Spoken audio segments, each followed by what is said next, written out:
Lin Moyu has died once before. He didn't fall on a glorious battlefield. He died in a suffocating pit of helplessness and regret as he watched his family being slaughtered right before his eyes. In his previous life, he was nothing more than a useless pebble in the crushing gears of the apocalypse, but fate has granted him a second chance. He has been reborn into the past just moments before the Great Catastrophe strikes. His memories of the end times are now his ultimate weapon. Without wasting a single second, Lin Moyu casts aside his facade of a peaceful life. He threw himself into training like a man possessed, grinding day and night without rest, pushing his body and mind to their absolute breaking points. To the outside world, he's just a quiet boy obsessed with working out. They have no idea that within his mind lies a world in ruins and an oath carved in blood. This time, he must be stronger, faster, and far more ruthless. Anyone who dares to threaten his family will pay a price beyond their wildest nightmares. The tragedy of his past life? It will never happen again. The scene shifts to the jagged, rocky desert of Black Sandtown in a world of cultivation and magic. In the heavy silence, a desert lizard suddenly snaps its head up, sensing danger. A split second later, a blood-curdling scream of "run" shatters the air, followed by the frantic, pounding footsteps of someone fleeing for their life. Hot on their heels is a pack of level 3 demon desert wolves monsters with 80 HP, 20 attack, and 3 defense. From the distance, desperate cries for help echo through the dunes.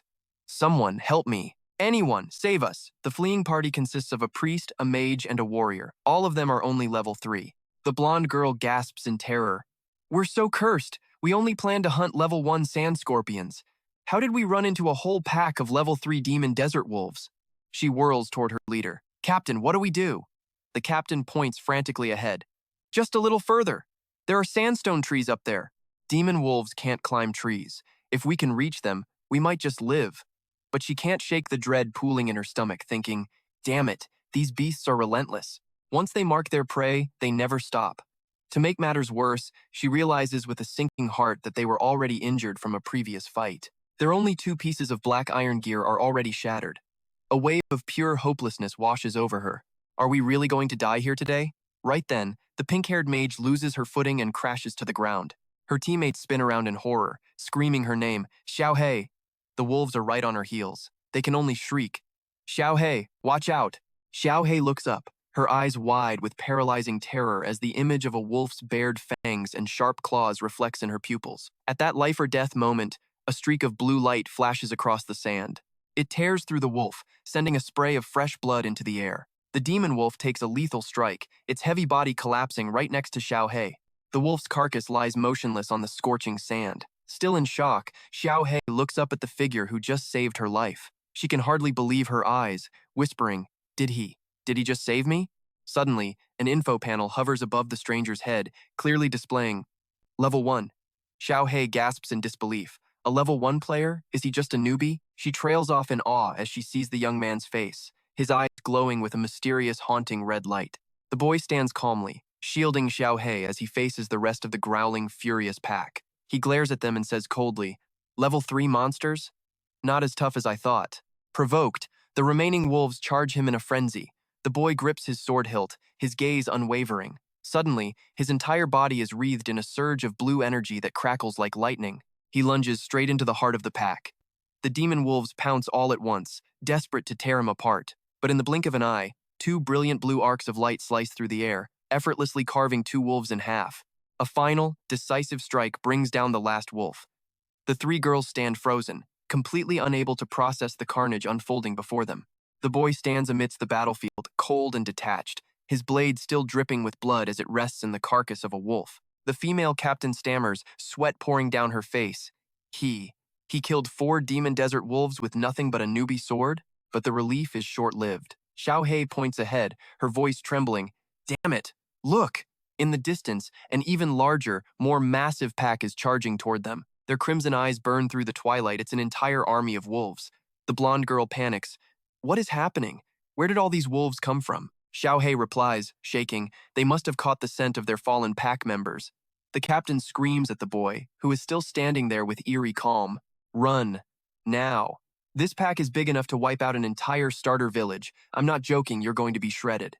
He slowly turns his head, a faint, cocky smirk playing on his lips. "Is that so?" Instantly, a mysterious emerald green energy swirls around him, and several glowing cards manifest in his hand. A system notification flashes before his eyes.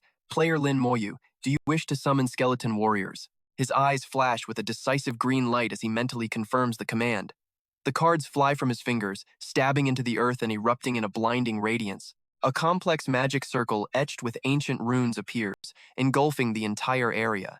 The ground beneath the wolves begins to heave and groan under a rain of emerald energy. Skeletal, glowing hands claw their way out of the sand. Suddenly, a legion of level 3 skeleton warriors boasting 100 HP, 35 attack, and 5 defense rises from the depths of the earth. The demon wolves don't flinch, charging forward with primal ferocity. He just smirks, his eyes turning ice cold. Let's see who gets torn apart first. The skeletal army lets out a wordless roar, raising their shields for the clash. The battle explodes as a skeleton warrior uses its blade to block the lead wolf's pounce. While another skeleton uses its shield to deflect an attack from the flank, the bone army moves in perfect sync, effortlessly halting the onslaught of the savage pack. 15 minutes later, the slaughter is over. Lin Moyu coldly yanks his blade from the final wolf's carcass, blood splattering the sand around him as wolf bodies lay scattered like litter. A string of notifications pings in his vision. Killed 16 demon desert wolves. Gained 160 experience points. Followed by the loot, received 16 demon desert wolf skins, 16 demon desert wolf teeth, and 16 demon desert wolf claws. Floating above the dead wolves, orbs of light representing the loot hover in the air, waiting to be claimed. Lin Moyu calmly sheathes his weapon. He absorbs the shimmering essence from the monster corpses, the light flowing into the palm of his hand. From behind a nearby boulder, the female mage, still trembling, stammers to her teammates, "Captain, am I dreaming? Did he really just wipe out 12 desert demon wolves all by himself?" The pink-haired girl approaches slowly, her curiosity getting the better of her. Excuse me, are you a mage? Was that a summoning skill just now? I'm a mage too, but I've never seen anything like what you did. Lin Yuan slowly turns his head, his crimson eyes glowing with an eerie, mysterious light. Who said I was a mage? The girl freezes, her eyes widening in pure shock. Then, what are you? A confident, sharp smirk plays on his lips. Behind him, a massive system interface flares to life. It's because I hold a forbidden SSS rank profession. The screen clearly displays his player data for the world to see. Lin Yuan, level 2, profession, Necromancer, talent, dark summoning, Hell's Gate, strength, 5, constitution, 25, intelligence, 30, experience, 150, 9 out of 237. My name is Lin Yuan, and I come from the Blue Star. But I'm not just anyone, I'm a reincarnator. 3 years ago, scientists spotted a mysterious, massive planet named the Demon Star suddenly appearing next to our world. Then, 3 months ago, a shadowy company released a groundbreaking virtual reality game. The game sent shockwaves across the globe. After logging in using their specialized headsets, humans were categorized into various distinct professions. By leveling up, they gained the power to fight the monsters within the game. Slowly, the line between reality and the virtual world began to blur. At first, no one cared much, thinking it was just a game. Until one day, people started manifesting their in-game abilities in the real world. These people were known as the Chosen. But that was when the true nightmare began. A cult of fanatics calling themselves followers of the evil god emerged, invading the real world and starting a bloodbath. The cities of the Blue Star crumbled into ruins. Amidst the devastation of giant tentacles, Lin Yuan's eyes were filled with pure despair as he cradled the bloodied bodies of his loved ones. My parents, they died in that catastrophe. Humanity gathered every ounce of the planet's strength for a final counteroffensive. But in the end, the fanatics crushed us, and I drew my last breath in that final battle. I never imagined that just 1 hour ago, I would actually be reborn. I've returned to the exact moment I first logged into this world. This time, the system granted me a forbidden SSS rank profession. Congratulations, you have received the unique forbidden class. Necromancer. Your talent, dark summoning. Hell's Gate, SSS rank. Lin Yuan's gaze hardens, radiating an overwhelming murderous intent. This time, I will grow stronger, faster than anyone to protect my world and my family. Back in the present, Lin Yuan coldly wrenches his sword from the corpse of the last wolf. He reaches out a hand toward the monster's remains, deep in thought. A surge of toxic green miasma erupts from his palm, hissing like a ghost as it wraps around the wolf's body. Strands of energy spread out, linking every corpse scattered across the sand. As the dead eyes ignite with a baleful green glow, the system screen flashes. Do you wish to use dark summoning? Yes. The claws of the undead beast tear through the soil as it drags itself back to its feet. Lin Yuan calculates his gains. This profession grants him the raw physical power of a warrior. The entire pack rises at once, their eyes burning with ghostly fire, transforming the monster carcasses into battle-ready zombies. These zombie monsters don't just keep their original levels and skills, they gain a brand new ability. Deathly Vessel. System update. Level 3, Zombie Demon Wolf. Health, 80. Attack, 20. Defense, 3. Skill, Bite. Deathly Vessel deals 200% damage to enemies. Deathly Vessel grants immunity to fear, poison, blindness, injury, and bleeding. He traces a breathtaking magic circle in the air with a flick of his wrist. They are immune to almost every negative status effect. Suddenly, the ground fractures, exploding in a blinding flash of green light. As for the Hell's Gate talent, it allows me to store my resurrected monsters, and my storage capacity will expand as I level up. From deep beneath the earth, a massive, bizarre gate wrapped in heavy iron chains heaves itself upward. An ear-piercing creak echoes as the gate slowly cracks open, releasing a brilliant, blinding light. The zombie wolves march obediently into the abyss of the gate. Standing at the heart of the magical storm, Lin Yuan is surrounded by dozens of monstrous phantoms. If I reach a high enough level, I'll command an invincible army of death. Witnessing the horrific scene, the female mage turns pale and stumbles back. Are you bringing the dead back as zombies?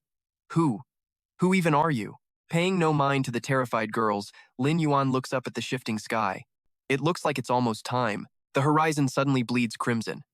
Blood-red text appears in the air, announcing the arrival of the world boss, the giant death wolf. Lin Yuan's eyes burn with excitement and a lethal edge. Time to hunt a boss. In the distance, countless bolts of blood-red lightning strike the ground with devastating fury, leaving other players paralyzed with fear. The scarlet sky fractures into jagged veins of blood. From within the rift, a pair of bloodshot, demonic eyes peer down at the cowering players. We need to get as far away as possible. Desperate cries for help fill the air as the scene descends into pure chaos, with players scattering in every direction. But the boss is too fast. It tears into the crowd, sowing a harvest of death. 2 players hide behind a boulder, watching the massacre in absolute horror. Right before their eyes, the massive wolf snaps its jaws shut on an unlucky player. The behemoth stands tall, looming over a field of corpses. The info panel appears. Giant Death Wolf. Level 6. Health 2,400. Attack 360. Defense 48.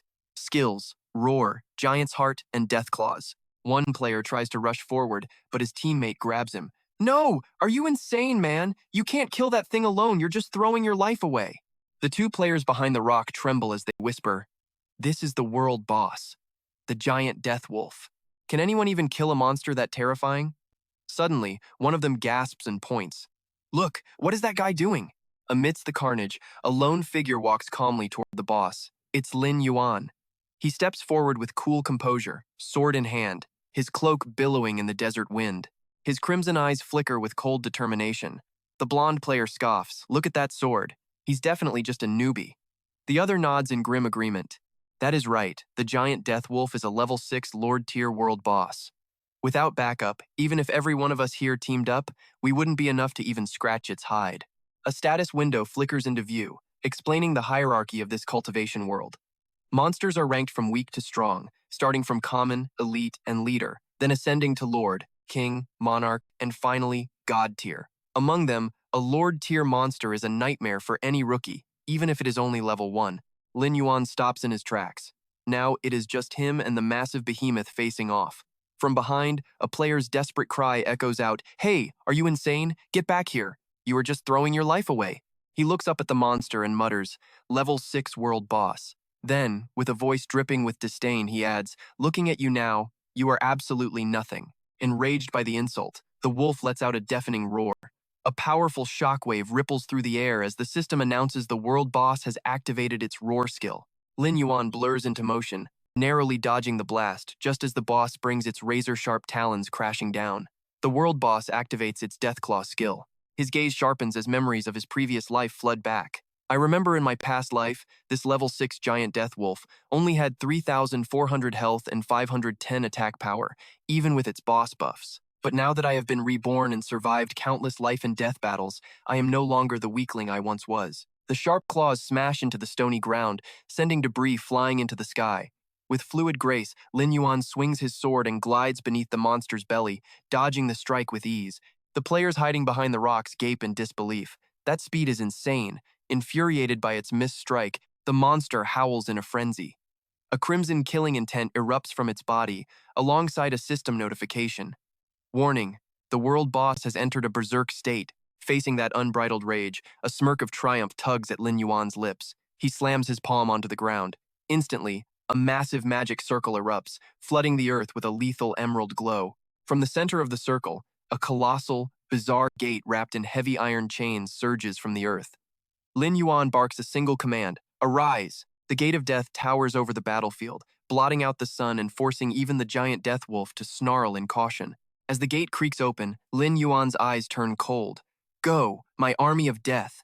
Responding to his call, a swarm of zombie desert wolves with flickering soul-fire eyes storms out from the sapphire portal. The players watching from afar are completely shell-shocked, stammering to one another, "What on earth is that strange gate? Are those zombies? They look exactly like desert shadow wolves. What? How did he turn so many level 3 wolves into his undead puppets?" Lin Yuan charges forward alongside his undead pack, silently calculating his progress. He has already reached level 3 by slaughtering monsters along the way. The capacity of the Hellgate has also increased to 30. Though it took some time, this level up was well worth the effort. The zombie wolves pounce, tearing into the giant boss with primal ferocity. According to the aggro mechanics of this world, if a summoner is stronger than their summons and both are present, the monster will prioritize the summoner unless the summons strike first. Swarmed by the undead, the giant boss swings its claws in a blind rage, swatting the zombies away. However, one zombie wolf possessing an eternal soul howls defiantly, successfully drawing the enemy's attention back to itself. The boss immediately raises its claws, preparing to deliver a fatal blow to the small, battered zombie. Seizing that moment of vulnerability, Lin Yuan's eyes flash. Now, he kicks off the ground and leaps high into the air. Using the aggro mechanic, once the boss commits to an attack on a summon, you can pull its hatred back and interrupt the strike mid-swing. Streaks of azure sword energy slash repeatedly into the wolf's massive frame, completely shattering its attack rhythm. Struck by the surprise assault, the giant death wolf throws its head back and howls in agony. The moment Lin Yuan lands, the boss spins around, its blood-red eyes locked onto him as it charges. But he knows the rules of engagement perfectly. When the boss focuses its hatred on the summoner, use the summons to attack and shift its attention once more. Instantly, the zombie pack lunges, sinking their teeth into its flesh. Taking advantage of the distraction, Lin Yuan leaps back to a safe distance, confident in his strategy. A swarm of ants can bring down an elephant. Even if each zombie desert wolf only deals 15 damage, the 3,400 health of the giant death wolf won't last long. Watching the boss struggle desperately amidst the sea of undead, he coldly concludes, "It won't be much longer now." However, they have no idea that behind them, a trio of players with sinister grins has appeared, whispering to each other. Lin Yuan leaps up, sword raised high for the finishing blow on the beast's mangled body, just as the ferocious wolf bites down on a small zombie wolf. Refusing to miss the opening while the boss is distracted, he drives his blade home. The system immediately announces a critical hit, causing the boss's health to plummet. The boss's health drops from 500 to 300 after the lethal strike. The beast tilts its head back, letting out agonized screams that echo across the entire desert. Its massive body loses balance and collapses, sending sand and dust flying everywhere.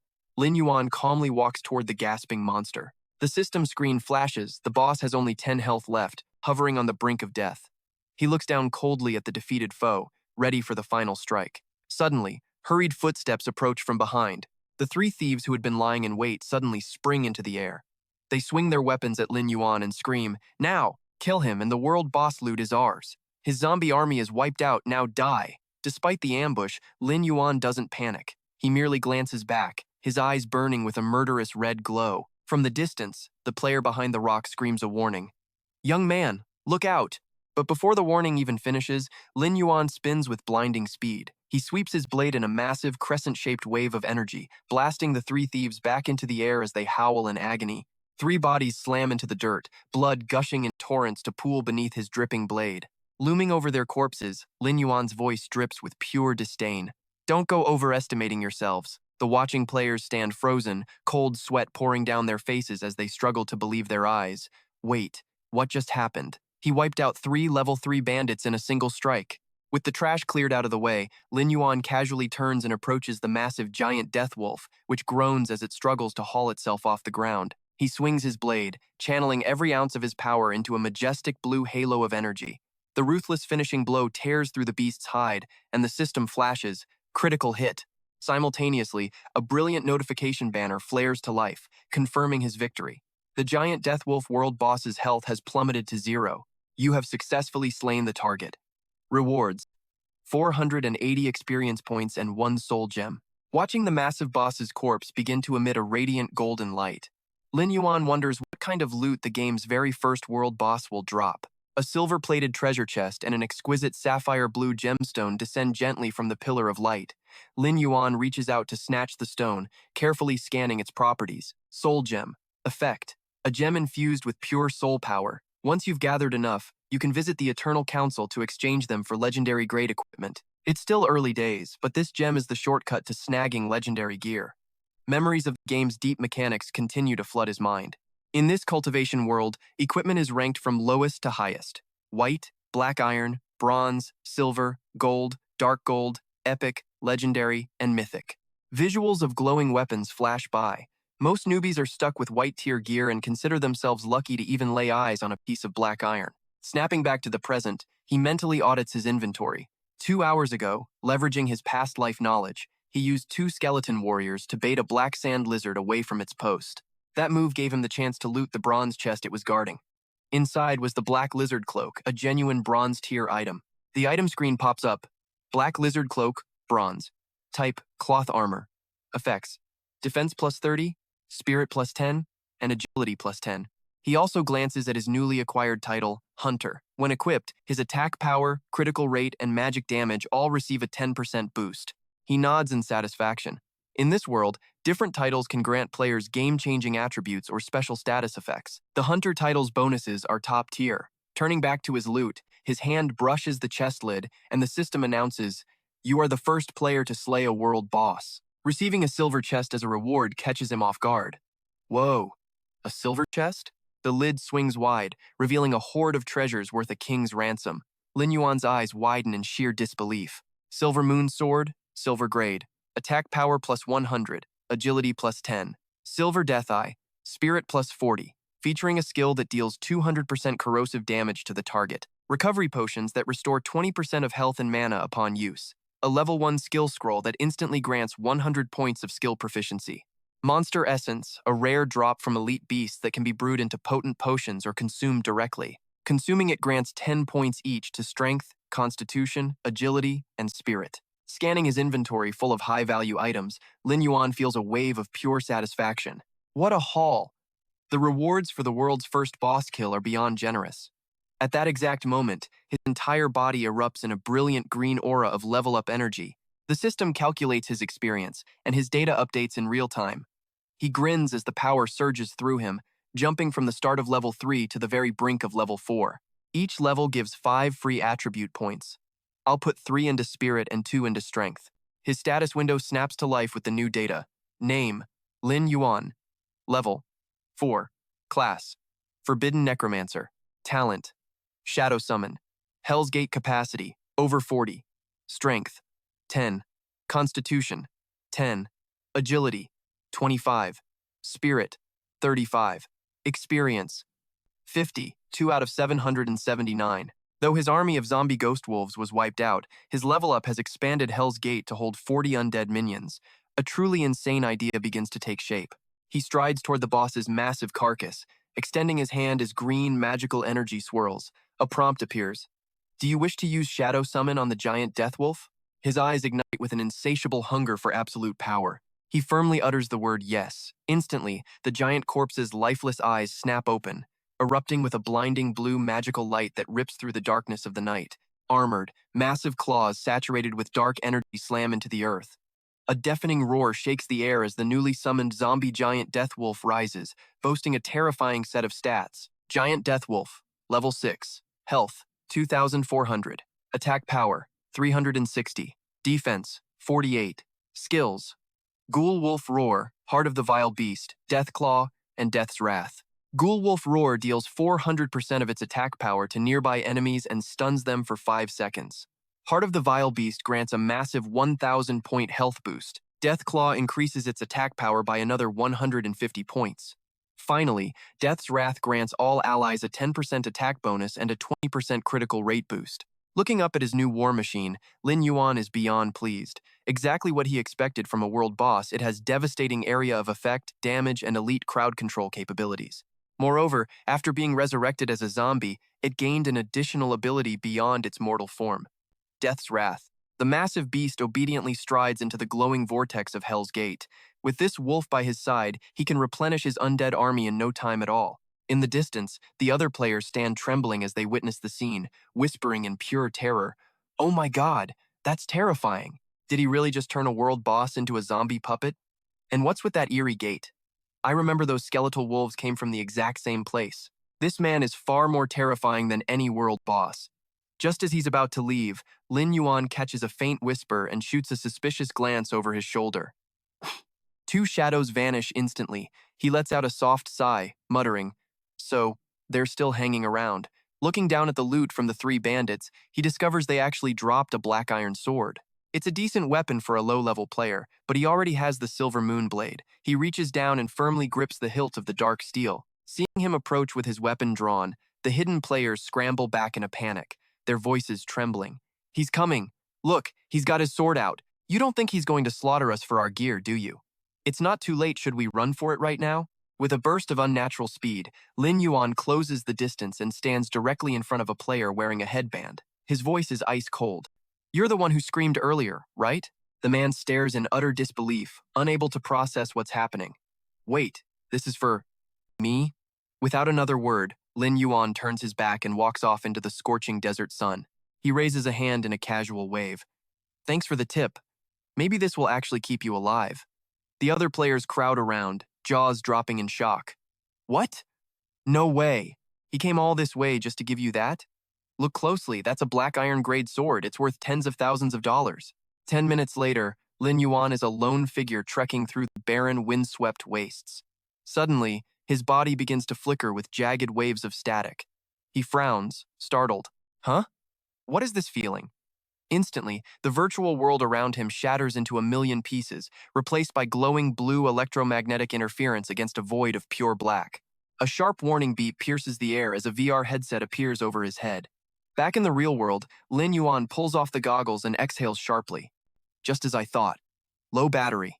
He's been forced out of the game." He sits silently in his gaming chair within the cramped confines of his tiny room, carefully placing the headset on his desk. His eyes are filled with a mix of iron determination and lingering anxiety. He tells himself he needs to make money fast. He needs a proper gaming pod. He looks up at the massive monitor glowing with the title of his destiny, World of Immortals. The screen shifts, displaying a digital rendering of Earth woven into a complex network. He recalls the basics. World of Immortals is a hyper-realistic three-dimensional simulation divided into regional zones based on real-world nations. Each login zone contains different kingdoms for players to choose from. In his home district of Alp, there are 4 major nations. Images of the kingdoms flicker across the screen: the arid, rocky, ancient kingdom of West Desert, the majestic Southern Empire, and the frozen, desolate North Ming Empire. Finally, there is Tide Island, a kingdom cradled by the vast, endless ocean. Memory drags him back to the moment he first created his character. Please select your birthplace. A. Ancient Kingdom of West Desert. B. Southern Empire. C. North Ming Empire. D. Tide Island. Facing the virtual panel, he whispers, "Back for a second chance." He makes the exact same choice as his previous life, his finger pressing firmly on the West Desert prompt. His gaze drifts off, lost in a sea of memories. "Because before I died, I discovered a secret." The flashback hits him, the city sky being torn open by a colossal, glowing red demonic eye. It rained down total annihilation, drowned out only by the sound of agonizing screams. Buildings crumbled into piles of burning rubble as people fled in sheer desperation. "Help me!" In his past life, Lin Yuan lay helpless under the debris, soaked in blood, the cries for mercy ringing in his ears. "Please, somebody help!" Just as death's cold grip tightened, the hem of a cloak fluttered past his field of vision. Struggling, he forced his bloodshot eyes open to look up. Is that golden jade? The emblem of a West Desert guild and eye-shaped insignia? Who was the first apostle of the Demon Star Lord, really? The memory shifts to the cloaked figure kneeling reverently before a massive, malevolent entity. Back in his dim room, Lin Yuan rests his chin on his hand, calculating his next move. The first apostle is the key to the final ritual that summons the evil god to Earth. He only has 3 years before the world ends. If I can eliminate him before then, maybe I can stop this tragedy from happening again. His eyes blaze with resolve as he focuses on the memory of that badge. The badge is his only lead. Interlocking his fingers, he quickly sketches out a plan. Only the top-tier guilds in the capital of West Desert use Golden Jade. To enter the main city, he needs to reach level 10. If he wants to drag this rat out of the shadows, he has to level up at lightning speed. His gaze hardens into cold steel. That's right. Suddenly, he raises his hand, and a magic card glowing with a faint green light manifests between his fingers. Sitting in his chair, shrouded in a dark, swirling aura, he stares intently at the card. Did I actually summon a skeleton card into reality? He crushes the card in his palm, shattering it into sparks of pure energy. Some players, upon entering the game, gain the ability to manifest their powers in the real world. These individuals are known as the Chosen. In his mind, he sees the silhouettes of legendary warriors, children of fate. Every Chosen possesses a powerful hidden class and insanely high luck stats. They are the front line against the coming darkness. In his past life, Lin Yuan only gained his game abilities in the real world when the disaster actually hit. But this time, it's happening years ahead of schedule. It seems the Forbidden Soul Caller ability is truly extraordinary. He wonders how this power stacks up against the hidden classes of the other Chosen. Lost in thought, a faint clicking sound from outside the door snaps him back to reality. Lin Yuan stands up abruptly and glances at the wall clock. He slowly walks out of the bedroom, his mind still racing with plans for the dangerous trials waiting for him within the game. Can he truly rewrite his own destiny and save the entire world? The answer lies in the journey ahead for the Soul Caller. Lin Yuan clenches his fist, his eyes burning with absolute conviction and a hunger for justice. The game has only just begun. That is right. Stepping into the dining room, he is greeted by the sight of his father and younger sister, sitting in stunned silence before a magnificent feast. Vien, what is the meaning of this? He carries a steaming plate of roasted duck to the table, a warm smile playing on his lips. Everything is ready. Please, eat. His sister, beaming with joy, taps their father's shoulder to snap him out of his daze. Dad, don't you see? This is a rare gesture from Vien. Hurry up and eat. Her father nods slowly, still processing the surprise. Ah, yes, all right then. Standing silently, watching his loved one's flesh and blood, alive and happy as they enjoy their meal, a wave of overwhelming emotion surges within him. It is a bitter truth of human nature. Only after we lose something do we truly realize its worth, desperately searching for a way to make up for all we let slip away. In my past life, I lived in ignorance, taking these peaceful days for granted. Dark memories resurface of a time when he did nothing but hide in a cluttered room, drowning his life in video games. He had ignored the heavy sighs and the worried murmurs from outside his door. If this boy keeps up this gaming addiction, he is going to completely destroy himself. Can't you stop nagging for a moment? Vien will just get angry again. It was only when the catastrophe finally stripped everything away that I painfully realized just how foolish I had been. His mother replies with a bright smile. Dan said she is preparing for her mock exams, so she took some food to study at school. Oh, that is right. If you have time later, why don't you bring some food to her? What she took can't be nearly as good as this fresh home-cooked meal. His father joins in with a playful tease. I never expected our Vien to actually learn how to cook. These chicken wings are incredible. Dear, don't you dare try to take them from me. His mother laughs softly. All right, they are all yours. As they eat, his father lifts a morsel of food, his eyes suddenly widening with a look of pure, shocked happiness. He looks at his parents with a tender gaze and softly promises, "From now on, I will learn to cook even more dishes for you." At those words, both his father and mother freeze, completely caught off guard by his sincerity. They sit in stunned silence, overwhelmed by their son's sudden change of heart. Then, his mother reaches up to wipe away a tear of joy. His father simply smiles with pride, giving a small, knowing nod. Yes. A short while later, Lin Moyu is outdoors, sprinting up a long flight of stairs, his breath coming in sharp, rhythmic gasps. He pushes his body to the absolute limit, sweat soaking his clothes. He mutters to himself, "If I want to better control the power this game brings into reality, I must have a physical vessel strong enough to support it." Refusing to let himself go soft, he immediately transitions to the heavy bag, his punches swinging with a force that seems to tear through the air. After the grueling session, he stretches and wipes the sweat from his now lean and toned physique. Looking down at the timer in his hand, he frowns slightly in self-assessment. 50 meters in 5.5 seconds. Not bad, but there is still plenty of room for improvement. Right then, the electronic watch on his wrist begins to emit a series of familiar, rhythmic beeps. His gaze sharpens as he looks up and murmurs, "Then, it is time to go back." The moment he logs back into the game, his silhouette emerges from a blinding pillar of digital light. You have entered the stony desert. The desert sky is instantly eclipsed by the massive shadow of a winged creature, accompanied by a screech that rends the air. The dark mass plunges toward the ground at terrifying speed. Its shadow is vast enough to swallow him whole. He narrows his cold, sharp eyes and looks up. In the sky, a flock of grotesque birds with crimson feathers dives straight for him. Facing the swarm blocking his path, he does not flinch, standing his ground like a mountain. With a single, lethal slash, he cleaves one of the monstrous birds in two. Its stat window instantly flickers into view. Common whaling bird. Level 2. Health points 4. Attack power 20. Defense 2. Skill. Beak strike. As fresh blood sprays the air, he sheathes his sword with an air of cold authority atop the jagged rocks. The system notifies him that he has gained 15 experience points. Watching the carcasses of the monsters scatter across the sand, he turns his head slightly, looking unimpressed. Only 15 experience points. His blood-red eyes narrow as he sinks into a moment of cold calculation. Instantly, he converts the remains into a summoned beast.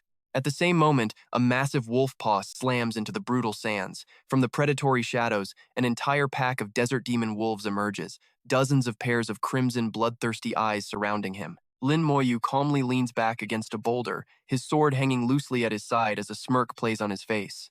His very presence has drawn out the massive pack. It is no surprise, he is the favorite prey of the desert demon wolf. Preparing for the coming slaughter, he decisively flicks open the cap of a magic potion with his thumb. Facing the pack of wolves charging at him with primal fury, he calmly tilts his head back and downs the liquid. Explosive energy surges through his veins as the notification appears. Monster essence consumed. All skills plus 10. He bolts forward like a bolt of lightning. Then I'll take this opportunity. The savage demon wolves bare their razor-sharp fangs, reeking of death. But his blade ruthlessly pierces the jaw of the lead beast as the battle erupts. Brilliant streaks of blue sword energy flash repeatedly, shredding the wolf pack's encirclement. Lin Yuan lands with perfect grace, flicking the blood from his blade. The system chimes. You have successfully eliminated Desert Demon Wolf ×4. Before he can even catch his breath, two more massive, enraged beasts leap at him from above. Intending to crush his skull, they are met with a magnificent, devastating arc of energy. He cleaves both beasts in two midair. You have successfully eliminated Desert Demon Wolf ×10. Planting his boot firmly in the arid sand, Lin Yuan radiates an aura of emerald sword energy and overwhelming killing intent. Evading a lethal pounce from above, Lin Yuan pivots with agile precision, immediately swinging his sword to unleash a wave of demonic energy that tears through the pack. Gripping his hilt tight, he mutters a grim preparation. Here they come. His eyes flash with a chilling, murderous intent. Right on cue, his sharp blade deflects and bisects the beasts lunging at him. He swings his weapon in a continuous dance of carnage, amidst a thick rain of black blood, wiping out every monster in his path. The system sounds again. You have successfully eliminated Desert Demon Wolf ×20. The massacre continues, the system numbers climbing rapidly. You have successfully eliminated Desert Demon Wolf ×30. He finishes the slaughter with a powerful spin, his sword erupting in a blast of wide-range destruction. The system board displays his final achievement. You have successfully eliminated Desert Demon Wolf ×40. Congratulations, you have reached level 5. Immediately after, the gates of hell swing open, unleashing a pack of zombie wolves to march forward. Looking at his army, he calculates his progress. After 2 battles, the Hell Gate is once again overflowing with zombie monsters. Standing atop the cliff, he checks his player status one more time. Lin Yuan, level 5. Class: Forbidden Necromancer. Shadow Summoner talent activated.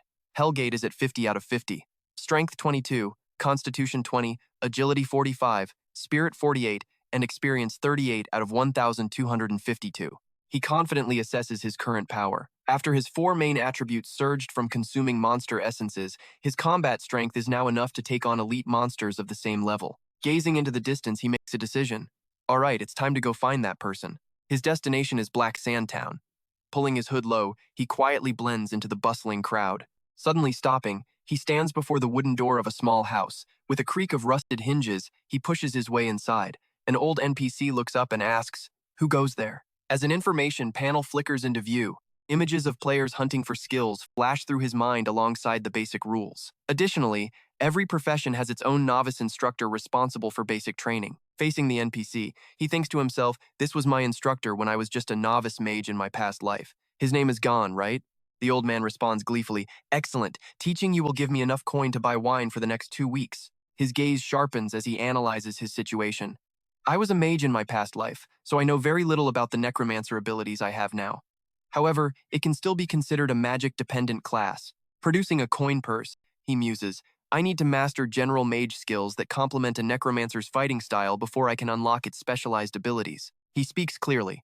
I want to learn Spirit Flame, Healing Art, and the Art of Stealth. He tosses the coin bag to the old man, who catches it mid-hiccup with a satisfied grin. Heh, as long as you've got the gold, everything else is easy. The fabric parts to reveal shimmering silver coins nestled in the NPC's palm. Having received his payment, the old man condenses a brilliant orb of magic and speaks in a solemn tone. Work hard, young man. May the glory of the mages shine brightly upon you. A radiant blue sphere of magic surges into his body, followed by a system notification. Congratulations. You have learned 3 mage skills. Spirit Flame, Black Iron Rank Level 1. Effect. Deals 100% magic damage to the target. Mana cost, 10. Cooldown, 10 seconds. Proficiency, 0 out of 100. Below that, the info panel continues to list the remaining skills. Healing Art, Black Iron Rank, Level 1. Effect, applies healing power to the target, restoring 10% health. Mana cost, 10. Cooldown, 3 minutes. Proficiency, 0 out of 100. Stealth Art, Black Iron Rank Level 1.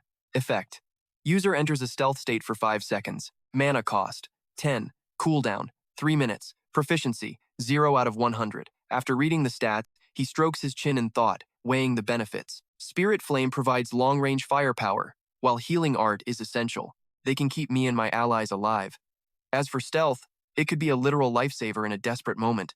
But these are just the basics. If I want to learn high-level skills, I'll need to find a way to gather more resources. With his goal set, a flash of red determination glints in his eyes. All right, time to move out and level up. His next destination appears east of Black Sand Town, Black Sand Mountain.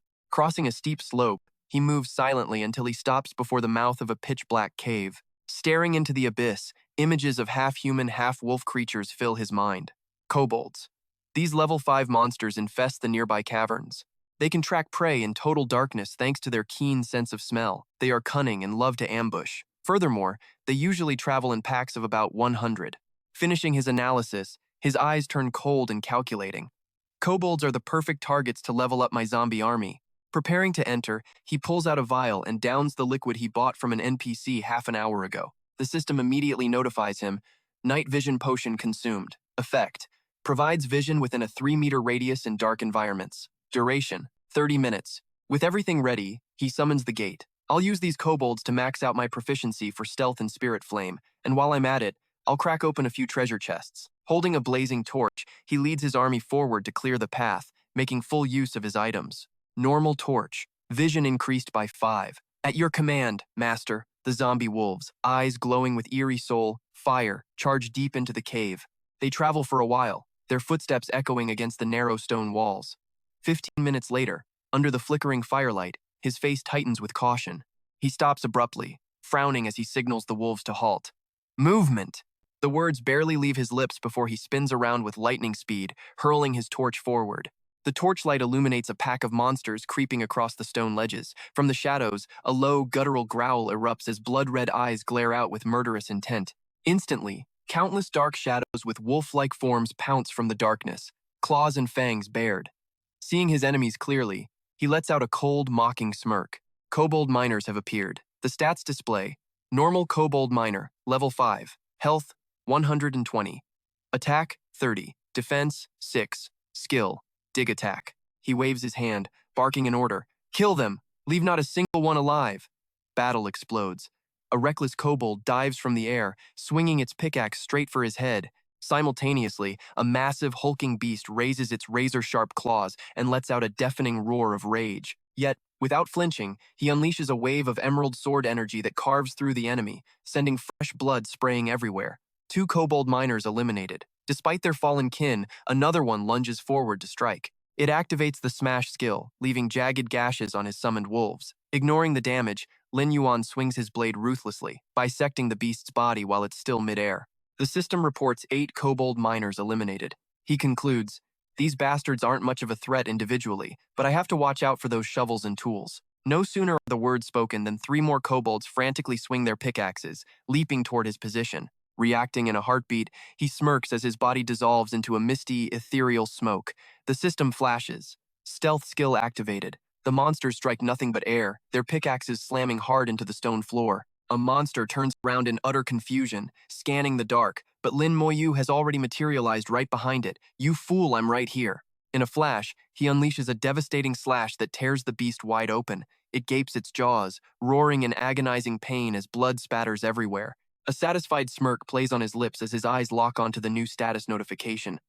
Black Iron Stealth Art, experience 5 out of 100.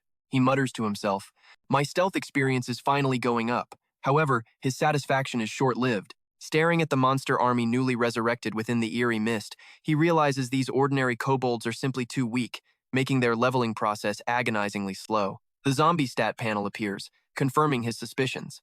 From now on, you will replace the zombie demon wolves. Move out. He reminds himself, now I need to find the boss of this place as quickly as possible. With his kobold vanguard leading the way, he presses deeper into the cavernous abyss. Suddenly, he freezes, his boots coming to a dead stop on the icy stone floor. Before him opens a massive cavern dome, its walls scarred with jagged dark pits, leading to a splitting path. Detecting a sudden surge of bloodlust in the air, he casts a subtle sideways glance.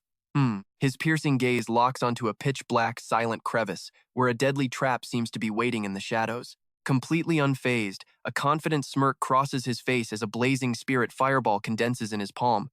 Found you! He hurls the fireball forward, and it erupts into a blinding blue blast, incinerating the ambushing monsters. Yet, from the deep recesses of another underground tunnel, a pair of mysterious, blood-red eyes suddenly ignite with pure fury. Lin Moyu and his zombie horde show no panic whatsoever, standing perfectly still as they wait for the hidden enemy to step into the light. Accompanied by a furious roar, a muscular beast leaps out into the open, cracking a wicked whip. The system interface flashes instantly. Elite Kobold Overseer. Level 6. Health 350. Attack Power 100. Defense 10. Skills: Dig, Whip. Facing this formidable opponent, he calmly analyzes the situation. Since ancient times, the weak have always been prey for the strong. This is an unalterable law of survival in nature, and eventually, even the hunter is destined to become the prey. A serpent opens its vicious jaws to snap at a wolf, because absolute danger always lurks around every corner at any given moment. Back to the battle. The Overseer violently cracks its steel whip against the ground with destructive power. The impact creates a deafening boom, kicking up a massive cloud of dust that completely obscures all vision. Drawing a parallel to a resilient wolf biting back at the giant serpent's neck, his mind continues to deduce. But sometimes, the hunter disguises themselves as the prey, striking from stealth. His razor-sharp eyes pierce right through the thick dust cloud, mirroring this exact moment. Stepping calmly through the hazy mist, he casually reaches out and catches the beast's spiked whip mid-air. His bare hand grips the deadly weapon tightly, utterly ignoring the pain. The Overseer's eyes widen in sheer horror as a cold, indifferent voice echoes, "Got you." Without giving the creature a second to react, Lin Moyu acts immediately. He delivers a crushing blow that knocks the hulking monster flat on its back, slamming it hard against the shattered stone floor. The beast scrambles up, unleashing a furious, ear-splitting screech as it slams its fist down in retaliation. But the strike hits nothing but an empty afterimage, leaving the monster to gasp in utter bewilderment. Hovering right above its head, Lin Moyu drives his sword straight down, piercing through the enemy's skull. The system panel flashes. Elite Kobold Overseer killed ×1. Stripped of its life, the beast's massive carcass crashes heavily to the ground with a dull thud. Just as the battle settles, menacing growls begin to echo endlessly from the deep, dark depths of the cave. Lin Moyu shifts his gaze toward the shadows, raising his alertness to the absolute maximum. The roaring grows deafening as a massive army of kobolds, clutching pickaxes in their hands, gradually emerges from the pitch-black darkness. Lin Moyu's solitary figure stands firm, facing down the monstrous horde. Under the command of two whip-wielding overseers, the shovel-bearing beasts charge forward in unison. As the horde roars in a frenzy, the system immediately notifies that the overseers have activated their whip skill. The miners have entered a bloodlust state. Attack speed increased by 40% and movement speed increased by 25% for 60 seconds. Facing the massive army, he coldly calculates, 40. No, maybe even 50 of them. That's a serious crowd, but my minions are almost a perfect match for them in both numbers and strength. With that thought, he summons a hellgate as the booming roar of a death wolf echoes from within. All of you, come forth and get some fresh air. The The zombie wolves, their eyes burning with eerie soulfire, instantly rush out to obey their master's command. Standing side by side with the colossal zombie death wolf, a triumphant smirk spreads across his face as he confidently declares, "The hunt officially begins." Answering the call, the summoned pack lets out a powerful, unified roar. Facing them down, the kobold army doesn't flinch either, raising their weapons and screaming back in defiance. Led by the death wolf, the zombie army lunges forward, tearing the kobolds to shreds in a downpour of blood. The alpha wolf throws its head back and howls, unleashing the demon wolf howl skill that sweeps across the entire battlefield. Caught in the blast, a kobold is instantly dazed on the spot, plagued by negative status effects. The enemy has entered a stunned and severe bleeding state. Seizing the opportunity, Lin Yuan's eyes flash with murderous intent. With a wave of his hand, he orders his army to wipe them all out. The system continuously updates. You have successfully defeated Kobold Overseer times 5, times 10, times 20, times 40. Congratulations, you have leveled up to level 6. Having completely annihilated the monsters, he stands amidst the mountain of corpses and begins the dark summoning ritual. Row after row of blue-eyed kobold zombies rise to their feet, inheriting the dig, whip, and undead body skills. While the newly raised zombies are busy clearing the battlefield, two surviving kobolds stealthily attempt to flee, but the towering silhouette of a zombie blocks their path, accompanied by Lin Yuan's chilling voice. "You think you can escape?" He swings his sword, unleashing a razor-sharp wave of energy. "You'll have to ask my blade first." Suddenly, a massive hammer crashes down from above, heading straight for the exact spot where he stands. He leaps back in a blur, dodging just in time. Suddenly, the system blares, the boss is unleashing its ultimate move. A massive, muscular kobold boss emerges, its roar shaking the very ground. Its stat window flickers into view. Level 7 kobold boss, 1000 health, 150 attack, 80 defense, and a terrifying unflinching ultimate skill. He lands gracefully on a cliff edge, a confident smirk playing on his lips. "I've been waiting for you." The enraged boss charges, swinging its massive hammer in a relentless frenzy. The heavy hammer smashes into the rock face, leaving deep, jagged cracks. But the boss misses its mark. The weapon gets wedged tight in a crevice, leaving the beast dazed and confused. Lin Yuan seizes the opening instantly. He hoists a scavenged battle axe high into the air. With a predatory leap, he brings the blade down in a devastating strike. A thunderous crash echoes through the air, but the blade fails to bite through that thick armor. Just as expected of a boss's defense, he can't even scratch its hide. The boss loses it, swinging its hammer back with violent force. Faced with the oncoming strike, Lin Yuan's eyes flash with sharp focus. That heavy hammer is aimed right for his head. He stares down the massive weapon with cold indifference. The boss lets out a guttural roar, slamming the hammer down.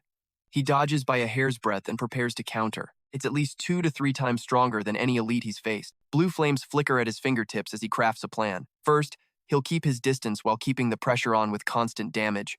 "Rise!" he commands. Instantly, his entire undead army is summoned, swarming the boss from every side. The system warns that the boss is triggering its finishing move, but the undead Deathwolf lunges forward to tank the blow. The system logs a devastating double damage strike. Seeing his chance, he sweeps his hand forward, signaling the kill. The zombie horde piles on, biting and tearing to pin the boss down.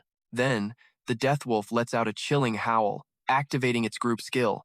Death's Wrath is now active. Attack power increases by 10%, and the critical hit rate surges by 20%. Fueled by the buff, the undead swarm grows even more feral. Their combined assault deals massive damage, forcing a scream of pure agony from the boss. Minus 150. Under the relentless weight of the horde, the boss begins to stumble. Lin Yuan strikes while the iron is hot, conjuring a fireball and activating his spirit flame magic. He soars into the air, raining down a barrage of brilliant blue fireballs. A storm of flames erupts, engulfing the trapped beast. Hit after hit, the creature howls in pain. Minus 20, minus 30, minus 30. He remembers correctly, kobold bosses have pathetic magic resistance. Charred and broken, the boss lets out one final desperate shriek. It lunges at Lin Yuan in a suicidal revenge charge. He just smiles and triggers his stealth skill. In a heartbeat, he vanishes and circles behind the charging beast. "If you're so intent on finding death, I won't hold back." He aims for a fatal opening, a patch of soft flesh exposed beneath the armor. He dives down, driving his blade deep into the back of the boss's neck. The sword sinks deep, dealing a lethal blow. Blood sprays everywhere as the boss reels from a massive 100 damage hit. With a final, weak roar, it swings its hammer one last time in total despair. But Lin Yuan just snaps his fingers. "Come." A zombie lunges forward, and he effortlessly vaults onto the back of his death wolf. Now, the entire undead army surges forward, tearing into the exhausted boss. The creature struggles to stand, but its armor is already shattered. Countless magical orbs manifest around him, glowing with lethal intensity. He prepares to unleash total Ha-Lurk. "Your life is mine," he declares coldly. A waterfall of damage numbers erupts. -30, -40, -40. Engulfed in blue fire, the boss throws its head back, screaming in its final throes. Seeing their leader fall, the remaining monsters roar in a blind rage and charge. He watches the remnants with a steady gaze. Their attack is nothing more than a pathetic, final struggle. The slaughter is swift and absolute. The system notifications scroll by. "You have successfully eliminated 18 kobold overseers. You have eliminated 20 kobold miners. You have eliminated 35 kobold miners." Terrified by the massacre of its kin, the remaining boss minion tries to bolt. But it doesn't get far before a cloaked figure cuts off its escape. He draws a blade crackling with blue electricity, his voice dropping to a low chill. "Trying to run? Leave your life here first." He leaps high and brings down a lightning-charged strike. The kobold's head is severed clean, spinning through the air amidst a spray of crimson blood. The headless corpse collapses onto the stone floor with a heavy thud. Sheathing his weapon, he takes in the final alert. Boss defeated. 50 experience points gained. Suddenly, the golden light of a level up washes over him. "Congratulations, you have reached level 7. Checking his updated stats, a satisfied smile crosses his face. "Level 7, perfect. Player: Lin Yuan. Level 7, Forbidden Necromancer. Talent, Dark Summoning. Gates of Hell, 20 out of 70. Strength, 27. Stamina, 23. Agility, 45. Intelligence, 50. Experience, 68 out of 2,745. His gaze drifts toward the horizon, his mind already calculating the next move. This puts him one step closer to level 10, the requirement to enter the main city of the West Desert. He nods to himself, reviewing his current skills. As for Stealth and Spirit Flame, their proficiency is maxed out. They've evolved to level 2, and their effects have doubled. Black Iron Stealth level 2, Black Iron Spirit Flame level 2. Lost in thought, something catches his eye. He walks toward where the boss fell and spots it a bronze treasure chest. Without a second thought, he flips the lid. A brilliant, blinding gold light spills out. The system rewards pour in. Kobold leather bag obtained. Everlasting torch obtained. Skull mask obtained. Shadow gloves obtained. He opens the leather bag. 20 gold coins received. He remembers that soon, the world's major banks will open currency exchange channels between reality and the game world. 20 gold coins are equivalent to 200,000 yuan in the real world. Not a bad haul at all. He examines the other loot. The everlasting torch provides a 3-meter vision radius in the dark with no time limit. The bronze skull mask is a piece of equipment. Effect: reduces physical damage by 5%, plus 10 to stamina, and plus 10 to strength. When his hand brushes the final item, his eyes widen in surprise. He slips on the sleek blue-silver gloves, silver-grade shadow gloves. Their power perfectly matches the raw strength of the kobold boss, granting 30 bonus defense and 30 bonus attack. He lets out a faint smirk, realizing his luck is actually quite incredible. Pulling a silver-tier weapon from a bronze chest is a rare feat, and these gloves match the kobold boss's strength perfectly. He can hardly contain his excitement to test them out. At that very moment, near the kobold cave, a burly warrior surveys the battlefield. This is Hongfi Long, the level 8 warrior and leader of the Bloodscar Guild. He stands there with a smug grin, boasting to those around him that their recent training has been a massive success. They managed to wipe out 30 phantom desert wolves in less than 1 minute. He declares that as long as the two brothers stand together, nothing is impossible for them. Beside him is the vice leader of the Bloodscar Guild, Hong Fi Ho, a level 5 thief. The underlings behind them scramble to shower them with flattery. They shout that the leader and vice leader are truly legendary for taking down so many phantom wolves in a single strike. "Your power is absolutely terrifying." One lackey cheers. Another chimes in, insisting that if they ever run into those losers from the Thunder Guild again, they'll wipe them off the map entirely. "That's right," Fi Ho mutters, though he's still seething with rage. He snarls that if that bastard Lin Moyu hadn't appeared out of thin air earlier, they would have claimed the first world boss kill a long time ago. No other guild would have dared to act tough in front of them if they had that achievement. The memory of the announcement flashes back. The world boss, the giant wolf, had been slain by a player named Lin Moyu. The image of Lin Moyu standing triumphantly atop the giant wolf's corpse still haunts them, fueling their shock and resentment. "What a joke," Fi Ho spits out, still bitter. "I don't know what kind of ridiculous luck that trash had, but the moment I find him, I'm going to rain hell down on his head."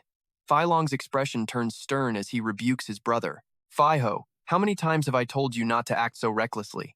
The guild leader analyzes the situation with a heavy voice, noting that Lin Moyu is ruthless and his strength is not to be underestimated. Instead of making an enemy of him, it would be far wiser to recruit him to their side. After giving his orders, Fi Long shoulders his axe and begins to walk away, mentioning a kobold dungeon nearby. He decides to go scout its location alone, telling the rest to stay behind and recover their stamina. The lackeys bow respectfully, but as soon as his brother is out of sight, Fi Ho grinds his teeth in fury. Big brother has scolded me 3 times now because of that stray dog. The injustice burns deep in his chest. He grips his dagger tight and roars, Lin Moyu, you just wait. You son of a bitch.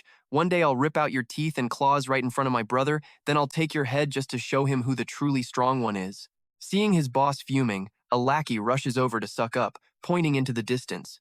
Vice leader, don't waste your breath on that useless trash anymore. Look over there, Fi Ho frowns, following the man's finger. What is it? In another part of the forest, a young woman walks calmly, completely unaware that she is being hunted. She is a mage dressed in elegant purple robes, strolling peacefully under the fading light of the setting sun.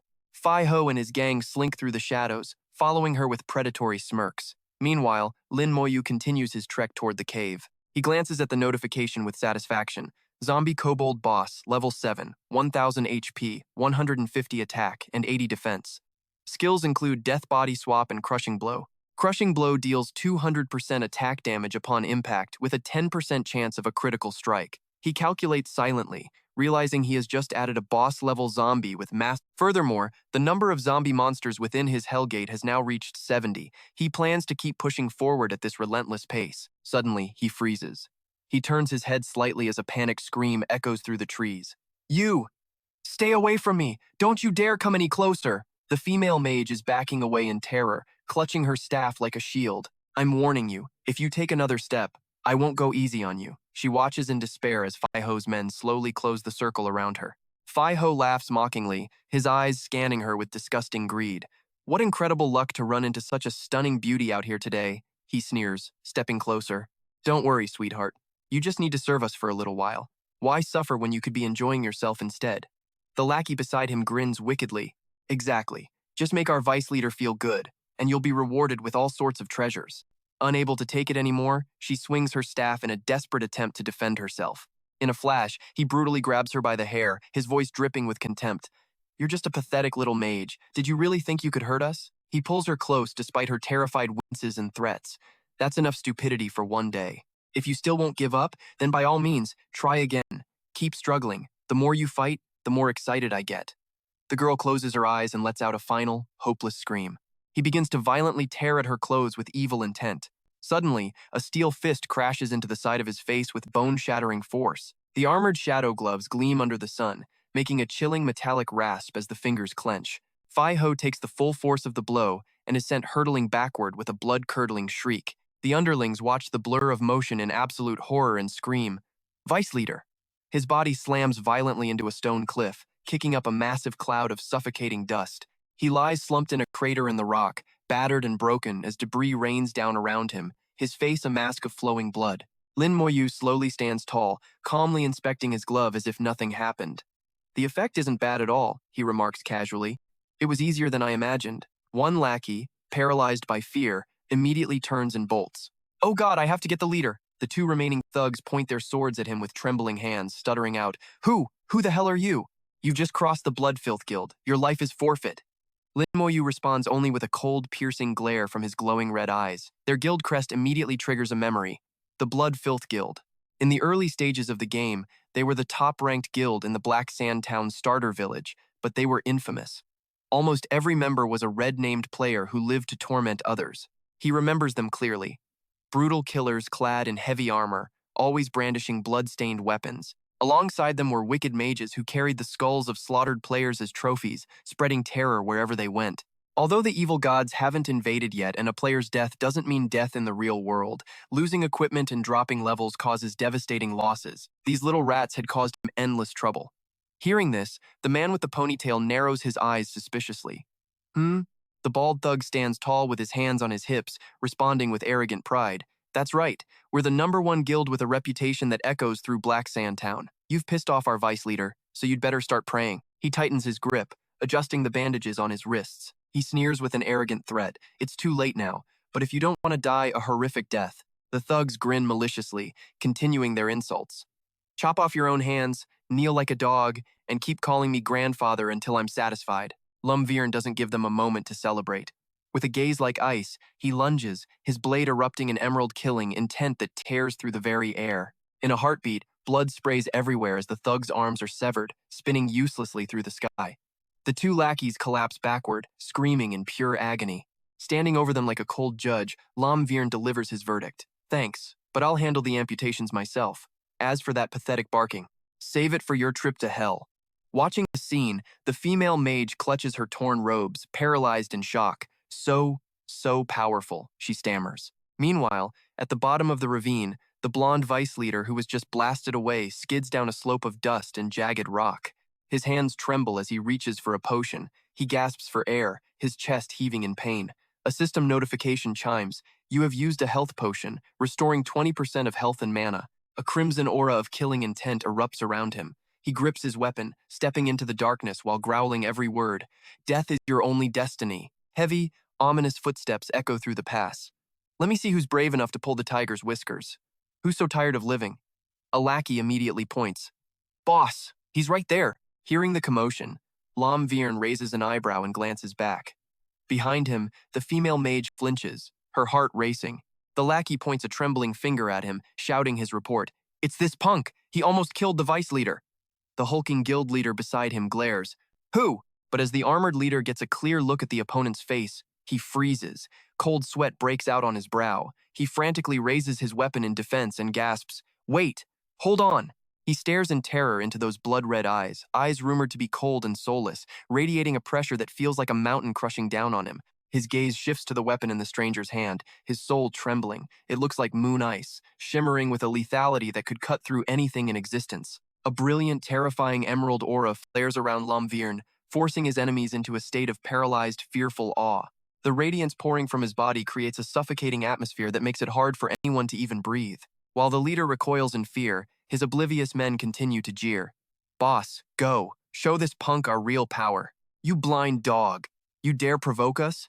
You want to die that badly? Just wait. You're dead meat. The leader, drenched in sweat, can only grit his teeth in silence. Damn it. That aura, that sword. It must be boss-level loot. 99% sure this guy is the one they call Lum Viren, he thinks desperately. He grips his greatsword, cursing the idiocy of his men cheering behind him. Of all the people in the world, they had to pick a fight with him. These idiots are useless, good for nothing but ruining everything, even as they keep screaming for blood. Get ready to die. Your execution is set. Ignoring the noisy trash, Lum Viren calmly locks eyes with the giant leader. Are you the head of the Blood Filth Guild? He asks softly. Cornered in front of his subordinates, the leader grinds his teeth and tightens his grip. He tells himself his pride cannot be trampled like this. His eyes narrow in a tense glare, bracing himself for a desperate struggle. It seems a fight to the death is unavoidable today. Just as the standoff reaches its breaking point, Lum Viren glances up at the sound of wind whistling down from the cliffs. The mage screams a frantic warning. Behind you! Watch out! From the sky, the blonde vice leader dives down like a predator, twin daggers bared, roaring with absolute madness. Die, you bastard! His face is twisted in a mask of hatred, his mouth agape as he bellows with every ounce of his strength. Die! The guild leader also swings his massive axe with a triumphant smirk. Kid, making an enemy of the Blood Filth Guild was the stupidest mistake of your life. This is the perfect opening. Two attackers lunge at once, their blades aimed straight for Lum Viren and the mage. However, the opponent's next move leaves the leader stunned. He freezes mid-swing, gasping in shock. What?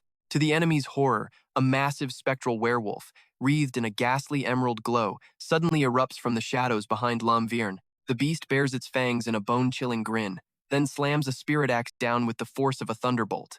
The overwhelming power of the strike sends both attackers flying back. The werewolf's attack creates an emerald shockwave that shatters the cliffside with devastating force. Seizing the chaos, Lum Viren blurs forward with godlike speed. He swings his blade, cornering the panicked leader. With the shimmering edge at his throat, Lum Viren looks at his target with cold indifference. Next is you. The leader's eyes bulge, his face turning pale with primal terror. Without a shred of mercy, Lum Viren unleashes a flurry of blinding strikes, severing the life from his enemy. A gruesome death follows instantly as the guild leader collapses into a pool of blood on the sand. Lin turns his back and walks away. He casts a final, disgusted glance at the corpse. This guild isn't even worth being taken seriously.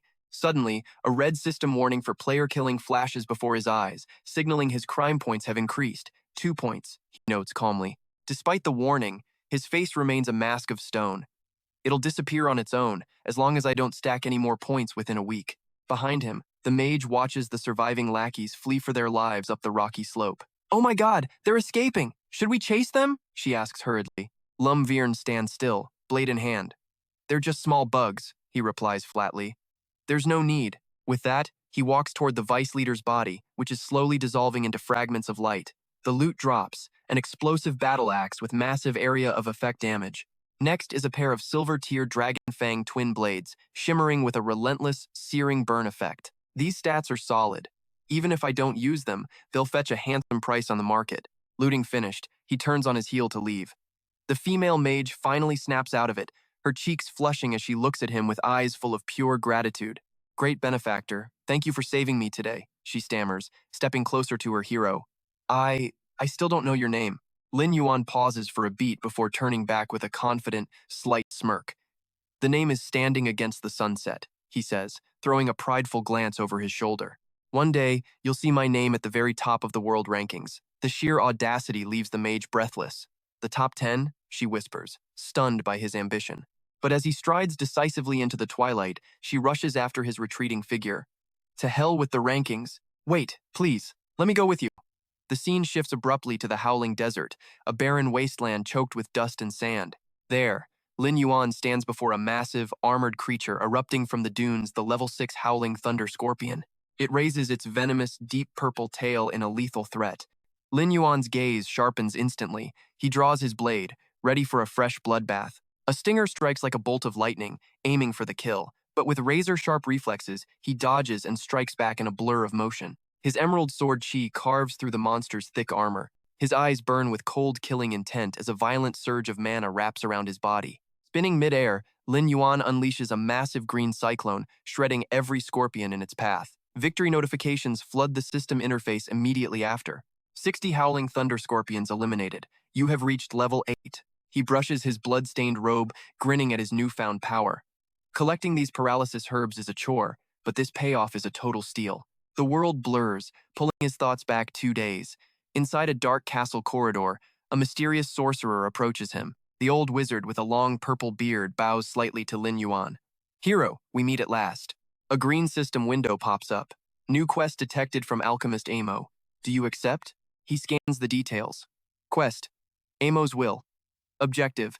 Head to the Howling Desert. Collect 100 paralysis herbs and deliver them to Amo. Time limit, 24 hours. Rank. Iron. Paralysis herbs are lightning. Attribute plants found only in the desert. Lin Yuan rubs his chin, recalling his past life. Soon, a special dungeon will open in the main city. He remembers a cavern glowing with blinding blue electricity.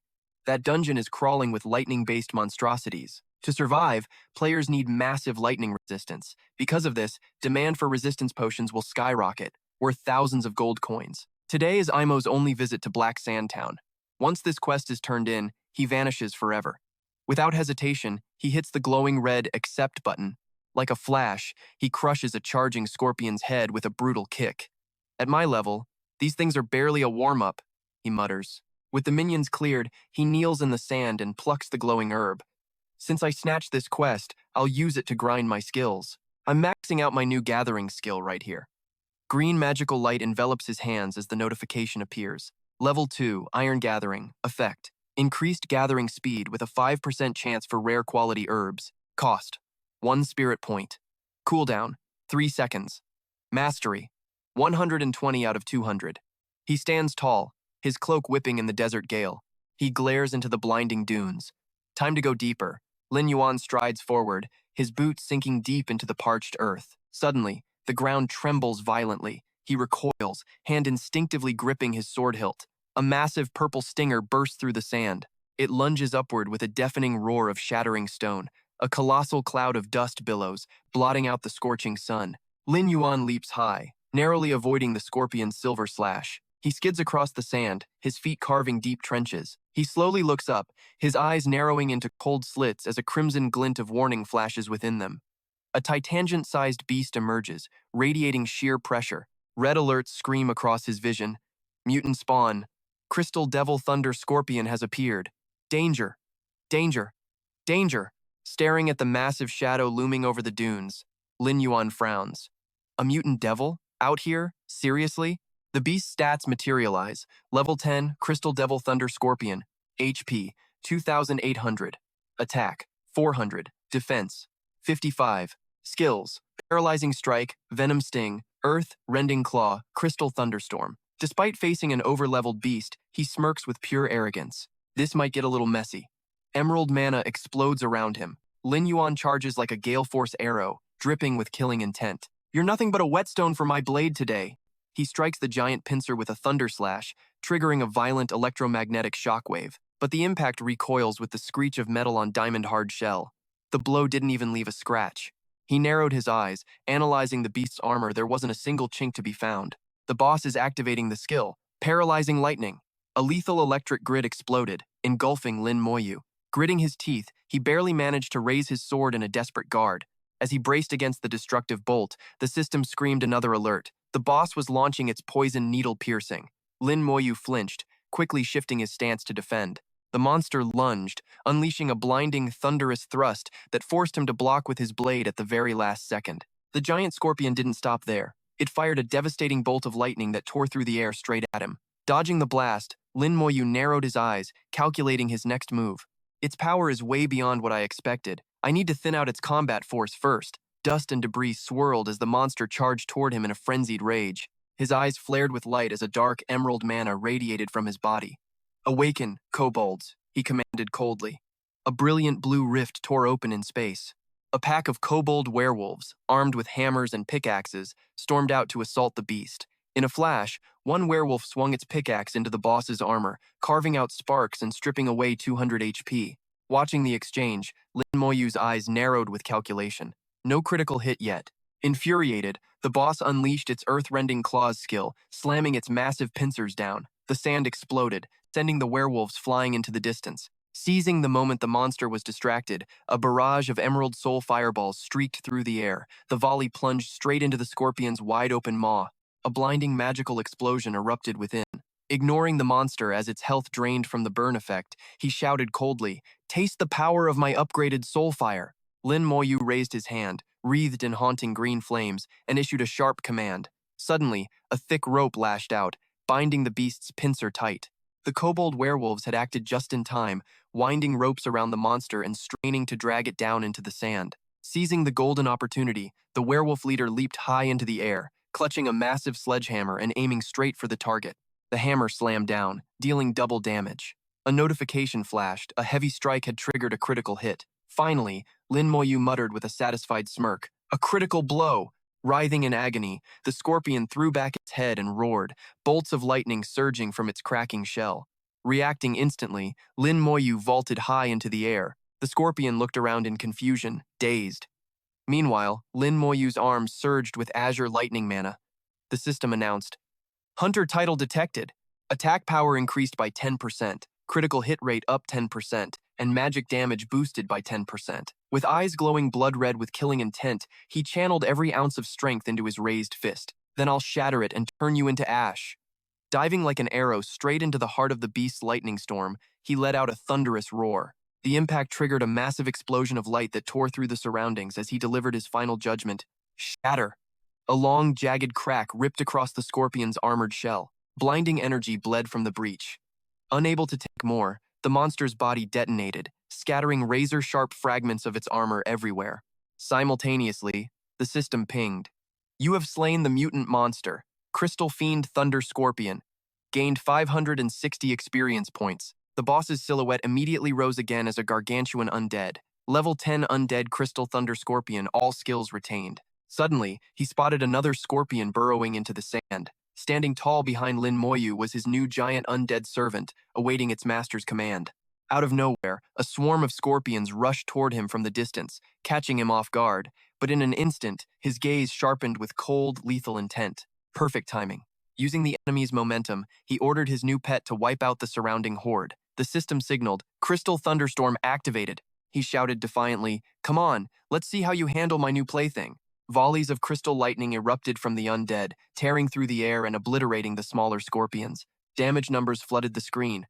-50, -60, -60. Moving in perfect sync, Lin Moyu, his eyes burning with bloodlust, swung his greatsword and leaped into the air. He rained down lethal, lightning-charged strikes upon the monster swarm. The system chimed repeatedly. Weak point hit. His blade plunged deep into a monster's hardened shell, triggering yet another critical strike. The force of the thrust punctured the armor, causing a geyser of blinding light to erupt from the wound. After the perfect execution, he touched down gracefully, his cloak billowing in the desert wind. Standing amidst the carnage of scorpion corpses, glowing gold notifications flashed before him. Level up, level up. Congratulations, you have reached level 10. He opened his glowing blue status window to check. Player, Lin Moyu. Level, 10. Class, Forbidden Necromancer. Talent, Dark Summoning. Gates of Hell, 20 out of 100. Strength, 32. Constitution, 28. Agility, 47. Spirit, 53. MP, 150. 2 out of 5,159. A satisfied smirk played on Lin Moyu's lips. 2 levels in one go. That feels incredible. At that moment, the boss rewards manifested in a brilliant light. He quickly calculated his gains as the notifications rolled in. Silver tier weapon obtained. Items. Thunderstaff, Greaves, Paralyzing Ring, and Phantom Hand, crossbow. Everything from the treasure chest is silver tier.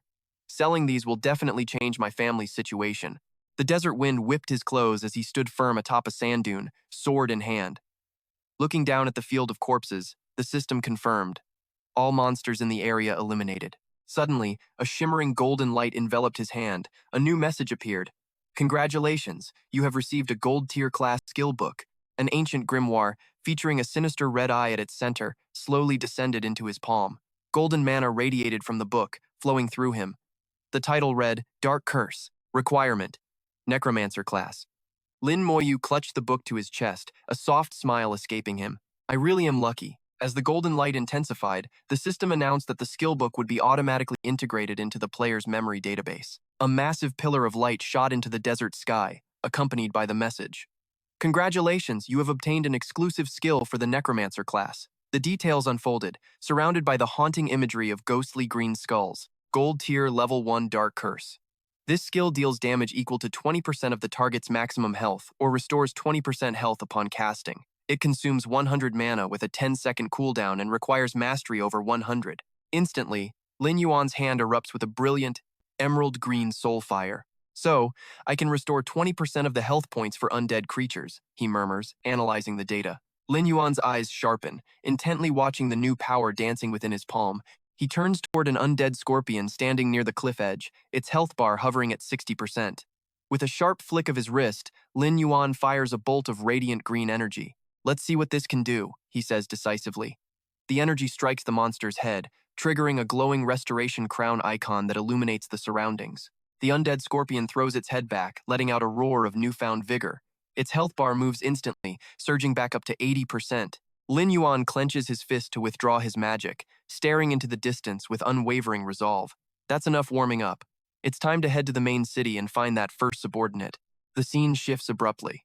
In the real world, Lin Yuan pulls off his VR headset with a dry, mechanical click of the latch. His face is pale, struck by a look of sudden, heavy realization. Wait, could it be? In the living room, his mother stands behind his gaming chair, her face etched with worry as she urges him. Yuan, your father's back is acting up again. Go out there and give him a hand. He flinches slightly, snapped back to reality. Together, mother and son rush to support the father, who is grimacing and clutching his back as they help him settle onto the sofa. Take it easy, dear, his mother says tenderly. As she massages her husband's back, her voice is thick with both worry and frustration. Why are you still so reckless at your age? You never learn. Trying to fix the air conditioner when you know you can't handle it. It would have been better to just call a mechanic. Now look at you. You've gone and thrown your back out. His father lies face down, sweat beading on his forehead, yet he forces a smile to soothe his wife. We have to save every penny we can. Last week the washing machine broke, and didn't I fix that in just a few simple steps? Standing silently in the doorway, Lin Yuan listens as his father continues in an optimistic tone. Besides, this is just a minor injury. It's nothing really. I'll just close my eyes for a bit and I'll be fine. Tomorrow, I still have to go to the school to pick up Xiao Tan. Lin Yuan's eyes drop, filled with unspoken thoughts as he watches his hardworking father, unable to find the words to speak. The scene cuts to the following day under the clear, quiet sky of a bustling apartment complex. In the bedroom, the father is still sound asleep, while the mother knits her brows in annoyance at a sudden noise. Hearing a series of heavy thuds coming from the living room, the mother cracks open the bedroom door, her voice still thick with sleep. Yuan, is that you? Why are you making so much noise so early? As the parents step outside, they both freeze in shock. Two workers are busy mounting a massive, high-end television onto their wall. The entire living room now looks incredibly luxurious. One of the workers approaches and takes the father's hand, making both parents jump in fright. He asks, "Excuse me, are you Mr. and Mrs. Lin? These are the new items purchased by Mr. Lin Yuan. We've delivered and installed them as quickly as possible. Please, take a look and confirm the delivery." Standing stunned in the middle of his own living room, the father breaks into a cold sweat and mumbles, "Wait, I'm not sleepwalking, am I? What on earth is going on?" The scene shifts to a high-end gym.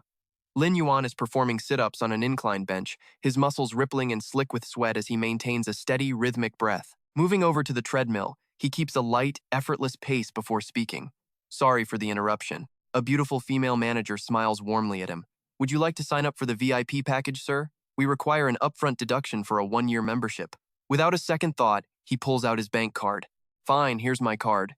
He thinks to himself, "After selling off some unnecessary equipment, I've renovated the house and bought a family membership at this gym." His eyes gleam with a deep contemplative light. After all, Mom, Dad, and Xiao Tan need to start physical training early. They need to adapt quickly when the era of immortality begins. Holding the card, the manager's lovely face flushes a light pink as she screams internally. Suddenly, her eyes widen in utter astonishment. "This is?" Her hands tremble as a realization hits her. "Hello?" "Yes, Mom. It's prize money from a gaming tournament I won." "Yeah, you two just rested home today. Leave Xiao Tan to me." Watching his sturdy, confident silhouette as he walks away, the manager clutches the card to her chest and sighs. He's so young, truly an extraordinary man. Meanwhile, at the school gates, the final bell rings and students pour out in a noisy crowd. "School's out. Hurry up. Let's go to the net cafe next door and team up for a round. Wait for me. Count me in."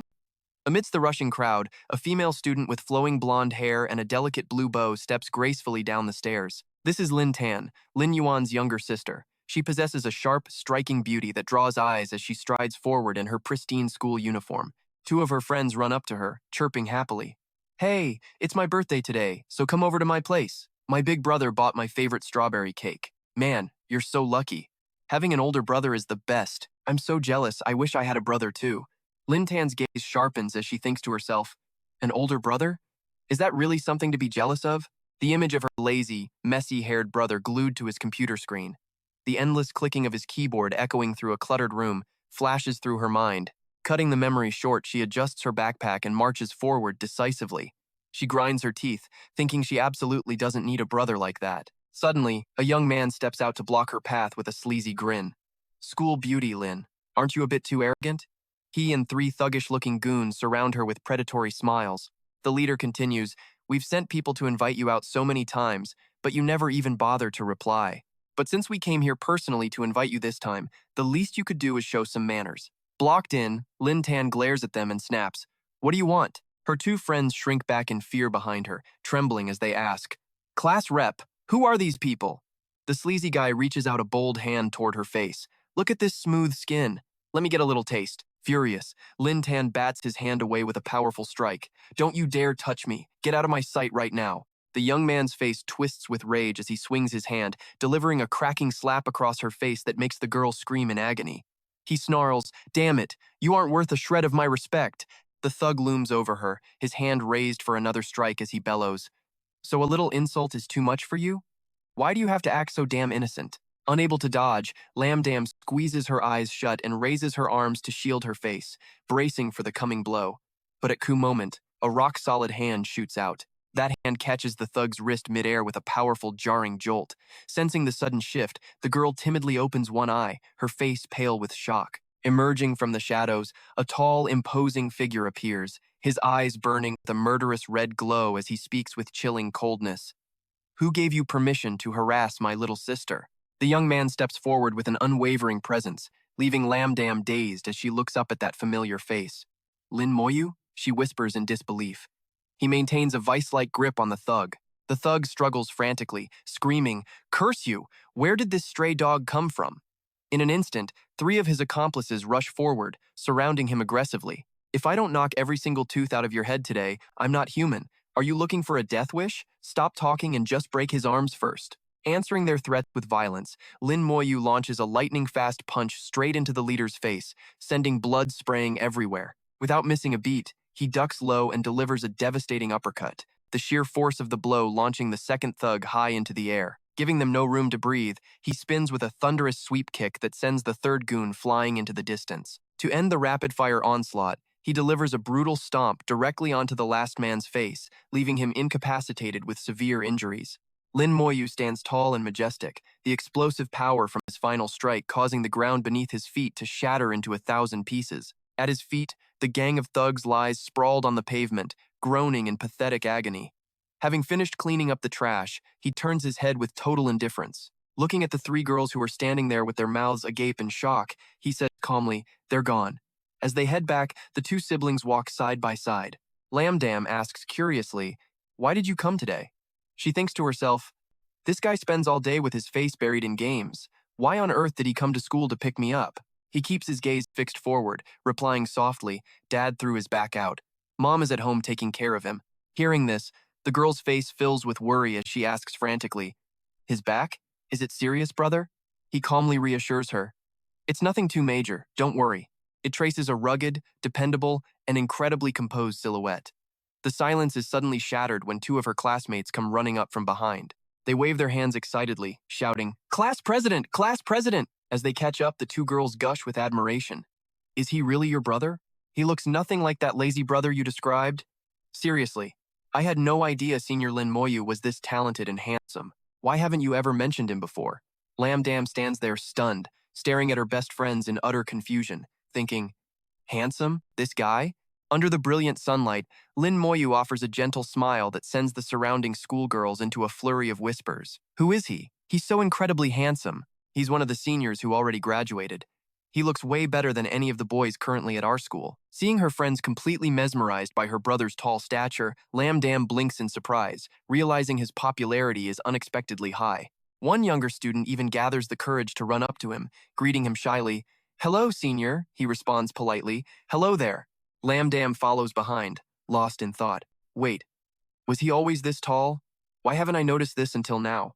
Her gaze lingers on his broad shoulders and muscular build. A flurry of questions races through her mind. He actually has muscles? When did he even start exercising? No wonder he was such a good fighter just now. But he's clearly still the same person. Old memories flood back. She remembers a version of Lin Moyu who was sickly, lethargic, always wearing a hoodie pulled low, and completely shut out from the world with his phone. A far cry from his current shining image, the Lin Moyu of the past was a man who locked himself in a dark room, unkempt and covered in stubble. He used to slump over a game controller amidst a mess of snacks. Lamdam frowns, staring intensely at her brother's sturdy back. Why do I feel such a sudden and massive change in him? Her friends wave cheerfully as they head their separate ways, calling out their goodbyes. "See you tomorrow. See you." She jumps slightly when she hears a familiar voice and turns around, looking confused. Lin Moyu bends his knees slightly, offering his back. "Get on." She waves her hands flusteredly, her cheeks turning bright red. I can walk myself."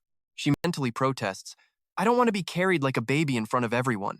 Suddenly, an unexpected force pulls her forward, making her stumble. She finds herself collapsing onto her brother's broad back right in the middle of the school lobby. Lin Moyu hitches her up securely and begins to walk. "Don't force yourself if you can't walk." He had sharply noticed the bloody bruise on her ankle. "You sprained it when you were pushed down earlier, didn't you?" Lamdam is stunned, thinking, when did he even notice that? As they reach the front door, he calls out, "We're home." Lamdam follows with a timid greeting to their parents. He uses his strong, steady hands to expertly wash the dishes. Their mother smiles, whispering, "Look at our son.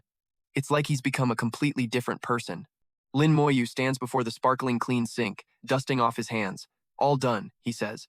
With a casual flick, he unfastens his apron and turns to leave without a second glance. "I'm heading back to my room," he adds. Lamdam watches the closing wooden door with a flicker of disappointment in her eyes, wondering why she even expected anything more. He's still just a useless game addict, she thinks bitterly.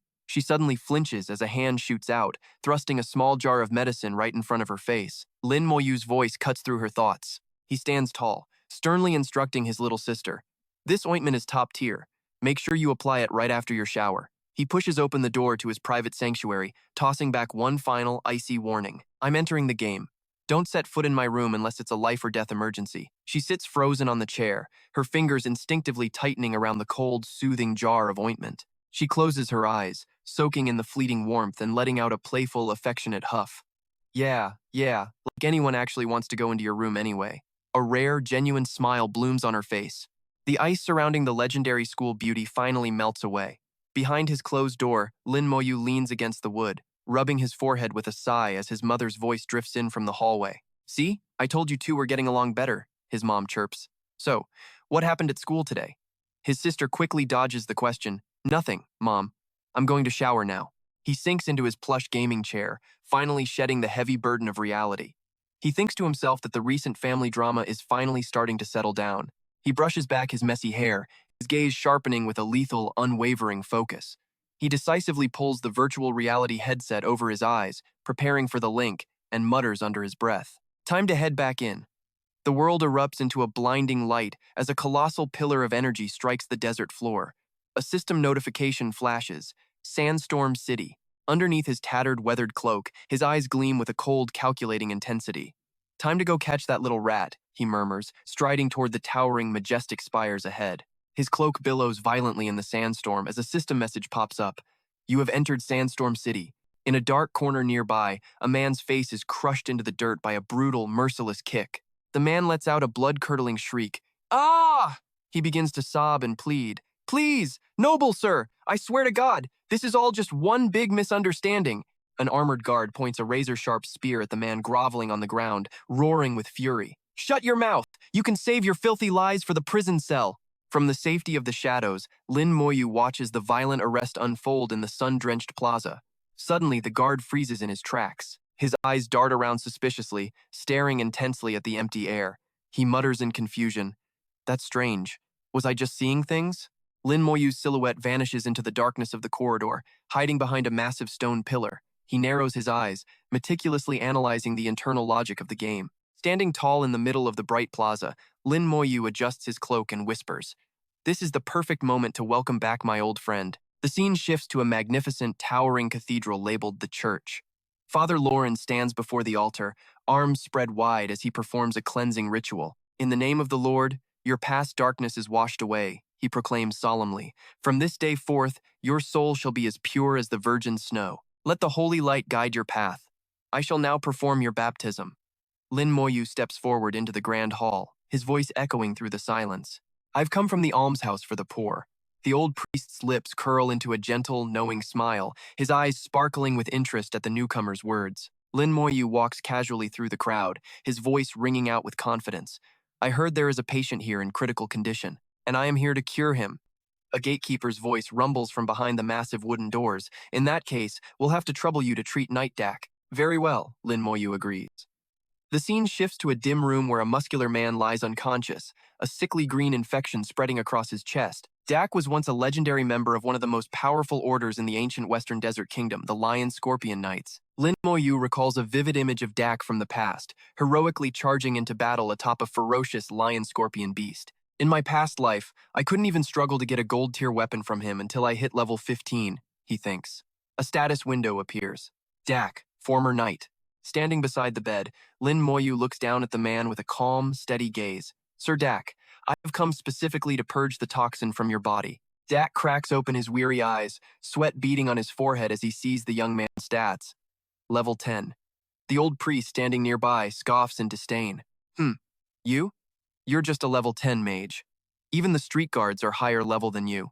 Suddenly, Dak begins to cough violently. He convulses, spraying a mixture of foul, blackish-green blood and poison onto the sheets, gasping for air. The poison in your body has already begun to liquefy your internal organs, Lin Moyu interjects. If you refuse my treatment, you won't survive more than a single month.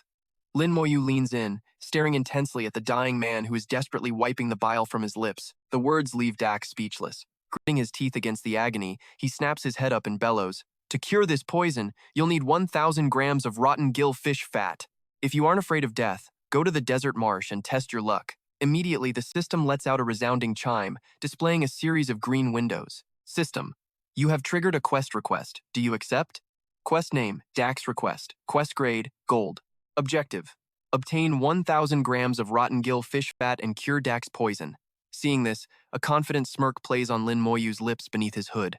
Of course, Lin Moyu replies simply. The scene shifts to the murky, stagnant waters of the marsh, where human skulls bob on the surface and grotesque fish churn the water. In the desert marsh, bizarre fish slither across the arid sand, making sickening, squelching sounds. Suddenly, a monstrous fish erupts from the mud. It unhinges its jaw, filled with rows of needle-sharp teeth, and lunges at a panicked guard. Stats: Elite Rotten Gill Fish, Level 15. Health: 3,500. Attack: 300. Defense: 45. Skills: Leaping Tail Strike and Gill Curse Resonance. Right at that moment, a valiant blonde-haired knight leaps into the air, his blade gleaming. Hold your ground, he roars to his trembling comrades below. Don't let them get a single bite. The massive beast lashes its tail, emitting a blinding flash of light as it slams into the earth. The impact creates a bone-shattering shockwave that rips through the air. The blonde knight and his comrades are hurled through the air, letting out agonizing screams as a brilliant energy explosion scatters them like leaves in a storm. The soldiers flail helplessly, sinking into the thick mud. Panic strikes as they call out to one another, surrounded by a school of grotesque mutated fish. Help! Someone! Help us! A massive fishtail, glowing with a radiant golden light, slams violently against the ground. The system notification flashes. Tail leap skill activated. The colossal, rotting fish monster unhinges its pitch-black maw, rows of jagged fangs bared. It lunges straight for the knight, letting out a deafening, predatory roar. Gritting his teeth, the blonde knight pours every ounce of strength into his trembling arms, desperately raising his sword in a final block. The world goes dark as the giant mouth looms over him. With its slimy tongue and razor-sharp teeth, the beast blots out his entire vision. The knight's eyes widen in sheer terror, a single thought racing through his mind. This is it. I'm dead. Lin Yuan's powerful hand catches the knight's sword arm, yanking him back with a violent tug. He barks out coldly, "Get out of my way." He charges straight ahead, a fierce blue flame erupting in his eyes, reflecting a gaze filled with absolute confidence and unwavering resolve. The fish beast stares in shock as the blue fire slams directly into its eyeball. It thrashes wildly, let out a high-pitched shriek of pure agony. The blue flames explode violently atop the monster's head, creating a blinding flash and a shockwave that makes the very earth tremble. Lin Yuan lands gracefully, leaving the blonde knight collapsed on the ground behind him, wearing a look of pure bewilderment. He stammers in disbelief. I survived? Suddenly, he whips his head around, his eyes wide with realization as he shouts after the retreating figure, "Wait!" The knight watches in awe as Lin Yuan streaks across the sky like an arrow, trailing a vibrant wake of emerald green mana. He swings his hand, unleashing arcs of brilliant green magic that rain down on the school of fish monsters, dealing one devastating blow after another. One massive fish, its eyes bloodshot and bulging, takes a lethal strike head-on. Its mouth gapes open as it lets out a pathetic, final wail. In an instant, the school of fish lashes their tails and leaps into the air, swarming toward Lin Yuan from all sides. The blonde knight screams in a panic, "Great hero, watch out!" Another giant fish slithers through the murky mud with terrifying speed, its massive body cutting through the sludge as it aims to swallow him whole. Lin Yuan executes a fluid backflip, effortlessly dodging the lunge. A mocking smirk plays on his lips. "Is that all you've got?" He lands firmly on the ground, his expression remaining icy and composed. He digs his heels in, locking himself into a solid combat stance. Instantly, he summons his sword. As the blade pulses with blue light, he declares with cold authority, "Trash gathered in a pile is still just garbage." He raises the razor-sharp edge to eye level and thrusts it directly into the center of the monster's eye, triggering a blinding burst of light. The freakish fish are hit with a barrage of critical strikes, writhing in agony. The knight watches from a distance, paralyzed by the sight. Who exactly is this great hero? 8 of us were nearly crushed to death, yet he's taking down 5 of those monsters all by himself. His power is absolutely incredible. Their most terrifying power is their group attack. The fish all gape their mouths at once, gathering surges of emerald lightning into a combined blast that shakes the heavens. Lin Yuan stands motionless on a jagged rock, staring down the massive tsunami of toxic energy as it surges toward him. He narrows his eyes slightly, his gaze remaining disturbingly calm. The system notification pings. The moldy fish are casting their group skill, Echo of Cursed Fangs.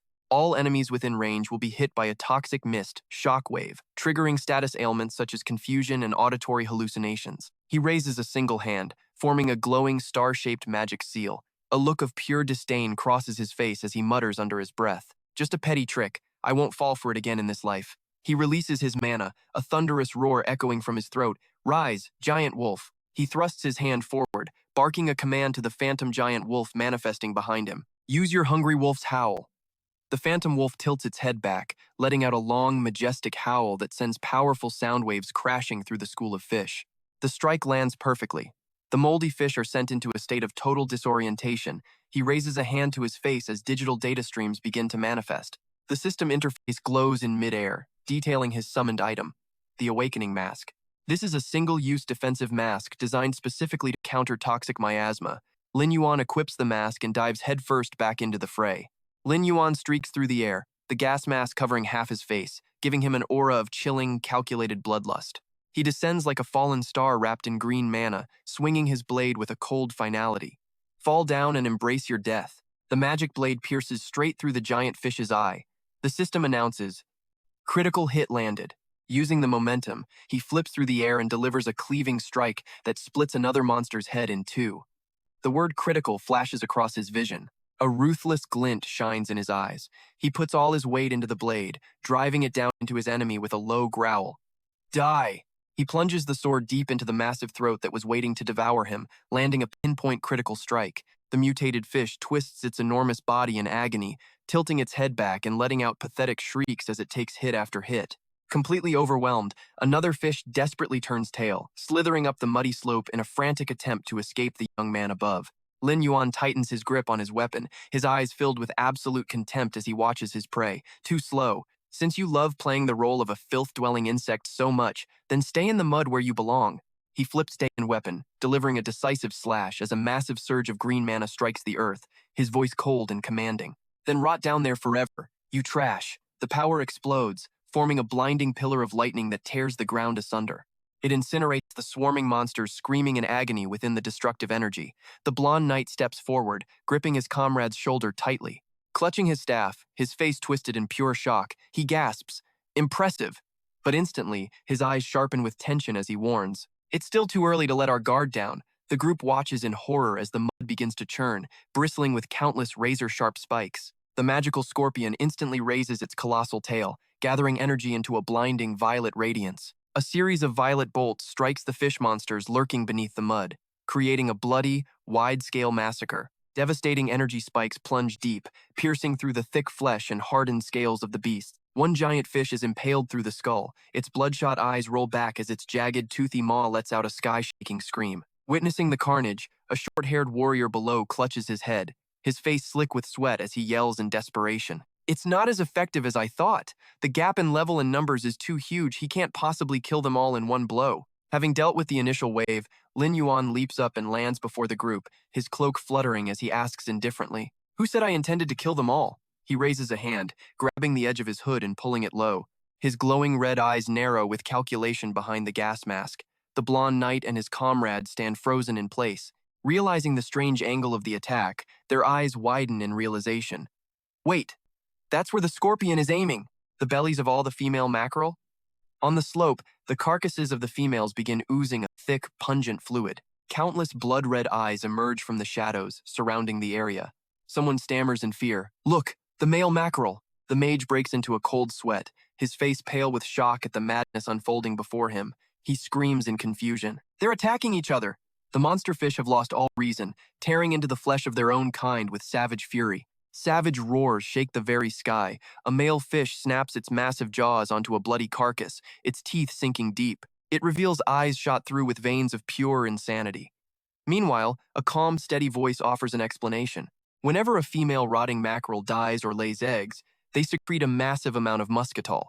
The thick, dark purple toxin flows through the rock crevices, bubbling and emitting a distinct, overpowering scent. It drives the males into a murderous frenzy, causing them to slaughter anything within their reach. Standing tall against the setting sun, Lin Yuan says calmly, "I simply used their nature against them to trigger a self-inflicted massacre." At that moment, a fish carcass sinks slowly into the mud, leaving behind a trail of rising bubbles. Suddenly, a behemoth fish with razor-sharp teeth erupts from the mud right behind him. Someone screams in panic.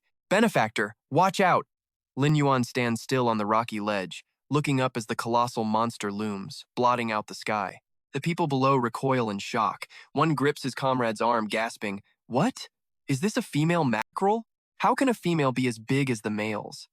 High above, Lin Yuan's lips curl into a smirk behind his mask as he speaks. "Perfect timing!" He reaches out, commanding a surge of green mana to manifest. "Zombie ghost wolves, move out!"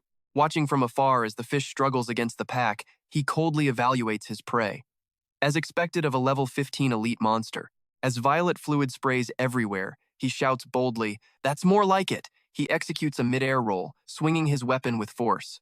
He creates a wide arc of mana, scattering spheres of dark purple toxin across the entire area. He quickly snatches a handful of slick purple eggs from the monster's belly, tossing them directly into the mouth of a dead male fish. The knights watch in utter bewilderment, frowning at his strange actions. "What on earth is he doing?" Lin Yuan points, commanding the ghost wolf. "Keep going!" A werewolf swings his pickaxe with bone-crushing force, shattering the monster's reinforced scale armor into jagged pieces. Seeing the loot, the soldier's eyes widen in shock. He points a trembling finger, asking if this is the legendary green poison sac found only inside the males. Lom Viren approaches the group, his expression calm and collected. "That's right," he explains. "The green poison sac inside the males is essentially a biological version of capsaicin. The toxic fumes and stench it emits scream danger to the schools of fish. Below the surface, the remaining monsters are thrashing in a frantic, desperate retreat. As the fish scatter into the distance, he adds coldly, they'll keep at least a 5-meter radius and won't dare return. They aren't fully immune to their own toxins. Once poisoned, their fate is sealed." The golden-haired knight leaps for joy, punching the air with a triumphant roar that echoes through the cavern. "They're gone, every last one of them." Lom Viren turns, wading through the black, carcass-strewn water. Now, it's time to claim the real spoils of war. He stops beside the massive monster corpses rotting on the scorched, barren mud flats. He touches his gas mask as it dissolves into flickering digital data. "This mask definitely did its part," he mutters, closing his eyes briefly. Finally, he holds up a dazzling, glowing gem pulsating with magic. It's a shame he spent 5 gold coins on a single-use item. A heavy loss, but the payoff makes it worth every coin.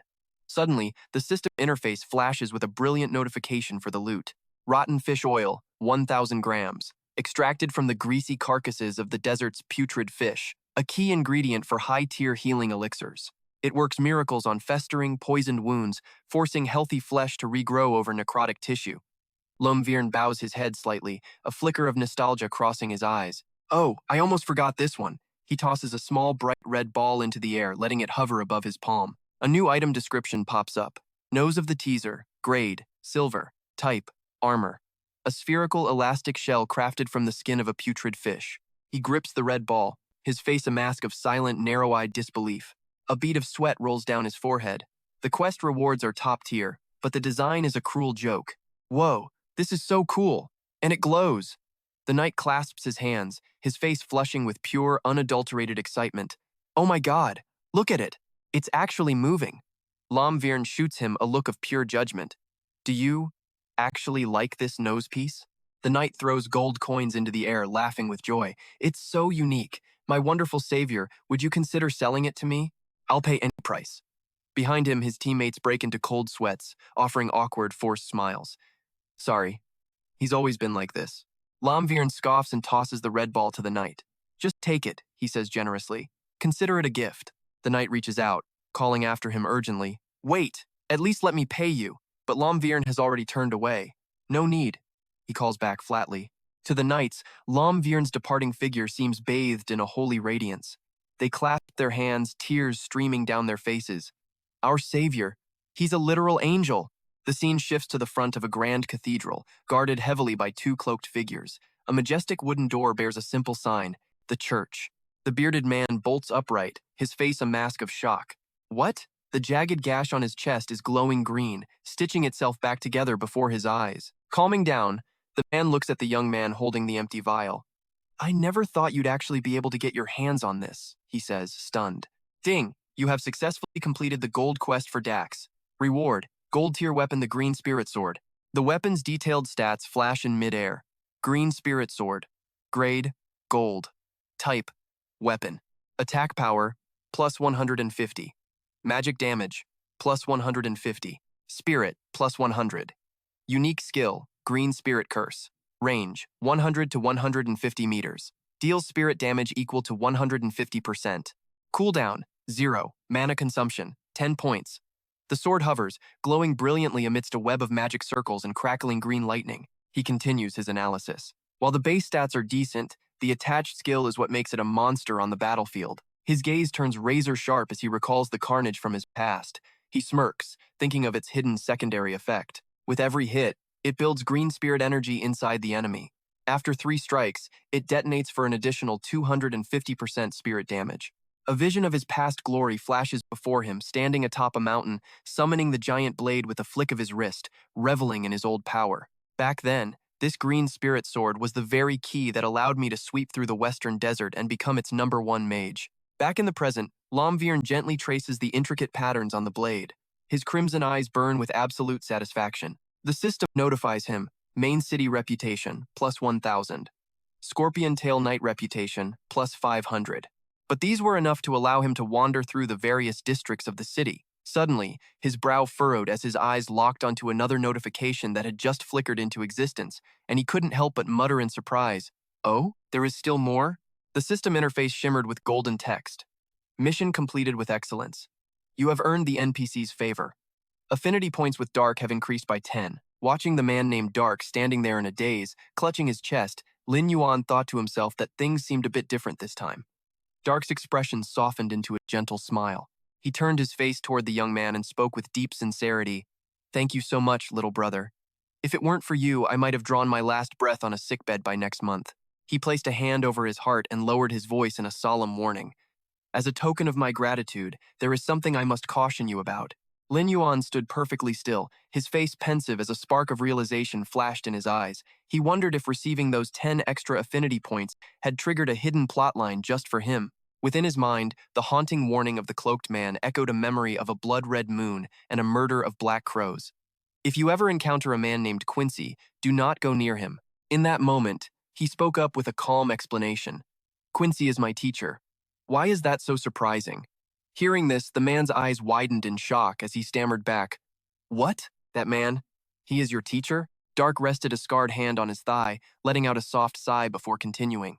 "Even though you have hidden your profession, the truth is," he stood up straight, facing the young man directly, and declared firmly, "You are a necromancer, aren't you?" Lin Yuan's brow instantly shot up, his face hardening with wary intensity as he demanded, "How do you know I am a necromancer?"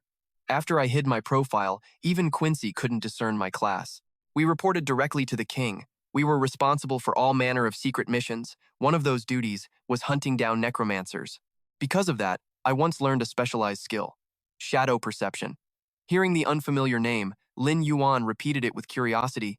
Shadow perception?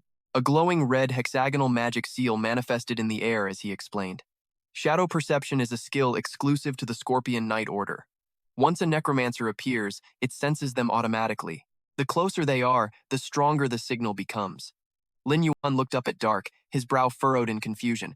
"So, you have known who I was from the very beginning?" It seemed there truly were skills designed specifically to counter necromancers. Dark waved his hand dismissively and replied sincerely, "No, I was poisoned, and my perceptive abilities were severely dulled. I didn't notice it at first, but now that I have been cured, that unique presence of the Dark Lord radiating from you, it cannot be hidden." The young man grew even more bewildered, muttering under his breath, "The Dark Lord?" Dark bowed his head with a nostalgic expression, his voice dropping to a low rumble. "Then I shall have to take you back a long, long time ago." The scene shifted to statues of gods radiating brilliant, divine light as a voice narrated. Then, a dark entity wearing a plague doctor's mask appeared. He continued his story. "But in the beginning, there was a 6th god, the Lord of Darkness. Immediately after, this god infused his power into a follower's scythe. He bestowed a massive source of dark power upon his most loyal followers, changing their professions to necromancers and forcing them to obey his every command. Under the reign of the Dark Lord, necromancers did more than just spread plagues that killed millions. Zombies with glowing red eyes roared in madness, lunging to tear apart civilians in the middle of the streets. They also turned everyone who had died into undead thralls, causing countless catastrophes. Therefore, every nation began to boycott the Lord of Darkness. Every temple built in his honor was razed to the ground. Every record of him was burned to ashes. The statue of the dark god lay toppled and broken on the scorched earth. The narration continued, cold and unforgiving. Once a necromancer is discovered, that individual is to be executed immediately. A red X slashed ruthlessly across the image representing a necromancer. That poison has tortured me for 10 years. At first, I thought I could only wait for death, but then you appeared. His personal status screen appeared. Lin Yuan glanced at it silently, thinking, in my past life, I was just a mage. I never imagined the legends hid such a secret, so that is why the necromancer is a forbidden profession. Fortunately, I have kept my profile hidden this whole time. He reached up to rub his chin, pacing a few steps with a calculating look in his eyes. Things are getting complicated. I thought that clearing my crime points would be enough for me to investigate the clues about the badge in the main city area. His crimson eyes flashed with tension as his thoughts raced. But now, if I don't find a way to suppress this presence of the Dark Lord, my profession could be exposed at any moment. Breaking his train of thought, he turned back to face Dark and asked seriously, Douglas, is there any way to avoid the shadow perception of the Scorpion Knight Order? Dark instantly clenched his fists, beads of nervous sweat forming on his face. Unless Quincy helps you. But if he learns your true identity, he will undoubtedly kill you. Dark glared intensely, emphasizing the terrifying reason. Because it was a necromancer who murdered his wife. He continued to stride across the burning sands. Flashing back to 10 minutes prior, Dark had lunged forward to stop him, shouting at the top of his lungs. Are you insane? You are actually going to see Quincy? He wants to tear every necromancer limb from limb. Lin Yuan only tilted his head slightly, his crimson eyes burning with cold composure and unwavering resolve as he replied, I have no other choice. If I keep carrying this Dark Lord's presence around, it's going to be dangerous everywhere, not just in the main city. I have to find a way to deal with this.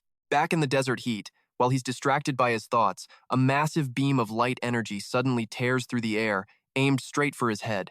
He gasps in shock. Huh?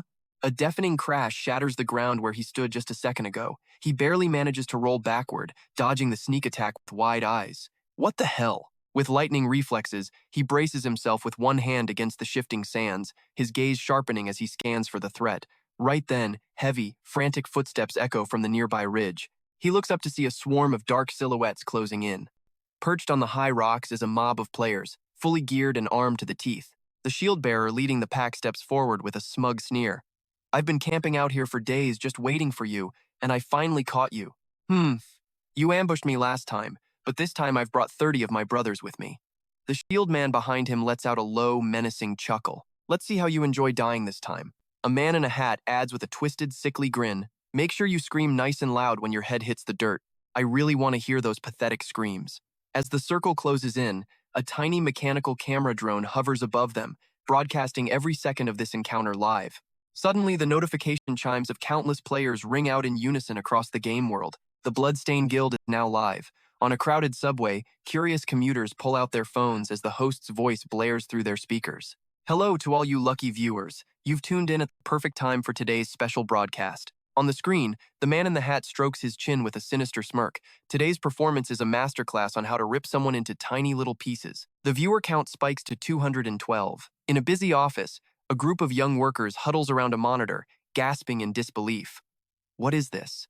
Whoa, 30 against 1? Who's the poor soul that crossed the Bloodstained Guild? At another house, a guy rubs his chin while looking at his laptop. He looks kind of familiar. He speaks with an icy tone. You two mutts aren't even enough for me to warm up with. Since you're so eager to die, I guess I'll just have to kill you all over again. The live chat explodes instantly. This guy is insane. How does he have the guts to talk to the Bloodstained Guild like that? Wait, say that again? He's actually kind of cool, isn't he? The shield bearer's face turns a furious shade of purple. He swings his weapon and bellows, Kill him! On command, 3 assassins armed with daggers move with blinding speed, sliding across the dunes as they lunge straight for Lin Yuan. At the same time, the enemy mage thrusts his hands forward, summoning arcs of brilliant blue lightning that crackle with destructive energy. From the high ground, an archer draws his bow and releases a shimmering arrow of light that pierces the air. Die, you trash, he screams. Warriors leap from the cliffs, swinging axes and swords to crush the lone man standing below. Faced with this overwhelming swarm, Lin Yuan doesn't even flinch. A system notification flashes before his eyes. Malicious attack detected. Counterattack window, 15 minutes. Eliminating these attackers will not increase your infamy. A cold smirk plays on his lips as he draws 2 glowing blue spirit blades, crackling with electricity. Only 15 minutes? He muses confidently. That's more than enough time to kill these losers 3 times over. He slams his blades into the ground and shouts, "Undead army, come out and play." Instantly, a thunder scorpion and 7 werewolves erupt from the sand in a burst of eerie green flames. A feral undead werewolf raises its pickaxe high, preparing to deliver a crushing blow. As the mage's lightning orb flies toward him, Lin Yuan stands his ground with an arrogant sneer. "You call that tiny spark lightning? How pathetic." With one powerful swing of the pickaxe, the lightning orb is shattered into nothingness. He waves his hand, barking a command. "Undead thunder scorpion, poison them." The massive beast lunges, skewering an enemy warrior. Seeing the tide turn, the commander breaks into a cold sweat. "Everyone, listen up. Warriors, fall back into shield formation. Mages and archers, open fire." The shield bearers charge forward in unison, slamming their heavy gear into the sand. "Formation," they roar, their movements creating a deafening rhythmic thud. This synchronized movement generates a dense wave of protective energy that cracks the very ground. Behind the shield wall, the mages begin chanting their empowerment spells in a low, haunting chorus. They funnel a massive surge of magic through glowing runic circles toward the lead mage at the center. Absorbing the energy, he grunts as he hoists his staff high into the air. A gargantuan orb of violet lightning coalesces, vibrating with bone-shaking power. He screams like a madman and slams his staff down to unleash the full force of the attack. Jagged bolts of violet lightning tear through the dunes, striking Lin Yuan's undead army with a blinding, devastating force. Up on the ridge, the archers draw their bowstrings to the limit. "Lose!" they scream, raining down a storm of light-infused arrows. On the live stream, the viewer count drops sharply from 212 down to 168 as the chat fills with mocking comments. "Are these summons really just fodder for a level 8 elite team? I'm out. Just another scrub who likes to show off." Place your bets on how long the kid lasts. Safe behind the wall of shields, the swordsman swings his blade and mocks him. "So what if you can summon a few zombies?" Hearing their delusional boasts, Lin Yuan's face remains hooded in shadow, his lips curling into a frigid, mocking smile. "Oh? Is that so?" he replies softly. That eerie smile catches the shield-bearer's eye, sending a shiver down his spine as he stammers in confusion. "Wait, is he laughing?" Suddenly, the chat room explodes once again. "What the hell? What's going on?" Suddenly, deep cracks begin to splinter across the ground. A localized explosion erupts right beneath the mage's feet, sending them into a state of pure terror. The ground behind them collapses without warning, forming a gaping abyss that swallows the screaming mob whole. "Help me!" Hearing the thunderous roar from behind, the shield-bearers and swordsmen at the front line whip around, their faces twisted in absolute shock. They're met with a gruesome sight, a hulking zombie werewolf swinging a pickaxe directly at the head of a panicking soldier. A bolt of emerald lightning tears through the air, striking a mage and making him shriek in agony. As his comrades tremble in realization, the pickaxe descends with devastating force. The commander screams until his throat is raw, scrambling back in pure terror. The enemy formation shatters instantly. A pack of frenzied wolves lunges forward, tearing through the defensive line and knocking over shields. Desperate cries of "Help! Save me!" echo through the chaos. Facing such brutal power, the hooded man and the shield soldier turn pale. Sweat pours down their faces as they gasp. "What? What is this?" The sheer panic sends the livestream viewership skyrocketing to 302 people.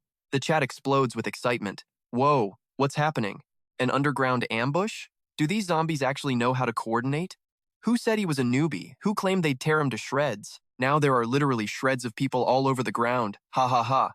On the other side of the battlefield, a mage desperately waves his staff, casting golden spells to heal the wounded. He barks a warning to his team.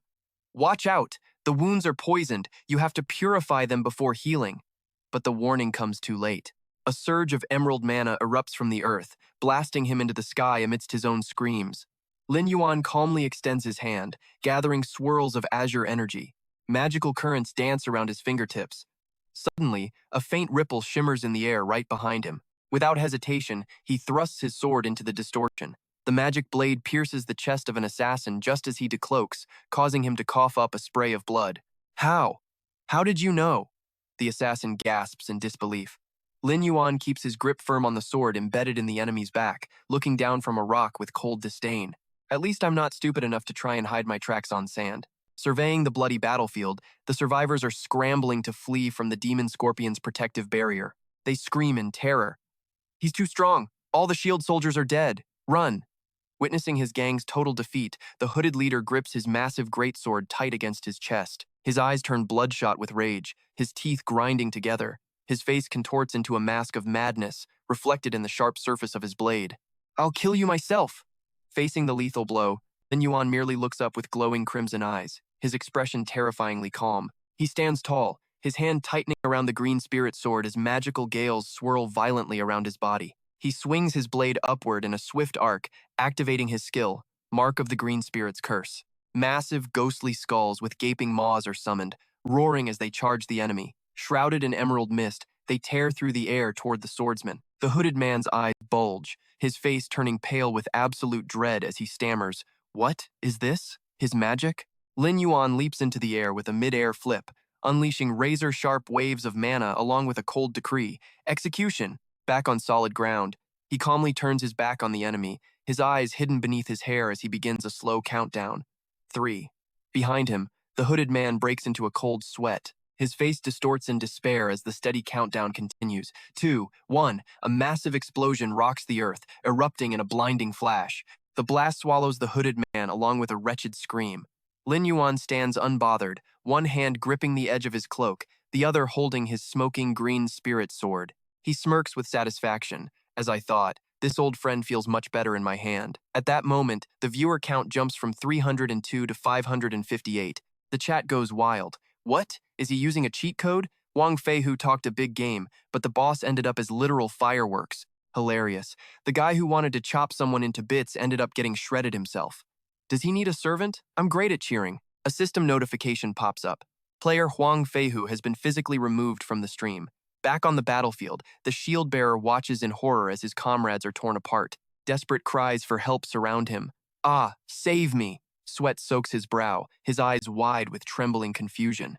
He wonders if he's hallucinating. In the distance, Lin Yuan stands motionless amidst floating embers of crimson magic, radiating a suffocating pressure. It's only been a few days, and he's already this strong, the shield bearer thinks.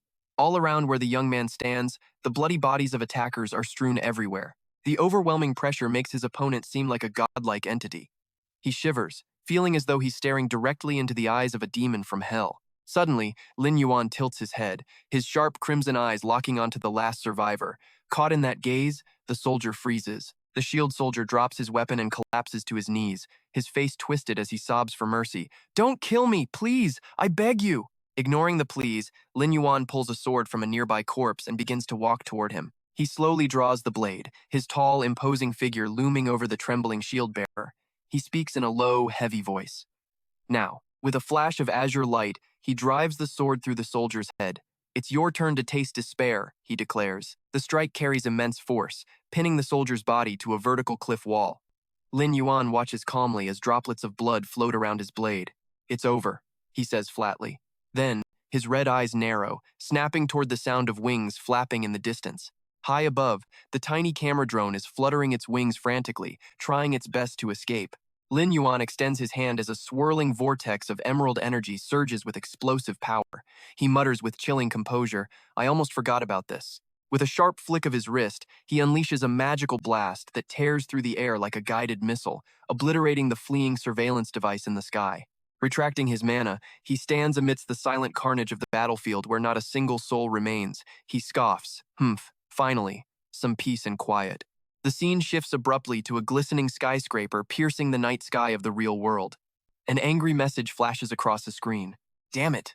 Why did that powerhouse have to blow up the stream drone? In a lavish room, a group of men sit huddled in a heated discussion. A chat box pops up. Does anyone know who he is? Another user replies instantly, "I know him.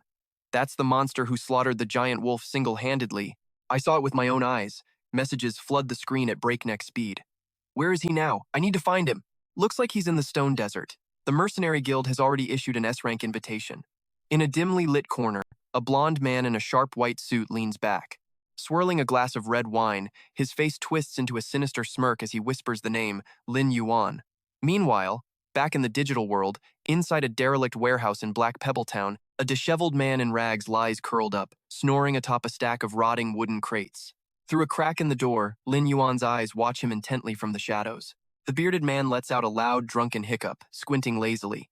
"You again?" Surrounded by empty wine jars, Quincy hugs his bottle tight and grumbles, "Go away. I'm not teaching you anything. I've got enough coin, and I'm feeling lazy today." Ignoring the dismissive attitude, Lin Yuan's voice cuts through the air like ice. I'm here to talk. At that moment, his status window erupts in a dark glow, officially revealing his hidden class, the Forbidden Necromancer. The second that ominous aura leaks out, the clay jar slips from Quincy's grasp. It shatters against the floor, sending shards and wine flying everywhere. He lunges forward, frantically hurling everything in reach. Quincy grinds his jagged teeth, his mind consumed by a bitter memory as he hisses, "How many years has it been?" His calloused hands clench into fists, crackling with blinding streaks of azure lightning. A damn necromancer. Rage boils over. Quincy snaps his head up, his eyes glowing with arcane fury as he roars. "How dare you show your face to me? So fast!" A ghostly shadow drenched in killing intent flickers past him, moving at a speed the human eye can't even track. Seizing the opening, Lin Yuan flips through the air and thrusts his cold blade forward. The tip of the sword stops a mere hair's breadth from Quincy's eyeball. The young man asks calmly, "Now, can we talk?" Under the crushing pressure of Lin Yuan's presence, Quincy grits his teeth, cold sweat drenching his back. Lin Yuan's sharp gaze remains locked onto his prey like a predator. Standing tall with his weapon raised, he looks down at the broken man. "What is it you want?" Quincy asks in a low, gravelly voice. After a long, defeated sigh, he mutters, "Fine, if you're that persistent, I'll give you a lead as payment." The story drifts back to a distant memory, his voice heavy with sorrow. Long ago, under the Dark Lord's reign, the immortal world was drowned in endless despair. An image of a woman with a shattered face appears as the cruel narration continues. After a brutal struggle, the enemy Necromancer was finally slain. But as his wife tried to heal Quincy, a foul curse took hold. Her soul was corrupted by the abyss, twisting her into a monster that could never be reborn. Watching his beloved wife transform into a grotesque demon amidst a shroud of dark mist, Quincy could only reach out and scream in agony. He collapsed to his knees, his useless sword cast aside. Bitter tears fell as he searched for any way to break the curse and save her. The only solution was to destroy her corrupted soul. But after that final battle, Quincy didn't even have the strength to lift a blade. Years later, he issued a mysterious quest. Whoever could save his wife would inherit his entire fortune. And for a necromancer, the reward is the secret to shattering the shadow perception, a treasure he looted from that dead sorcerer long ago. Quincy used the reward as bait, hoping to save his wife while making every other necromancer pay a deadly price. The horrific image of his wife, now a demon bristling with blood-red tentacles, flashes by. 158 warriors have taken this quest so far. At the monster's feet lies a mountain of armored corpses, rotting in pools of crimson blood. A cold system notification ends the nightmare. 0 survivors. Back in the present, Lin Yuan's sword remains leveled at Quincy's throat. Without a hint of fear, he demands, "Tell me about the quest." Quincy's lips curl into a manic grin, revealing a sharp fang. "Do you wish to accept?" Quest name: The Soul of a Fallen Wife. Objective: liberate Quincy's wife and put her soul to rest. Time limit: 10 days. Difficulty: silver rank. Lin Yuan's eyes narrow with absolute confidence. "I accept." At his words, Quincy bows slightly, a flicker of complex emotion crossing his eyes. "Then I wish you luck. Perhaps you'll be the one to actually finish it." As Lin Yuan turns to leave, the man's face twists into a malicious sneer. He hisses, "That is, if you can even come back in one piece." The scene shifts to a desolate, crumbling fortress looming over a jagged mountain range. The location tag appears: Northern Monument of the Dead, Black Pebble Town. Inside the fortress, Lin Yuan's footsteps echo with a chilling silence. His pace is steady and slow as he ventures deeper into the endless stone corridor. Submerged in the pitch-black darkness, he calmly activates an item. The system confirms. Night vision potion has been consumed. With his vision now brilliantly illuminated, he strides forward with confidence. Behind him follows his demonic legion, a thunder scorpion and 2 torch-bearing werewolves. Stepping inside, Lin Yuan scans the gloomy hallway. This is the Monument of the Dead, a 5-story tomb where everyone from Black Pebble Town finds their final rest. Suddenly, a zombie lunges from the shadows, its jaw unhinged in a silent scream. In a flash, the thunder scorpion's massive stinger pierces right through its chest. The creature lets out a pained hiss as it dissolves. Lin Yuan watches the corpse indifferently. He knows this place is crawling with undead zombies, skeletons, and wraiths. Along the hallway, wandering zombies emerge like blurred shadows. The system reveals their data. These monsters grow stronger with every floor they descend. Next comes a hooded phantom, floating eerily in the air. The 3rd floor belongs to these level 7 to 9 wraiths. Finally, his eyes land on a massive beast trampling over bloody remains. On the 4th floor waits a level 10 hungry ghoul, its face twisted into a sinister, jagged grin. Armed with this knowledge, Lin Yuan leads his torch-bearing werewolves straight toward the shimmering blue light of the spatial teleportation gate. He steps into the magic circle with a sharp, determined gaze. Let's skip the small fry and head straight to the 4th floor. Space warps instantly. The teleportation light whisks him past towering stone pillars and through the dark, ancient arches of the monument's architecture. Ascending rapidly through the levels, the light finally stabilizes. A system notification chimes. Arrived at the Monument of the Dead, Floor 4. Lin Yuan paces down the vast corridor, his eyes scanning the oppressive silence for any sign of movement. He freezes. A faint rustling echoes from up ahead. He glances toward a dark corner, where dozens of glowing red eyes are watching from the shadows. Something's coming! Instantly, a ghoul digs its claws into the wall and lunges. The system flashes, wall climb skill activated. From above, 2 more monsters hang upside down, preparing to strike with their shred skill. A whole swarm of ghouls erupts from the darkness, charging right at him. The stat board pops up. Elite Ghoul, level 10, health, 2000, attack, 400, defense, 40, skills, putrid bite, wall climb, and hanging shred. Faced with an overwhelming horde, Lin Yuan's expression remains cold and unshakable. He lets out a sharp challenge. Come and get it. Obeying the command, the Thunder Scorpion slams the ground with devastating force. A massive fissure erupts with a bright blue glow, the earth-shattering pincer skill in action. It doesn't stop there. It swings its jagged tail, gathering electromagnetic energy that crackles with violent lightning. The massive scorpion sweeps its tail in a powerful arc. In a heartbeat, 3 ghouls are sent flying through the air. The werewolf army joins the fray, unleashing consecutive energy strikes that leave the ghouls screaming in agony. One dying ghoul desperately tries to crawl across the cracked floor. Its blood-red eyes bulge in terror as a glowing blade looms over it. Lin Yuan brings his boot down, crushing the monster's skull. His voice is flat and merciless. I almost forgot about you. Behind him, the battlefield is a mountain of ghoul corpses. Congratulations, you have reached level 12. The young man glances back at his handiwork, a flicker of surprise crossing his face as he mutters. That ended faster than I expected. He waves his hand, swirling blue mana around his undead army, though he clicks his tongue in regret. It's a shame his shadow corpse control magic can only revive fresh corpses. It has no effect on these already undead monsters. Suddenly, swirls of deep purple dark energy surround Lin Yuan, radiating a sense of extreme danger. He whips his head around, his eyes widening in shock. A massive pillar of purple light crashes down from the ceiling, triggering an explosion that rocks the entire floor. Lin Yuan barely manages to raise his sword to block the devastating impact. He grits his teeth in terror. What the? The force of the blast hurls him backward. Damn it! His voice echoes as his body is thrown down a bottomless pit created by that single, terrifying strike. Energy cracks of purple light flicker all around him. When he finally hits the ground, he finds himself in a massive hall, dominated by a stone throne lit with eerie blue flames. A colossal shadow entity materializes, letting out a bone-chilling roar that shakes the very foundations of the room. Lin Yuan quickly regains his footing and draws his sword. He looks up and spots a glowing purple coffin suspended in the air by heavy iron chains. He wonders in confusion. A hidden area change? Inside that coffin, a woman with demonic horns and blindfolded eyes stands perfectly still, like a macabre statue. Suddenly, a twisted smile spreads across her face. She licks her lips before whispering in an enchanting, predatory voice. Heh, you've finally arrived. With a sudden burst of power, she shatters the coffin and the chains binding her, causing a massive explosion that echoes through the vault. She steps gracefully from the ruins, extending her razor-sharp claws. Her voice is low and hungry. Fresh blood. The system displays her terrifying stats. The Wrathful Witch. Level 18. Boss. Health 6000. Attack 800. Defense 200. Skills. Death Flower, Piercing Screech, and Corpse Explosion. Lin Yuan drops into a combat stance, his eyes narrowing as he realizes the truth. So, this is the 5th floor? The witch lunges with a crazed, bloodthirsty roar. I'll tear you to pieces! Lin Yuan snaps his sword up just in time. The clash of steel against her razor claws rings out with a deafening metallic screech. Without missing a beat, the witch spins, unleashing massive tentacles from her back. The boss has activated Death Flower. The appendages slam into the stone floor, leaving massive craters.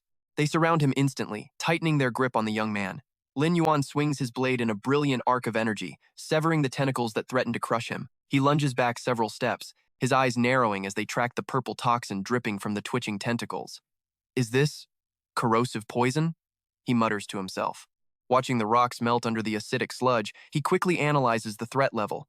Gritting his teeth, he tightens his grip on the hilt, channeling every ounce of his power into his blade. He swings, unleashing arcs of brilliant blue energy. "It's useless against me," he roars. The razor-sharp strikes slice through the tentacles with surgical precision. Lin Yuan focuses his mind, his blade erupting in deep purple dark magic as it begins to siphon the enemy's energy. The dark aura clings to the tentacles, causing them to disintegrate into thin air. Seeing her assault fail, the demoness bared her teeth with a primal snarl. She unhinges her jaw and releases a shattering purple sonic wave that rips through the air. A system alert flashes. The boss has activated skill. Boost. An area of effect skill? Lin Yuan thinks. She's summoning something. His glowing red eyes narrow, his face etched with intense focus as he scans the perimeter. From the shadows, a skeletal hand wreathed in a chilling green mist reaches out, clutching the doorframe with a spine-tingling creak. Lin Yuan raises his sword, his expression hardening as he realizes exactly what has been summoned. Skeletons draped in tattered robes crawl out from behind the doors.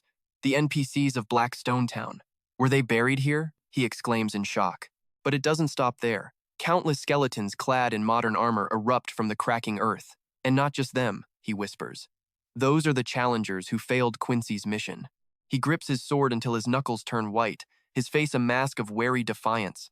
Damn it, is she really trying to bring them all back? All at once, the bones begin to knit themselves back together with a series of dry, sickening cracks. A sharp spark of realization flickers in his red eyes. There have to be hundreds more behind those doors.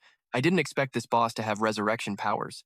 Without hesitation, he summons his undead army and snaps an order. Standing amidst a swarm of werewolves and scorpions, he points toward the wooden doors. Block them. Don't let a single one through. A zombie werewolf heaves a heavy pickaxe, slamming it down to barricade the exit.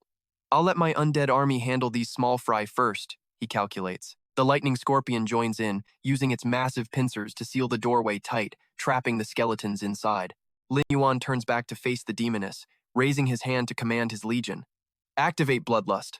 A werewolf throws its head back and howls, its body radiating a terrifying aura of pure rage. The system screen blinks. Status. Bloodlust activated. The wolf's eyes turn a predatory, blood red. Lin Yuan then calls upon his two strongest champions. Kobold Leader, Crystal Lightning Scorpion, come forth! The two monsters charge the skeletons struggling at the doors. Attack, he commands. The Lightning Scorpion's massive tail strikes, shattering the floor into dust. The combined force of the attacks triggers a massive explosion, sending bone fragments flying into the air. The sheer destructive power causes the stone walls to crumble and crack. Seeing her army being decimated, the demoness can only glare in silent fury. But as soon as the skeletons are crushed, more green mist seeps from the ground, a sign of a fresh wave of summons. Hovering amidst her regenerating tentacles, the demoness lets out a mocking smirk. Huh? Lin Yuan mutters, caught off guard. She calmly strokes her face, her voice dripping with arrogance. Phantoms are soul-type monsters. Their bodies can phase through physical objects, making them immune to all physical attacks. Lin Yuan's cloak flutters violently in the wind as he swings his sword in a glowing arc. Maybe so, he counters confidently. But that means they take double damage from magic. He leaps into the air, unleashing a barrage of magical sword strikes that manifest as spectral skulls, hurtling toward the demoness. Clutching his glowing blade, he prepares to strike her with the green soul curse. But suddenly, the demoness blurs, moving with godlike speed to evade every single blow. Her sudden burst of speed leaves him stunned. Meanwhile, the wooden doors holding back the undead begin to rattle and shake violently. Skeletal hands batter the wood from within. Lin Yuan looks back, a bead of sweat rolling down his forehead. The NPCs in the tomb. They're going to break through at any second. I have to end this right now. He reaches into his bag and pulls out a... All right, you and I are about to see just how lethal a ring crackling with purple lightning can be in the right hands. Tightening his grip on the ring, he pushes its power to the absolute limit, while the system interface displays those sweet silver-tier stat boosts like health, magic, and spirit. It comes with a paralyzing toxin effect, giving every single strike a 5% chance to freeze the enemy in place for 3 whole seconds. Gear equipped, he spins through the air, unleashing a barrage of brilliant energy blades that scream toward the wraith. He clenches his fist, channeling every ounce of lightning energy into the ring to trigger that critical paralysis skill. A massive bolt of purple lightning erupts from his fist, slamming into the wraith and detonating in a blinding flash. The system confirms the hit as toxin takes hold, and Lin Yuan lunges forward, swinging his blade in a massive glowing arc while shouting, I am not done yet. Suddenly, a colossal demonic skull materializes behind the wraith, crushing her in a violent burst of light. The sheer force of the impact sends the wraith flying, as sharp green energy ripples tear her dark cloak to shreds. Lin Yuan slams his sword down, triggering a massive shockwave that shatters the stone floor and sends debris flying everywhere. He stabs his blade into a deep fissure to continue his technique, looking up with a satisfied smirk on his face. Not bad at all. A spectral giant wolf appears with a roar. Her speed dropped after that blue soul curse hit, he says confidently. Now wolves howl. Obeying the command, the spectral wolf howls toward the sky, releasing a devastating sonic wave that ripples through the chamber. The system triggers the stun effect as the wraith staggers, clutching her head in total agony while the system interface clearly marks her as being completely stunned. Watch closely here because even though the stun is only 5 seconds, he is confident it is all he needs to finish this. He blurs forward, creating clones that strike from every angle. How many of these hits can you actually take? Damage numbers flash as the pain piles up. Black blood leaks from her mouth while she grits her teeth in absolute agony against the crushing weight of his relentless magic attacks. She screams toward the ceiling, unleashing a violent wave of purple dark energy that tears through the fabric of the room. Lin Yuan frowns as the system warns him.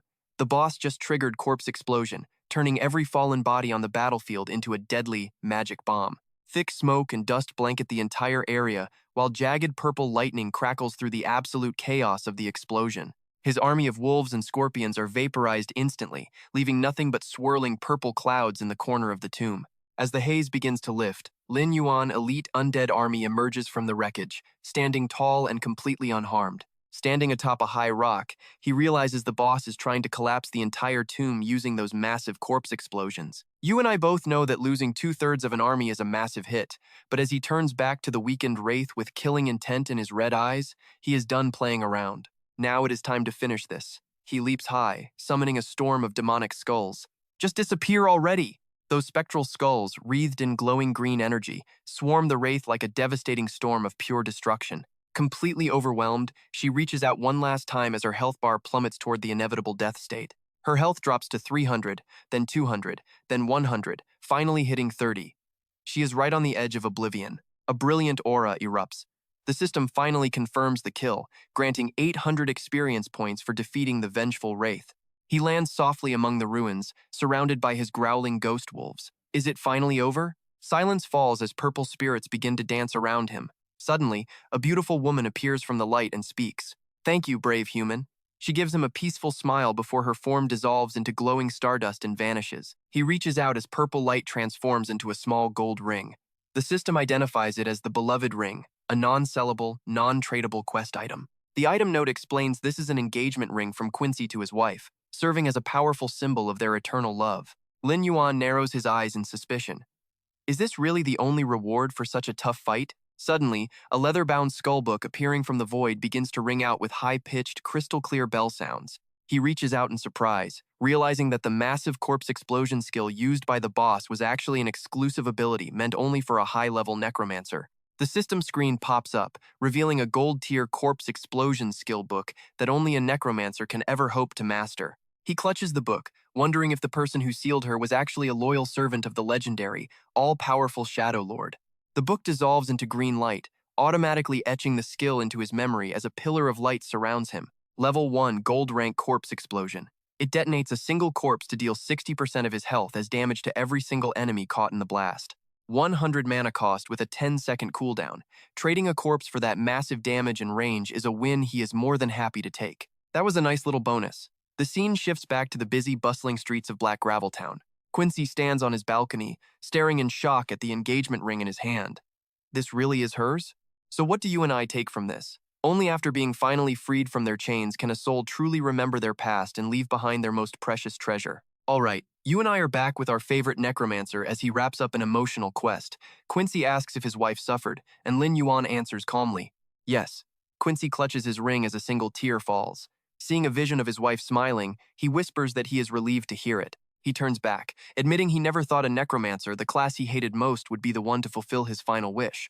"I will never forget this kindness," he says. An ancient leather book glowing with dark smoke slowly begins to manifest in his hands. Opening a chest, he presents a crown radiating a sinister green light. "It is time for me to keep my promise," he says solemnly. The system reveals the unique Shadow Crown headgear. Effect 1, your crime value becomes completely invisible to others once this item is equipped. Effect 2, it hides your dark aura. Note, exclusive Necromancer gear that cannot be sold or destroyed. Lin Yuan finally takes the crown. Now, watch this carefully. This new item is exactly what he needs to stay under the radar. Even without extra stats, hiding his identity is huge. He smirks, realizing he can now avoid the Scorpion Knights and do whatever he wants inside the city walls without being hunted down. The system asks if he wants to equip the Shadow Crown. He chooses yes. A massive, glowing, magical circle erupts all around him. The crown dissolves into green flames, merging with his body. Standing in the swirling energy, he smiles, knowing he is closer to the truth. The scene shifts to a bustling city in the clouds. Welcome to Sandwind City. Inside, players are busy delivering goods and trading items. Many guilds operate here. Guild 20 is recruiting, led by a fanboy. They claim you can watch the leader do flips if you join. PvP guilds and Apple Guild are also looking for members. A girl mentions the top-tier groups while Lin Yuan checks the rankings. Number 1 is Fury, number 2 is Moonflower, then Star, Hymn, and Eternal. Rank 10 is the Black Tree Guild. You saw that look in his eyes, right? He is not here to play games. He wonders if his target is hiding in one of these guilds. As a newcomer to Sandwind City, joining a top 10 guild will not be easy. He begins walking through the massive, crowded streets. Looking proud and distant, he disappears into the sea of players. I need to find an opportunity, he mutters while walking down the path. He passes countless busy players. His cloak flutters in the wind as he moves through the crowd with total composure and focus. Suddenly, heavy footsteps sound right behind him. Sensing something off, a golden-haired knight spins around with a look of pure surprise. In an instant, Lin Yuan has a sharp blade pressed against the man's throat. Terrified, the knight stammers, asking exactly who he is. Lin Yuan looks down from the steps with a cold expression. But once the knight recognizes him, he lets out a huge sigh of relief. His eyes sparkle with joy as he throws his hands up. Lin Yuan, it really is you. But in his excitement, he trips over himself. He slams face first into the ground with a painful thud. Lin Yuan just stares down at him, completely speechless and deeply annoyed. The knight sits up, rubbing his backside. He laughs, asking if the great Lin Yuan actually remembers him. Lin Yuan glares back with red eyes. His voice drops, asking how the kid knows his name. The knight excitedly explains he saw him on the Bloodstained Guild's livestream. I recognized you immediately, he brags. A flashback shows him sitting in a chair surrounded by countless glowing blue screens. I found clues about you among thousands of comments. He stands proudly near a mountain of gold, claiming he spent $2 million. I bought the latest facial recognition tech from the corporation just to find you. Please, tell me I did a good job. Lin Yuan is stunned. His chibi face expresses pure confusion. You spent $2 million just to find me? The knight scratches his head, acting like it is nothing. The Han Thuong Corporation spends hundreds of millions just to test systems. Lin Yuan looks at a distant skyscraper, thinking of that name. The trillion-dollar tech giant that controls the world's high-tech? If this guy has that background, who knows what else he has found? Do I need to kill him here? Meanwhile, the knight starts acting like an excited puppy, begging Lin Yuan to form a party. There is an S-tier hunt tomorrow in the Bloodscale Cave. People found an iron salamander nest there. All we have to do is... Before he can finish, he trips again and faceplants into the dirt. Lin Yuan turns away, telling the idiot to stop following him. Why should I take a fool like this seriously? The knight just sits on the ground and laughs after being rejected so coldly. You are right. A powerhouse who soloed the Bloodstained Guild does not need a team. He scratches his head and sighs deeply. Plus, the third team from the Black Tree Guild will be there to scout rookies. If you do well, you might get an invite. Lin Yuan stops. He glances at the rankings where Black Tree sits at number 10. The knight sighs, thinking he will be going alone. Suddenly, a deep voice speaks from behind. When does this hunt start? The knight turns around, completely baffled by the change of heart. Lin Yuan repeats himself patiently, asking for the specific time. The knight jumps for joy and chases after him, screaming with pure excitement. 8 a.m. tomorrow. Lin Yuan. So you are in? Lin Yuan puts a hand on his shoulder and tells him to just call him Lin Yuan. He keeps walking, mentioning he needs to prepare a few things first. The scene shifts to a crumbling ancient fortress in the distance. A skull flag flutters in the wind as the map shows the Vulture Bandit camp. A massive explosion rocks the area, sending rocks flying. And that's where we leave it for now. Trust me, this next raid is going to be legendary. Lin Yuan leads his zombie army inside. Alright, you and I are watching Lin Yuan face level 12 Vulture Bandits. They have 1600 health, 250 attack, and 70 defense stats. With a sharp flick of his wrist, he commands his legion move out. Standing tall on the cliffside, Lin Yuan looks down at the bird monster army preparing for the slaughter. They tear into each other amidst a pile of white skulls, letting out bone-chilling, guttural squawks that echo through the canyon. A bird monster growls, baring its sharp talons in a deadly threat. Lin Yuan reaches forward, his eyes sharp as he signals his troops to charge. His undead horde dives from the heights, crashing into the birdmen with relentless force. One monster leaps high, spinning a massive scythe like a lethal boomerang. The system announces the scythe throw skill has been triggered. The blade whistles through the air, heading straight for the motionless Lin Yuan. But just as it strikes, Lin Yuan vanishes into thin air. The scythe shatters into pieces, leaving the monster completely stunned by his speed. Seizing the moment, Lin Yuan leaps into the air, swinging his sword in a brilliant magical arc. He decapitates 3 monsters at once with a bold declaration. "Your life belongs to me." The system confirms he has triple-killed the Vulture Bandit leaders. He continues his rampage, his consecutive slashes wiping out waves of enemies. Vulture Bandit leaders defeated 6 times. Vulture Bandit leaders defeated 10 times. The battlefield is becoming a graveyard of broken wings and shattered bones. He lands softly on the ground, his cloak fluttering amidst the piles of monster remains. He turns back, his glowing red eyes filled with suspicion. Now pay attention, because the boss just vanished from his throne and reappeared right behind our main character. Watch this closely. The system displays the level 19 Vulture Bandit Lord.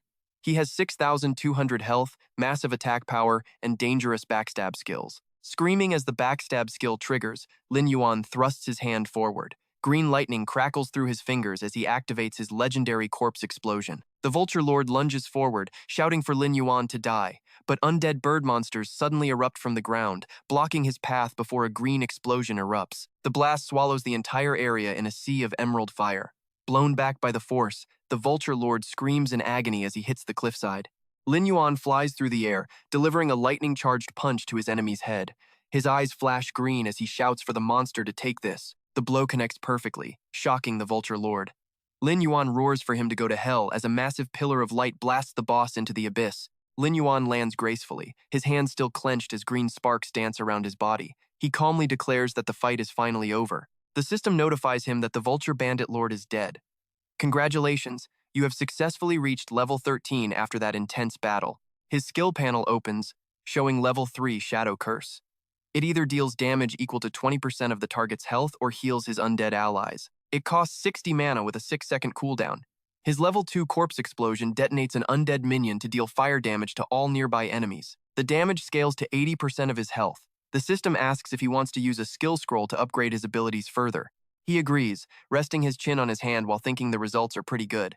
He previously used a scroll to boost his Shadow Curse. Now that he has pushed it directly to level 3, he has also managed to upgrade his explosive art to the next tier. You and I both know an army of 130 undead monsters is absolutely broken, right? He smiles, satisfied with his growing legion. The details show his new level 15 bandit captains and the level 19 bandit lord. Lin Yuan's eyes gleam as he scans the system data.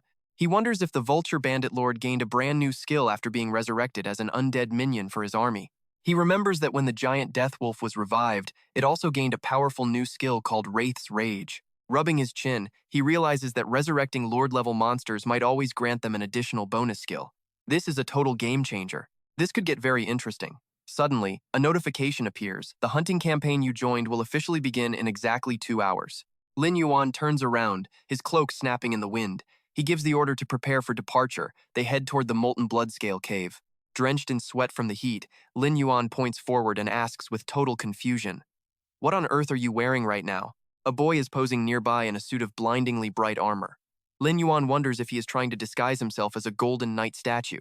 The Golden Knight puffs out his chest, bragging that he spent 50 gold for a master blacksmith to forge this custom suit of super armor. He tells Lin Yuan not to worry, promising that he definitely won't be a burden today. Suddenly, a loud cracking sound comes from his armor's crotch. The waist armor slides down to his ankles, revealing his polka dot boxers. Both of them freeze in a long, awkward silence, staring at each other.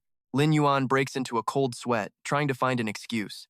He says he's never seen segmented armor like that before, calling it unique. Han Thon turns bright red, quickly pulling up his armor while stammering.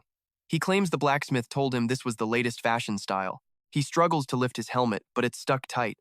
Panicking, he flails his arms and screams for Lin Yuan to save him because he can't see. While Lin Yuan walks away speechless, the Golden Knight stumbles forward blindly and slams right into someone's legs, letting out a loud yelp. The Golden Knight's head crashes straight into a stranger's lower region. The man lets out a short gasp of pain and looks down in total shock. Standing before them is a massive bald man radiating a dark, oppressive aura. The bald man flashes a terrifying smile and asks if he's okay. The system identifies him as Zhao Kui, the captain of the 3rd Squad from the Black Tree Society. He is a level 15 warrior class. And that's where we leave it, trust me. You're going to want to see if they survive this venomous encounter. Stick around for the next part. Wait, is it just me or is someone watching? Suddenly, a hand grabs his collar from behind, nearly giving him a heart attack. Lin Yuan pulls his friend back, his voice freezing cold. Are you seriously not taking off that ridiculous outfit? Han Qing just chuckles awkwardly. Zhao Kui narrows his eyes at the newcomer, letting out a cold snort. Lin Yuan glares back, his eyes glowing red with zero intention of backing down. Sweat beads on Zhao Kui's forehead as he seethes internally. How dare this brat look at me like that? What an absolute pain in the neck. He forces a fake friendly smile and calls out to them. Hey, you two. But he is immediately cut off by another member's aggressive shouting. Walking beside a one-eyed mage, the guy barks out a question. Which one of you is Han Qing? He is holding a registration form with a golden knight photo. It clearly says Han Qing Swordsman. He frowns, comparing the photo to the person in front of him. Then, he points directly at Han Qing's face. It is you, isn't it? The freak in the weird clothes. The guild members behind him burst into laughter. What kind of terrible taste is that? It's so bright. Does he think he is at some embarrassing cosplay show? Han Qing scratches his head with a sheepish grin, waving his hand.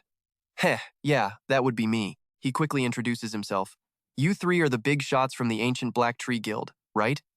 By the way, this is my friend. Suddenly a sharp metallic ring. The member draws his sword, pointing it at the two of them with total arrogance. Enough! We don't care about the names of some pathetic rookies. Listen up. We aren't letting you bring a +1 because the registration fee is doubled. It is only because our captain is incredibly generous. Got it? Lin Yuan keeps his head down, eyes hidden behind his hair as he stays silent. Zhao Kui steps forward, pushing the sword down to play peacemaker. What are you doing? We need to be kind to our new friends, don't we? The soldier quickly stammers an excuse, saying he was just joking. The sword is sheathed. Zhao Kui continues with a thin smile. Don't get cocky just because our captain is saying nice things to you. You need to show some gratitude for this opportunity. Understand? The subordinates all bow in unison, promising they will do their absolute best for him. The one-eyed mage claps to get everyone's attention, announcing loudly, Everyone, get in position. I'm officially starting the roll call right now. The other players start whispering nervously. Man, this is intense. I never thought I'd actually get to work with one of the major guilds. Are these the players joining the Rank S hunting campaign? I just hope my gear doesn't let me down in the middle of the raid. Lin Yuan indifferently scans the crowd, realizing everyone here is just a fresh newbie who barely stepped foot into the main city. Zhao Kui turns toward the dark cave entrance and gives the order. All right, we've got enough people. Stop wasting time and prepare to move out. Now watch this guy's face that is definitely not the smile of a hero. Even the Grim Reaper turns away when he sees our guild. So don't worry, everything will be safe. Zhao Kui leads the group into the cave as excited cheers echo through the air. Yeah! Han Qing is now in pure white armor, carrying a small red flag. He happily trots past the grumbling guild member, waving the flag excitedly. Yuan, hurry up! I heard there are glowing slimes inside this cave. The soldier behind them just scowls, wondering if this kid thinks it is a picnic. Lin Yuan follows at a steady pace, his tattered black cloak fluttering behind him. A curious smile plays on his lips, his eyes full of anticipation. I can already smell it, an incredibly thrilling scent. The scene shifts inside as the group travels down a long slope into the molten bloodscale cave. A bit later, the group stops at a fork in the path. A crossroads already? We haven't even run into a single iron-eating lizard yet. Someone explains that it's normal. Those lizards are nocturnal, hiding away during the day, so they must be resting deep within the cave's tunnels. A girl in the squad looks toward their leader with a questioning gaze. Captain Zhao, in your opinion, which path should we take? Okay, let's pause. We've seen this trick. Zhao Kui narrows his eyes and suggests they should all split up. The suggestion terrifies the rookies, as visions of ferocious monsters haunt their minds. But isn't that a bit dangerous for us? Exactly. What if we run into a level 16 elite monster? The mage in green raises his hand to calm the growing crowd. Quiet, everyone. Calm down. To ensure your safety, our captain has already scouted the path ahead of time. No need to worry. When you met us today, we had just finished scouting and were resting before the regroup. A man in round armor looks on in shock. What? Captain Zhao already scouted the path? Zhao Kui stands proudly at the cave's mouth, nodding to confirm the news. Yes, based on this morning's scout, the middle path has a very strong scent of iron-eating lizards. We have to be careful. The risk of a surprise attack is high, but the other two paths are actually very safe. Remember, greater danger means more valuable treasure. So, I've decided our guild will take the middle road, while the rest of you take the side paths to stay safe. He flashes a cunning smile, asking for their opinion with fake sincerity. So, what do you all think? The unsuspecting players are totally impressed. Say what you want, but the big guilds are on another level. Their plans are always so well thought out. I'm impressed. You're the captain of the third squad and the highest level here. Whatever you say is law to us. We will follow your orders. Amidst all the worship, Lin Yuan coldly raises his finger and interrupts. We'll be taking the path on the left. Zhao Kui glances back and smirks. No problem. Does anyone else want to go with them? The crowd hesitates, looking at the two strangely. One guy looks too eccentric to trust the others, just a freak. Well, you and I are about to see them regret ignoring Lin Yuan. All right. You and I are starting with this cold-faced monster of a lead. Some think he is hiding his rank out of fear, but a girl defends his good looks. The hater just snaps, telling her to go with him then. Tro Koi just shrugs his shoulders with a helpless look. It seems like our main character's popularity is a bit low, right? He claims that even as the captain of this mission, he cannot force anyone to join them. Ignoring the insults, Lin Moyu simply turns around and walks away, telling his friend to follow. Han Than quickly catches up to him without a second thought. Watch carefully here, because as soon as they disappear into the dark tunnel, Triu Koi's fake smile completely vanishes. He watches their shadows fade with a look that would give you chills. He scoffs, revealing his toxic nature.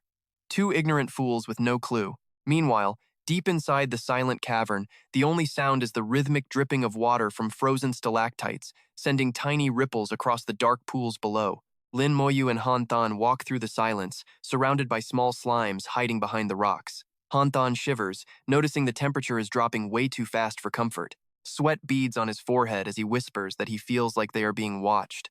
That creepy sensation is only getting more intense with every step they take. Lin Moyu remains perfectly calm, glancing sideways to tell his friend that he finally noticed. There is definitely something lurking in the shadows here. Han Than panics, wondering why the captain said this path was scouted and safe. Lin Moyu just gives a mocking smirk at his friend's innocence. You really trust that guy?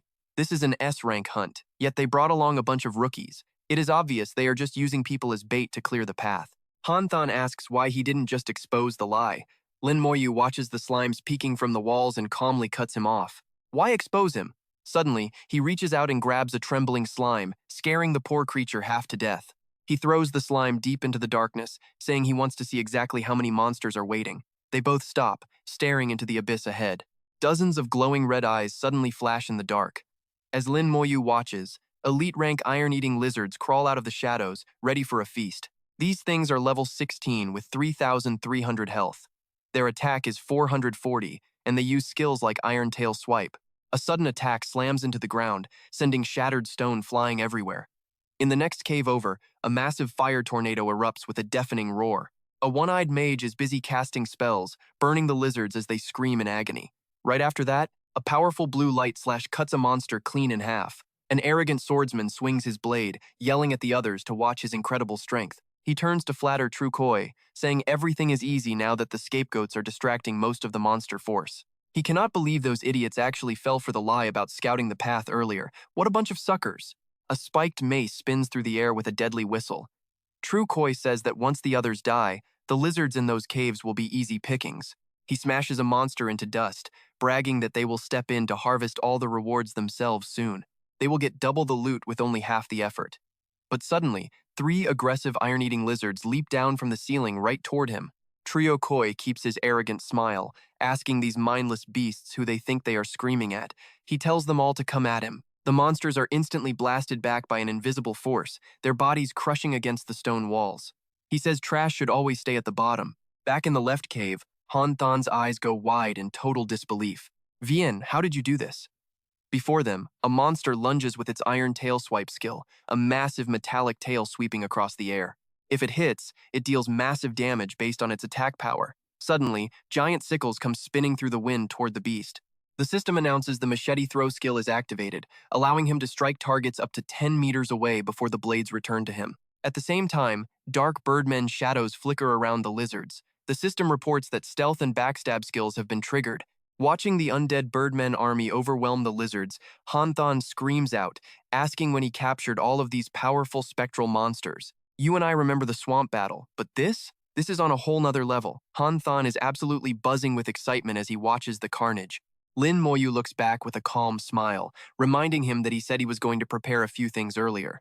Han Than is speechless. You managed to tame all these high-level monsters in less than a day?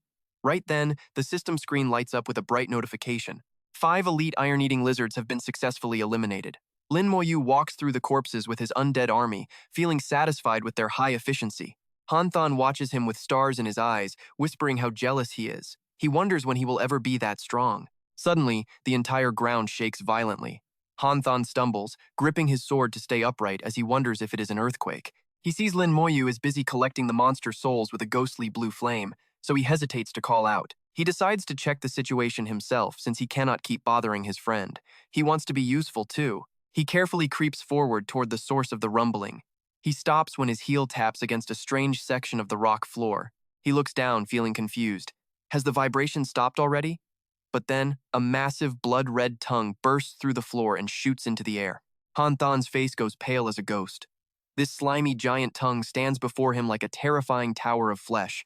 He shakes with cold sweat, wondering what on earth this thing is. The tongue slams down, knocking him to the ground as he screams for help. And that is where we leave it, trust me. You and I are going to want to see what happens to him next. All right, you and I are jumping right into the fire as Han Than gets dragged towards certain death, his face pale with despair. He closes his eyes, accepting his fate.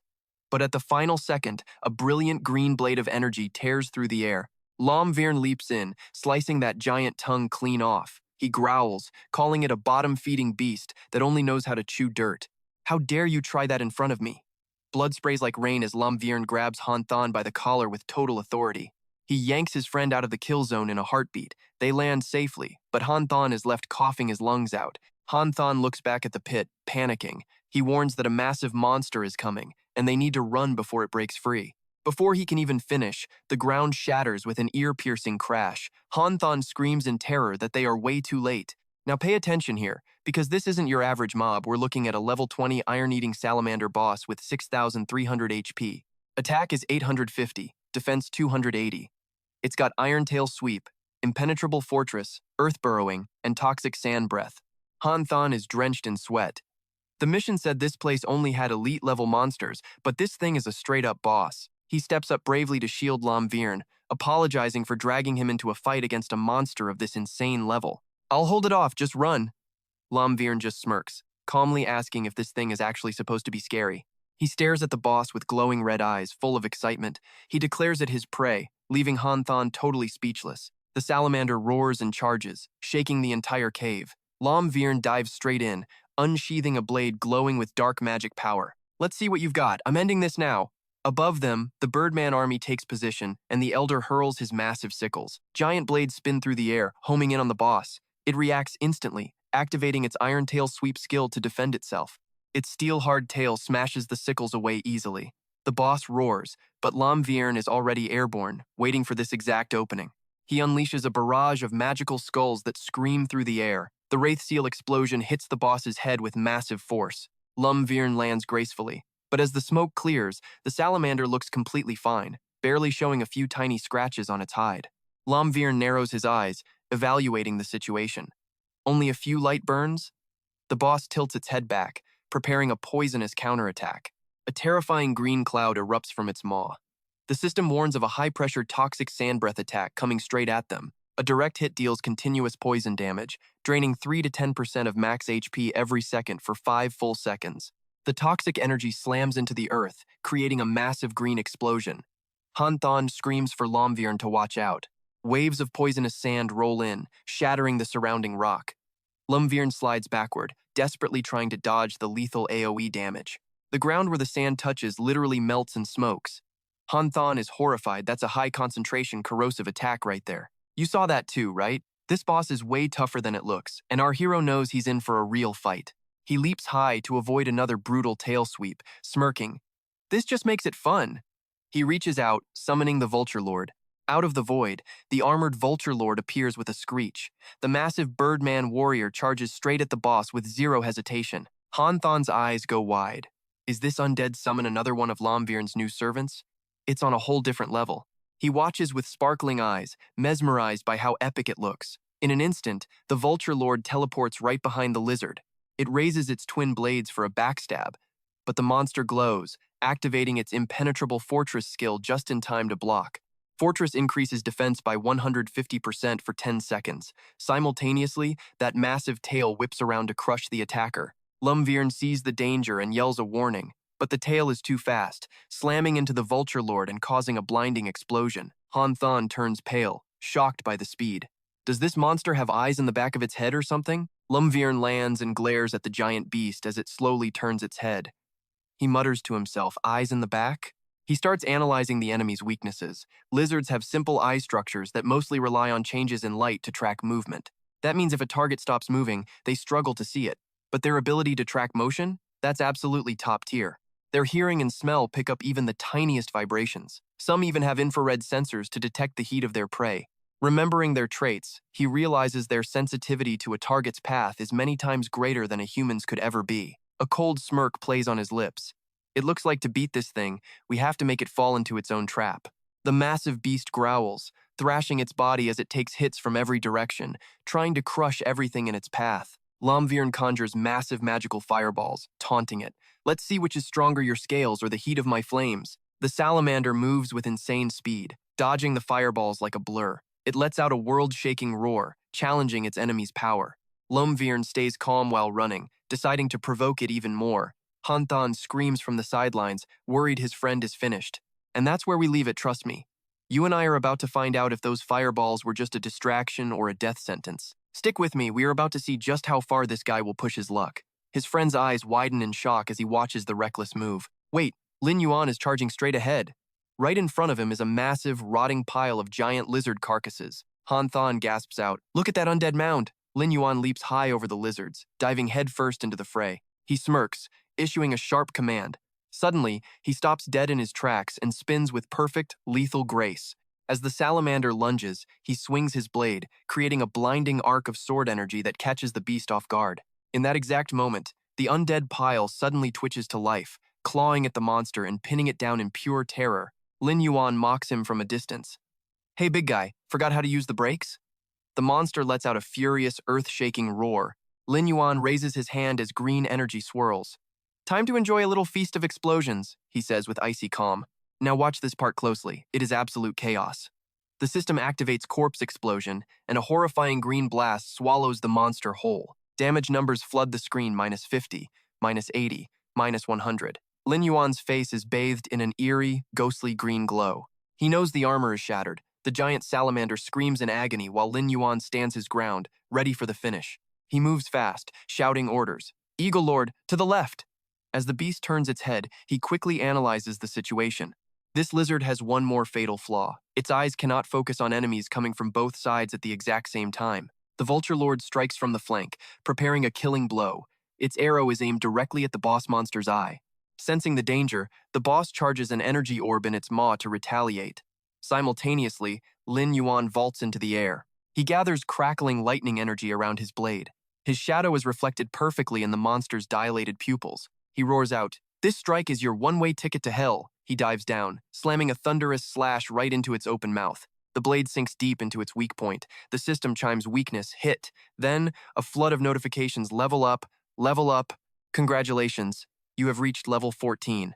The massive beast collapses, white smoke rising from its broken, cooling body. Immediately after, blue light from the boss's corpse flows into the undead army. The system reports their health is 85% restored. Lin Yuan reaches out, wrapped in a white aura. His skill screen pops up. Dark Curse has reached level 3. Proficiency is currently at 200 out of 300. One more skill scroll should push it to level 4.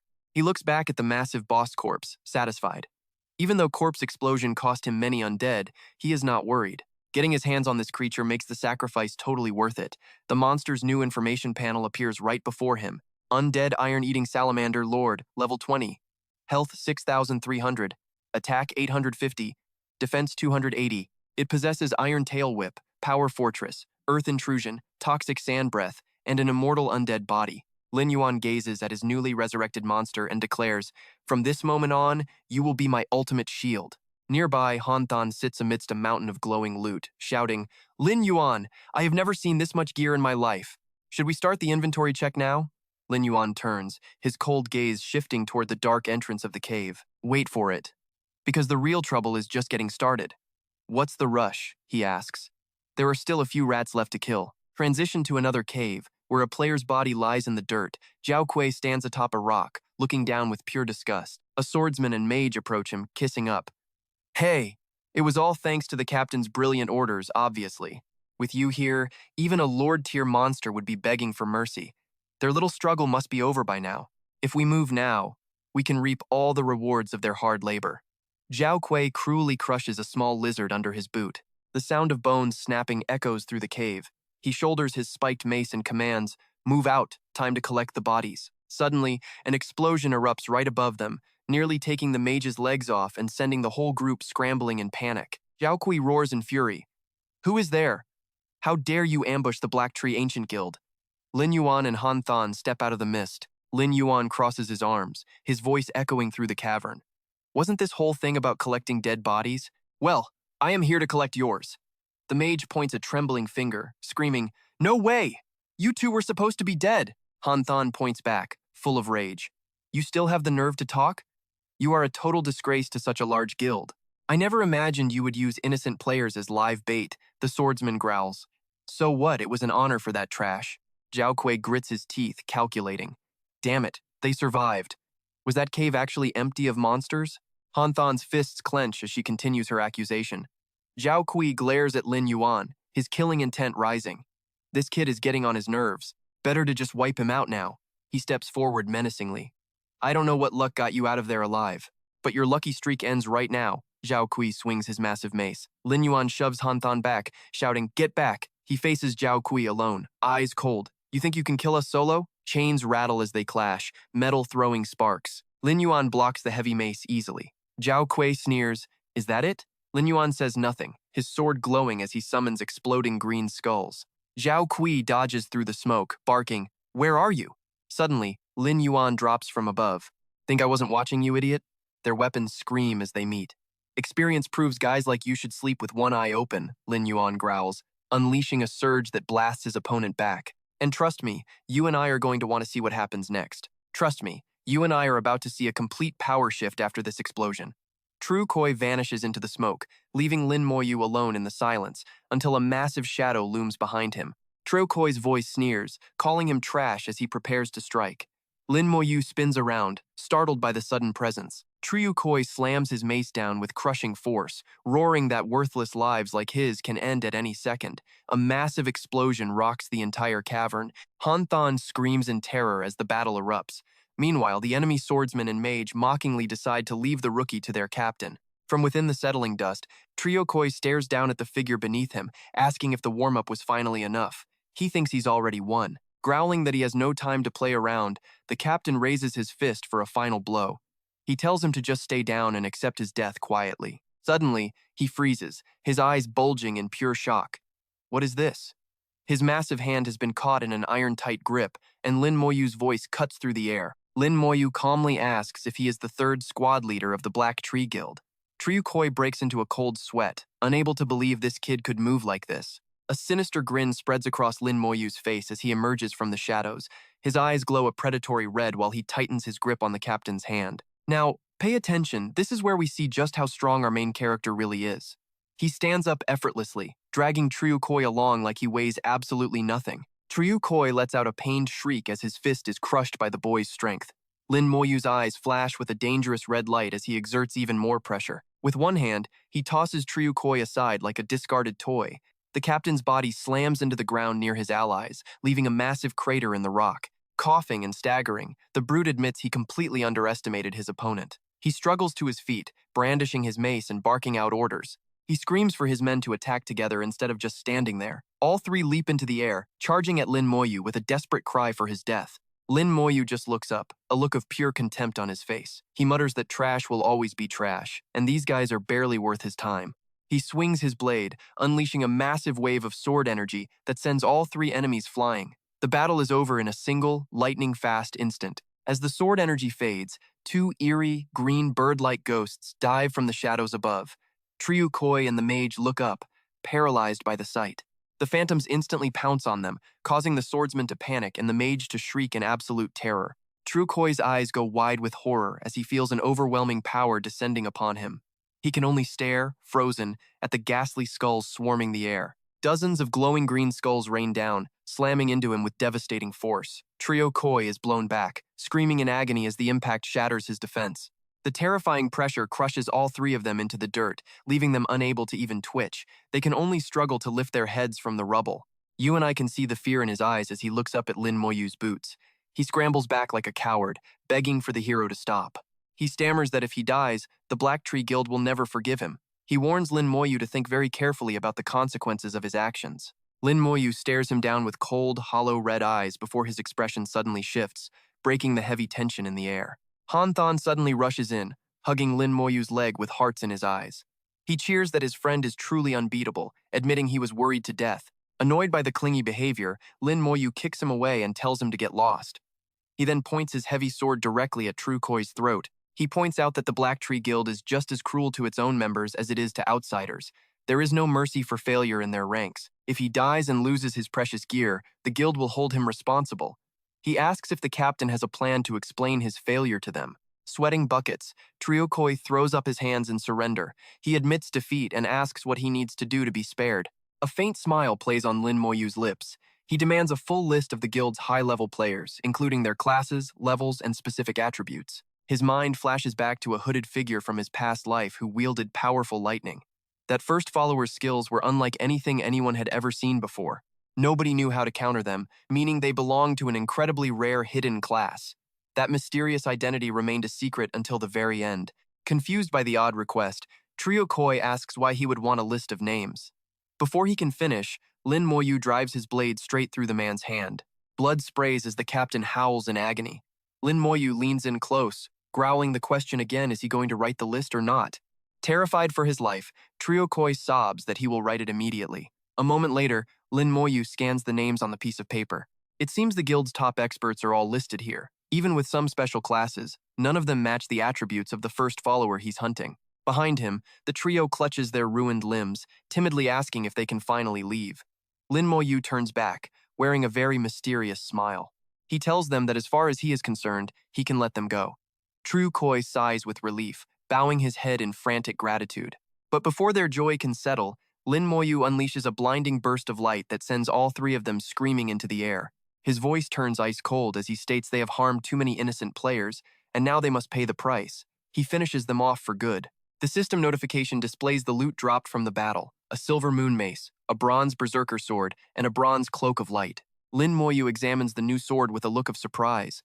Right then, Han Thon approaches excitedly, holding a treasure chest and calling out to him. He points out that the enemies left an unopened treasure chest behind. Lin Moyu casually reaches out, saying he will take first pick and Han Thon can have the rest. But Han Thon pulls the chest back, insisting he cannot take advantage of his friend. He offers to buy the chest instead, wanting to keep things fair. And with that, you and I watch as Lin Moyu walks away, 54 gold richer and ready for whatever is next. Truly a boss move to end the day. Alright, stick with me because gold tier gear is almost impossible to find here. Han Thon suddenly stops, looking hesitant as he speaks. Look, there is one thing you really should know. Lin Moyu asks what it is. Han Thon breaks into a cold sweat, picturing terrifying dark assassins as he gives a grim warning. The Black Tree Society members are incredibly vengeful. If they cannot win inside the game, they will hunt you down in real life. How about I send my bodyguards to protect you? Lin Moyu keeps walking, waving a casual goodbye. Thanks for the warning, he says. But those guys are just disgusting pests, and I already know exactly how to deal with them. Back in reality, Lin Moyu is taking off his virtual reality headset when a loud voice echoes through the room. Vienne, come out and get ready for dinner. He stands up from his gaming chair, turning back to reply. I am coming. As his hand reaches for the door handle, a sudden clicking sound of a lock breaks the silence. The door opens slightly, and Lin Moyu freezes.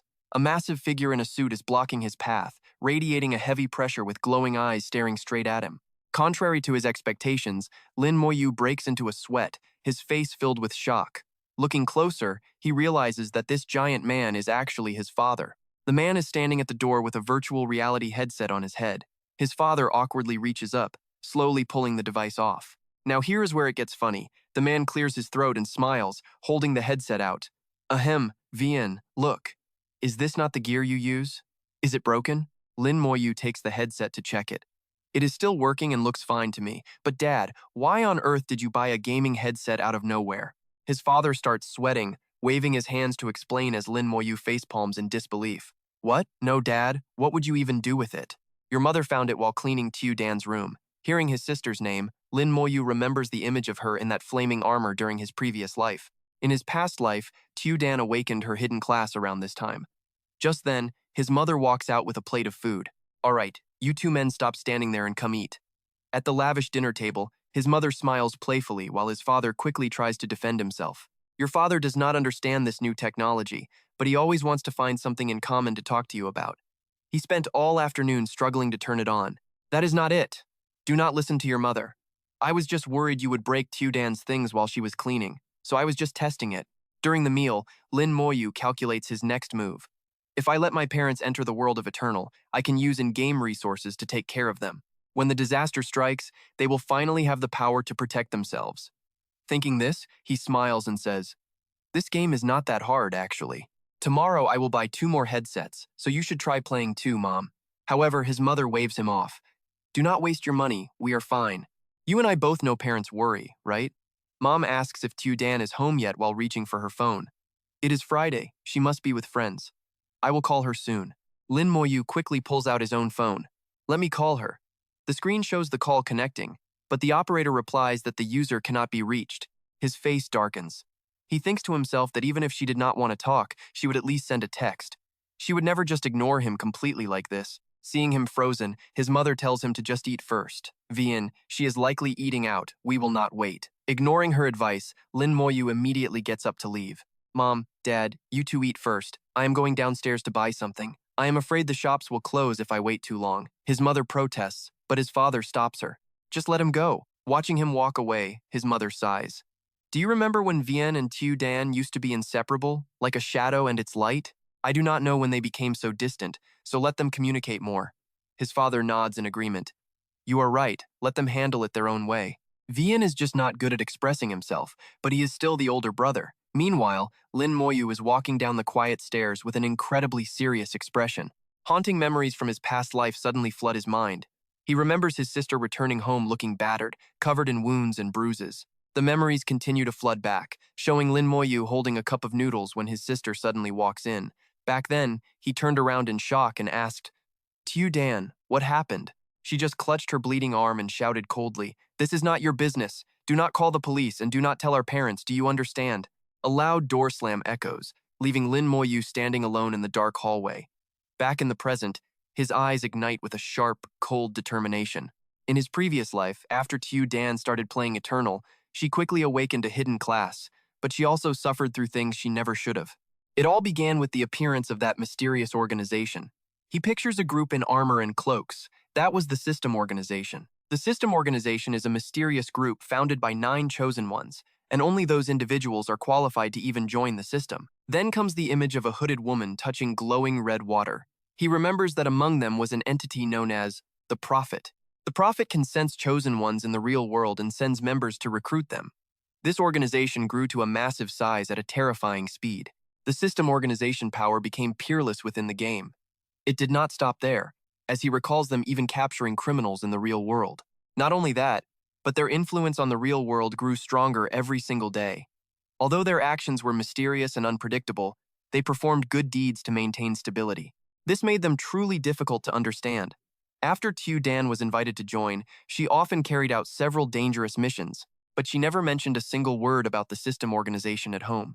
Hurrying down the apartment stairs, Lin Moyu grits his teeth, desperately hoping it is not them. He pushes the heavy door open, his eyes flashing with resolve as he steps into the night.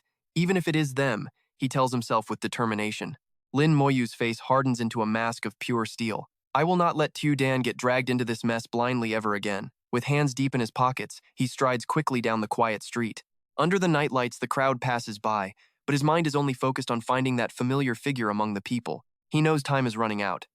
Trust me, you and I are about to see if he can save his sister before things get worse. All right, you and I are watching a brother on a mission.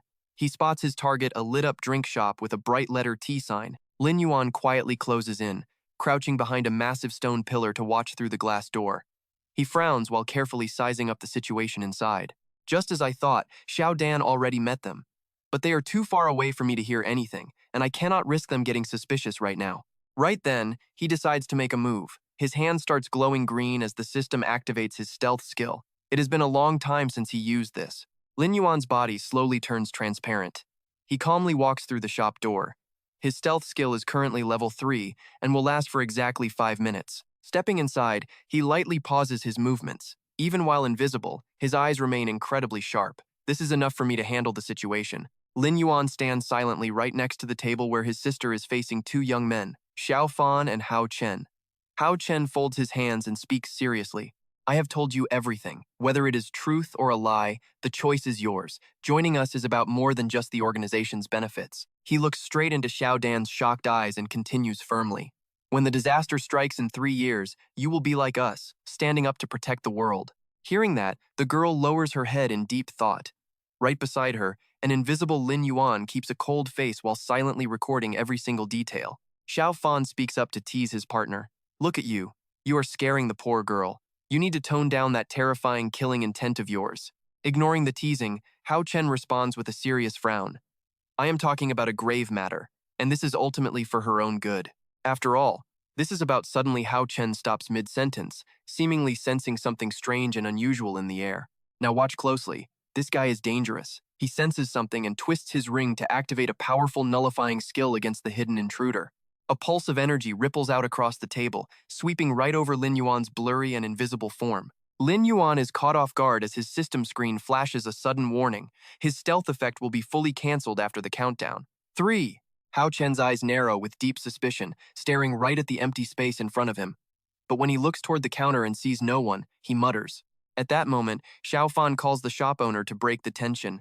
Boss, why did not you say you had cold herbal tea? I will take another cup, but make it to go. The owner happily replies, please wait a moment. Very soon, the boss brings the fresh drinks out for his customers. Meanwhile, behind the counter, Lin Yuan is crouching low to hide. He breaks into a sweat, wondering if that guy used a ring-based nullification skill. Luckily, that skill has a 3-second delay. Just as the system notifies him, his stealth effect is officially and completely cancelled. Back at the table, Hao Chen takes a sip of water and continues calmly. Lin Dan, I hope you will think carefully about joining our ranks. Hao Chen pushes a business card toward her, saying someone with a true sense of justice will not just stand by when a disaster strikes. Call me once you decide. His sister clenches her hands together and answers with a determined look, all right. After that, the two men stand up and leave the shop. Xiao Fan turns back to flirt. My little beauty, I will be waiting for you. You must come. As soon as they turn away, Lin Yuan immediately reactivates his stealth. His body glows before he quickly rushes past the owner who is cleaning up. Out on the street, Lin Yuan watches their retreating backs. Did they disappear? Because of a careless step while moving, Lin Yuan's foot kicks a paper cup on the ground, making a soft clicking sound. He jumps in shock, his eyes wide with panic. At that exact moment, the two men in front stop dead in their tracks. You and I both know 1 second changes everything. Hao Chen looks at the rolling cup just as Lin Yuan's stealth finally runs out. 3, 2, 1. The numbers make Lin Yuan break out in a cold sweat. The two men charge toward him with intense killing intent. They stop abruptly, their eyes searching the quiet space right in front of him.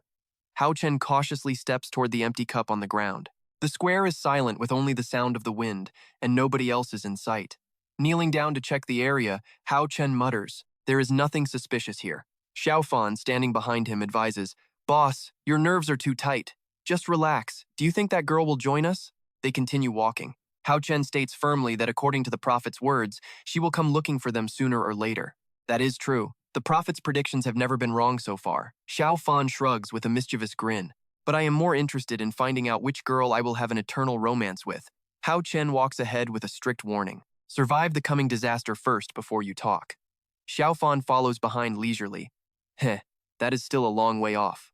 High on a tree branch above the square, Lin Yuan hides in the shadows, watching them disappear. This group is definitely tougher than he imagined.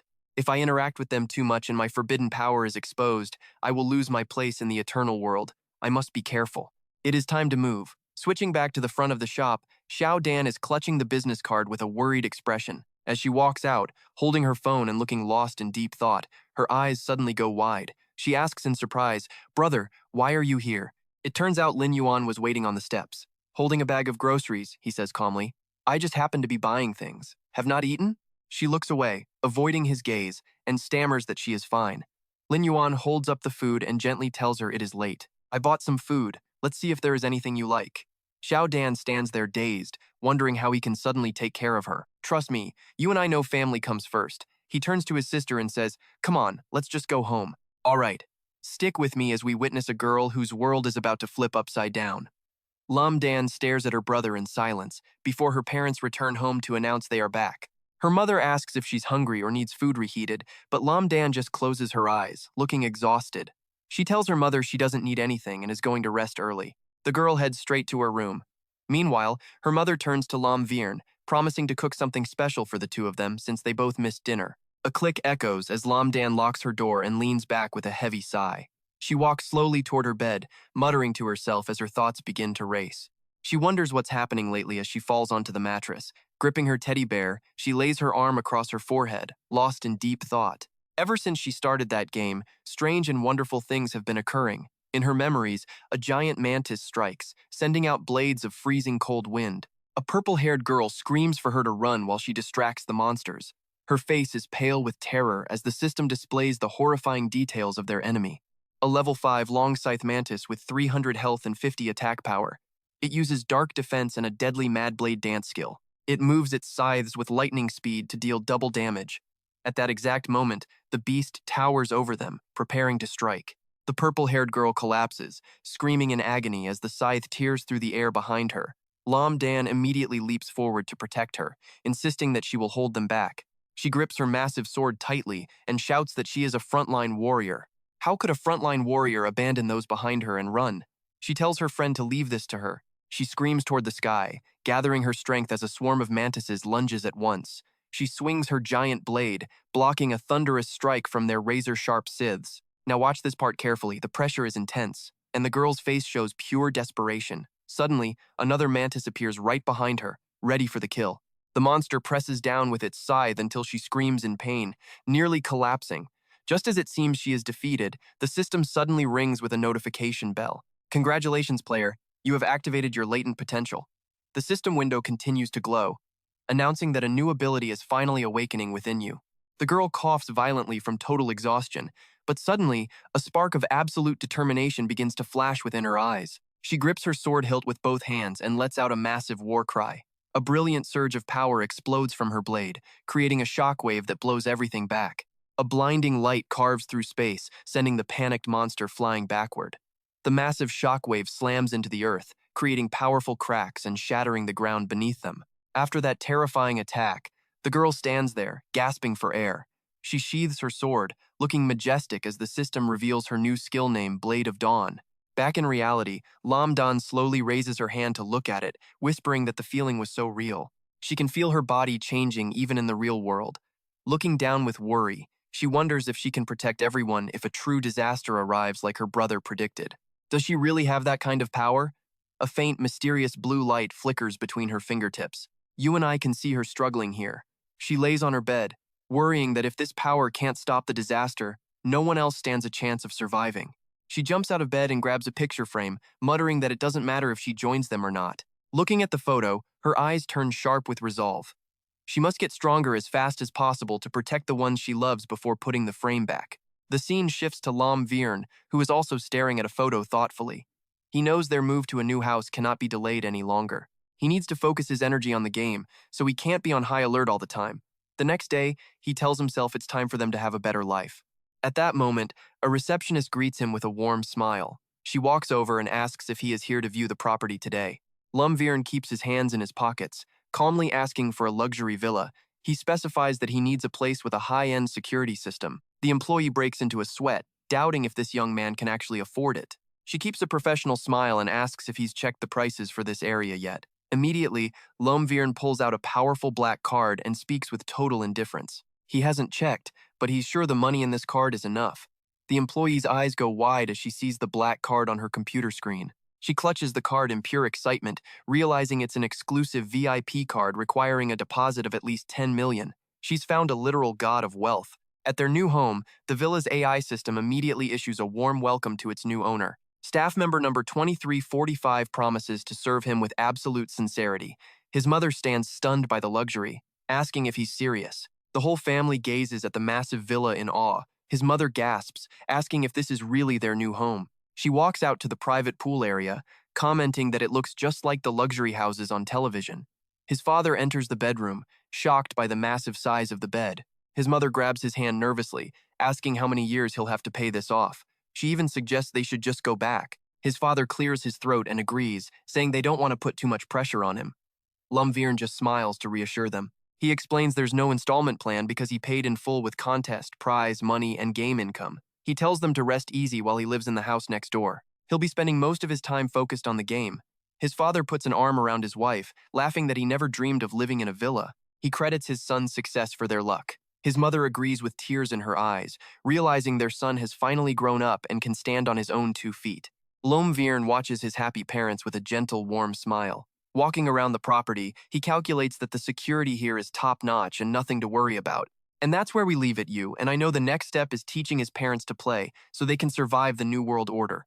Alright, stick with me. You're about to see exactly how our main character handles a classic ambush. Suddenly, his eyes darken as he senses danger closing in. Heh, we've been waiting a long time for you to show up. A tattooed giant with an iron bar growls that finding him wasn't easy at all. Lin Yuan calmly puts his hands in his pockets, looking at the leader. He wonders if this is the Black Tree gang boss he already crushed. Despite being surrounded, he takes a casual step forward. Seeing his cold indifference, the thugs lose their cool and launch a frantic, synchronized attack. Think you're a tough guy? Why aren't you acting big now? Look, he's frozen stiff with fear. Go ahead and smash his head in for me.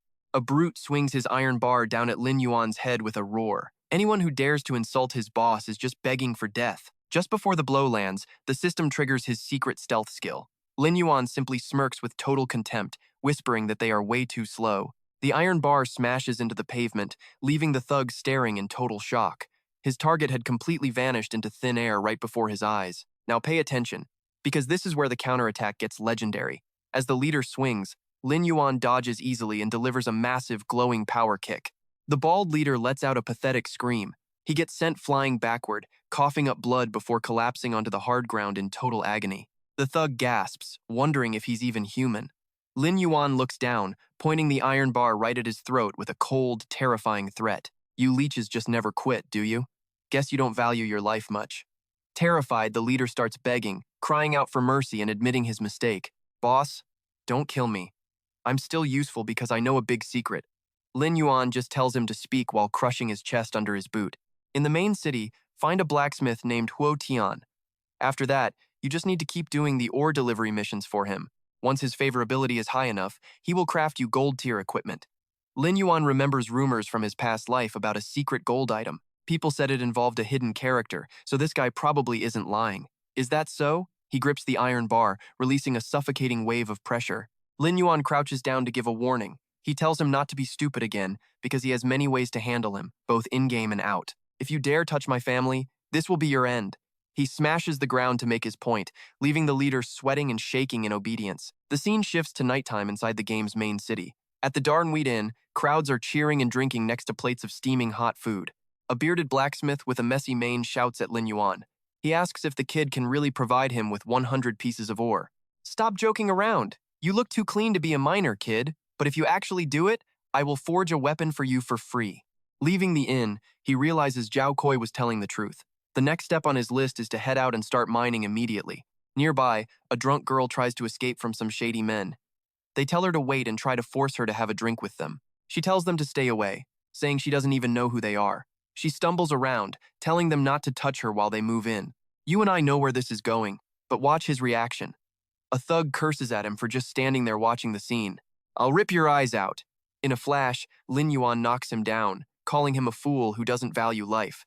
The girl then approaches him playfully. Oh, what a handsome young man. Thanks for the help. Can I buy you a drink? Lin Yuan just turns away, coldly saying it isn't necessary. The girl shouts for him not to leave so fast. He stays serious and ignores her, but suddenly she stumbles right into his arms with a moan. While in his arms, she teasingly asks if he likes to dance. Lin Yuan just sighs, throws her over his shoulder, and walks away feeling exhausted. Man, what a total pain. He opens a room door, lays her down on the bed to rest, and finally lets out a big sigh of relief. With that done, he heads to the venomous snake mine. He orders his minions to start digging. He calculates that his 12 magic dogmen are perfect miners. Since they are built for this, he will be able to collect a massive amount of ore in a very short amount of time. Easy work. Suddenly, a loud explosion echoes from a distance. He turns his head in surprise, reacting to the sudden noise coming from deep within the cave. A swarm of monsters appears. The system identifies them as level 16 frenzied moles with 1200 health and a powerful bite skill that adds extra damage. He summons a giant scorpion and orders it to kill them all. The scorpion swings its sharp tail, tearing through the pack of moles with ease. The ground is covered with defeated mole monsters. As they fall, a glowing magic circle begins to form on the palm of Lin Yuan's hand. He thinks that collecting different monster types will improve his tactics. The dead moles are soon resurrected as ghost shadows that obey his every command. Right then, a massive fiery explosion shakes the cavern walls. Lin Yuan frowns in total shock, wondering what could have caused such a violent blast. From above, a giant mole boss lunges down at a female player holding a staff. She looks like she is in some serious trouble here. The system alerts him. Level 16 mole boss with 3,800 health, 300 damage, and 150 defense. Skill: Frenzied Pursuit. He backs away, wondering if this is the mine's boss. It seems someone lured it here on purpose. The girl raises her staff, creating a shield. Suddenly, she fires a blast of magic right at him. Lin Yuan stands there confused with his sword out, before quickly jumping back to avoid it. As the attack rushes toward him, he tries to analyze the situation. He wonders if this is some kind of unavoidable lock-on skill or not. Suddenly, the system announces a priest activated Holy Shield on him, increasing his defense for 60 seconds. He is completely surprised by this unexpected help. That's where we leave it. Trust me, you and I need to see what happens next. Alright, you and I are about to dive into a world where even mining spots are battlegrounds. Why is the iron ore gone, and why is this priest playing solo? A nearby player watches through a scout drone, hoping to snatch an opportunity. Meanwhile, the priest is running for his life, gasping for every breath. He screams out that he didn't mean to lure the monster and tells everyone to run while he takes the blame. His stream has only 15 viewers watching this intense chaos right now. The chat is already filled with people mocking him for trying to solo a boss, laughing at how his agility looks more like a stealthy assassin than a healer. Lin Moyu watches from the shadows, admiring the priest's noble heart while deciding to take the boss for himself since he just spent a fortune on a new mansion. Suddenly, the viewer count explodes from 15 to over 130. The crowd realizes they are watching the legendary expert who took down a world boss solo. Fans are going wild, begging him to step in. The massive beast lets out a deafening roar, ready to crush the desperate priest in its jagged jaws. Now watch this. This is the kind of epic entry you and I live for. Lin Moyu strikes, his glowing blade blocking the monster's world-shaking blow. Saved at the last second, the priest collapses in shock, stammering his thanks. Far away in a grassy field, a buff bald man watches the battle through his screen. He growls in frustration, muttering that there is no shame in being defeated by a beast of that caliber. His companion, sipping wine, mentions the internet is buzzing about this expert named Lin Moyu. It is annoying how everyone keeps praising him, saying he is the best player around. But he claims no one can match their own leader's skills. The bald man sneers, revealing that he is actually Jiak Yan from the notorious Mad Rage Guild. He was also watching the stream and mocks Kwangdan, saying the guild leader only looks good because of his high-tier class and guild support. He insists that in terms of pure skill, no one compares to the expert Lin Moyu. This hits a nerve, and the red headband warrior glares at him with pure rage. The bald man quickly backs down, realizing he is talking to a Mad Rage member. He points out that the entire chat section is also worshipping this new guy. People are even saying that Kwangdan, as the leader of the #1 guild, should have stepped down from his position a long time ago. Jiak Nyan does not waste words, drawing his massive blade to intimidate the man. He demands to know his name as the man starts sweating and forcing a smile, asking why he is angry. He nervously argues that he is just repeating what everyone else says. He adds that while Kwangdan is humble, things are starting to change. He warns that when heroes leave, villains take the stage. Ignoring the cryptic talk, Jiak Nan turns away and confirms if the kid is still live streaming. After learning he is in the mines, Jiak Nan marches forward with his heavy blade. He barks an order for every online guild member to follow him immediately. Back in the mine, Lin Moyu is a blur of motion, his blade carving deep wounds into the monster's thick hide. He stands firmly in front of the priest and tells him to leave. The beast's aggro is now locked entirely on him. The giant mole monster goes berserk, swinging its razor-sharp claws at Lin Moyu. Its massive strike shatters boulders and sends a shockwave through the entire cavern. But Lin Moyu is too fast, sliding backward to dodge the area of effect damage. He regains his balance, grips his sword, and commands an all-out attack. Check this out. The chat is absolutely losing it, and honestly, you and I can see why. Over 1,200 viewers are now watching and analyzing every single frame. They praise his perfect threat management and his incredible speed that leaves after images behind, calling him a true once-in-a-generation genius. Infuriated, the boss slams its claws down, cracking the earth beneath. It opens its jagged maw and lunges at Lin Yuan with insane speed. Suddenly, a pack of summoned shadow wolves leaps out of the darkness. They swarm the beast, tearing at its limbs and pinning it down so it cannot react. As he glides past the monster, Lin Yuan coldly notes that focusing only on what is in front of you while ignoring the back leads to a heavy price. Tightening his grip, he taunts the beast, saying it does not even need to understand why. He leaps high, preparing for a devastating final strike. Lin Yuan drives his blade deep into the monster's eye, causing blood to spray everywhere. The beast howls in pure agony as it receives the fatal blow. Just then, a magical werewolf leaps into the air with a spear in hand. It lets out a piercing howl that echoes through the dark tunnels. It smashes its weapon into the monster's head, shattering its bulky defense. A brutal chain of attacks follows immediately, leaving the boss with absolutely zero room to breathe. Lin Yuan takes his stance and delivers the final judgment. As a beam of light pierces the monster's skull, the chat wonders who the real boss is. Obsessed fans are begging to be attacked by him, completely mesmerized by the sheer power of this living legend. The system announces he has defeated the raging mole boss, reaching level 15. He earns the Stalker's dagger and the boots of agility as his rewards. The equipment stats are fully detailed. The dagger adds 20 damage, 5 attack speed, and 25 agility, with a powerful 6th hit bonus. The boots provide 30 agility and speed. The priest approaches in awe, asking if he is the legend who soloed the Death Wolf. He is completely starstruck by Lin Yuan's god-tier skills. He begs the legend to add him as a friend, promising that with his healing support, they would be an unstoppable duo. Lin Yuan coldly turns and walks away, but the priest refuses to let go. He claims he would recognize Lin Yuan even if he turned to ash. Just as he leaves, a fireball streaks through the air followed by a massive wave of energy. Someone is launching a high-level surprise attack from the shadows. Lin Yuan draws his sword instantly, slicing through the incoming blast. At the mine's entrance, a group of figures emerges from the darkness with mocking laughter and attitude. Jiaknan steps forward with his goons, arrogantly promising to turn him into ash so no one can ever recognize him again. Lin Yuan just scoffs, asking if they are making all this noise for a piece of trash. This sends Jiaknan into a towering rage. You and I are about to see a war start. Go live now and show everyone the price of provoking the Mad Rage Guild. All right.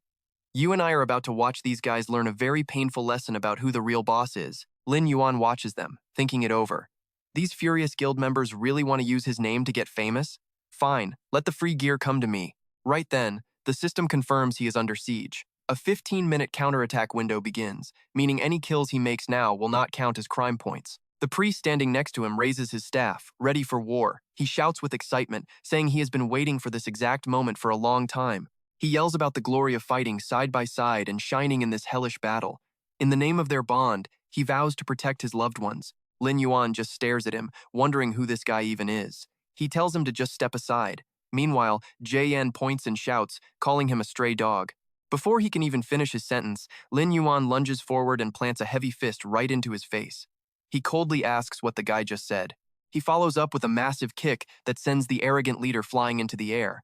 Jian slams into the ground, leaving his subordinates in a total panic. On the live stream with 5,630 viewers, the comments are exploding.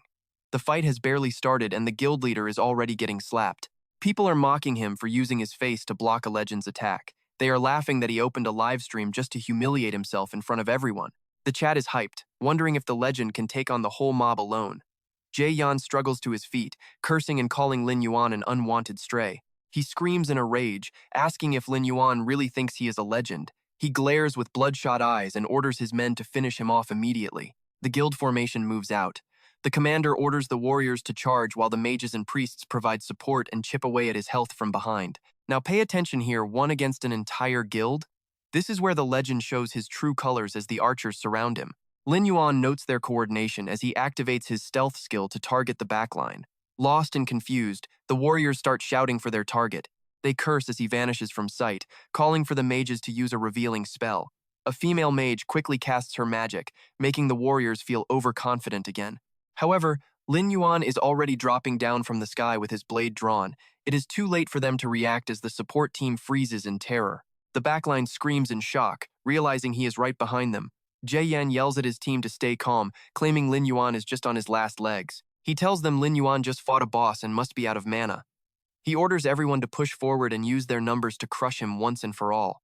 The viewers are having a They admit Furious is the top guild in the West, but if the legend actually wins this, they will have nowhere left to hide their faces. Everyone is cheering for the Great Master. The mob surges forward, screaming and unleashing their most powerful skills to take him down. Jie Yan offers a bounty to whoever deals the most damage. Fireballs rain down from the sky while Lin Yuan performs a series of perfect rolls to dodge. He realizes the mine path is too narrow for his mummy army to work, but taking these guys out in one shot will not be difficult at all. A barrage of fireballs explodes around him, filling the screen with light. The chat starts to feel sorry for him as the situation looks incredibly grim. You and I both know better, but the people in the live stream, they think it is game over for our hero because he is only one man. They point out he is facing an entire organized team. The massive impact sends rocks flying everywhere, covering the entire tunnel in a thick cloud of dust. When the smoke clears, they see him running away and immediately give chase. They laugh, thinking he is finally exhausted and trying to escape with his life. The mob follows him deeper into the cave, determined not to let him get away. Jie Yan laughs triumphantly, certain that today is the day he wins. Suddenly, he looks up at the ceiling and freezes. From the high cliffs, Lin Yuan dives straight down and delivers a devastating kick right to his jaw. Jie Yan spits out blood as he is sent sliding across the floor, screaming in pure agony. He clutches his face and cries about how heroes should not use sneak attacks. Lin Yuan grabs him by the hair and holds a glowing sword to his throat. Panicked and desperate, Jie Yan screams for his men to come and help him. Lin Yuan coldly tells him that they are not coming back. He asks if his master will be angry since he just led his entire team into a death trap. Jie Yan can only growl in anger. Behind the narrow path, a pack of glowing monsters appears with murderous intent, forcing the subordinates to back away in fear. Lin Yuan does not hesitate and activates his corpse explosion skill. Holding Jie Yan by the head, he watches as the man screams in absolute despair. He asks what Lin Yuan has done, but the master just tells him to ask the monsters himself. The chat hits 10,000 viewers as everyone loses their minds. They laugh that a pro would never make such a simple mistake. The chat is filled with 666666 as they celebrate the play. They call Jie Yan a total clown and praise how easily the legend wiped the entire squad. It was even easier than grinding low-level monsters. It was a perfect play with a perfect score. With one final flash of his blade, he finishes off Jie Yan while the world watches in awe. Looking at the loot, Lin Yuan realizes he got an unexpected reward. He needs to grab everything and vanish before more players arrive to crowd the area. The system shows the bloodthirsty twin sabers. It is a gold weapon with 50 physical damage, 20 attack speed, and 30 critical hit rate. It even has a lifesteal skill that converts 10% of damage into health. After leaving the mine, he heads back to the main city's blacksmith shop. The old blacksmith looks at the ore and smiles. He admits he was wrong about the kid and calls him a truly talented young man. He hopes the boy visits often because he will need a lot of ore in the future. Their friendship level increases by 100 points. And that is how we wrap this one up. Lin Yuan is already calculating his next move since he can only gather 100 iron ore per day. Alright, you and I are jumping back into a long mission, but this month's ore haul is massive. As he leaves, the wheels in his head start turning. The Rage Guild dropped a ton of gear this time. Selling it all to Han Than would just bring him unnecessary trouble. Selling to solo players is a hassle, but it is faster. Still, just waiting for followers to show up feels way too passive. He needs to use the clues he already has. In his past life, the first follower subordinate was a literal snake charmer. This ties back to a hidden snake civilization tucked away in the sewers. That is exactly where the key to everything is hidden. Lin Yuan steps into the dark, damp sewers. Only the sound of his boots and rhythmic water droplets echo through the heavy silence. Scanning the area, he unleashes a pulse of green energy. His mission from the officer is simple: wipe out 30 rat spirits. It looks like a basic quest, but there is a hidden dungeon lurking here.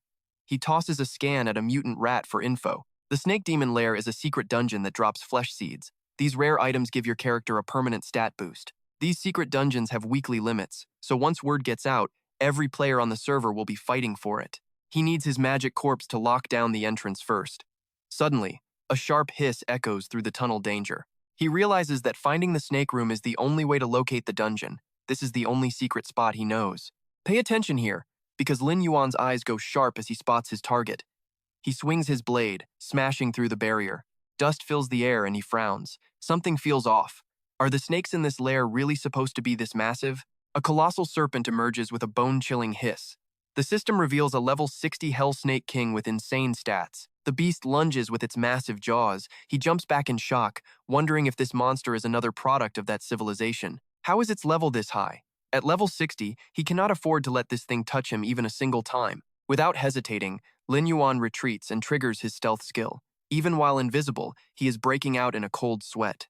Dying here means losing levels and gear a total disaster. But even in stealth, that massive tail comes swinging right at him. The impact shatters solid rock, making him realize stealth is useless. He barely leaps back, trying to use the environment to survive. Lin Yuan rolls away as the monster crushes the stone walls with its teeth. The sheer scale of this fight is getting intense. The Snake King lunges forward, snapping its venomous fangs repeatedly. Each strike from its head leaves massive craters in the floor.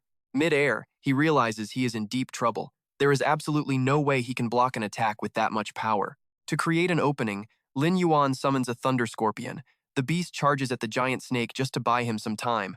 You and I know magic is the only answer here. He smirks, confident he can find a way to take this beast down. The Thunder Scorpion clamps down on the snake, releasing a massive electrical surge. Despite the pain, the Snake King continues its rampage. Gasping for air, he spots a mysterious glowing passage above. Behind him, the snake's massive scales are grinding everything to dust. He slides through a narrow gap just as the walls explode behind him.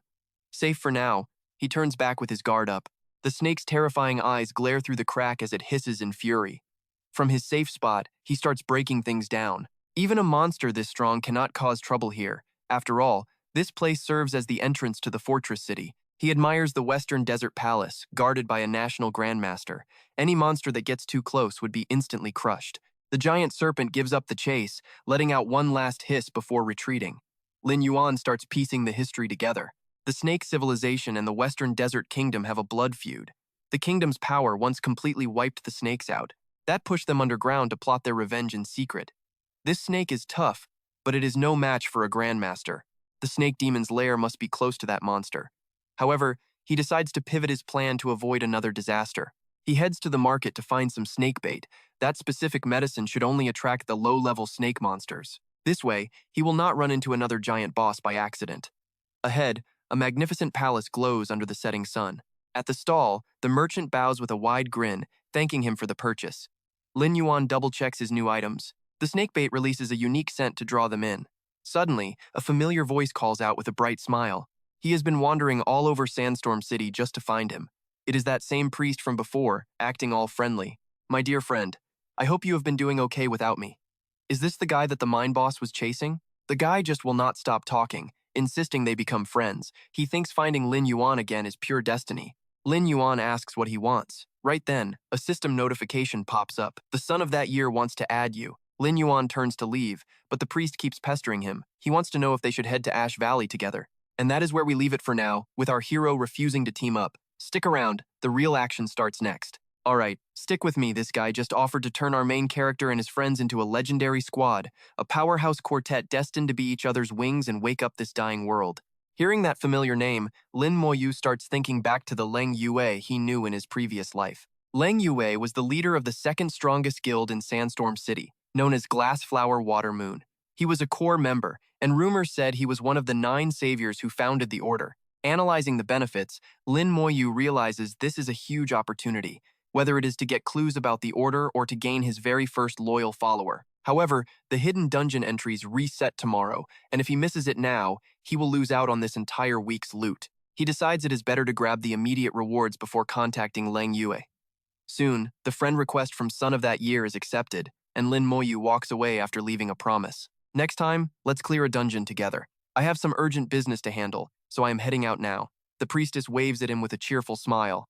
All right, I will be waiting for your invite any time, my dear friend. Drawing on his experience from his past life, Lin Moyu makes his way toward the stone stairs. There should definitely be blue-yellow snakes near the entrance of this hidden dungeon. He drops to one knee, carefully inspecting the cracked ground for any signs of the massive serpent's tracks. His gaze suddenly turns sharp as he spots 3 small blue snakes flicking their tongues while slithering out from a rocky crevice. Watching their tails disappear into the shadows, he realizes these small ones are the true monsters of the snake demon lair. He knows he needs to be extra careful here. Lin Moyu swings his hand, unleashing a magic strike that shatters the camouflaged rocks and clears the path. Stepping onto the dark stairs with his hulking undead minion, he smirks he finally found it. Right in front of him lies a massive snake skeleton draped across a sickly green wall. Now, pay attention here. The system pings as he enters the snake demon lair. Just look at the sea of monsters squirming below like a forest of tentacles. The system displays the details. Level 10 normal larvae, 1000 HP, 500 flesh seeds, 100 attack, 10 defense, and the flesh condensation skill. The larvae use flesh condensation to grow seeds inside their bodies. With 500 HP, Lin Moyu gathers a burst of glowing green magic and gives the order, "Let us go." The moment he speaks, a massive thunder scorpion is summoned, radiating a terrifying aura as it dives straight into the middle of the monster swarm. As the scorpion's hideous pincers snap open, he coldly commands it to kill them all. The system reports the battle rhythm as the Crystal Thunderstorm skill is activated. The monster instantly unleashes a violent wave of purple electricity. Bolts of lightning tear through the air, completely obliterating the snake larva in the blink of an eye. He rushes forward into the pile of loot and picks one up. This is the exclusive drop from this hidden dungeon, the flesh seed. A system prompt appears, asking if he wants to consume the seed. It is a special medicine that randomly increases a player's primary attributes by 1 to 5 points. For human players, using it increases their tolerance level up to a maximum of 100. Lin Moyu smiles smugly, bringing the bright red pill to his lips. The system announces he has used 1 flesh seed, gaining 3 spirit points, with his current tolerance now at 1 out of 100. You and I both know how broken this is. He calculates he can eat 100 of these seeds, and the permanent power gain is going to be massive. These rare attribute-boosting items are extremely limited, and even at the lowest price, they sell for 4 or 5 gold coins each. Clearing this place weekly means 1,000 seeds. At this rate, he will never have to worry about money again, even without joining a guild. He keeps consuming the items as the system notifications ring out repeatedly. You have used 1 flesh seed, gaining 5 stamina points, bringing your current tolerance to 2 out of 100. With a handful of seeds, he eats without stopping. You gain 2 strength and 4 spirit points. Your tolerance is now 3 and then 4 out of 100. Lin Moya's eyes glow with a mysterious red light. He holds his breath, feeling a surge of overwhelming power pulsing through his veins. His status window pops up, showing his spirit stat skyrocketing to 318 points. Lin Moyu is satisfied seeing his tolerance hit the 100 limit. He decides to stockpile the remaining 900 seeds to sell later. From now on, coming here once a week to farm will be more than enough. Behind him, the magic residue from the dead snakes floats in the air, forming eerie green illusions. Lin Moyu turns to leave, station 3 of his wolfmen undead to guard the entrance. Leaving these 3 undead here is enough to scare off any normal players. For a while at least, no one is going to discover this place. As he walks, he frowns while piecing things together. The snakes here do not seem like the ones controlled by that person in his memory. Could it be that he has the ability to mutate monsters? A level 60 creature absolutely should not be appearing at this stage of the game. Suddenly, his interface flashes with a bright red warning. An incoming call from the real world. His little sister is calling him. Lin Moya's expression shifts instantly. With Tudon's personality, why would she take the initiative to call him? Did something happen? He picks up immediately, his voice tense, asking her what is wrong. On the other end, a hesitant and shy female voice speaks up. "No, nothing is wrong. I just wanted to ask if you have eaten dinner yet." Lin Moyu freezes, his worry turning into total confusion. "Huh? Yeah, I already ate." Through the screen, a blonde classmate snatches the phone from his panicked sister and speaks up boldly. "Hey, class president's brother. She actually wants to ask if you can help us with a dungeon carry?" Lin Moyu is stunned, breaking out in a cold sweat as he mechanically agrees. His mind is filled with 1,000 questions. Why on earth would Tudan ask him for a carry? Before he can process it, he hears mocking laughter from someone in the background. "Haha, see? I told you so." Lam Dan is a professional liar, and her older brother is just a big-mouthed braggart who does not know how to be ashamed. The blonde young man smirks triumphantly while a purple-haired girl nearby looks on in confusion. A sharp-tongued guy in the crowd starts jeering at them. Listen to that confidence. He did not even ask which dungeon it was before accepting. Lam, Dan, your brother is either gaming too much or you two are just a pair of scammers. Trust me, you and I will want to see his response to this. Stick with me. You and I are about to watch a weak student turn into an absolute powerhouse legend. No guild has managed to clear that dungeon yet. The blonde girl steals a glance at her phone, hesitantly confirming the deal with Lin Moyu. Heroic Ash Valley? Did you hear that, big brother? The guy named VM crosses his arms and laughs with pure, arrogant contempt. Stop lying, Lamdan. Your brother is a dropout scammer who avoids school, and you're just a little liar yourself. Raising trash like you? I bet your parents are just as pathetic. Enraged, the girl glares at him and screams for her brother. But a cold, murderous voice cuts her off as Lin Moyu's eyes turn blood red with fury. Enough, little Dan. Don't waste your breath on trash. I'm heading to Ash Valley right now. Inside the game, the warrior Lam Dan stands on a cliff, her heart racing with anxiety. Even though her brother spends a lot of time and money on this game, her face is still clouded with deep worry. Heroic Ash Valley is insanely difficult, just one step below death level. She wonders if she's just dragging her brother into a mess. While lost in thought, a familiar gentle voice calls out from behind. Little Dan! She turns around, shocked to see her best friend. The system announces that Tian Ha Truong Tie has joined the party. The warrior gasps. Tian, what are you doing here? Tian slams her staff down in anger. I heard everything. Your classmate was just congratulating you on your new villa. But how did that idiot Vuong VM manage to eavesdrop? That guy is seriously a complete scumbag and not even human. I'm here as a witness to make him apologize in front of everyone. Lam Dan's eyes well up with gratitude. Thank you. Suddenly, a nasty voice sneers from below the cliff. Oh, we definitely need a witness. You better keep those eyes open for the results. Vuong VM and the red-haired girl leap onto the cliff, laughing mockingly. I've seen plenty of girls like you who are obsessed with status. Are your parents just servants in that villa? And yet you claim to own it? Meanwhile, the system keeps spamming VIP alerts. As Vuong VM's elite mercenary team joins the party, Lam Dan's blood boils. She glares at them, ready to protect her friend. Vuong VM, you just got lucky with your birth. You have no right to mock anyone. Lam Dan quickly tries to hold her friend back. Tian, ignore him. He's not worth it. But Vuong VM's eyes turn bloodshot as his veins pop. I've had enough of this brat. He orders his thugs to attack, promising double pay if they teach her a lesson. The red-haired girl lets out a shrill laugh. I've hated her innocent act for so long. Let me tear her face apart. The mercenary charges forward, blinded by easy money. Now pay attention because this is the exact moment the tables turn. A massive wave of sword energy tears through the sky. Before they can touch the girls, the thugs are blasted into the air by pure magical force, screaming in terror. What is happening? As the dust settles, Lin Moyu lands in front of his sister. With one swing of his blade, he sends the thugs flying back. He strikes a majestic pose as his black cloak settles. Turning slightly, he asks in a warm, protective voice, Are you okay, little Dan? Lam Dan stammers that she's fine, but inside she's screaming with excitement. He's so fast! My big brother is a total badass. Vuong VM jumps up, cursing. You dare sneak attack the mercenaries I paid for? Do you know how expensive they are? Can you pay? Without them, how are we supposed to enter the dungeon? Lin Moyu is silent. He moves like a ghost, pinning his blade to the throat. You're the one who bullied my sister and insulted my parents. The rich kid falls back in terror but still tries to act tough. You and I both love a good face slap, right?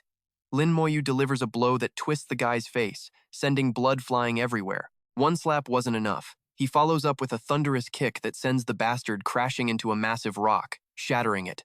I don't care whose dog you are, if you bite people, you better be ready to get hit. The red-haired girl recoils in horror. Are you insane? This dungeon requires at least 6 people. Vuong VM crawls out of the rubble, his face swollen and bruised. You just took out 2 of our members. How are we going to enter now? Lin Moyu brushes his hands like touching garbage. I'll handle the missing slots. Just shut your mouth and wait. He starts calculating, knowing this dungeon drops a rare mount skill.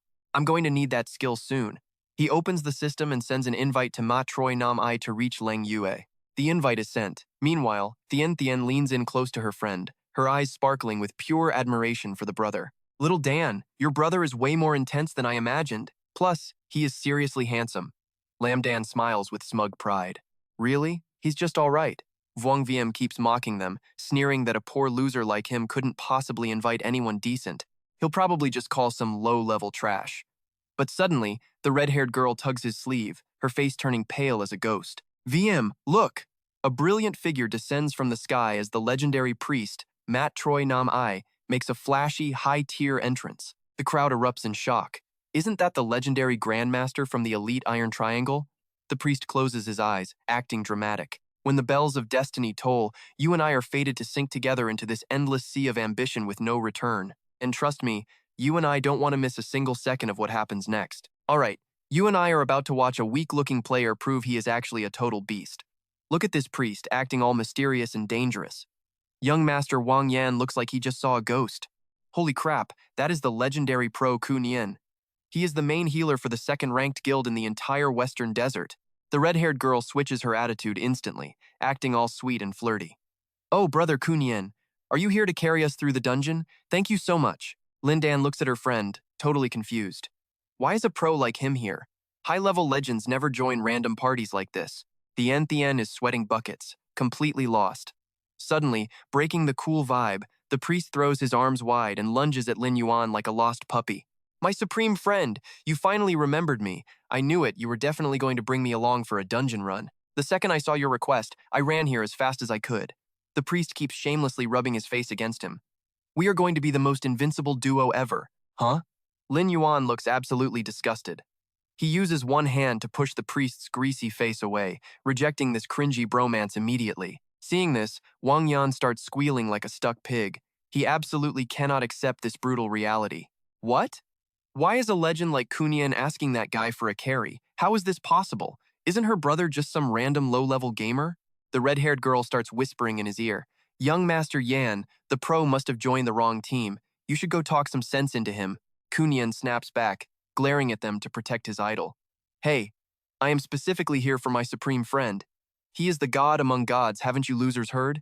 Before things get messy, Lin Yuan turns his back coldly. Enough, let's just get inside the dungeon already. But Wang Yan is too stubborn to quit. He grinds his teeth and starts pointing fingers like some self-proclaimed expert. I get it now, Lin Dan. Your brother hired a booster. But heroic difficulty Ash Valley is a place even the top guild, Rage, failed to clear. Seriously, what can a healer from a second-ranked guild even do? Ignoring the barking dog behind him, Lin Yuan just gives a cold, sideways glance. Now watch closely, this is where the real action begins. He drops a legendary line. Shut your mouth and open your eyes to see how I crush this place. The heroic difficulty dungeon activates. The party steps through the portal, turning into streaks of green light that tear through space and teleport them deep inside the valley. The moment they land, they are surrounded by glowing red beasts. The system identifies them. Ash lizards. Level 18, 4700 HP, 580 attack power. Their fire breath skill is no joke, launching a burning attack that deals extra damage for 10 straight seconds. Seeing the monsters blocking the exit, Lin Dan grips her weapon, trembling. These stats are insane. Can my brother really handle this? I wish my level was higher. Standing in the back, Wang Yan flashes a devious, pathetic smile. He thinks Lin Yuan brought a priest just to help him clear the mobs. I won't let him have his way. The red-haired girl is already charging a fireball to sabotage them by pulling extra aggro. You got it, young Master Yan. The fireball streaks through the air and explodes right in the middle of a separate group of lizards. She smirks, waiting to see him fail. The hit lizards go berserk, opening their hideous mouths and letting out a deafening roar. Lin Yuan's eyes turn sharp as a blade. He senses the betrayal.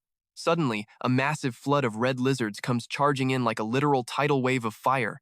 Someone screams in pure terror. What is happening?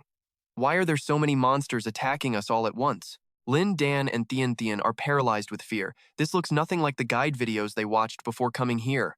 The ash lizards crowd together, their glowing red maws snapping as they charge at the party, ready to tear everyone into tiny pieces. You and I both know this guy is a snake, but watch how he mocks them.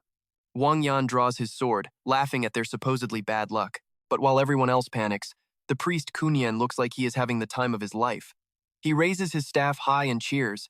This is what I am talking about. My supreme friend, your fighting spirit is finally awake, right? This battle will make us both legends. Lin Yuan cuts his dramatic speech short. Thunder Scorpion. A massive magic circle opens, and a giant, glowing beast emerges. The elite Thunder Scorpion triggers its crystal lightning storm. Massive pillars of purple lightning rain down from the sky, blowing the lizards to bits. Amidst the chaos, Lin Yuan grips his sword and charges to the front line, leaving behind one cool instruction. Just worry about protecting yourselves. He becomes a blur of green light, his sword flashes cutting the lizard swarm in half in the blink of an eye. His jade-encrusted blade glows brightly as he spins through the air. With one lethal strike, he clears the entire path, his eyes filled with killing intent. Suddenly, one lizard slips past the defense, lunging straight for the two girls with its jagged teeth bared. Lin Dan grits her teeth and steps in front of her friend, raising her spear. Get behind me, I will handle this. Thien nods, trembling. But before the monster can even touch her, Lin Yuan drops from the sky and drives his blade through its skull. Not a chance. He stands tall on a mountain of lizard corpses, his cloak fluttering in the wind. Lin Dan looks at her brother in total awe. She never imagined he could be this powerful in-game. It is incredible. After cleaning up the trash, Lin Yuan walks over to her. He gently rubs his sister's golden hair. Looking at her with a warm smile, he speaks in a voice that would melt anyone's heart. Don't worry. As long as I am here, I will never let anything hurt you. Lin Dan blushes bright red, her eyes sparkling with emotion. Trust me, You're going to want to see how he conquers the rest of this dungeon. He gives her a confident, charming smile that steals the show. All right, you and I are about to see what it really means to have an overpowered big brother. Lam Dan is feeling totally safe, twisting her hair in pure comfort. But of course, the human loudspeaker Vuong VM has to ruin the mood with his trash talk. He claims this Valley of Ashes is a total walk in the park. He brags that even one person could crush these monsters alone. He thinks his silver tier gear makes him untouchable while that red-haired girl just keeps hyping him up. She sneers that poor people could never afford gear like VM's. Fueled by his own delusional spirit, Vuong VM charges straight into the fray with zero hesitation. Look at me, you idiots. Watch a real master at work. He leaps into the air with a superhero pose, screaming about his true power and status. A split second later, a lizard monster gets fed up with his face and delivers a massive tail whip right to his arrogant, smug mug. His face twists in agony as he hits the dirt like a pathetic frog, groaning in pain. He finally realizes this monster is way stronger than his fragile ego can handle. Lin Moyu just looks down at the dead weight with a cold glare. If you want to die, at least wait until I clear this whole dungeon first. Pushing the loser aside, Lin Moyu begins channeling brilliant green magic. He's busy calculating how to spoil his little sister with the best loot he can find. He originally wanted gold gear for her, but for now, he decides this silver stuff will have to do. Talk about a powerful leader mindset. He tosses the shimmering, expensive gear to her like he's throwing away cheap groceries at a market. These look okay on you, so just take them. The system displays the silver battle bracers with 50 attack and 25 strength. Plus, the glowing silver fearless armor joins the set for maximum defense. With a massive 50-point boost to constitution, it's insanely tanky. The red-haired girl's eyes light up like headlights when she smells that kind of money and power. One piece of silver gear could buy a mountain of luxury goods, yet he just gives it away. Vuong VM is absolutely fuming and seeing red with jealousy. Enough already, stop being so pathetic. But surprisingly, Lam Dan's teenage pride kicks in and she pushes the gear back, stubbornly refusing to take a single piece. You keep it for protection, she says, insisting she can handle things herself. Lin Moyu isn't even mad, he just gives her a doting, gentle smile. Now watch this part closely, this is where the real action begins. The team dives in, with Lin Moyu leading the charge like a radiant whirlwind of death. He carves through the lizard pack, sending them flying everywhere. Lam Dan swings her greatsword with fierce momentum while her friend starts casting powerful magic spells. Meanwhile, Vuong VM is just running for his life, avoiding every fight he can. Lam Dan finds herself struggling under the heavy pressure of a monster's attack. She wipes the sweat from her brow, eyes burning with resolve. But then, a massive lizard lunges from her blind spot, jaws wide and dripping with filth. Before she can even scream, a massive orb of green magic slams into the beast's head, vaporizing the monster in a single, brilliant explosion. Lam Dan glances back with a knowing, warm smile. She doesn't even have to ask, she knows exactly who was watching her back the whole time. She grumbles about him still treating her like a little kid, but inside, her heart is blooming with happiness that he still cares so much. Farther away, our pro gamer Lin Moyu is breaking a sweat, sighing in frustration. Why is it so hard to secretly give her gear and support? It's a hilarious sight on the battlefield. One hand is busy slicing through monsters, while the other is sneakily tossing support magic toward his sister's side. Tien Tien watches the whole drama with her jaw dropped, one brother acting all sneaky with his gifts and support magic from a distance, and one sister who knows exactly what's happening but won't admit it. This awkward sibling chemistry is honestly more entertaining than the actual dungeon crawl. Moving through a narrow, ruin-filled pass, the group finally reaches the deepest and darkest heart of the entire dungeon area. The Sun Priest grips his staff and looks up at the massive cliff face ahead. He announces that the final boss is waiting right inside that cave. Then he turns to Lin Moyu with a rare, serious expression. My friend, maybe we should consider pulling back and retreating for now. If we leave now, there's no penalty, but a total party wipe means losing levels and gear. The risk for us is just too high. Lin Moyu calmly nods in agreement. But seeing a chance to talk trash, Vuong VM pops up again, laughing like a complete and total moron. Oh, this is rich. You were so brave against the small monsters, but one look at the boss and you're already wetting yourselves in fear? Ignoring the barking, Tien Tien tries to comfort her friend. Don't worry, Lam Dan. Your brother has already done an incredible job leading us this far. Lam Dan bites her lip in guilt, looking down at the ground. She hates being a burden and wishes she was just a little bit stronger for him. As the mood hits rock bottom, Lin Moyu slowly steps to the front.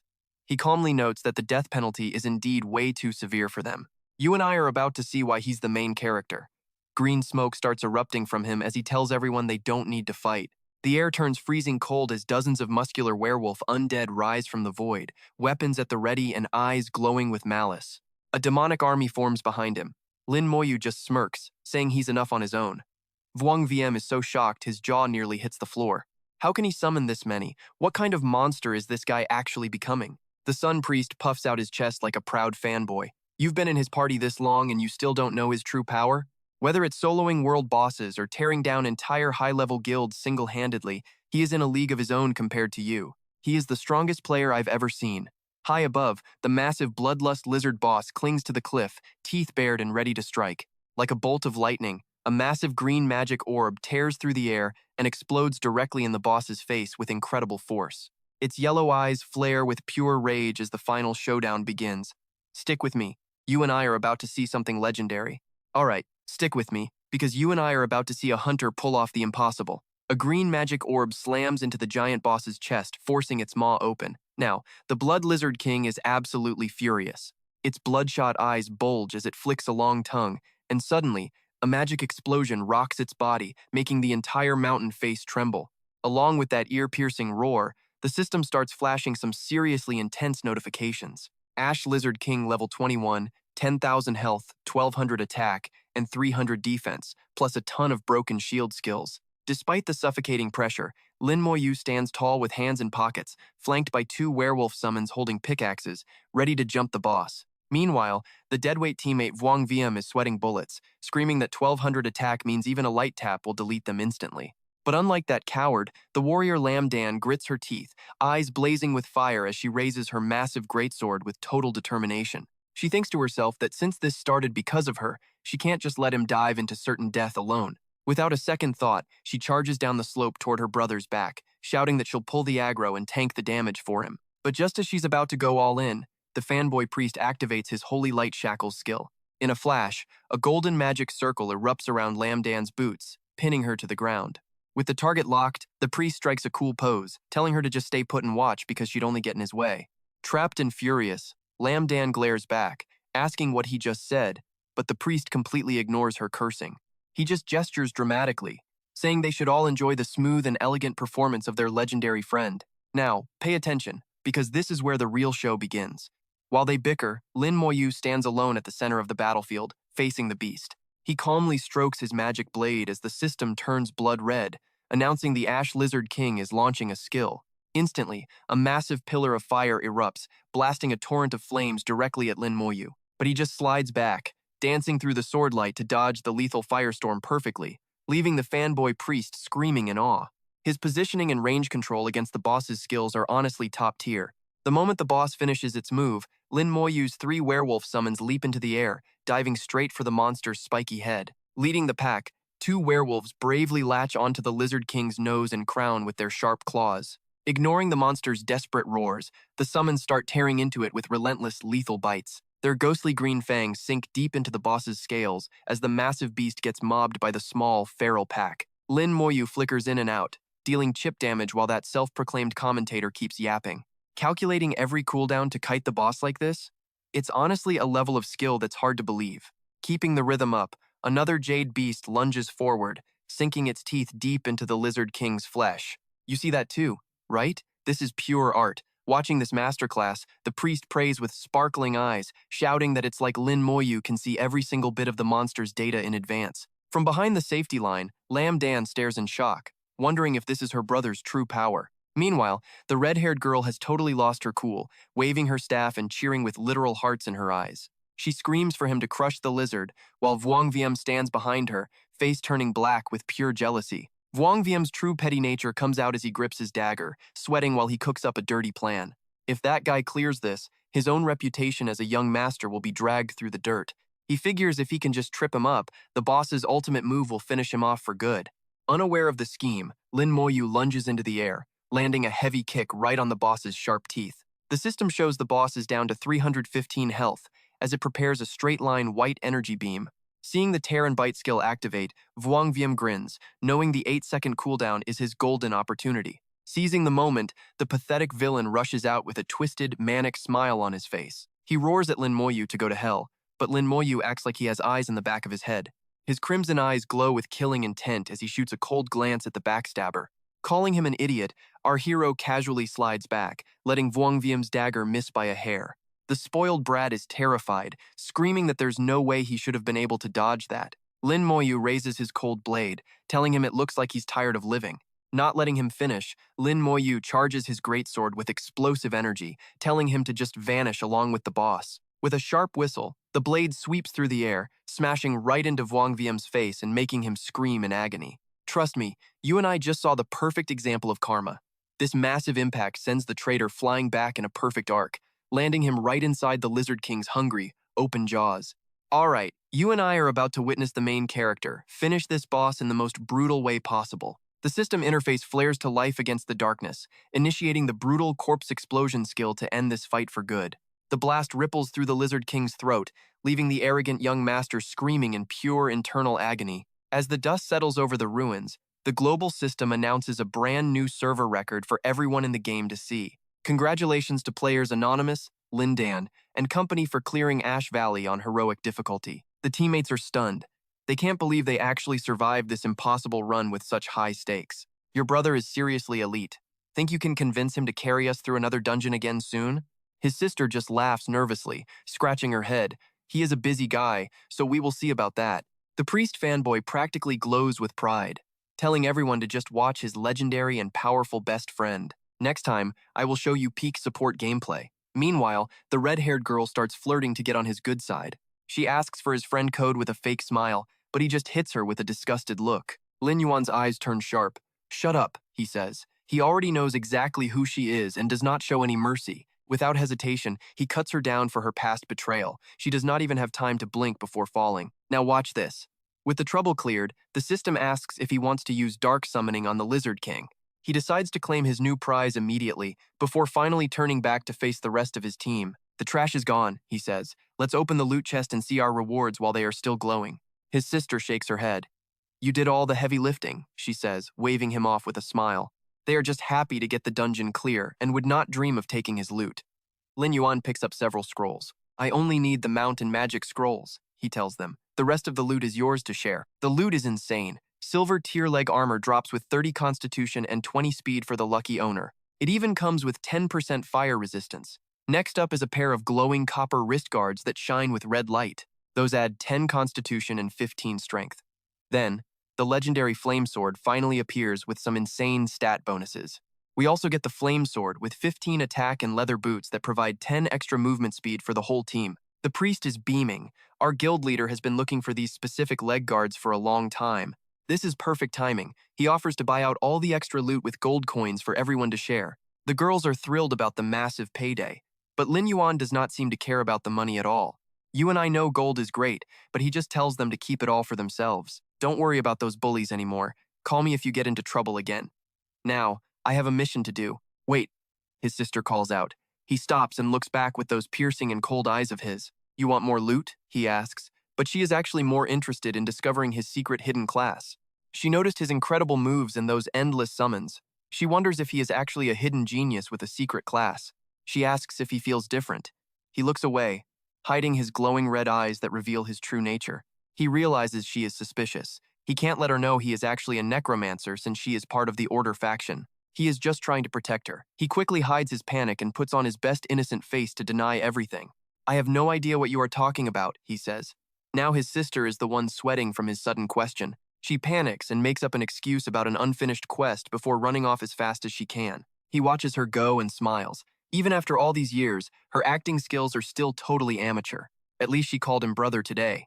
But his peaceful moment does not last long before a voice interrupts him. The priest fanboy is back, and he has brought 2 high-level players with him to meet his new idol. "My leader Xiao Yue just decided to try Ash Valley on death mode, so I had to invite you along." He stands among the ruins, watching them carefully from under his dark hood while keeping his distance. He did not expect to meet the Leng Yue guild this early to investigate the Mirror Flower Watermoon secret. "I am in," he says. "I want to see exactly how hard this death mode difficulty really is." The priest is ecstatic and immediately starts introducing his elite team members to the legendary and mysterious main character. And trust me, you and I need to see the fiery girl leading this new elite group. All right, you and I are about to meet the elite Iron Triangle team, featuring the icy goddess Lady Leng Yu. Ignoring the flashy intro, the guild leader just crosses her arms with a cold stare. "Greetings. I have heard much about you. Welcome to our core squad. The priest then points toward a man in a massive wizard hat. This is Xing Hen, our heavy magic damage dealer with an incredibly rare hidden class. He is the main mage of the Iron Triangle. But before the flattery ends, he cuts in with a look of total annoyance. That is enough. I never agreed to let this guy join the team. Dragging a random solo player into our squad is just asking for trouble. His eyes sharpen under his hat, looking at Lin Yuan with pure disdain. The error margin in this death zone is practically zero. A passerby like him won't know how to coordinate. He is just a heavy burden. I am not risking this run on a fluke, you understand? Angry that his idol is being insulted, the priest jumps up to argue. Xing Hen, what is wrong with you? This guy literally just carried us. Swiping the comment aside, the mage smirks and points a mocking finger at Lin Yuan. I have seen plenty of loudmouths with zero actual talent before. Now watch this, because the mage is about to offer a bet that is as dirty as his attitude. If you can shave off half the boss's health alone, I will give you my gold equipment. But if you fail, you pay for our losses. Xing Hen's eyes lock onto Lin Yuan with a threatening glare. He growls each word. Understood? If you are scared, then get lost while you still can. Facing the arrogant provocation, Lin Yuan does not back down. He leans back slightly, his lips curling into a cold, challenging half-smile. Why would I refuse free gold gear? But I hope everyone here witnesses this bet, so nobody tries to crawl out of it later. They glare at each other as killing intent thickens the air. Sensing an internal war, Lady Leng Yue steps in to shut the drama down. That is enough. Xing Hen, I decided this earlier. If you had a problem, you should have said so right at the start. The deal is done, so follow the plan and drop the ego. Scolded by his boss, Xing Hen, fuming with rage, grips his staff tightly. Flames of magic erupt as he snaps back. Leng Yue, you are siding with this nobody? The penalty for dying in this zone is absolutely devastating. You should really reconsider this. Leng Yue simply dismisses his anger coldly. My decision is final. Now enter the dungeon immediately. Frustrated to the core, the mage falls back, his hateful eyes fixed on her. He grits his teeth, his inner voice screaming with bitter malice. Leng Yue, I will make you see how useless this stray really is. The only person this team cannot survive without is me. Hidden under his dark hat, his face twists with a surge of insane jealousy. He continues to hiss in silence.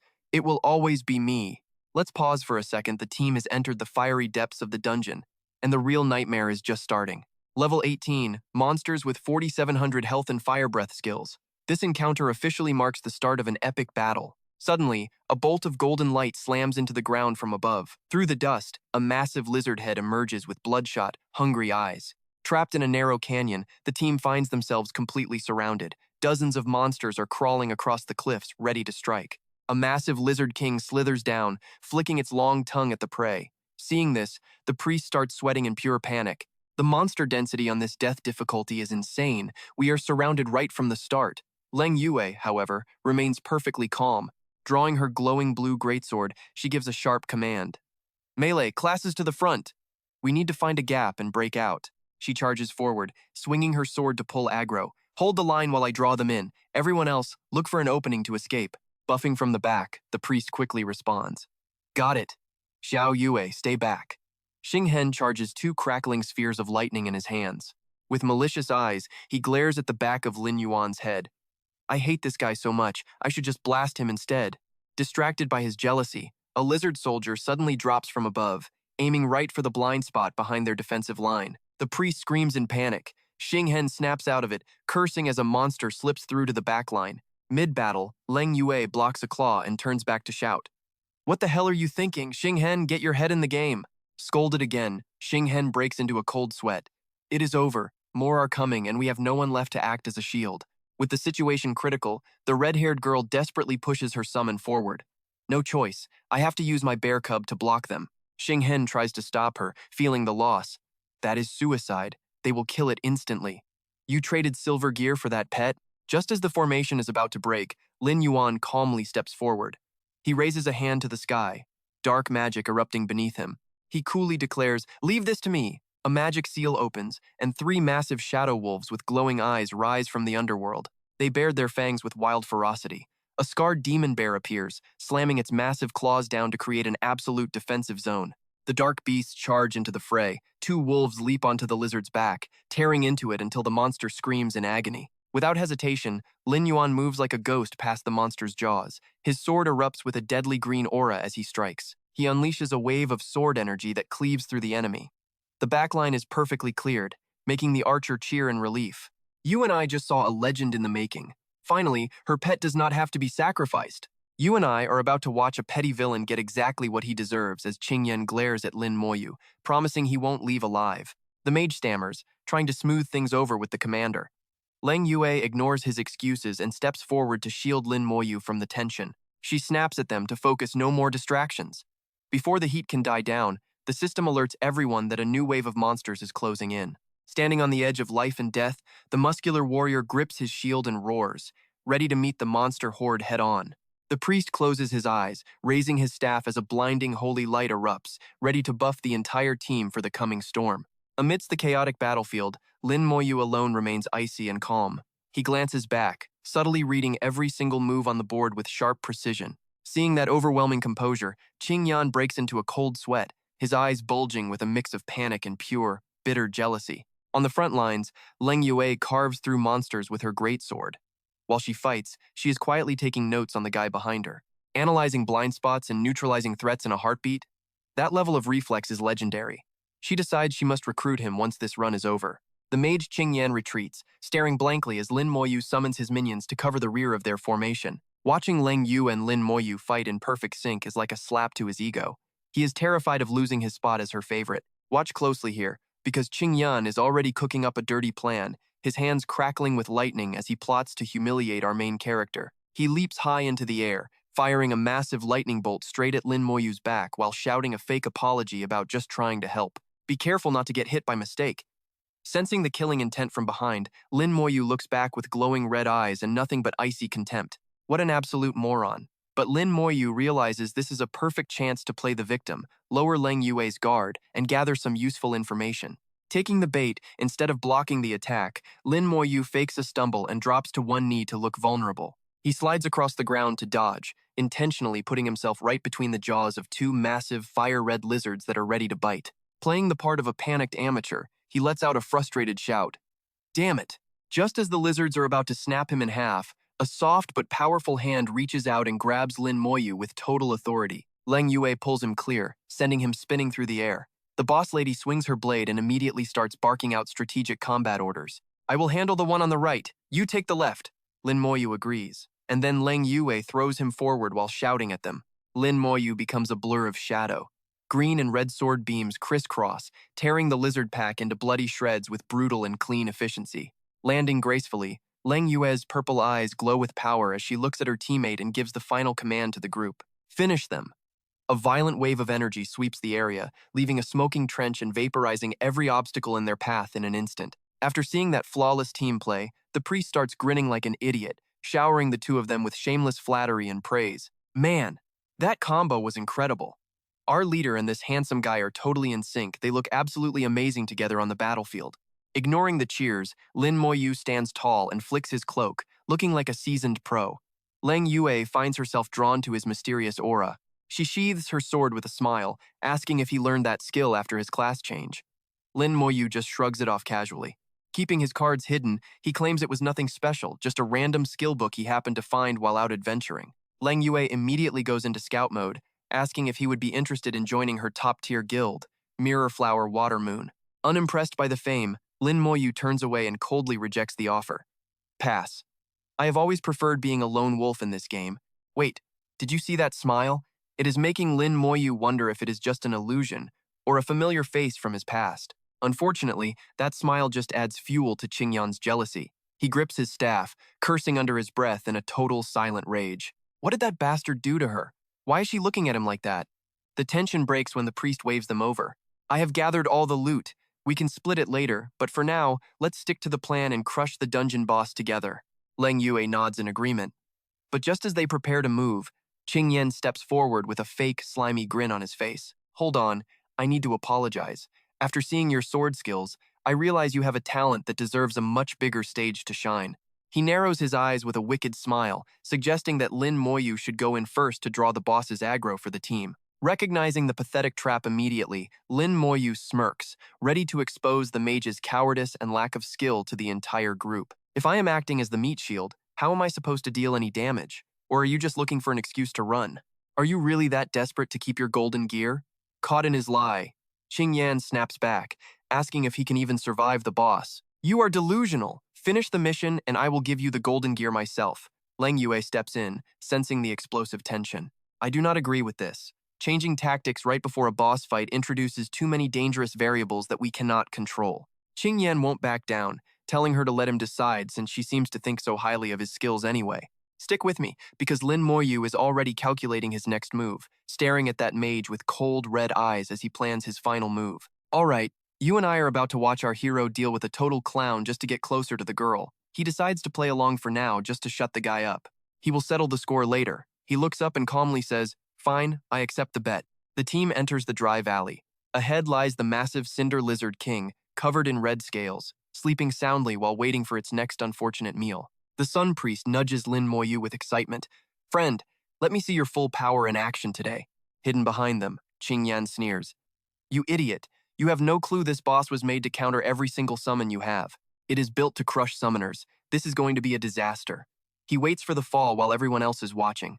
Lin Moyu gathers green magic in his hand, eyes burning with absolute confidence. This death difficulty boss is a nightmare in the current version of the game, but he is not afraid.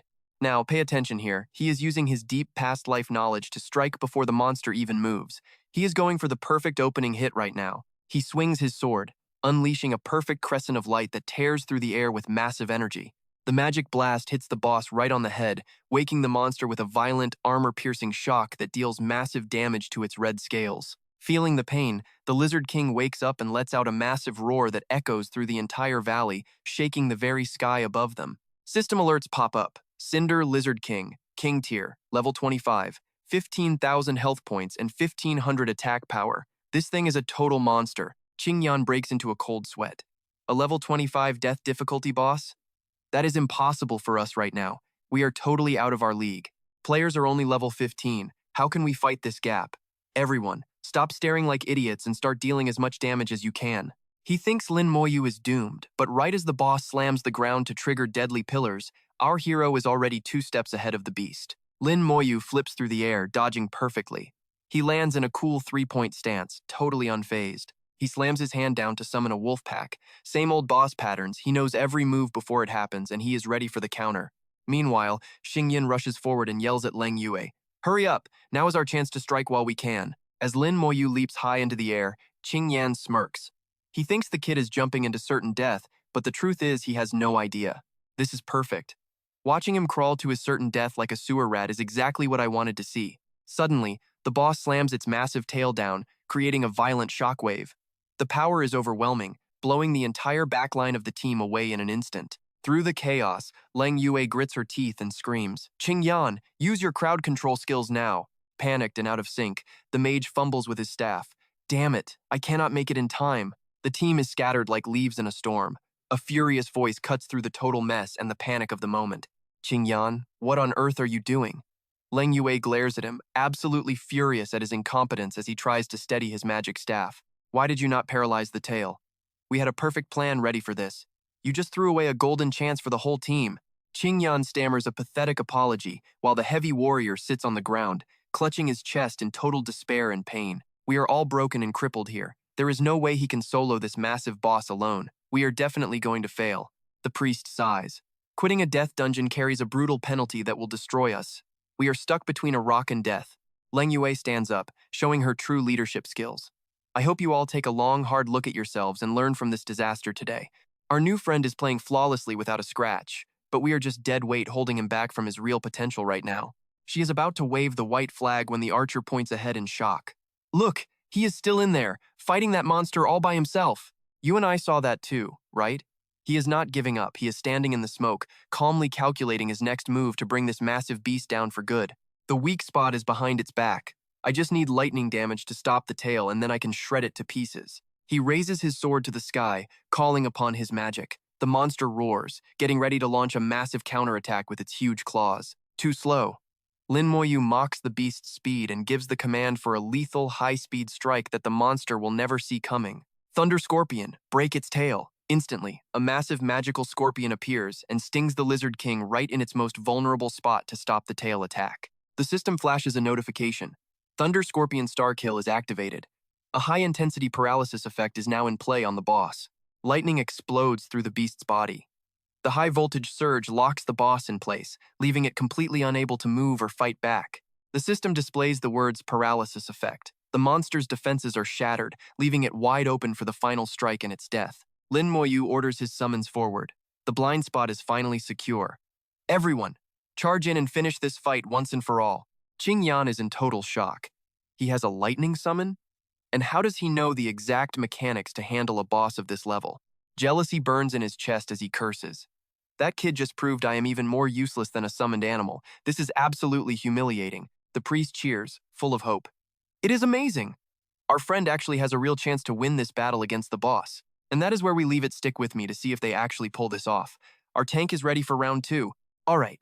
You and I are about to watch a total scumbag try to sabotage his own team. Qing Yan stops everyone with a sinister smirk, whispering, "Wait a second. Haha, look at these idiots digging their own graves." The mage's eyes are glued to the wolves desperately tearing into the boss. He mocks them. Those pathetic summons won't last long. One heavy strike from the boss and they will be crushed into dust. Just like he predicted, the wolves' health bars flash red as they stumble under the Lizard King's deadly damage reflection. From the Lizard King. To stop the army from collapsing, Lin Yuan calmly raises his hand, and a dark green magic circle erupts from his palm. The system flashes, activating a game-changing skill, Dark Incantation. Pure shadowy energy surges directly into his minions. The wolves' muscles bulge as they grow even stronger in a burst of green light. Qing Yan's eyes nearly pop out from the shock. His teeth chatter as he stutters in disbelief. This is impossible. How can he keep buffing and healing his summons like this? Is he really about to solo this boss? Ignoring the shocked mage, Lin Yuan draws her massive greatsword, looking like a total boss. She rallies the team, shouting, "Everyone, get ready! The boss is hitting the execution threshold. Let's take it down now." The team roars in unison. Feeling the pressure, the Ash Lizard King screams at the sky, its body glowing red like burning coal. System sirens blare a critical warning as the boss triggers melting pot of all things. The temperature skyrockets like a volcanic eruption. The entire valley turns into a massive furnace, ready to incinerate anyone brave enough to step into the center. Facing death, Lin Yuan's face pales as she screams, "Watch out! This is a massive, high-damage area of effect skill." Taking advantage of the chaos, Qing Yan lets his jealousy take over. His eyes turn bloodshot as he lets out a twisted scream. "No way! I won't let you win. The gear, Lin Yuan, everything should be mine. Just die along with this monster." Faking the hero, he raises his staff to trigger Lightning Ring, pretending to split the formation for safety. "Everyone move back. Get out of my way so I can interrupt the boss's ultimate attack. Now watch this. This is as low as it gets." Instead of the monster, he aims the lightning directly at Lin Yuan's unprotected back. The sneak attack is too fast. The leader can only gasp in shock before being blasted straight toward the boss's kill zone. Witnessing this filthy betrayal, Lin Yuan keeps his cool, his mind sharp as ice. Using the wind to boost his speed, he sneers, "I knew it. I already predicted a piece of trash like you would pull something like this." Lin Yuan is helpless, flying toward the flames. Lin Yuan shatters the ground as he lunges for the save, sighing, "What a pain." Fast as a lightning bolt, Lin Yuan's strong arm reaches out, grabbing her waist at the very edge of death and pulling her back. You and I have to admit, this move was smooth. He pulls her close in a romantic carry and whispers, "Don't be afraid, just hold on tight." With her in his arms, he leaps away from the danger zone. With a cold flick of his finger, he triggers Corpse Explosion. An internal blast sends a green shockwave ripping through the Lizard King's defenses, shattering everything in its path. As the light fades and the dust settles, the world system starts blasting notifications across every single server. Congratulations to anonymous player Lin Yuan, along with Lin Yuan and Qing Yan, for clearing the death difficulty Ash Valley dungeon. Safe in his arms, Lin Yuan's face turns bright red. Her heart skips a beat as she whispers in total awe, "I can't believe you're so young yet have so much combat experience." Lin Yuan sets her down gently, replying, "Is that so? Maybe it's just luck." Lin Yuan gets serious, but her eyes still shine with admiration. "Even if you won't join the guild, I really want us to be friends. That way, we can raid high-level dungeons together later." Falling for the perfect invitation, Lin Yuan smirks. "Sure, why not?" Instantly, the blue system window flashes with a sweet new connection notification. Lin Yuan sends the request, and he hits confirm without hesitation. Nearby, the fanboy priest drags over a loot chest, teasing his boss. Wow, in all my years, I've never seen the great Lin Yuan act like a shy schoolgirl who's lost her composure. Realizing they were still close, Lin Yuan coughs awkwardly, blushing as she mutters, Ahem, hey, put me down already. Meanwhile, Qingyan is drenched in cold sweat, clutching his staff and shaking in pure panic. How? How is this even possible? I didn't even get to touch a single hair on her head. Lin Yuan ignores him and stands tall after setting the lady down. The system announces that the anonymous player achieved an 87% contribution rate in the Death Difficulty Ash Valley dungeon. So, what do you and I think? Is it time for payback? Lin Yuan reaches out and calmly says, 87%. Hand over the gold gear now. Trapped in sweating bullets, Qingyan's face turns pale as he tries to stutter his way out of the debt. Gold gear? Cough, cough. Since the boss has already been it's dead. Now, let's check the drops and split them up first. No more letting this guy talk in circles. Lin Yuan corners him immediately. No need to split, just hand over your gold tier equipment and we're even. Qingyan retreats, desperately trying to save face. I'll give it to you. Just don't rush me. Let me find a replacement first. Then it's yours. Shutting down the slippery excuses, Lin Yuan smirks coldly, hitting the nail on the head. Looks like you're trying to skip out on your debt. Seeing the tension rise, the guild leader Leng Yue steps in to defuse the situation with a generous proposal. Actually, Qingyan's gear might not even suit you. How about this instead? You get first pick of the loot from this run, and I'll personally compensate you with another item from my own pocket. What do you think? Charmed by Leng Yue's sweet talk, Lin Yuan smiles and takes a strategic step back to set his true plan in motion. Fine, let's go with that. But honestly, I'm more interested in testing my skills against a true master. Leng Yue sighs in relief and nods. A master? Sure thing. I'll be counting on you quite a bit this time. Let me head back and ask the others in the guild if they're up for it. Negotiations over, Lin Yuan turns and strolls toward the massive corpse of the Lizard King, muttering under his breath. Almost forgot. There's still a part for you. He immediately raises his hand, casting dark summoning on the carcass. But the next second, a blood-red warning flashes his 3 minor zombies have been destroyed. Staring at the sudden death notification from his minions in the distance, Lin Yuan's eyes widen in disbelief. What? His mind instantly races to analyze the situation. He frowns, realizing his undead summons have been taken down. This hidden dungeon area is usually deserted. 3 walking corpses should have been more than enough to scare off any nosy intruders. This isn't normal. Has that snake tamer finally shown himself? His gaze instantly sharpens. Determination flares with a killing intent. He has to seize this chance. The clues are definitely hidden on that man. Without wasting a second, Lin Yuan blurs into a phantom, dashing straight into the glowing blue portal. Hey friend, you haven't taken your gear yet. He leaves the rest of the team behind in utter shock. The scene shifts to a damp, low-lying sewer. Lin Yuan, draped in an invisibility cloak, creeps along the rocky walls. The entrance looks normal, but sticking to this narrow tunnel feels a bit safer. Venturing deeper, he soon finds the bodies of his 2 summoned ghost wolves lying motionless. Dropping to one knee to inspect the scene, he uses his glowing sword to illuminate the corpses, his brow furrowed in expert analysis. There are no signs of a struggle nearby. These undead were strangled, the work of a seasoned professional. These are clearly snake bites, but the common snakes in this hidden dungeon shouldn't be this large. If it were the power of the underworld king snake, my minions would be nothing but crushed remains. Piecing the evidence together, he stands up and declares with certainty, this is the work of the snake tamer himself. Just as he finishes his thought, an overwhelming killing intent drops from the cavern ceiling, dispelling Lin Yuan's invisibility. A massive phantom snake lunges down, accompanied by a notification. Bone, crushing demon snake boss, level 15. It has 4,500 health, 300 attack, 130 defense, and a host of vicious skills. Lin Yuan plants his feet and flips backward, narrowly dodging a devastating tail whip that shatters the ground. He quickly raises his hand, gathering a brilliant sphere of glowing green necromantic magic that pierces the murky darkness. Swinging his sword with a surge of energy, he slashes at the serpent's body. Lin Yuan narrows his eyes, his guard up. These sewer snakes aren't low level, and I still don't know what kind of dirty tricks they've got. I need to be careful. Another massive shadow blots out his vision. He looks up, startled to face yet another giant snake king. How the hell are there more? He grits his teeth, muscles tensing as he uses his greatsword to block a menacing strike. Seizing the moment, Lin Yuan activates the magic circle beneath his feet and shouts to summon his trump card. Giant wolf, move out! On command, the giant wolf lunges, its fangs sinking into the hard scales before flinging the phantom snake far into the distance. Lin Yuan spins on his heel and sprints toward the shadows, his mind calculating. Stalling here isn't an option. The enemy is hiding and pulling the strings. He has to drag him into the light first. His eyes scan the surroundings. His gaze locks onto an iron gate at the end of the path, where the tip of a snake's tail is hurriedly slithering through. Found you. Lin Yuan charges forward with full force, his fist wreathed in magic. "No more running for you," he growls. A brutal blow lands, but it's nothing but a trap. Lin Yuan turns back to see his enemy smirking with a mocking sneer. "Fine then, let's see who loses their patience and makes the first move." As the words leave his lips, the system panel flashes, activating his stealth skill. Lin Yuan's body instantly dissolves into shimmering streaks of light, vanishing into the darkness.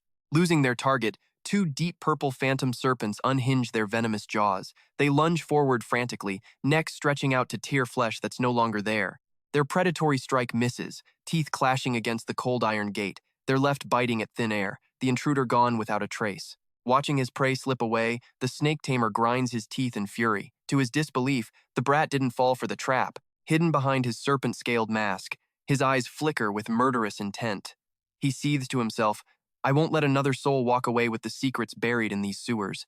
This is my domain." A suffocating silence descends, the gloom of the underground tunnels becoming bone-chillingly eerie as ripples dance across the stagnant puddles. The villain holds his breath, his deep purple pupils darting around in a frantic sweep. He's desperately trying to sniff out any trace of the intruder's position. The moment he catches a tiny vibration, he spins on his heel and swings his staff, unleashing a bolt of destructive lightning. "Caught you! Now die and become food for my pets," he screams maniacally. The powerful strike slams down, pulverizing the ground into a heap of rubble and thick dust. But contrary to the killer's hopes, Lin Yuan remains as elusive as a ghost. He drops from the ceiling right into the enemy's blind spot, his voice dripping with cold mockery. "Where exactly are you aiming, huh?" The snake tamer jumps back in shock, gasping, "What?" Seizing the moment of confusion, Lin Yuan puts his full weight behind a massive greatsword swing. He unleashes a brilliant blue crescent slash that tears through the air. Desperate to save face, the villain reflexively throws up his staff to block the blow. He hisses through clenched teeth, "You dare toy with me?" Refusing a fair duel, he summons a gargantuan phantom serpent from the shadows, its maw bristling with jagged fangs. The monster roars as it lunges at Lin Yuan. "Do you want to die?" In that split second, Lin Yuan sharply analyzes his opponent's weakness. It looks like this guy is completely useless at close-quarters combat. He's always trying to back away. "If I just summon my minions to tie up these beasts, the win is practically mine." With his plan set, he smirks and taunts, "You're not the only one who can bring friends to a fight. Let's let them play together." Watching the undead rise in droves, the snake tamer's eyes bulge in pure panic. "Undead again?" he mutters, his mind reeling. "How can this be such a coincidence? This is impossible." Taking advantage of his enemy's mental breakdown, Lin Yuan presses the attack with a glowing blue magic slash, throwing in some verbal damage for good measure. "Is dancing with snakes the only trick you have?" Stung by the insult, the villain flares up in a rage. "Shut up! A dead man like you doesn't need to know anything." With his cloak billowing in a magical aura, Lin Yuan just scoffs. He dismisses the weak resistance. "Stop barking. Without your snakes, you're nothing but dead weight. You're a disgrace to the title of #1 follower." Hearing his benefactor insulted, the villain explodes with rage. He swings his staff, unleashing a volley of toxic purple-black fire. "You bastard! How do you know about that, great lord?" Amidst the chaos, the giant phantom serpent strikes from above, descending with a wave of devastating power. It aims directly for Lin Yuan's head. The villain grips his staff tightly, his face twisting into a vile, ecstatic grin behind his mask. "Didn't see that coming, did you?" he gloats. "I always keep a spare snake. Now, surrender so I can take my time torturing the truth out of you. Hee hee." Surrounded by a nest of serpents, Lin Yuan remains cold and calculated. His piercing crimson eyes see right through the facade. No wonder that ambush was so well hidden. These beasts actually know how to use the terrain for cover. He's clearly a high-ranking member of the first follower's circle. I have to take him alive to squeeze out some information.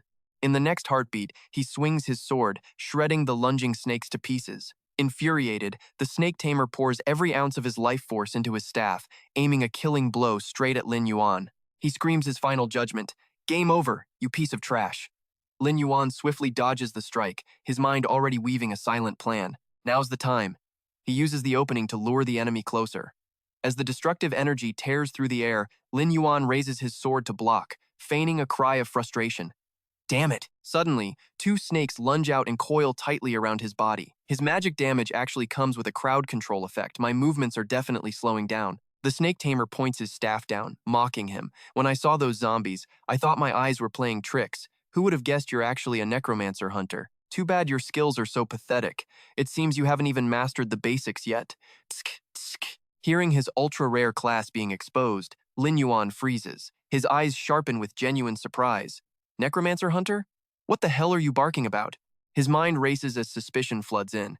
How does this bastard know about this hidden class? He even seems to know the entire skill set by heart. From behind his mask, the villain lets out a crazed, triumphant laugh. Come clean. Where did you dig up the information on the boss's location? I have all the time in the world to play with you today. In response to that arrogance, Lin Yuan lifts his head, his eyes burning with a cold, murderous crimson. I'll give those words right back to you.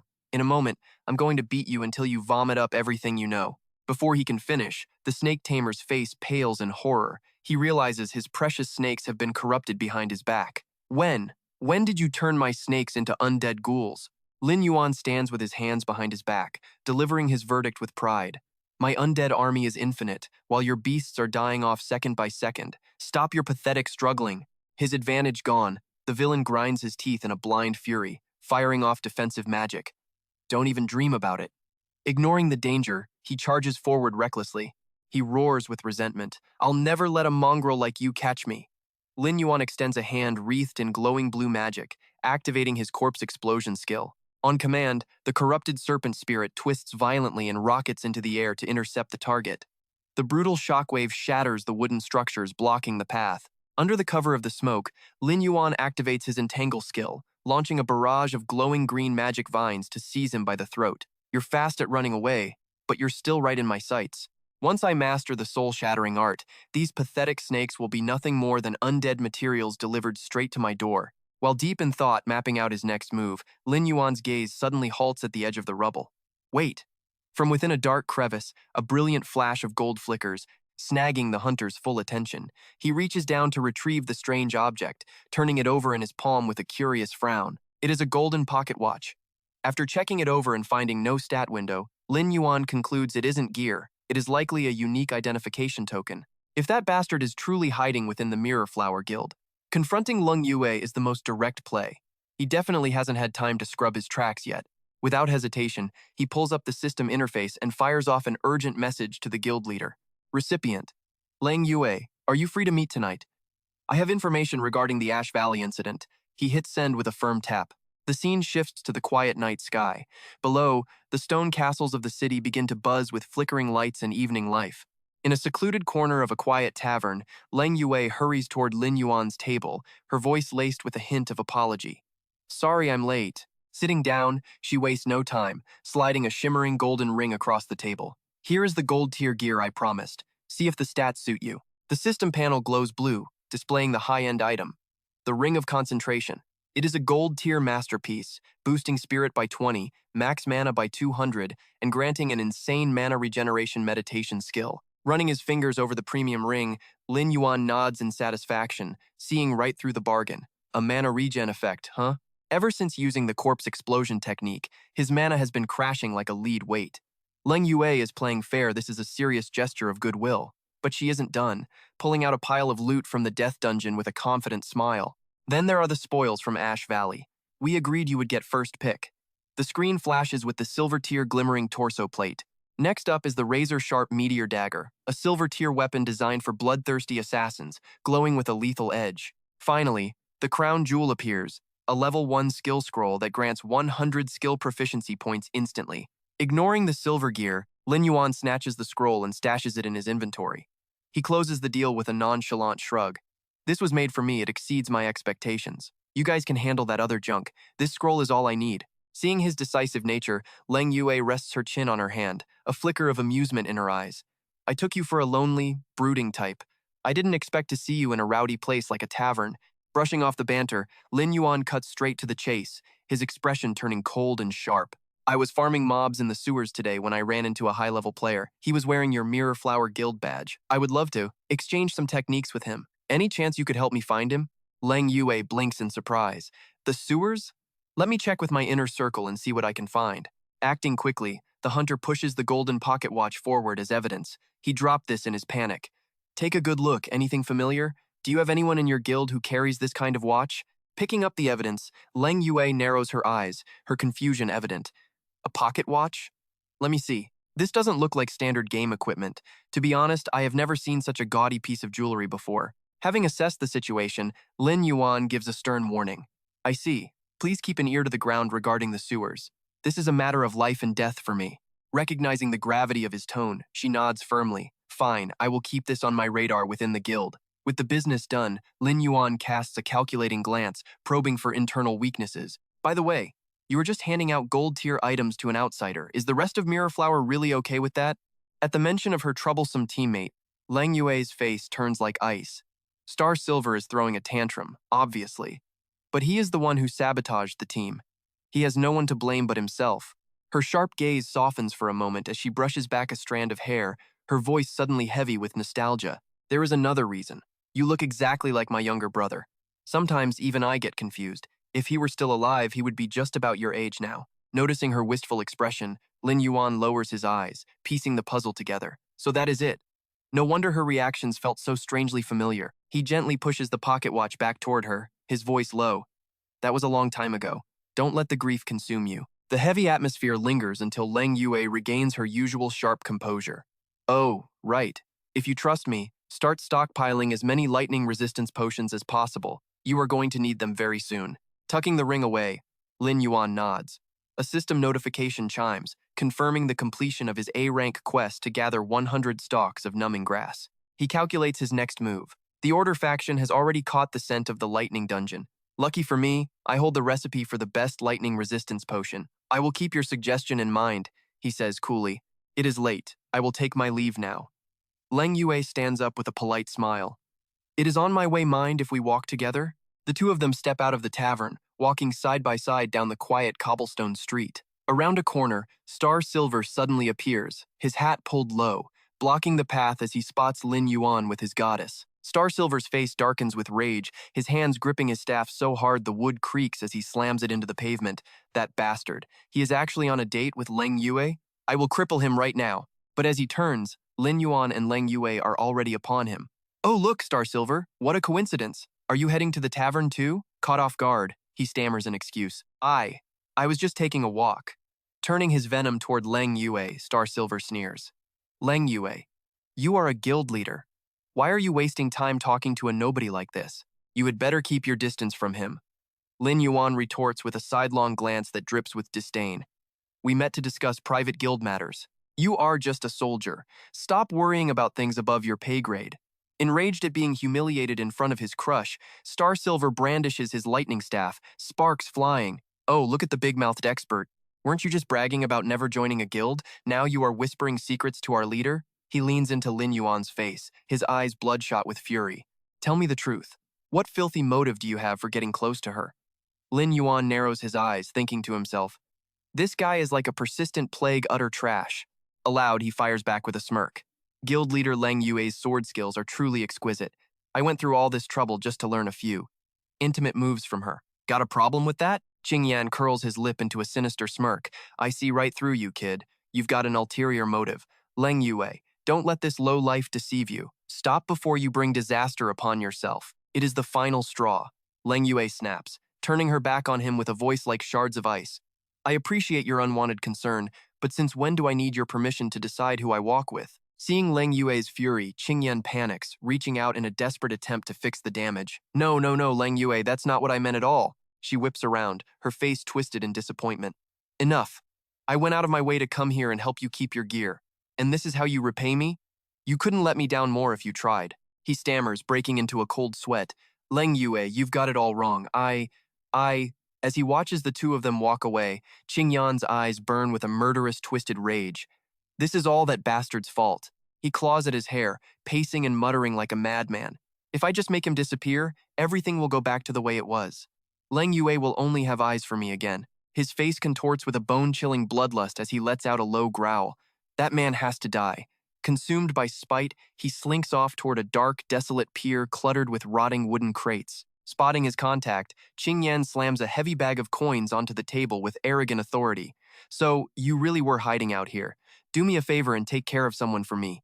The masked assassin remains unfazed, casually lifting a glass of wine for a slow sip. What's the rush? He asks lazily. Let me finish my drink first. Qingyan explodes in a fit of temper. I'll pay you double when it's done. Just take him down. Make sure he suffers. The assassin receives the target's photo through the system and lets out a cold chuckle as he closes the deal. Well now, you're certainly being generous. I'll take the job. The crooked mage smirks, adding a final, venomous instruction. Remember, pick a spot where a huge crowd is gathered.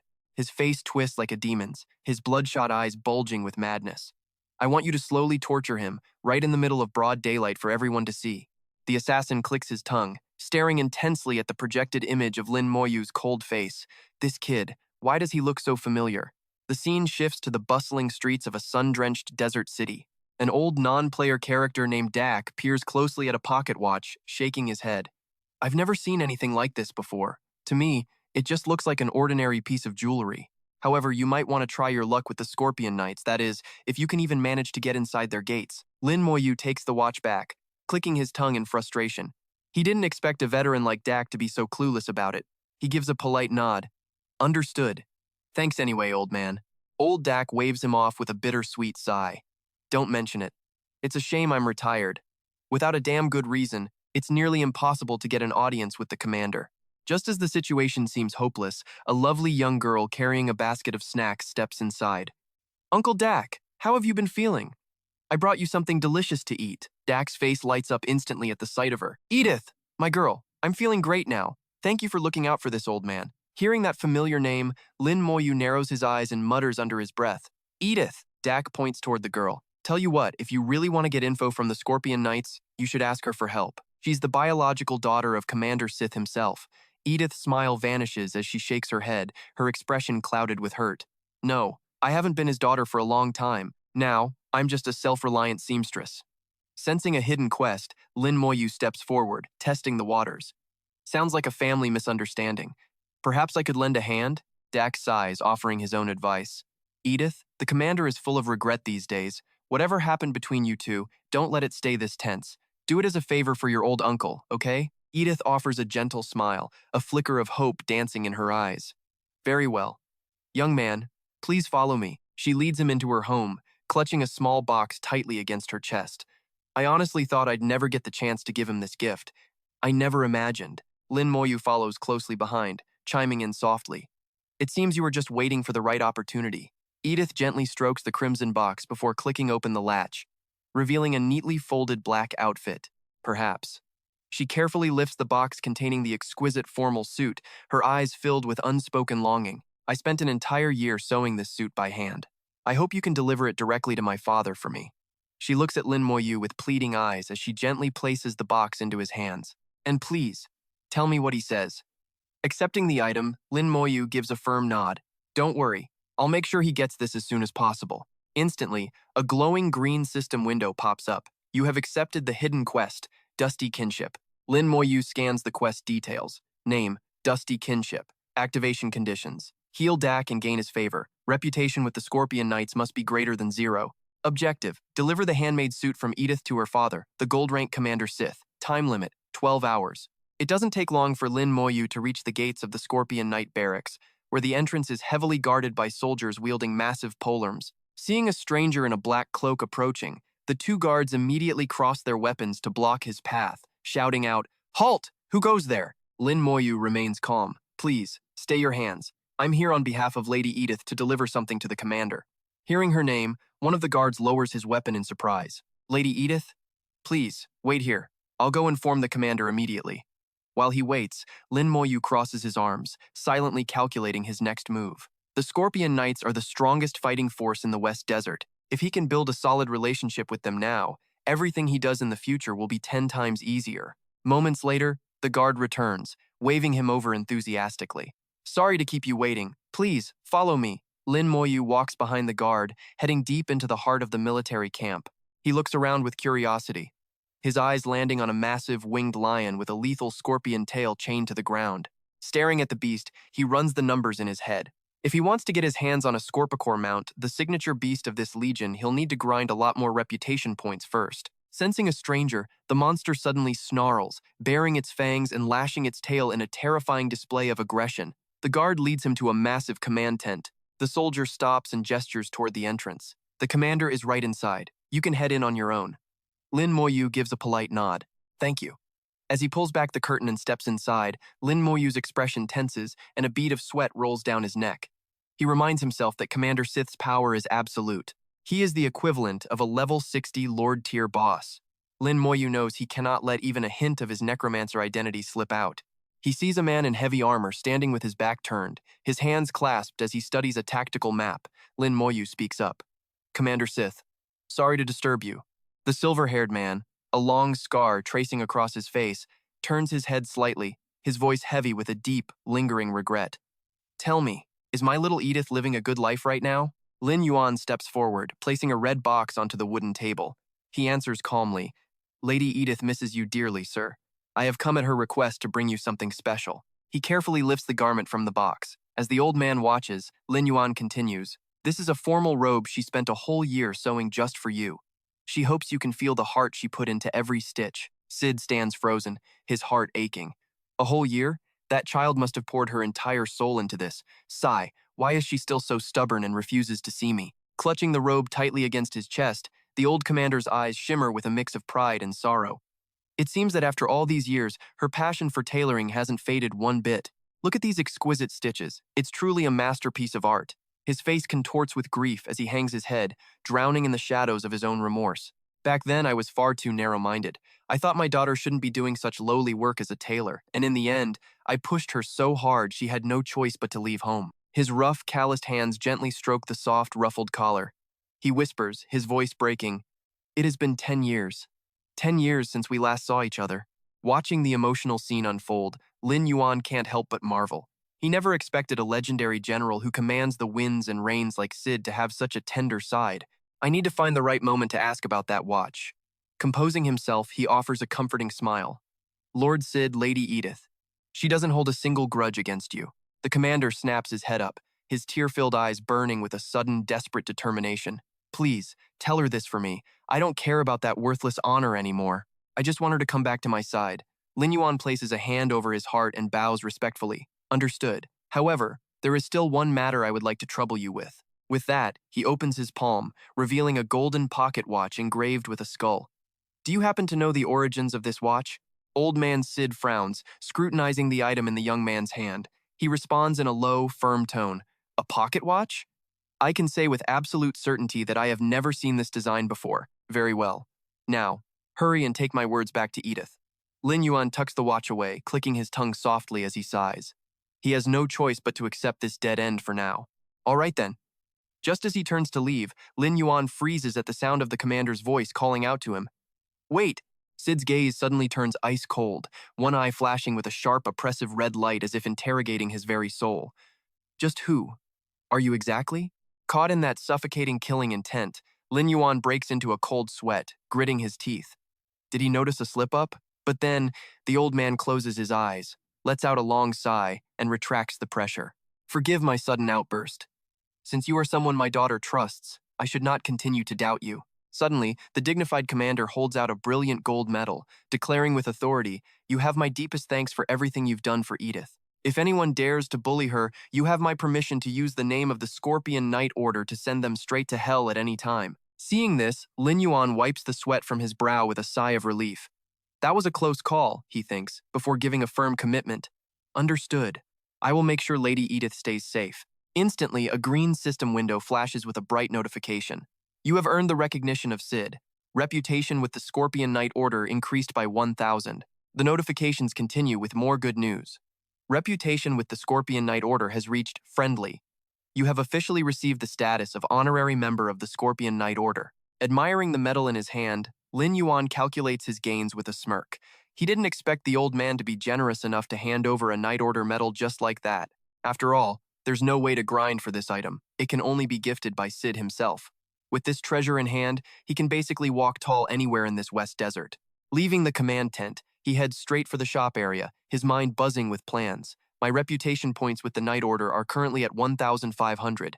The reputation shop is finally unlocked, and he isn't about to let this golden opportunity slip away. There are exclusive items here that can't be found anywhere else. The guard at the shop greets him with a warm, welcoming smile. Greetings, young knight. What can I get for you today? Lin Yuan answers decisively. I want to buy a manticore mount. He chuckles inwardly with a sly grin. He's already hoarded all the combat skills he needs. Now, if he can just activate this mount, he'll essentially be a walking, mobile fortress. The NPC strokes the fur of the strange beast, a hybrid of a lion and a scorpion, and warns him. Manticores are incredibly expensive, you know. There aren't many of them in all of Sandstorm City. The price is 3 million gold coins. Lin Yuan hauls a massive sack of gold onto the table, looking incredibly cool as he speaks without even blinking. Not a problem. The system immediately displays 2 consecutive notifications. Gold coins deducted and Poison Manticore mount has been successfully activated. The scene shifts back to the tailor shop.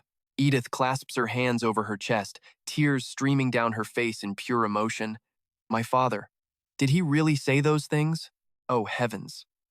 I honestly thought he had long forgotten about his daughter, that he was just lost in his world of knights and orders all day long. Lin Yuan offers a gentle, comforting smile. Don't say that, Lady Edith. The commander truly wants you to return to his side. The girl lowers her eyes, a contented smile touching her lips. Knowing he feels this way, that is enough for me.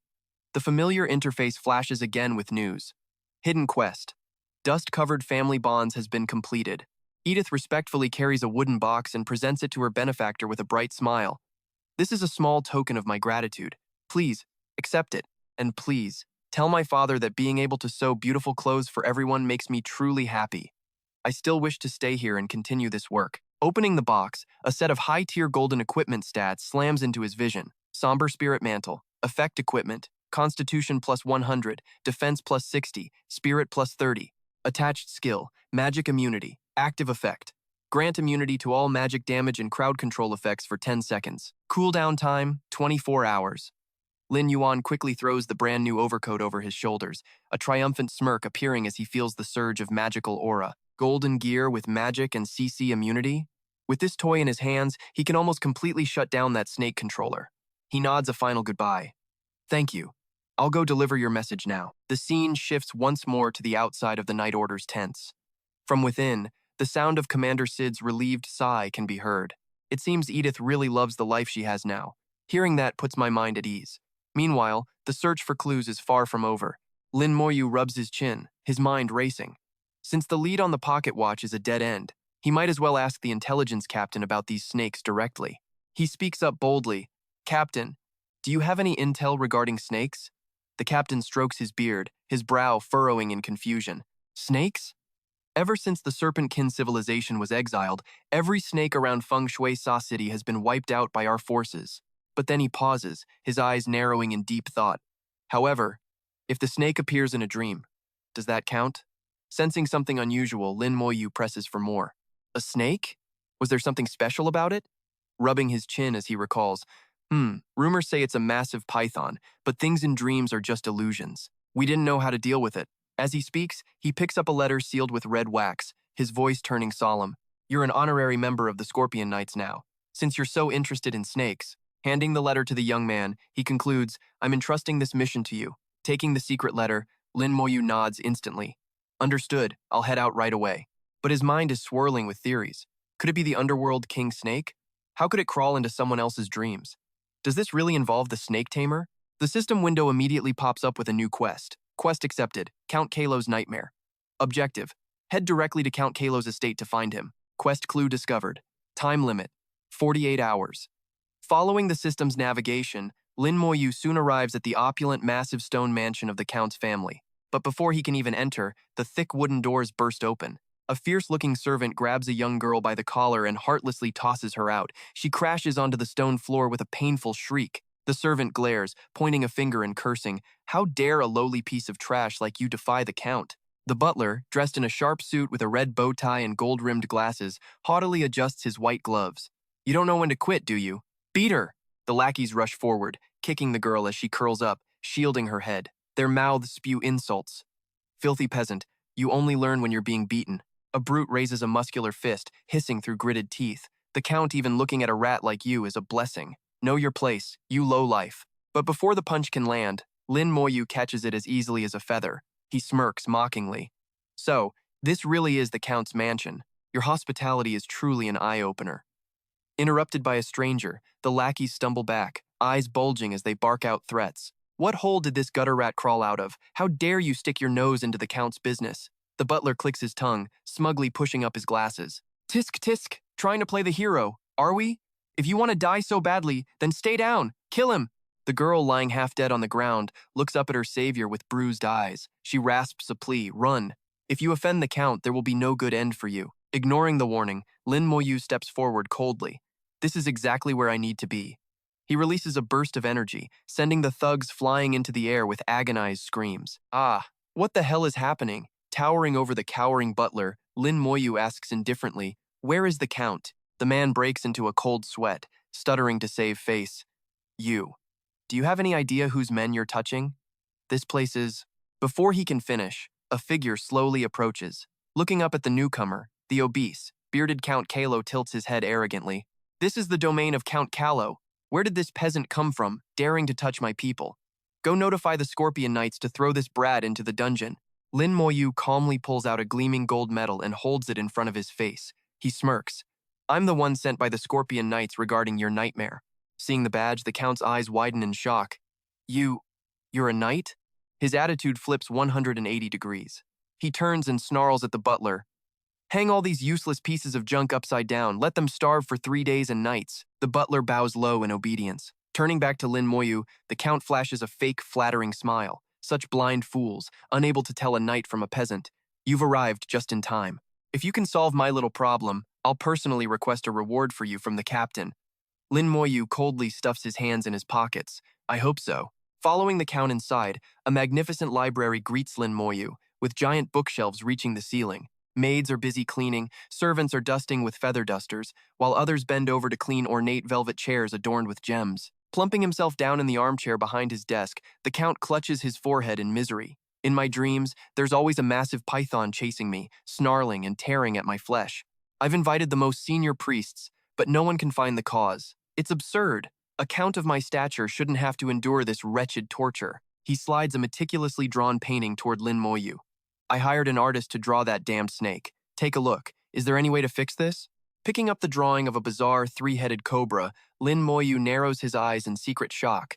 It really is the underworld king snake. Folding the paper, Lin Moyu smirks slightly and replies calmly, Lord Count, I'm going to need a little more time on this. Just then, a pretty maid with short hair timidly approaches with a tea tray. The Count speaks in a domineering tone. I hope you're certain of success. Solving this is best for both of us. Suddenly, the maid trips on the edge of the carpet. She stumbles, and the tray of drinks goes flying. A glass of ice-cold water splashes directly into the Count's face. She gasps in horror. Drenched, the Count bolts upright, wiping his face and roaring like a wild beast. He points directly at the trembling girl. You filthy little brat! In a fit of absolute rage, he swings his massive arm, delivering a thunderous slap that sends the maid crashing to the floor. He screams in fury, You worthless bitch! I'll skin you alive!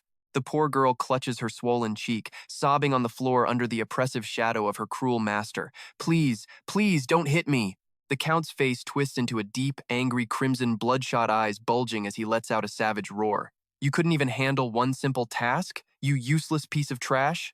Not yet satisfied with his verbal abuse, he spitefully raises his massive leather boot, poised to crush the small girl's face.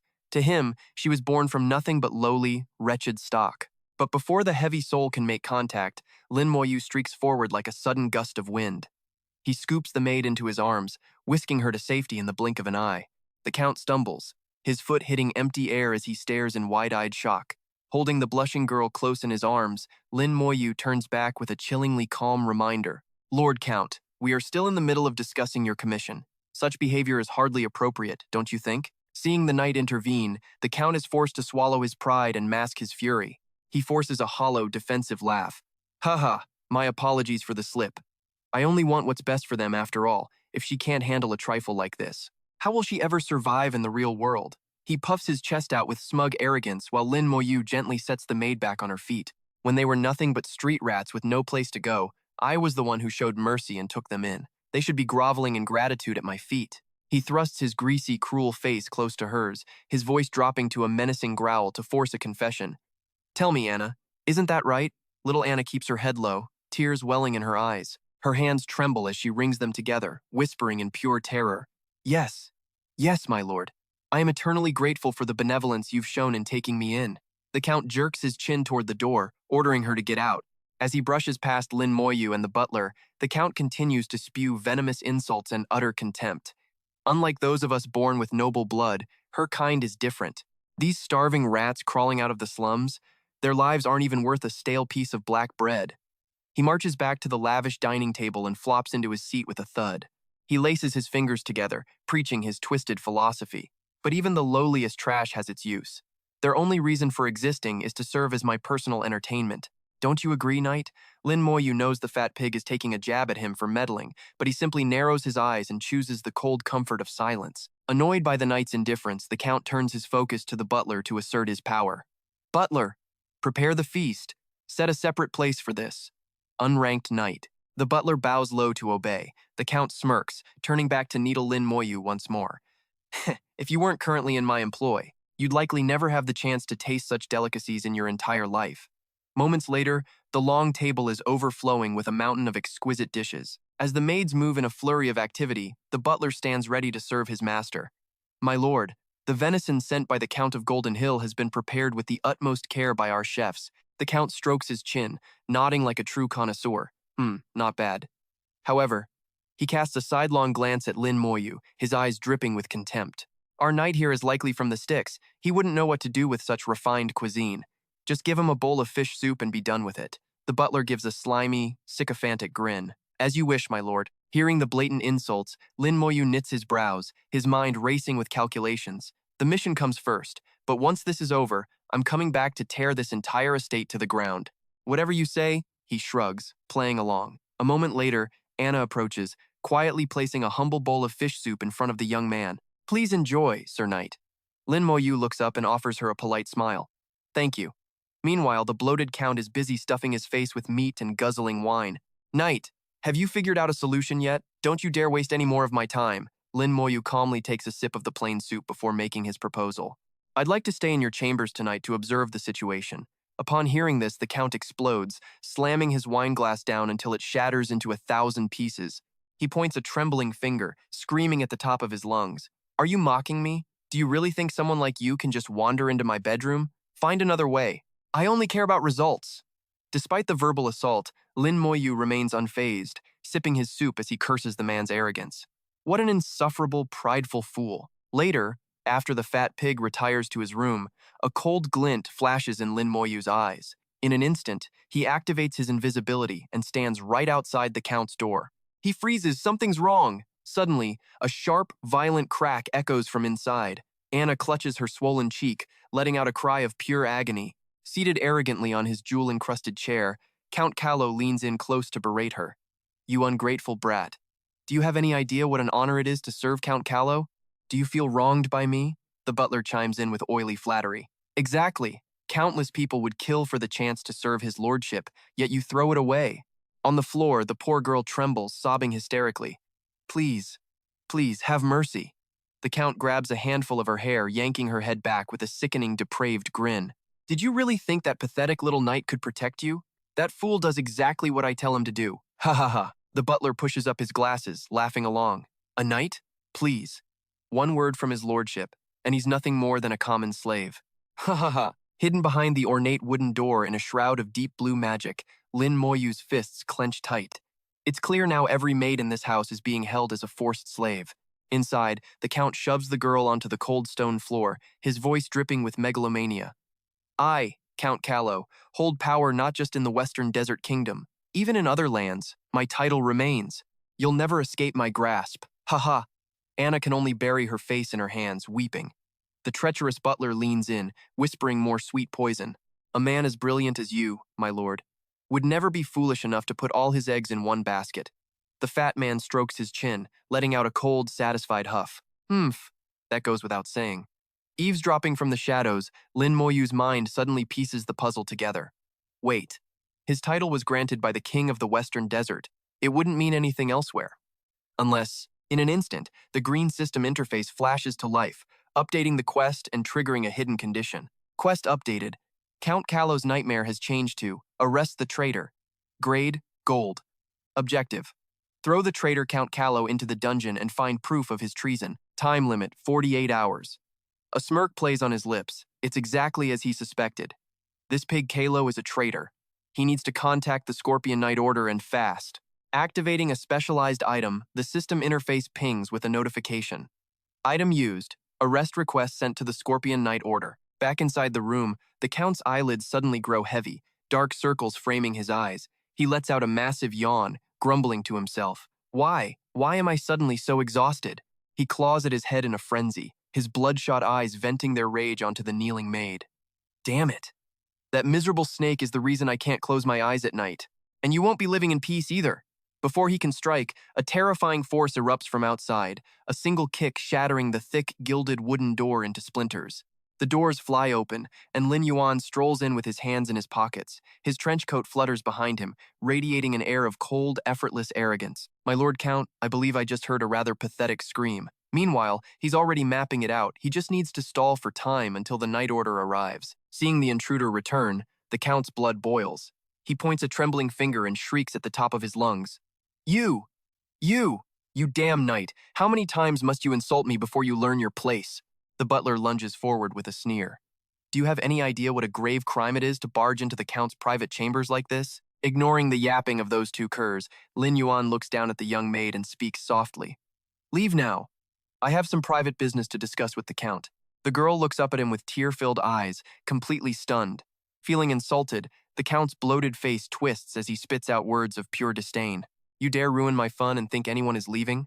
A lowly little shrimp like you actually has the delusion that you're someone important? That knight's metal can't hide the stench of your pathetic peasant blood. The butler bows, fueling the fire. My lord, shall I grant him the punishment he deserves? The Count tilts his chin up, barking a cruel command. Bind him and hang him upside down for all to see. I want him to watch with wide eyes as he sees the tragic end of all low-born filth.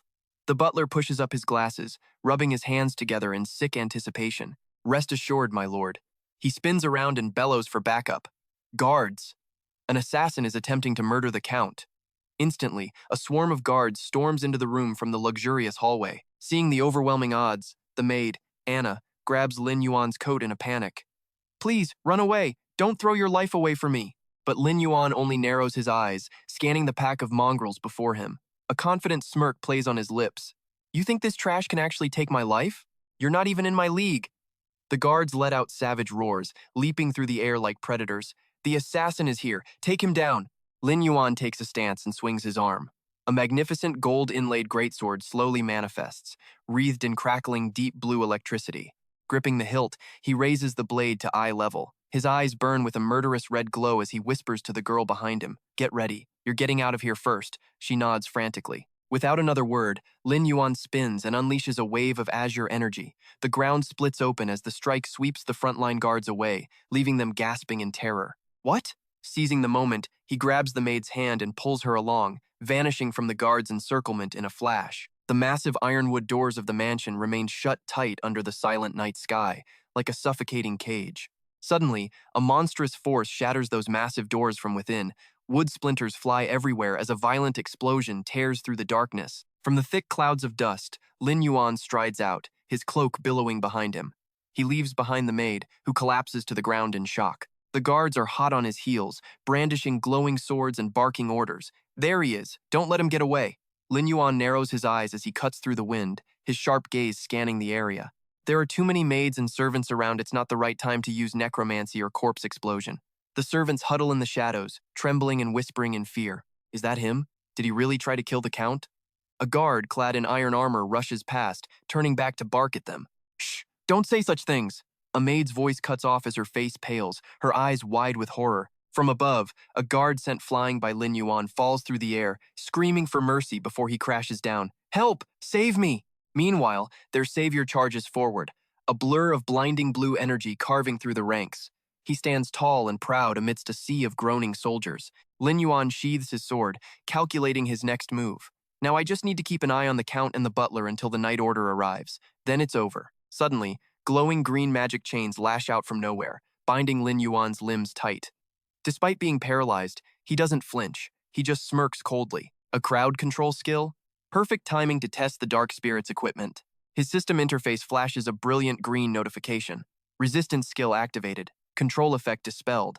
The butler sneers as he and the Count step forward. He grips his magic staff with smug superiority. You knights are all the same, all brawn, zero brains. Count Carlo stands behind him, chest puffed out.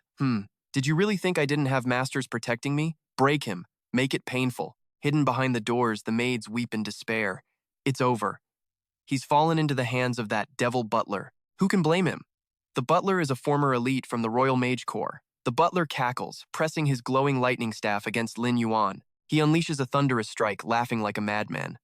This spell will pour lightning directly into your veins. It's quite unpleasant. The glow of the staff reflects off Lin Yuan's icy, killer expression. The butler keeps rambling. That feeling is something you won't forget soon. In a flash, Lin Yuan bats the attack away with a voice as cold as death. Keep your little toy for yourself. His blade plunges deep into the butler, who coughs up blood in pure shock. Ah, you weren't restrained? He collapses to his knees, hacking up blood. The obese count breaks into a cold sweat, his eyes bulging as he stares at Lin Yuan, who stands before him like a god of death, his face contorted with panic. The count stumbles back, pointing a trembling finger. I summoned you here for a mission. Are you trying to start a rebellion? Lin Yuan points his blood-soaked blade at Carlo, his voice heavy with judgment. Forget the mission. I think your act of high treason is a much bigger issue. The fat man shudders, his face pale with dread. What? How? How do you know? The butler scrambles up from behind, his face a mask of madness as he lunges with his staff in a desperate sneak attack. You've seen too much. Just die and stay out of my way, he shrieks. As if he has eyes in the back of his head, Lin Yuan doesn't even bother to turn around. He simply points 2 fingers toward the sky, unleashing a reverse blast of emerald magic that halts the lethal strike in its tracks. It's a shame I can't just tear you apart right now. The mission requires him alive. The butler is sent tumbling back by the impact, screaming in sheer disbelief. What on earth? A knight? Who knows how to use magic? Before the man can even process the shock, Lin Yuan is already closing the distance, right in his face. A violent burst of holy lightning erupts, striking the royal mage directly. The searing heat sends him into a spasming fit of agony as he wails piteously, his body scorched by the light. The sheer force of the blow hurls the butler's body across the room like a rag doll. He slams into the stone floor with a bone-shattering thud, kicking up a cloud of dust before collapsing into unconsciousness. His shattered glasses hit the floor, a fitting end for a bully who relied on borrowed power. Taking advantage of the chaos, the count hitches up his robes and scrambles up the stairs, running like his life depends on it. He screams back over his shoulder as he flees. You bastard! I'll definitely find Red and report your crimes. I'll see you sentenced to death. But as he looks up, his heart stops. Standing right there on the stairs, blocking his path like a demon from the underworld, are a pair of pitch-black boots. The count stammers in terror, sweat pouring down his face like a waterfall. You! How did you get here? Lin Yuan's silhouette looms over him, blotting out the moonlight and radiating a suffocating pressure that pins the count to the cold stone steps. What's wrong? Weren't you just screaming about sentencing me to death? Casting aside every shred of dignity, the cowardly fat man drops to his knees, waving his hands frantically in a desperate lie.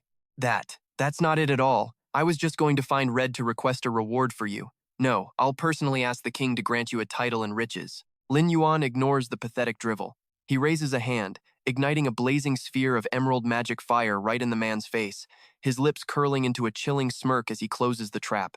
Capturing a traitor like you and handing you to the king will get me all the rewards I need. The ball of mana whistles through the air as it descends, Lin Yuan's gaze cold and judgmental. When you were ruthlessly persecuting innocent, unarmed people, did the word mercy ever once cross your mind? The count clutches his face, howling in hopeless agony. Ah, stop, please stop. Under the searing heat of the green flames, he blubbers and pleads for pity. I know I was wrong. Is that enough? Please. I'll release those peasants right now. Lin Yuan's voice is like ice, instantly extinguishing the man's last hope. It's far too late for that. Lin Yuan reaches out and hoists the portly count into the air by his neck, leaving him kicking and gasping for breath. He's got the traitor firmly in his grasp now. Lin Yuan growls through gritted teeth. You'd better use this time to think very carefully about how you're going to confess your crimes. The fat man continues to squirm, throwing out cheap bribes. No, I'll give you anything you want. Just take it all, please. Just spare my life. The only answer he receives is a brutal, magic-infused punch that explodes against his chest. Lin Yuan shows no mercy. Say goodbye to your life, and that filthy, pathetic title of yours. A surge of emerald energy, as powerful as a thunderbolt, slams into the ground with unstoppable, destructive force. Right at that moment, Commander Red arrives, looking majestic atop his manticore. He calls out an inquiry. I hope I'm not too late. Is Count Callow unharmed, and where is this culprit you mentioned who's pulling the strings? Lin Yuan stuffs his hands in his pockets, his demeanor cool and arrogant as he replies. I'm afraid there's been a mistake, Commander. The criminal we need to arrest is Count Kalo himself. He's the traitor. At this bombshell, Commander Red breaks into a cold sweat, his face pale with shock. A traitor? Heavens! He turns to the young knight, his expression turning deathly stern. You need to be absolutely sure about this. Laying a hand on a count without evidence. That's a capital offense. Meanwhile, Count Kalo lies sprawled on the ground in a pathetic heap, pointing a shaky finger and screaming insults to try and reclaim some shred of his lost dignity. Do you realize this is a death sentence? You sent a madman here? This is a blatant, disgusting insult to a man of my rank. Red furrows his brow and crosses his arms, looking troubled and hesitant.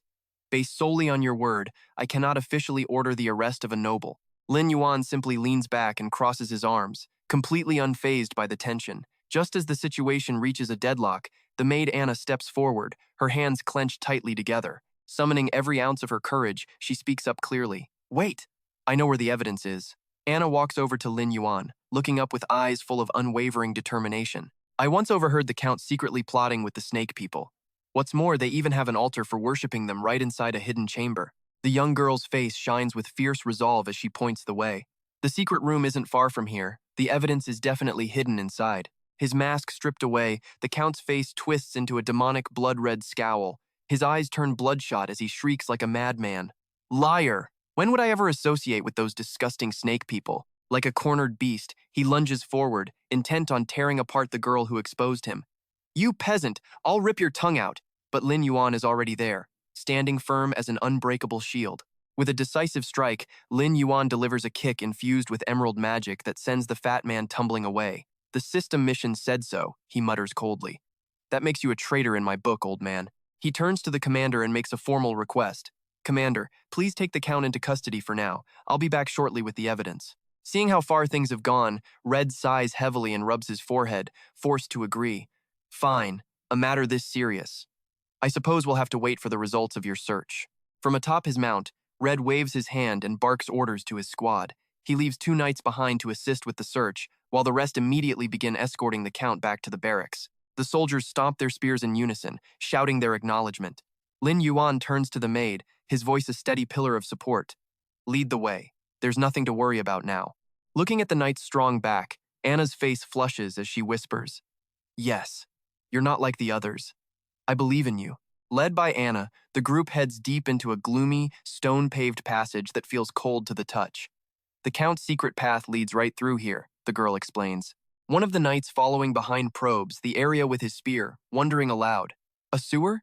This is exactly the kind of place those snake people love to haunt.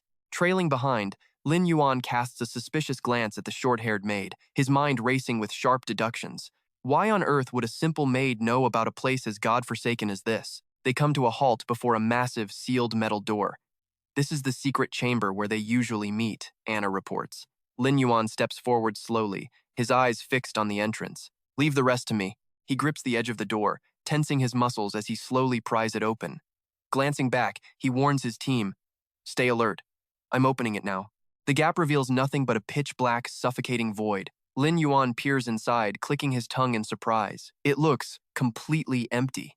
Suddenly, out of the crushing darkness, massive, savage serpents lung with venomous fangs bared. Lin Yuan leaps back, shouting at the top of his lungs, Everyone, get back, now! Behind him, the knights recoil in sheer terror, clutching their weapons with trembling hands. Facing the swarm of aggressive vipers, Lin Yuan draws his blade with calm defiance. No need to panic, they're just a few oversized worms. With a few lightning-fast flashes of his blade, the swarm is butchered. Severed snake bodies lay scattered across the floor in a gruesome pool of blood. Hiding this many venomous snakes here. Something is definitely wrong. As he speaks, Lin Yuan's eyes narrow, shifting toward the maid, Anna, who stands silently in the distance. His mind races, analyzing every detail. She doesn't look scared, not even surprised. If the entire team was wiped out here, there would be no witnesses left to testify against the Count. Is she a snake shifter in human skin? Could she be working with that fat pig? Maybe she realized the Count was finished and pretended to help me just to save her own skin. This snake-repellent potion is loathed by snake shifters. If she's faking, 1 drop of this will strip away her mask. With a flick of his wrist, he hurls the glass vial. It shatters against the stone, releasing a pale yellow mist as he offers a smooth explanation. This is snake repellent. It'll clear out any stragglers so we don't have to worry about a sneak attack. The yellow smoke swirls around Anna, engulfing her. She simply folds her hands over her chest, looking apologetic and perfectly calm. No reaction, no irritation, nothing. I'm so sorry. I had no idea something so terrifying was hidden in here, but the evidence must be inside. Seeing her absolute composure, Lin Yuan silently averts his gaze. A flame of green magic ignites in his palm, illuminating the room. He breathes a silent sigh of relief, letting go of his deep-seated suspicions. Maybe I'm just being paranoid. He turns to the girl with a reassuring smile. It's all right. This wasn't your fault. The group pushes deeper into the stone-paved chamber until they stumble upon it. A massive, sinister statue of a coiled serpent. Lin Yuan crosses his arms, his voice cold. Found it. The evidence. A knight lifts the statue, his voice trembling with shock. My God, this is the totem of the Snake King. The king ordered all of these destroyed. That damn count dared to hoard this many? Beside him, another knight holds up a scrap of fabric embroidered with a specific pattern, his eyes wide with horror. This is the count's family crest. He really was conspiring with the snake shifters. This is high treason. Behind the two knights, who are now breaking into a cold sweat, Anna lowers her head, a twisted, eerie smile spreading across her face, hidden by the shadows over her eyes. She clasps her hands, playing the role of the fragile victim, her voice cracking with feigned sobs. Please, Sir Knights, you must make him pay for this. The scene shifts to the dungeons, where Count Carlo slams his fist on the table, barking at the two guards. A whole night has passed. Where is your proof? How dare you smear the honor of a count like me? When I get out of here, I'll make every last one of you useless worms pay. The heavy cell door creaks open. Commander Shich strides in, his presence commanding, followed by Lin Yuan. Zeech's eyes burn with fury as he bellows. We found the evidence. Drag him out for a full interrogation. The guards snap their heels together in a sharp salute. The guards brutally shove the count down, forcing him to his knees. Shut your mouth! Confess your crimes, you pathetic traitor. The count breaks into a cold sweat, stammering in sheer panic. What? No. That's impossible. I have no connection to the snake shifters. Watching the interrogation with his hands behind his back, Commander Seech sighs, shaking his head in disappointment at the young man. Beyond belief, to think Carlo was actually a traitor, he claps Lin Yuan on the shoulder, his voice thick with pride. You've done a great service this time. I've already reported this to the king. A reward will be coming your way very soon. Lin Yuan offers a modest smile. Thank you, Commander. I was only doing my duty. Behind them, the sharp crack of a whip echoes, followed by the Count's agonizing screams. Ah, stop! I am Count Carlo. The butler's voice joins in, high-pitched and cowardly. It has nothing to do with me. I'm just a butler. Zeech's expression turns grave. He strokes his chin, analyzing the situation. I fear the snake shifters have already gathered too much intelligence on the Kingdom of the West. I'll personally lead the troops for a thorough sweep. As for the maids in the Count's manor, I'll have to trouble you to handle them. Lin Yuan's eyes flicker with a hidden plan. There's a certain treasure left in the Count's house that he absolutely cannot miss. Snapping back to reality, the young knight accepts the task. Understood. I'll see to them personally. Just then, a guard rushes in, breathless. Commander! They're talking! Sheech's eyes sharpen like daggers. He turns instantly. Oh? Get the pen and paper ready. The one-stapper butler, now bruised and swollen, scrambles forward, eager to sell out his master. I'll talk first. Yeah. The Count has been meeting with the snake shifters in secret. The Count refuses to let him take the lead. With a blood-smeared face, the Count screams in a piercing screech. Shut up! It's not your turn to speak! He uses his bloated body to headbutt the butler, sending the man tumbling away with a pained yelp. Carlo crawls to Sheech's feet, tears and snot streaming down his face as he trembles. I confess. I did have some small dealings with outside forces, just a tiny bit. He looks up, sobbing like a pathetic dog. But I've been honest and confessed. You must ask the king to show me mercy. Disgusted by the traitor's shamelessness, Seech grips his sword hilt, cursing under his breath. We've risked our lives for this country for years, and a man like you dares to bite the hand that feeds him? You're a dead man, you bastard. The system interface flashes brightly. Mission, capture the traitor, completed. Scorpion Knight Corps reputation plus 1,000. Yet Lin Yuan frowns, feeling a nagging doubt. Was it really that easy? What about that giant serpent from before? I must have missed something critical. Closing the system, Lin Yuan bows in farewell. Since he's confessed, I'll head out and arrange housing for those maids now. Zeech nods, his eyes filled with murderous intent as he glares at the fat noble. Go.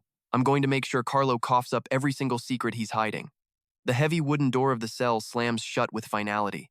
The traitor's filthy secrets are sealed within the confines of a private interrogation room. Inside, the knight unsheathes his blade, pointing it directly at the Count's throat as he roars with absolute authority. Confess! Who among you serves as a spy for the Serpent People? The Count's eyes bulge in pure terror as he shrieks a desperate, frantic plea of innocence. What Serpent People? My contact was clearly an operative from the Southern Tortoise Kingdom. Meanwhile, Lin Yuan has already returned to the gates of the Count's opulent estate. He rubs his chin, digging through memories of his past life. He recalls a forum post where someone once bragged that within the House of Carlo lay a legendary shield, a gift bestowed by the king himself. With god-tier stats and a unique special skill, it has to be hidden somewhere in this very spot. Slipping into a cluttered storage room filled with crates and chests, Lin Yuan scours every corner. His glowing red eyes scan the room, hungrily searching for the hidden treasure. He flings open several expensive wooden chests, only to find them completely hollow. Lin Yuan clicks his tongue in frustration. Did someone beat him to it? How could anyone else possibly know this item existed? Returning to the main hall, a guard escorting the maids rushes over to report. Sir, the girls are all gathered, but we've discovered one is missing. Lin Yuan narrows his eyes. Who's gone? It's the maid named Anna, they answer anxiously.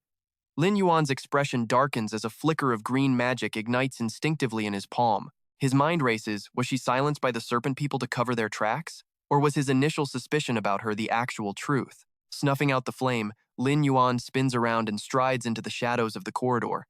Whatever the case, I need to find her and fast, he mutters with grim determination. Halting before the basement door, he sharpens his focus. A living person doesn't just vanish into thin air. This secret passage leading to the sewers beneath the mansion is the most likely lead. Descending the damp stairs into the pitch-black, freezing sewers, his silhouette is slowly swallowed by the gloom. His mind frantically pieces the clues together. Ever since he arrived, he's had a nagging feeling that he's overlooked one crucial, vital detail. Think, if the Count was truly in league with the Serpent People, why on earth would he voluntarily mention dreaming about snakes in the first place? Just then, a familiar female voice cuts through his thoughts with biting sarcasm. You're far too late.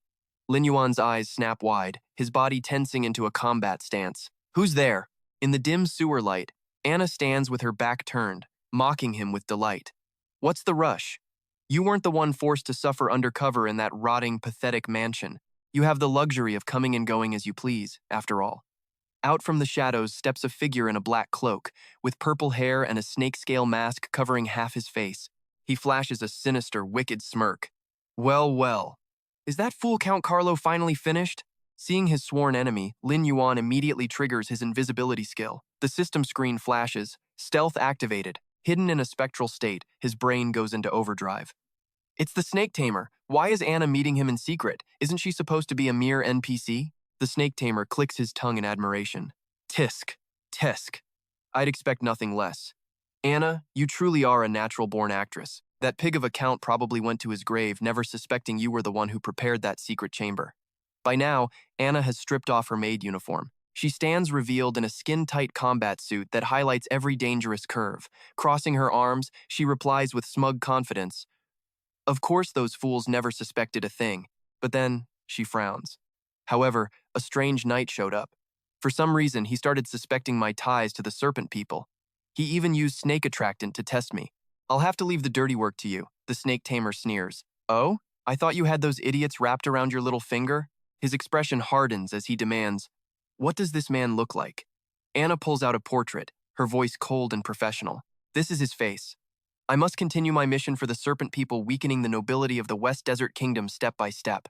Then, she counters, And what about you? How is your snake replenishment coming along? The Snake Tamer takes the portrait, glancing at it with total indifference. But in the next heartbeat, his face twists into a mask of pure rage, veins bulging in his neck. He hisses through gritted teeth. It's him, this bastard. If it weren't for him, my precious little snakes would never have left me. He's the one. He's the thief who stole my hidden dungeon. Crouched in the shadows, Lin Yuan finally sees the full picture. Anna is a serpent spy, planted to frame and eliminate the West Desert nobility. But another question arises. If the Count was truly framed, why did the system mark my quest as complete? Forget it. I'll just wait for the right moment and wipe them all out at once. Hearing the tamer's hysterical screeching, Anna crosses her arms in disdain. What's wrong? You've run into him too? He's just a knight who knows a few spells, isn't he? Can't you handle a simple nuisance like that? Infuriated, the Snake Tamer bellows back. What the hell do you know? His power is far beyond anything you've seen. He can even summon the undead. If it wasn't for that damned undead guarding the dungeon entrance, I wouldn't be in this mess. Anna recoils in shock. Undead? You mean his classes? The tamer grinds his teeth. Exactly. That's why I need you to lend me the Pluto snake for a moment. His face twists into a mask of pure evil, his eyes glowing with murderous intent. I'm going to tear him limb from limb. Unexpectedly, Anna shuts him down instantly. Absolutely not. The Pluto snake is meant for another plan. If it enters the range of the West Desert State Preceptor, he'll destroy it without a second thought. That is a loss our serpent civilization cannot afford. Desperate. The snake tamer grabs her shoulders, pleading hopelessly. But I can't wait any longer. You have to let me use it. Anna shoves his hands away and leans into his face, her voice a sharp warning. I will not let you act this recklessly. Still cloaked in invisibility, Lin Yuan analyzes the situation. Normally, NPCs don't have this much complex interaction with players. Is this snake tamer using Anna to farm reputation points for the serpent civilization? He tightens his fist, his resolve hardening. He won't let this bastard get what he wants. Suddenly, a violent blast of pressure erupts, shaking the entire sewer system to its core. Lin Yuan whips around in shock. Through the billowing white smoke, a gargantuan jade-green serpent with glowing golden eyes slithers out, its massive head rising to exert a crushing, terrifying pressure. The snake controller retreats in a hurry, stepping back several paces to leave the main stage to the beast and its master. Standing before the massive serpent's head, Anna crosses her arms and drops a chilling threat. The Ming King snake can sense my every emotional shift. If you truly intend to make a move, I won't be able to stop it. The snake controller curls his lip into a sneer. You two really are a master and servant with a deep, touching bond, aren't you? The giant serpent narrows its eyes. A single thought consumed its mind. It's all for that plan. Anna gently strokes the beast's iron-hard scales. Seeking some form of empathy and comfort, the snake controller finally relents. Fine, whatever. I'll find a way to deal with him myself.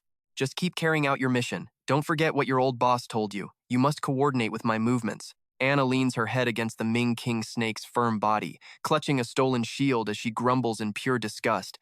I know, just let me rest for a minute. Serving those old geezers is absolutely nauseating. All I got from this trip was one mediocre shield. After being tormented by that fat pig for so long, it's definitely more loss than gain. As the snake controller turns to leave, Anna tosses her head and calls out, "Suit yourself." The entire drama is captured by Lin Yuan's watchful eyes. Lin Yuan looks down at his soul hands, calculating his next move. His stealth is useless against the Ming King snake. He can't afford to be reckless. A new plan forms. He'll send a tiny snake to tail the snake controller and strike once he's far enough away. A small soul serpent instantly detaches from his body, gliding away silently. Looking up at the massive serpent, Lin Yuan whispers a comfort. Don't be impatient. Soon, very soon, you'll see Tianri again. The snake flicks its tongue in eager anticipation. Lin Yuan clenches his fist. He decides the Count's business can wait until he asks the knights later. Dealing with the first disciple is the top priority now. He needs to snatch that snake controller first. Opening the tracking map, he smirks confidently. With the Dim Soul's skills, he's sure he can land a surprise blow this time. The snake controller is walking briskly when a numbing jolt of electricity suddenly surges down his spine. He stops dead in his tracks, startled. Is it that undead brat again? The system alerts him. Magic numbing perception activated. His purple eyes bulge in shock beneath his snake-scale mask. Damn it. I'm being followed. He hurriedly pulls out a teleportation scroll, gritting his teeth in hatred. Lucky I prepared this. Sooner or later, I'll wipe that bastard out. The system immediately flashes a notification. Teleportation in progress. A brilliant green magic circle appears beneath his feet, swallowing him whole before vanishing without a trace. Lin Yuan freezes, clicking his tongue in disbelief. Another one of those expensive teleport scrolls? Lin Yuan muses. It seems this first disciple has more resources than I thought. I need to build up my own capital too. Right, it's time to stock up on a batch of high-potency lightning resistance potions. Once that lightning attribute dungeon opens, they'll be the hottest items on the market. His gaze hardens with determination as he looks toward his guarding undead minions. And to do that, I have to keep control over the hidden snake den dungeon. Meanwhile, at a solemn cathedral, a lady named Edith offers her emotional thanks. Oh my, I never imagined these homeless girls suffered so much. Let them stay here. Another girl grasps Edith's hand in deep gratitude. I can teach them how to sew. It's much better than going back to being servants. This was the purpose of our trip. Thank you, Lady Edith, a knight speaks up. We shall take our leave now. Oh, by the way, has your confession statement been finalized? Another knight replies. It's already been handed over to the commander. To think he was secretly colluding with the Southern Return Empire. How shameful. Southern Return is our mortal enemy. As the knights depart, someone watches them and mutters, "So the Southern Return Empire is pulling the strings." In this immortal world, Southern Return and West Desert have always been bitter rivals. I hope he gets the karma he deserves. Once the knights are out of sight, a figure in a black cloak with a crow perched on his shoulder whispers from the thickets, "Go tell the boss the target has left the knights. We can strike at any moment." The crow lets out a few caws as if it understands, spreading its pitch-black wings and soaring into the blue sky. Back to Lin Yuan, who is calculating the formula for the high-potency lightning resistance potion. Brewing this requires a high-level alchemist, but they're all tied up in major guilds. He stands before a mission board, frowning slightly. This formula item is a one-time use. If they learn it and then turn on me, it'll be a massive headache. Lin Yuan reaches a decision. Finding a freelance alchemist and signing a contract is the safest bet. He scans the mission papers on the board. High-level freelance alchemists aren't easy to find. I'll post a bounty mission first to see if anyone fits the bill. Suddenly, his gaze stops at a specific mission flyer. He picks it up and reads to himself. Player Luo Qingyan has posted a bounty. Luo Qingyan. From his past life memories, she was one of the top 10 alchemists in the West Desert, and her main class was a ranger with powerful long-range attacks. Lin Yuan's eyes light up. Most importantly, she never joined a guild. The system screen flashes instantly. Bounty mission accepted. Friend added automatically. A chat interface pops up, and Luo Qingyan's voice rings out, filled with surprise. Huh? I didn't think anyone would actually dare take my mission. Didn't you see the Raging Flame Guild members intentionally blocking my listing? Lin Yuan types a blunt reply. Never heard of them. When do we finish the mission? Luo Qingyan giggles. Well, aren't you the impatient one? Fine then. I'm sending you the coordinates. See you soon. Coordinates. 225-478-6-5. He mutters, high-level freelance alchemists are rare. I hope she's worth the partnership. Lin Yuan quickly makes his way to a jagged, rocky canyon. A crisp voice rings out from behind. Hello there, sweetie. Are you the one who took my mission? Luo Qingyan, a stunning female ranger with long brown hair, appears. She asks as she walks toward him. Just you? The granite golem is an elite monster, you know. Are you sure you can handle this alone? Lin Moyu turns back with a soft grunt. He realizes the drunk girl from the tavern that day is actually Lak Queen Nan. Lak Queen Yan steps closer, leaning into Lin Moyu's face with a teasing grin. Well, look at you. Didn't expect my little brother to be such a hottie. I'm counting on you for this mission, okay? She leaps onto a rocky ledge, draws her bow, and winks. Stay safe now. Big sister's gonna use her arrows to protect you. Lin Moyu replies coldly. No need. Lak Queen Nan thinks to herself, this guy doesn't look very reliable. Lin Moyu sighs. Since there's no one better available, he just has to settle for her. Lak Queen Nan points ahead. Those granite golems are hiding in those rocks. They're always lurking, waiting to ambush people. They venture deeper into the canyon, footsteps crunching on the gravel. Suddenly, Lin Moyu stops, his gaze sharpening with caution. Humph. Lak Queen Nan still laughs carefree. Don't you worry. Even if the mission fails, I won't hold it against you. Right then, the ground shakes violently. A massive granite golem bursts from the cliffside, lunging forward. An information panel flashes before Lin Moyu's eyes. Granite golem. Level 15 elite. 3,600 health. 300 attack. 410 defense. Skills. Iron body and power block. They both snap into a combat stance. The golem roars, swinging a boulder-sized fist downward with crushing force. Lak Queen Nan doesn't even flinch. She draws her bow, and a glowing green energy arrow ignites. Watch this! I told you Big Sister would protect you! The arrow whistles through the air, but the moment it hits the monster's steel-hard body, it bounces right off. A mocking mist pops up. La Quignon pouts, her face falling instantly. Of course it's like this. Combat is way harder than alchemy. Before she can finish complaining, she jumps in fright as two more golems emerge from her flanks. They raise their fists toward her. At the critical moment, a shadow blurs past. Lin Moyu stands before her, one hand shoving her back to safety. His other hand is already gripping a razor-sharp sword. Hide well, I'll handle them. A faint blue aura erupts from his body. His eyes turn icy, his brain working at full speed. These granite golems thrive on surrounding their prey. Instead of fear, Lin Moyu wears a provocative smirk. Their defense is high? Fine. He'll exploit their aggro to draw them all in for a head-on clash. He instantly fires two orbs straight at their heads. Standing in the distance, La Kunnan stares blankly at Lin Moyu's back. She mutters, "Why do I feel like I've seen him somewhere before?" A handsome guy, cold and decisive. Suddenly, a memory flashes in her mind. La Kunnan freezes as the truth hits her. I remember now. Is he the one who chased those thugs away from me at the tavern? Can he really solo these monsters all by himself? It turns out she wasn't just seeing things while drunk. She frantically digs out a recovery potion and runs toward the battle, heart pounding with worry. Geez, he must be cursing me out right now. Don't be scared, little brother. Sister's coming with the meds. Before she can reach him, Lin Moyu slams his foot down, launching himself into the air like an arrow. He raises his sword high and bellows, "Gate of the Underworld." Instantly, a massive, eerie green portal tears open behind him. From within, hellhounds and werewolves from the abyss charge out with blood-curdling howls. The undead army tears into the granite golems, igniting an earth-shattering melee. In the blink of an eye, the monsters are completely wiped out. Their bodies shatter into fragments, leaving golden spirit cores shimmering on the ground. Lin Moyu lands softly, picks one up, and walks over calmly. He holds the spirit core out to La Queen Nan, whose jaw is still on the floor. "This is the granite core you needed, right?" A system notification confirms the bounty mission is complete. La Queen Yan takes it, dazed. Is it over just like that? Am I hallucinating from lack of sleep? Lin Moyu shrugs. They were just a few elite mobs. She looks at him with sparkling, admiring eyes. Now I remember. You're the one who took me back to the hotel, aren't you? I owe you big time for this. But wait, with strength like yours, why did you even take my mission? You could easily take on quests with much higher rewards, couldn't you?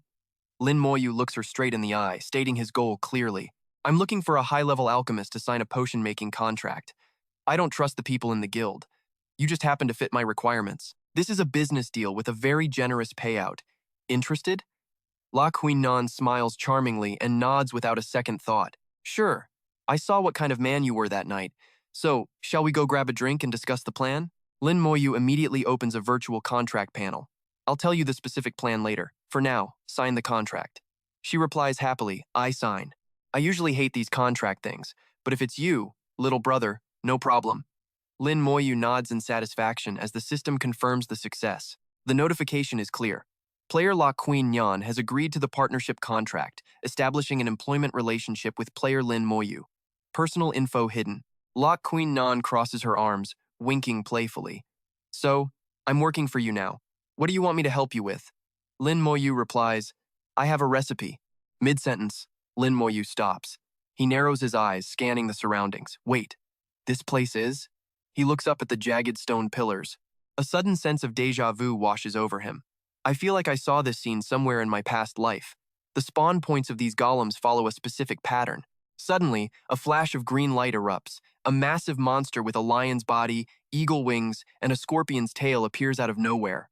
La Queen Nan panics, but Lin Moyu recognizes it instantly. It's a manticore. Without hesitation, he leaps onto the beast's back. The creature lets out a roar and beats its wings, soaring into the sky. It leaves La Queen Nan standing there, stunned.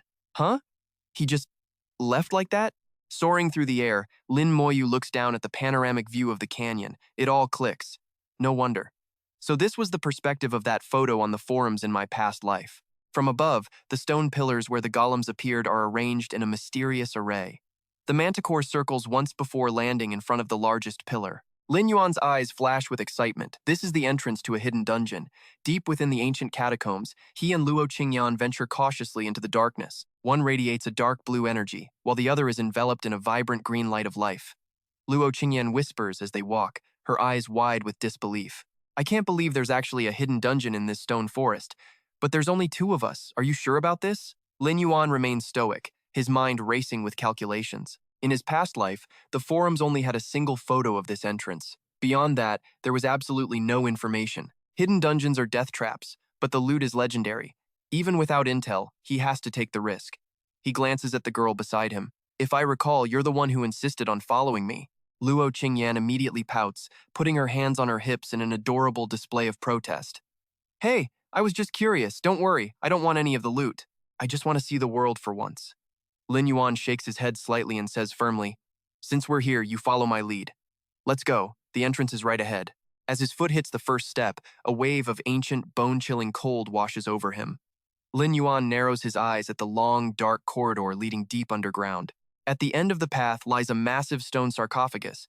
Lin Yuan immediately recognizes the subterranean ruins of the Azd civilization, an ancient tomb. He explains the lore to a bewildered Luo Qingyan.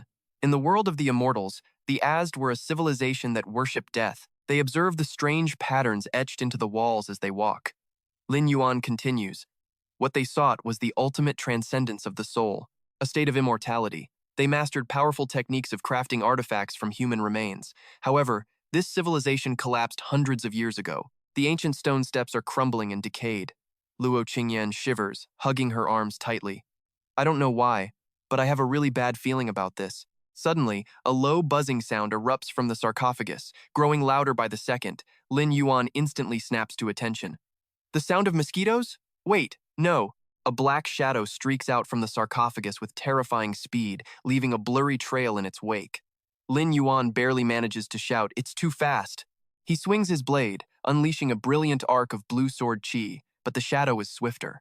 It effortlessly evades the strike and lunges straight for Luo Qingyan. She lets out a sharp cry as a surge of black energy wraps around her. Paralysis spreads through her body as the shadow finally reveals its true form. A wraith in a tattered black robe, wielding a massive scythe with eyes glowing a haunting purple. Level 17, Black-Robed Wraith. Health, 4,500. Attack, 530. Defense, 45. Behind the wraith, a swarm of smaller monsters begins to crawl out.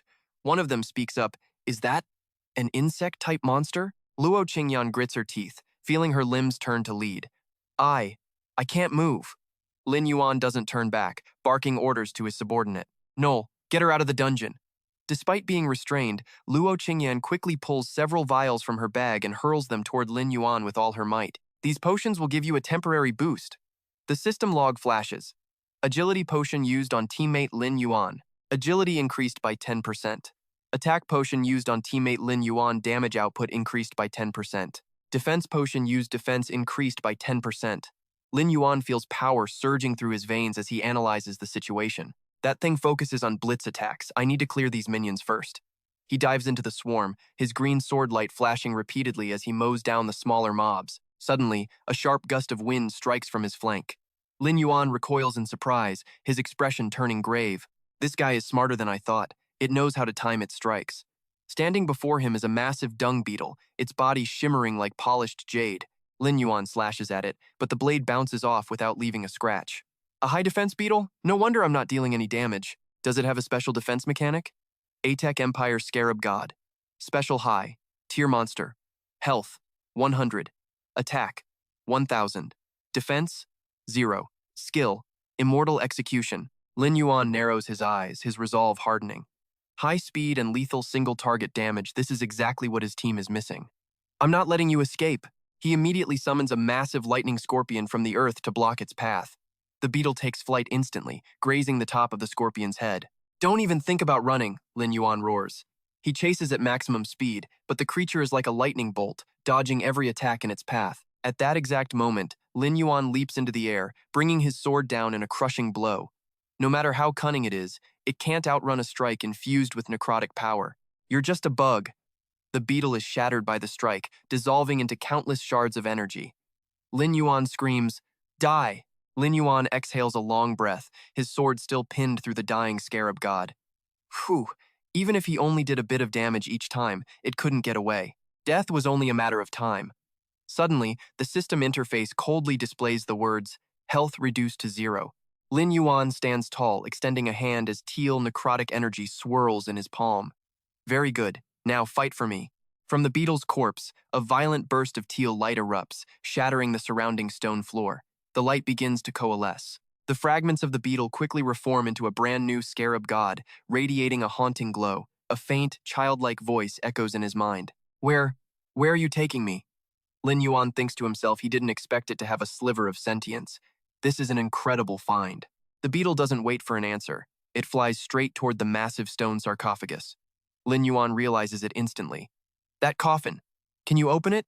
The beetle lands on the lid, releasing a powerful surge of energy that triggers the ancient mechanism. The heavy lid slowly slides open with a thunderous rumble, and a pillar of blinding light shoots from within, piercing the heavens. Lin Yuan watches the magnificent sight, finally understanding.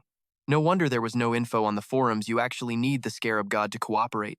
From within the pillar of light, a golden book emerges. The system announces, "Congratulations, you have obtained the cursed book. You may now pay the price to choose your own skill." A list of skills flashes before him. Amplify damage level 1, curses a group of enemies, increasing the damage they take by 50%. The cost? His maximum health decreases by 200 points. Night Vision level 1. Curses a group of enemies, slashing their field of vision. The cost? His own vision decreases by 50 points. Weakness level 1. Curses a single enemy, reducing the damage they can deal. The cost? His attack power drops by 100 points. Attack Reflection level 1. Curses a group of enemies, forcing the damage they deal to reflect back onto themselves. The cost? His strength drops by 10 points. Fear level 1. Curses a single enemy, causing them to flee in sheer terror. The cost? His mental energy drops by 5 points. Lom Viren scrolls through the list, nodding in approval. As expected of a civilization that worships death, these skills are focused on devastating debuffs. Judging by their effects, they won't be easy to dispel. Without a moment's hesitation, he reaches out and selects the very first skill. Amplified damage has the strongest practical effect in combat, so that's the one. Losing 200 points of max health isn't a deal-breaker for me. The Sacred Scarab has already compensated for my lack of burst assassination capabilities, and Curse Magic is even better suited for group battles. Combined with the crowd control removal from the Gloom Spirit, I can focus down high-priority targets. Once the skill is learned, Lom Viren glances at the remains of the defeated wraiths. They don't matter anymore. He turns to leave, and the Sacred Scarab obediently follows. A smirk plays on his lips. The Scarab's paralysis effect, paired with its high-speed stealth. When he runs into that snake tamer again, that bastard won't be escaping so easily this time. Just then, the beetle's status screen updates. A detailed interface displays the Sacred Scarab's skills. The Eternal effect, any damage dealt to the Scarab is reflected back to the attacker as 200% lightning damage. There is a 50% chance to trigger a paralysis effect lasting 60 seconds. As an undead entity, it is immune to fear, poison, blindness, pain, and bleeding. As the two of them step out of the dungeon portal, Lom Viren is already planning his next move. Time to head back and prep the shop. I need to start stockpiling those alchemical potions. Suddenly, Lin Yuan is sent flying through the air, crashing right at his feet. Startled, Lom Viren immediately spins around, his eyes narrowing as he looks ahead. A group of players is marching toward them. Who are they? The leader, a blonde guy with a cocky expression, sneers. Oh, so you're the brat who took her quest? Don't you know she's been blacklisted by our Blazing Flame Guild? Looks like you've got a death wish, kid. Lin Yuan scrambles to her feet, whispering to Lom Viren with a look of pure rage. Listen to me, little brother. Find a chance to get out of here. They're after me. These idiots weren't strong enough for my commission and got their whole team wiped by monsters. Now, they're trying to extort me for the loss. The blonde guy points a finger directly at her face, his neck veins bulging as he screams, "You rotten witch! If we hadn't been helping you fight those stone golems, my brothers wouldn't have lost levels. This debt is on your head. Give us 30 gold coins, or neither of you is leaving this place alive." Suddenly, he feels a freezing wave of dark energy radiating from Lom Viren. The entire group watches in horror as Lom Viren is enveloped in swirls of deep, purple, cursed energy. The blonde leader stammers, What's happening?" Lom Viren raises his hand, and a massive ritual circle of curses erupts beneath their feet. The blonde guy realizes in a panic, this is bad. It's curse magic. An eerie voice echoes through the air. Descent of the curse. The Sacred Scarab takes flight from behind Lom Viren, its eyes glowing fiercely as his voice rings in their heads. Not leaving alive, you say? Lom Viren smirks with total confidence. Deep purple cursed energy surges around him. This is the perfect chance to test the synergy between his new skill and the Sacred Scarab. Skill activated. Amplify damage. The blonde leader roars at his team's healer. "You useless piece of trash! You can't even dispel a single curse?" The healer panics, his body tightly bound by threads of dark energy. "No, boss, it's not that. I've never seen this kind of curse magic before." A cold system notification pops up. Dispel attempt failed. Cannot be removed. The leader grits his teeth, trying to keep his men calm. Damn it! Don't think a lucky sneak attack gives you the win. He points at Lom Viren, puffing his chest out. It's just one curse. There are 4 of us. Killing you will be a walk in the park. Before he can finish, a streak of emerald light flashes by. A subordinate lets out a blood-curdling scream as the green glow hits him. Another team member watches in terror as his comrades fall one by one, unable to even speak. When did he attack? Lom Viren stands perfectly still, a sphere of vibrant green energy gathering in his palm. He calculates his move. Use the curse to amp the damage, then let the highly mobile Sacred Scarab wipe out the enemy healer. His tactics are becoming far more flexible. The leader clutches his shoulder, screaming like a madman. Quick! His skills must be on cooldown. Grab him and kill him now. 2 beefy warriors roar, charging at Lom Viren with their weapons raised. This guy relies entirely on summons. He's definitely a long-range class. Charge! The other shouts back. On it! Lomvirn's face is shrouded in shadow, revealing only a mysterious, mocking grin. Suddenly, the sword in his hand erupts with a brilliant turquoise light. Virtual data streams dance across the blade. The three remaining members of the Blazing Flame Guild bulge their eyes in absolute shock. What? He's drawing a sword? Lomvirn moves like a ghost, flickering past the two brutes in an instant. His cold voice whispers in their ears. Too bad. You guessed wrong. Meanwhile, the healer is being toyed with by the sacred scarab. He screams in despair, "What the hell is this thing?" Another member gets grazed by the beetle. He yells out, "How should I know? I hit it and it only lost 1 health point?" Before the leader can react, Lomvirn sends him flying backward with a single kick, leaving him sprawled on the ground. Lomvirn walks over calmly, standing over the leader who is struggling to crawl back up. Impossible. How could my team be defeated so easily? What kind of class are you? The leader's attitude shifts instantly, trying to sound persuasive. I didn't expect her to find a helper like you. How about you join our Blazing Flame Guild instead? How much is that woman paying you? I'll double it, no, 5 times as much. Just as his hand touches the ground, a dark, shadowy vine suddenly erupts from the earth, pinning his hand down. Lomvirn narrows his eyes, his sharp gaze cutting toward the edge of the forest. Still waiting in ambush, huh? From the shadows, a massive ghost wolf lunges out, sinking its fangs into the leader's neck. Lin Moyu mutters coldly, "Shut your mouth and just die." The leader only manages one horrific scream before being shredded by the wolf. Lin Moyu raises his hand, and the corpses on the ground begin to glow. He bellows, "You roar too!" The system screen flickers to life, activating the skill. Corpse explosion! The bodies detonate violently, creating a terrifying blast that blows everything away. The explosion is so massive it stuns the remaining enemies hiding in the woods. One of them barely manages to skid to a halt. A man mutters in sheer terror. Was that a coincidence? Or were we exposed from the start? Right then, Lin Moyu suddenly appears, dusting off his coat with a cold smirk. Looks like there are still 3 little rats left. Seeing the group is compromised, a man in a black cloak shouts a frantic warning. Instantly, a massive jade-blue sword aura erupts from his blade, sweeping across the battlefield and sending the assassins flying. Lin Moyu touches down, his sharp eyes analyzing the situation. Something's wrong. These guys are on a completely different level than the Wild Flame Guild. Could this be another faction?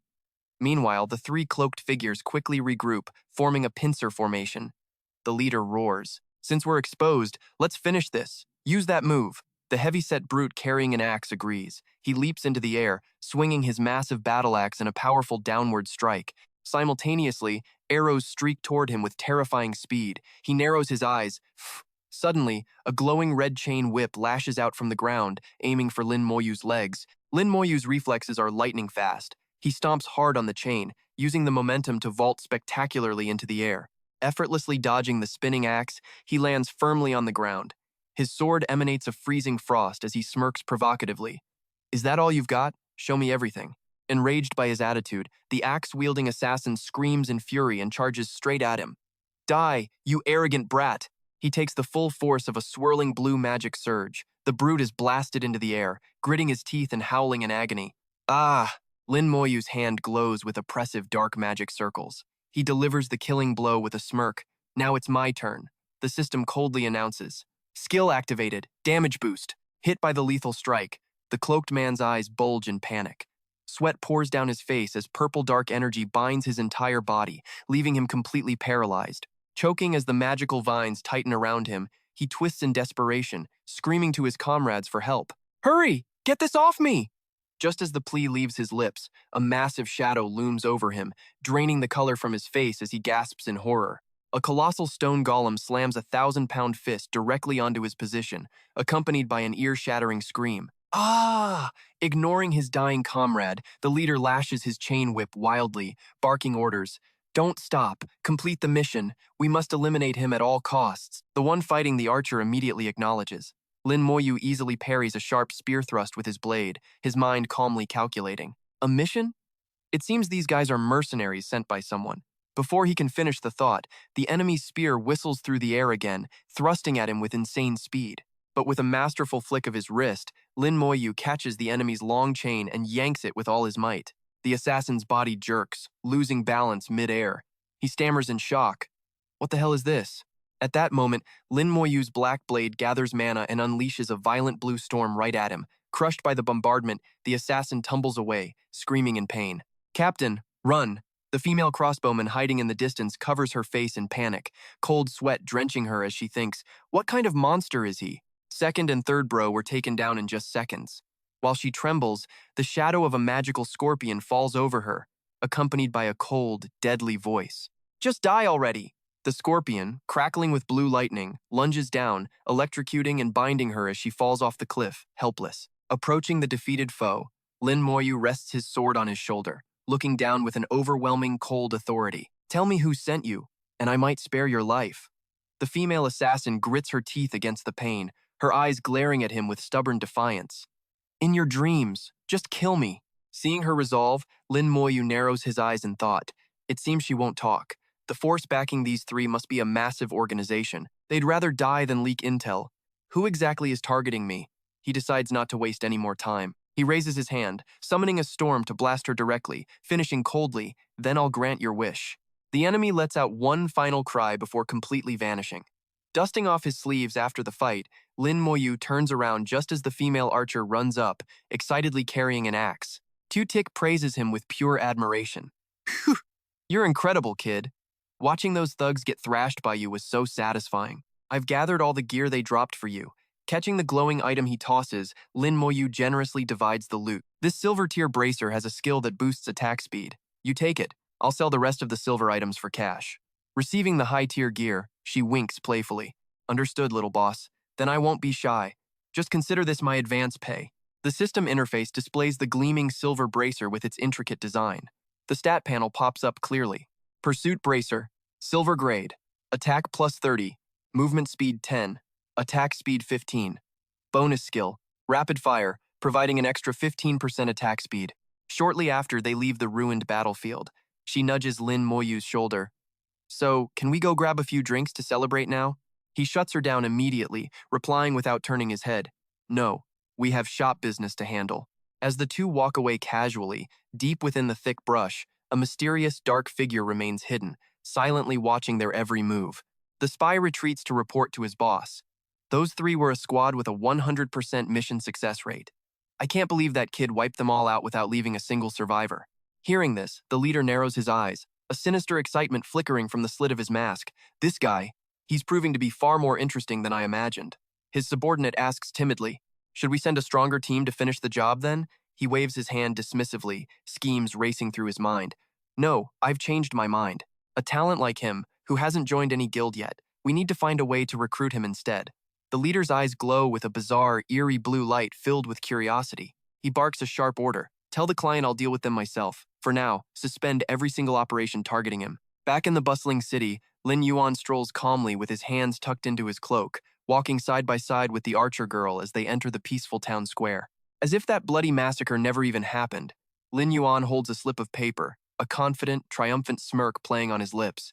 He thinks to himself, the recipe for the rarest powerful lightning resistance potion in existence has been in my hands for a long time, and I've already secured a contract with a reliable high-tier alchemist. Once I secure a shop location and gather enough materials for mass production, I'll be swimming in billions of gold the moment that lightning attribute dungeon opens. While lost in his dreams of fortune, a flattering voice calls out from behind. Uyenthan. A golden-haired warrior waves frantically, running toward them as if he's just struck gold. Uyenthan. You finally remembered your little brother. Remember the last time we cleared that dungeon together? That rush was absolutely insane. The system interface pops up with two glowing notifications. Tai Locke has paid 400 gold coins, and the equipment displayed by his friend Lin Yuan has been sent directly to his mailbox. Seeing him groveling like a lost puppy, the archer girl puts her hands on her hips and teases.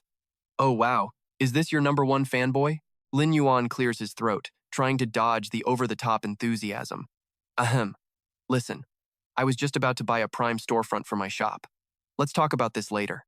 Hearing about spending money, the blonde guy's eyes light up as he beats his chest, eager to help. Buying a shop? Uyen then.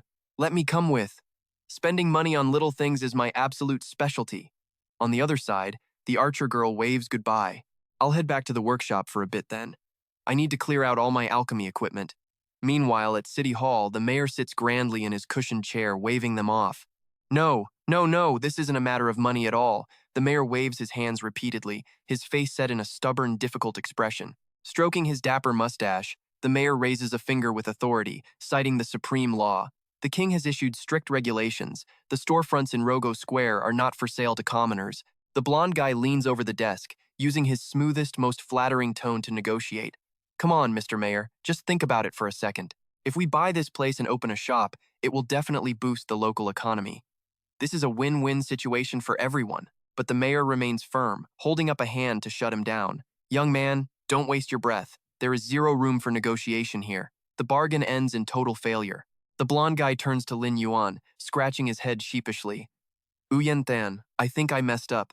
How about I buy you a different shop in the real world instead? Lin Yuan steps forward calmly, brushing the offer aside. No need for all that trouble. I'll handle the negotiations with him myself. Thinking the two youths are just going to keep haggling over pennies, the mayor closes his eyes and shoos them away. Just leave. Get out of my sight. That area was already zoned for someone else a long time ago. But a second later, the official's eyes bulge in pure shock as Lin Yuan's dominant voice cuts through the room. And what if I have this? Holding his head high, Lin Yuan reveals a mysterious metal glowing with a brilliant golden light, leaving the mayor stammering in terror. Isn't this the honorary medal of the Graintail Knights? Only Commander Sid himself has the authority to grant this. Abandoning his fake, dignified persona, the mayor bolts upright, his jaw dropping in horror. You're an honorary knight of the legendary Graintail Knights? Shifting his attitude in a heartbeat, the official bows low, groveling as he pulls out a map with trembling hands. By the king's decree, this commercial district is off-limits to commoners, but since you are a core member of the Knights, you naturally have the privilege to buy it outright. Here is the layout. Please, sir, feel free to pick the absolute best spot for yourself. Ignoring the cheap flattery, Lin Yuan crosses his arms and studies the map, his mind calculating every detail. This shop's location is tied directly to my future gold mine. I have to choose carefully. Standing beside him, the blonde guy watches in awe, practically drooling. That's our Uyen then for you, standing before a high official and still looking so majestic and powerful. His hawk-like gaze locks onto a prime red spot on the map. He presses his finger down firmly, sealing the deal. This is the one. They stop in front of a busy building with a sign showing that shop number 32 has been purchased. The warrior looks up, muttering in confusion. Wait, wasn't this area system locked? Who is the beast that managed to snatch this place? And they even hid their identity? Struggling with a heavy chest of equipment, the archer girl stares in disbelief, her mouth hanging open. Huh? You actually bought this entire building for real? Weren't there notifications saying this whole storefront was locked down? With his hands in his pockets and an air of authority, the boss walks up the steps into his new estate. Lin Yuan replies nonchalantly. It just took a little bit of privileged persuasion. He hands a secret document to her and asks seriously. Look over this potion recipe carefully. What materials are we still missing? The system simultaneously notifies that the recipe has been successfully shared with Luo Qingnian. Luo Qingnian frowns as she skims the document, professionally analyzing the situation. I've already gathered all the minor ingredients. The only problem is the lightning lizard claws. They're practically extinct on the market right now. No one's selling. Lin Yuan smirks to himself. It's perfect timing, as his accumulated experience bar is almost ready for a level up.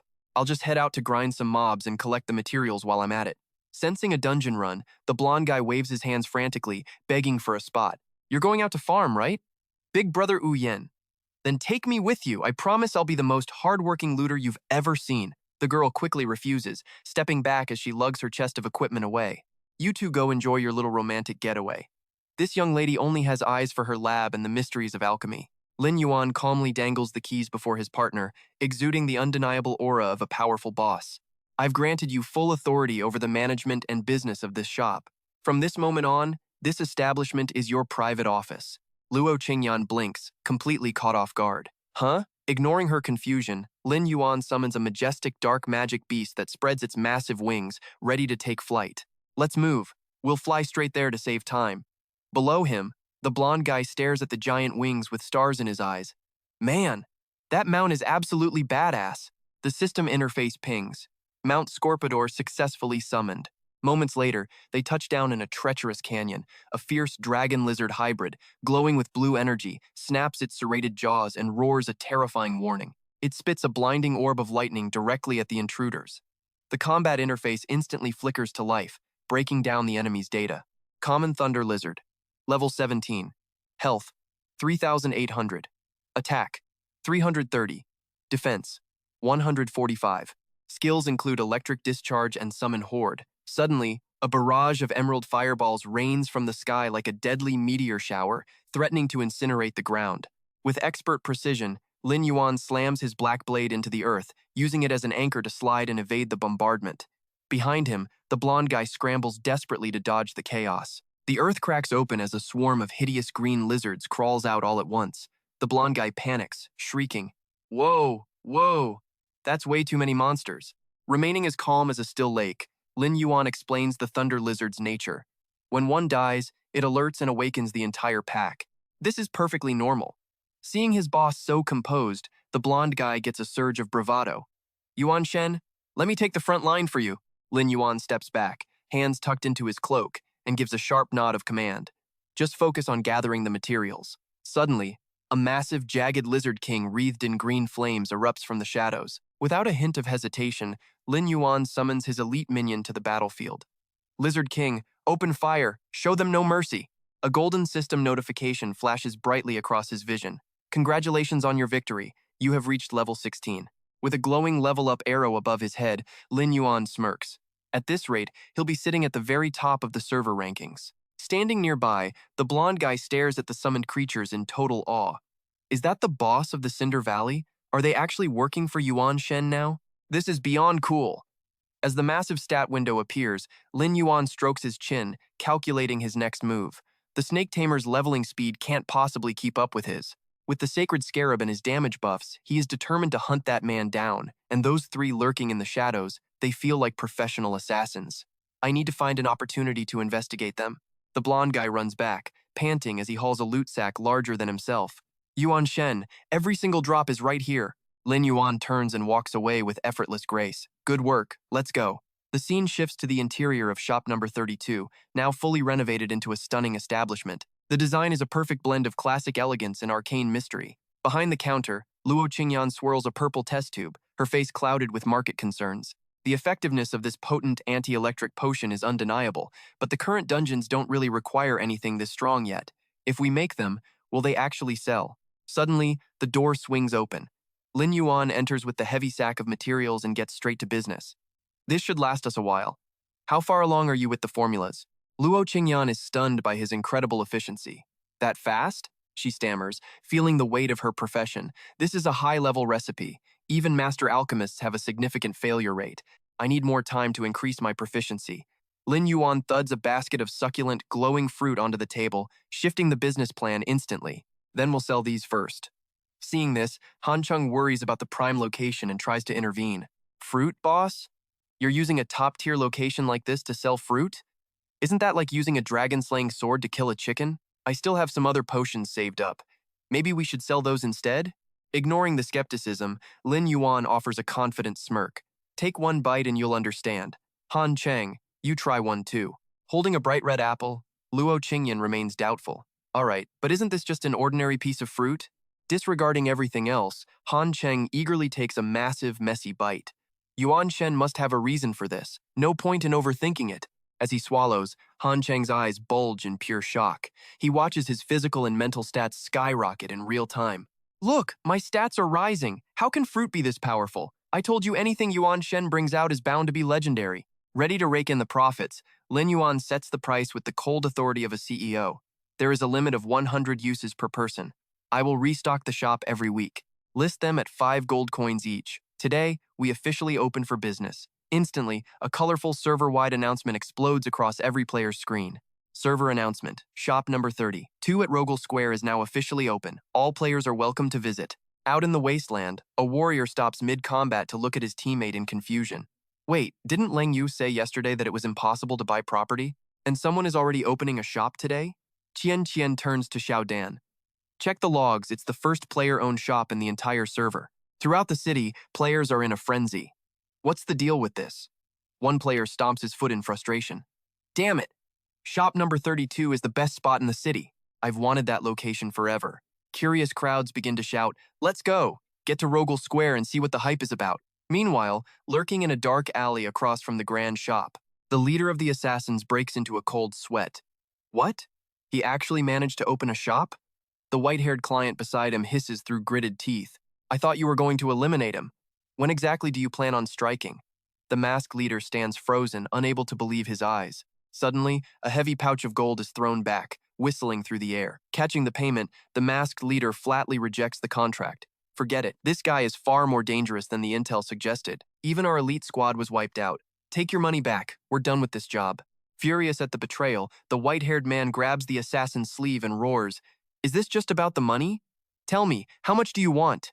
He is willing to throw away a fortune just to claim a life, no matter the cost.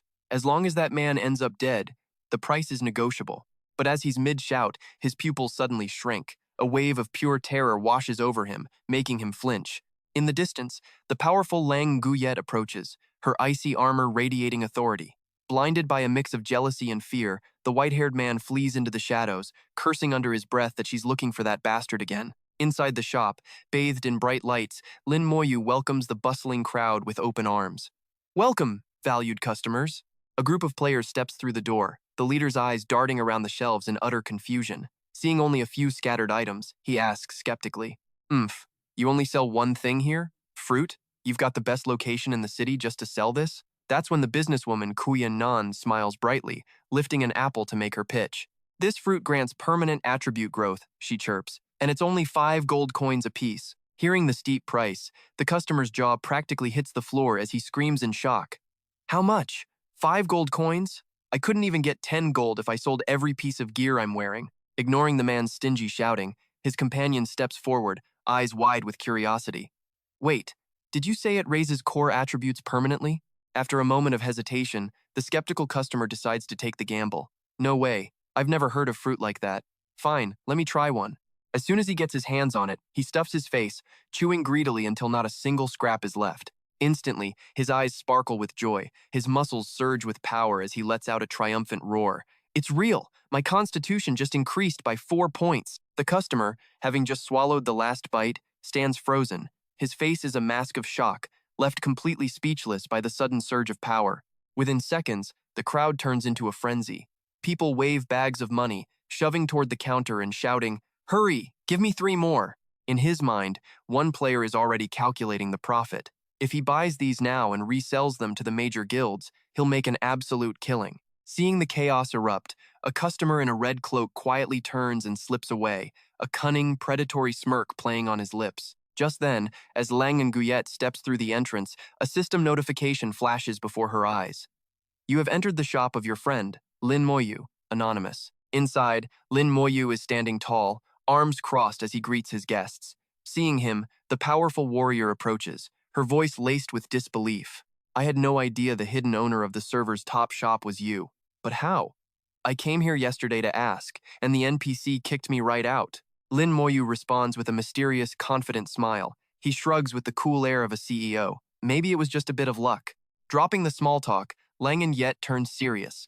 Moving on to the important matter, regarding the sewer incident you mentioned earlier. I've done a thorough investigation. Our guild definitely did not have any members down in the sewers that day. Hearing this, Lin Moyu gives an enigmatic smile. Thank you. Perhaps my eyes were playing tricks on me then.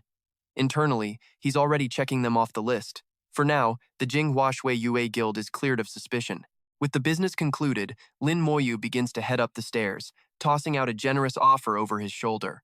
Feel free to look around. Since we're friends, I can give you a small discount. Behind him, Lang Nuyet reaches out. Wait! But before she can speak, her brow furrows. Her eyes sharpen with a sudden flash of predatory alertness. A system warning has just popped up in front of the captain. Your close friend Qing Yan is in the vicinity. Would you like to send a party invite? She wonders with deep suspicion Qing Yan is around here too. At that very moment, in a secluded alleyway nearby, the mage Qing Yan is hounding the masked assassin. I'll pay you triple no, 5 times the fee. It's just one brat we're talking about. Don't get greedy now. But the masked leader coldly shoves his hand away. This isn't about money. From this moment on, our organization refuses all your requests. Right as they are arguing, Lang Nuyet's icy voice rings out from behind, making the culprit's heart stop. Qing Yan, what exactly do you mean by increasing a bounty? Who were you planning to assassinate? Qing Yan jumps nearly a foot in the air, caught red-handed. His face goes pale as he breaks into a cold sweat, stammering out a desperate lie. Lang Nuyet, what are you doing here? You misheard me. I was just, uh, negotiating a gear trade with him. However, Lang Nuyet's expression darkens, her gaze cutting right through his pathetic excuse. Have you forgotten that our Iron Triangle team has location tracking? When a friend is nearby, the system automatically sends a notification. Who is this person standing next to you? I heard the word assassinate very clearly. Qing Yan's mind explodes in a panic. He bites his tongue, cursing his luck. He's completely screwed. Damn it, he completely forgot to block his location from her. Realizing things are turning south, the masked assassin decisively brushes the troublesome client off to make his escape. Handle your own mess. I'm out of here.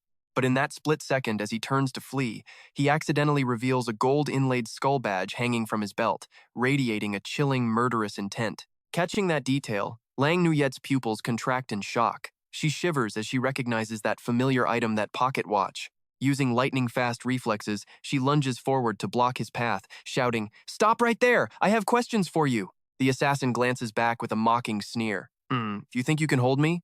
With that, he launches himself into the air. But suddenly, a mechanical bug swoops down from the sky right into his face.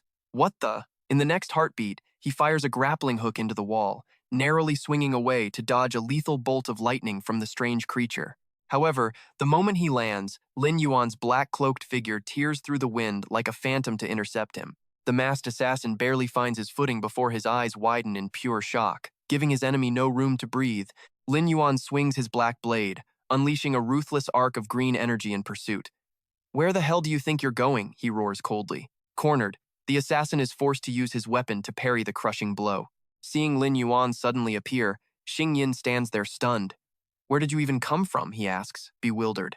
Meanwhile, Lin Yuan sheathes his sword and steps in front of Ling Yue to shield her, replying nonchalantly, "I was nearby and heard a racket, so I came to check it out." "You said that guy was carrying a pocket watch earlier. Are you absolutely sure you didn't see it wrong?" Ling Yue's eyes burn with fierce determination mixed with killing intent. She gives a sharp, decisive nod. "Exactly.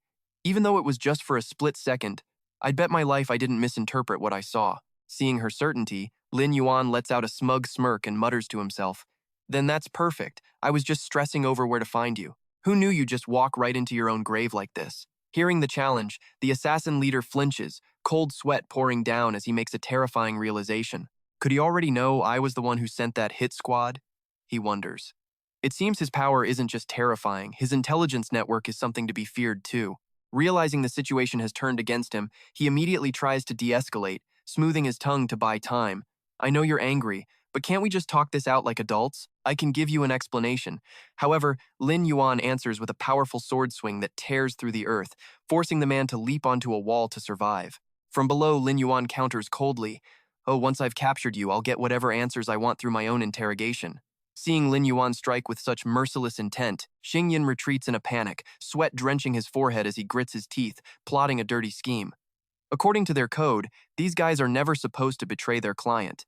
But if things go south, I'd better strike first to shut him up for good, he thinks. Across the clearing, Lin Yuan relentlessly hurls attacks at his opponent, driving the man to scream. "That's enough. I've already stopped targeting you. Don't force me into a desperate play where we both end up dead." Lin Yuan only scoffs in pure contempt. "Is running away all you're good at?" Pushed to the edge, the assassin frantically dodges as a lightning beetle zips past. "I'm just a guy doing a job for money. I can't reveal anything about the client. I won't break the organization's code." Catching a vital keyword, Lin Yuan lowers his blade slightly. He narrows his eyes, his sharp gaze locking onto his target. "Paid for a job? Is that so?" Suddenly, a dark sphere lunges toward him from behind. Without a second's delay, Lin Yuan swings his greatsword, splitting the toxic cloud in two.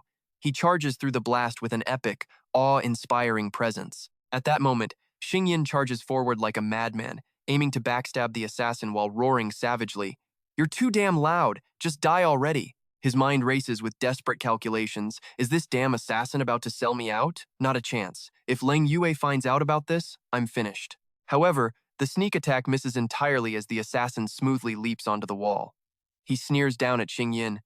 "You idiot! Are you really trying to silence me now?" Sliding back onto the ground, the assassin reaches out with conviction, his eyes blazing with fury. "If you're going to throw honor out the window, then don't blame me for showing no mercy." Standing firmly in front of Ling Yue, Lin Yuan calmly watches as the assassin exposes the culprit's true face. Those three assassins. I did send them, but I was just the muscle. Jingyin is the one hiding in the shadows who wanted you dead. He pulls out irrefutable evidence, a holographic display showing everything clearly.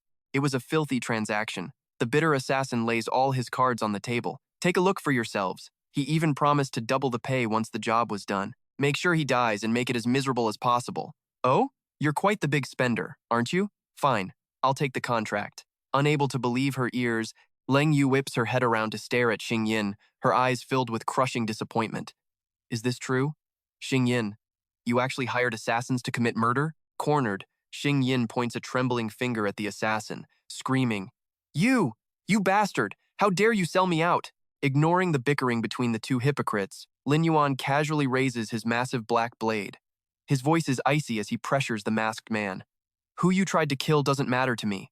That pocket watch you're carrying, where the hell did you get it? Tell me now. Seeing Lin Yuan's sudden intensity, the assassin tauntingly dangles the watch from his fingers. All this chaos, and this is what you're after? Don't be in such a rush, you'll have it soon enough. With that, he instantly activates his vanishing magic. Disappearing into thin air and leaving his opponent behind, the assassin leaves Lin Yuan frowning in confusion. I'll have it soon? What the hell does that even mean? As the outside threat fades, Leng Yue immediately turns to Xing Yin with a terrifyingly cold gaze. Her voice is sharp as steel. Xing Yin, I think you owe me a very clear explanation. Facing the captain's bloodlust, Xing Yin breaks into a cold sweat. His face contorts in absolute panic as he grits his teeth, unable to find his voice. A moment later, he bursts into tears, screaming with a sickly, obsessive jealousy. Leng Yue, don't you understand yet? If he just disappears, everything can go back to how it was between us. Hearing his twisted logic, Leng Yue cuts him off with a furious roar. Enough. The Xing Yin I knew was a polite, honorable friend, not a coward who hires hitmen to kill people. You'd better apologize to him right now. At that exact moment, the system delivers a fatal blow with a flashing notification. Relationship with Xing Yin.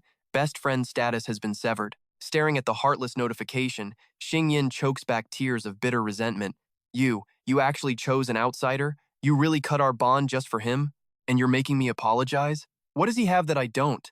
Every ounce of suppressed rage finally explodes. Xing Yin's eyes dart around like a wounded beast. He directs all his venom toward Lin Yuan. This is all your fault. Everything. You're the reason our iron triangle fell apart. You've made me a laughingstock. With bloodshot, crazed eyes, he lets out a soul-shattering roar and lunges forward. You're the one who deserves to die. You jinx. You absolute bastard. With a face contorted by pure hatred, Xing Yin surges past Leng Yue, channeling his lightning magic for a lethal strike against Lin Yuan. Roaring like a beast, he screams, I'll make sure you die today. Sensing the murderous intent surging toward him, Lin Yuan slowly turns his head, his eyes burning with a crimson, bloodthirsty light. He scoffs coldly. Fine then, let me send you on your way. Before Tin Yun can even brush his clothes, Lin Yuan gracefully somersaults through the air with fluid precision. He swings his dark green blade to parry the strike, making Tin Yun's eyes widen in pure shock. What? Using the momentum of his fall, Lin Yuan brings his sword down with devastating power. The blow sends Tin Yun flying backward as he lets out a gut-wrenching scream. Arg! Taking the full force of a massive kick, Tin Yun's body spins out of control like a kite with a broken string. He slams into the ground, kicking up a cloud of dust, and struggles to push himself up with his staff. Clutching his chest and coughing violently, he spits out words filled with bitter resentment. Curse you. You think this is enough to take me down? It's not over yet. Just as he frantically raises his staff to summon thunder magic, a glowing green beetle suddenly darts toward him, leaving him dazed and confused. Falling thunder! He isn't even given a second to breathe. The holy armored beetle instantly unleashes a blinding flash of blue electricity. The lightning surges through the mage's body, making him convulse and howl in agony. Ah! Immediately, the system interface coldly displays the verdict of the loser's fate. The target has entered a paralyzed state. Standing tall and looking down at the kneeling man, Lan Weir crosses her arms, radiating a freezing pressure as she demands answers. Tin Yun, it has come to this. Do you still refuse to admit your wrongs? Despite his body twitching from the paralysis, Tin Yun grits his teeth and argues back in hopeless defiance. I did nothing wrong. However, realizing his situation is dire, his eyes shift shiftily as he calculates. Tai Dung, only Kunyan Tai Dung can save me now. He sneakily navigates his menus, his system interface flashing with a cowardly plea for help. Distress signal sent to core friend, Kunyan Tai Dung. Receiving the SOS, Tai Dung rushes over with his team in a panic. Without knowing the full story, he shouts out to defend Tin Yun. What on earth is happening here? Tiongweert, why did you suddenly dissolve your core bond with him? As the group appears, Lan Weirt's system interface immediately pings with a notification. Your core friend, Kunyan Tai Dung, is nearby. Would you like to send a party invitation? On the other side, Tin Ngun sees his savior arrive. Like a drowning man grabbing a straw, he screams out a cowardly lie. Tai Dung, hurry, help me remove this paralysis. I've been ambushed and played. Disgusted by such a spineless backstabber, Lan Weert decisively swings her greatsword across the path. Tai Dung skids to a halt, staring in total confusion. Lan Weert's eyes are sharp and unwavering as she exposes his crime. Tin Yun intentionally hired assassins to commit murder. This is his own doing. No one is permitted to interfere. Tai Dung's eyes widen in horror as he repeats, "Hired assassins?" His gaze then shifts to the man carrying the black sword. Stunned to recognize a familiar face, he gasps. "Supreme? You're here too? And you're holding a sword? Don't tell me. The person Tin Ngan wanted to kill was you?" Lin Yuan merely gives a cold, curt nod in response. "Yeah." Tai Dung's face falls, replaced by a look of painful resignation.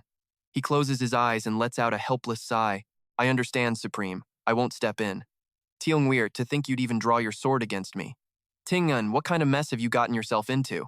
Using his staff to pathetically try and stand, Tingun's face twists with pure hatred. "Tai Dung, even you won't help me? You'd all rather believe an outsider than trust our years of friendship?" Not letting the hypocrite continue his sob story, Lin Yuan delivers a cold-blooded kick straight into Tingun's chest, sending him whistling through the air before demanding an answer. "Tell me, what do you know?" Tin Ngon grits his teeth, staring back with crazed eyes. "In your dreams, I'll die before I ever let you have your way." But before his arrogance can finish, his pupils dilate in sheer terror. The green beetle is closing in on his face once again. Enveloped by brilliant blue lightning that racks his body repeatedly, Tingon's eyes bulge as he screams for mercy. "Stop it! Just stop!" Lin Yuan's armored boots thud heavily against the solid earth, his footsteps carrying a suffocating pressure as he closes the distance. He levels his blade right at the man's throat. Standing like an absolute god of death, Lin Yuan radiates a mountain of murderous intent as he speaks with chilling authority. "Now, tell me, who is that man you were with, below him?" Tin Ngan is drenched in sweat, surrendering in a total panic. "I'll talk. I'll tell you everything. Just don't let that bug shock me anymore." His face is contorted with fear. Trembling, Tin Ngan confesses the truth. "That man, he's a member of the Apostles' Guild." As soon as the words leave his mouth, he adds the most crucial detail. While Lin Yuan's boot shifts slightly in a silent threat, Tin Ngan stammers, "The pocket watch you mentioned. It's the token of the Apostles' Guild." Visions of hooded figures lurking in the shadows flash through his mind. Lin Yuan muses as he connects the dots. The Apostles' Guild, huh? In his past life, he didn't know much about them, but he remembers they were an organization specializing in high-level assassinations. He reaches up to touch his collar. Lin Yuan's eyes glow with a sharp crimson light as he deduces. Because their movements are so shrouded in mystery, any intelligence regarding them is incredibly rare. While Lin Yuan is lost in thought, Tin Ngan tries to crawl away in secret, but he freezes instantly at the sound of a voice as cold as ice from behind him. "Did I say you could leave?" He turns his head back, eyes filled with absolute dread. Lin Yuan raises his hand to pass judgment without a shred of mercy. "Didn't you say that today? You'd make sure I die?" Taking the full brunt of a savage strike, Tin Ngan throws his head back and howls in agony. Engulfed in green flames that tear through his body, Tin Ngan flails his limbs desperately toward his former teammates, begging for help. "Lan Weert, Tai Dung, save me. I don't want to lose my levels. Help me." Lan Weert's face remains cold and resolute. She loudly announces the punishment. Because Tin Ngan hired assassins, a severe violation of the Mirror Flower Watermoon Guild rules, I have decided to strip him of all his positions. Out of respect for his past contributions, he will remain a member for now. As the magical flames burn, Tin Ngan reaches out a desperate hand toward Lan Weert's retreating back, screaming in a final attempt to cling to life. "Lan Weert, I'm sorry. I'll apologize to him right now. You can't treat me like this. I'm the only one who truly deserves to stand by your side." Her gaze is steel, devoid of any warmth. Leng Yue delivers the final psychological blow, severing every last thread of attachment. "Qing Yan, you have utterly disappointed me. From now on, address me only as president." A few seconds later, Qing Yan's face contorts in a mess of resentment and despair as a crimson notification flashes, exposing his grim fate on the screen. His health points hit 0. Instantly, Qing Yan's body shatters into thousands of dark data particles, scattering into the empty air. leaving Tai Duong standing there, his face heavy with helplessness as he watches his old friend vanish into nothingness. Turning his back on the harsh reality, Tai Duong's eyes sink with disappointment as he mutters instructions to his teammates. No wonder he kept making excuses for his mistakes back at the Ash Valley. Forget it, let's go. The figures of those no longer involved slowly fade into the distance. Lin Moyu sinks deep into thought about that golden skull watch, his eyes flickering with sharp intuition.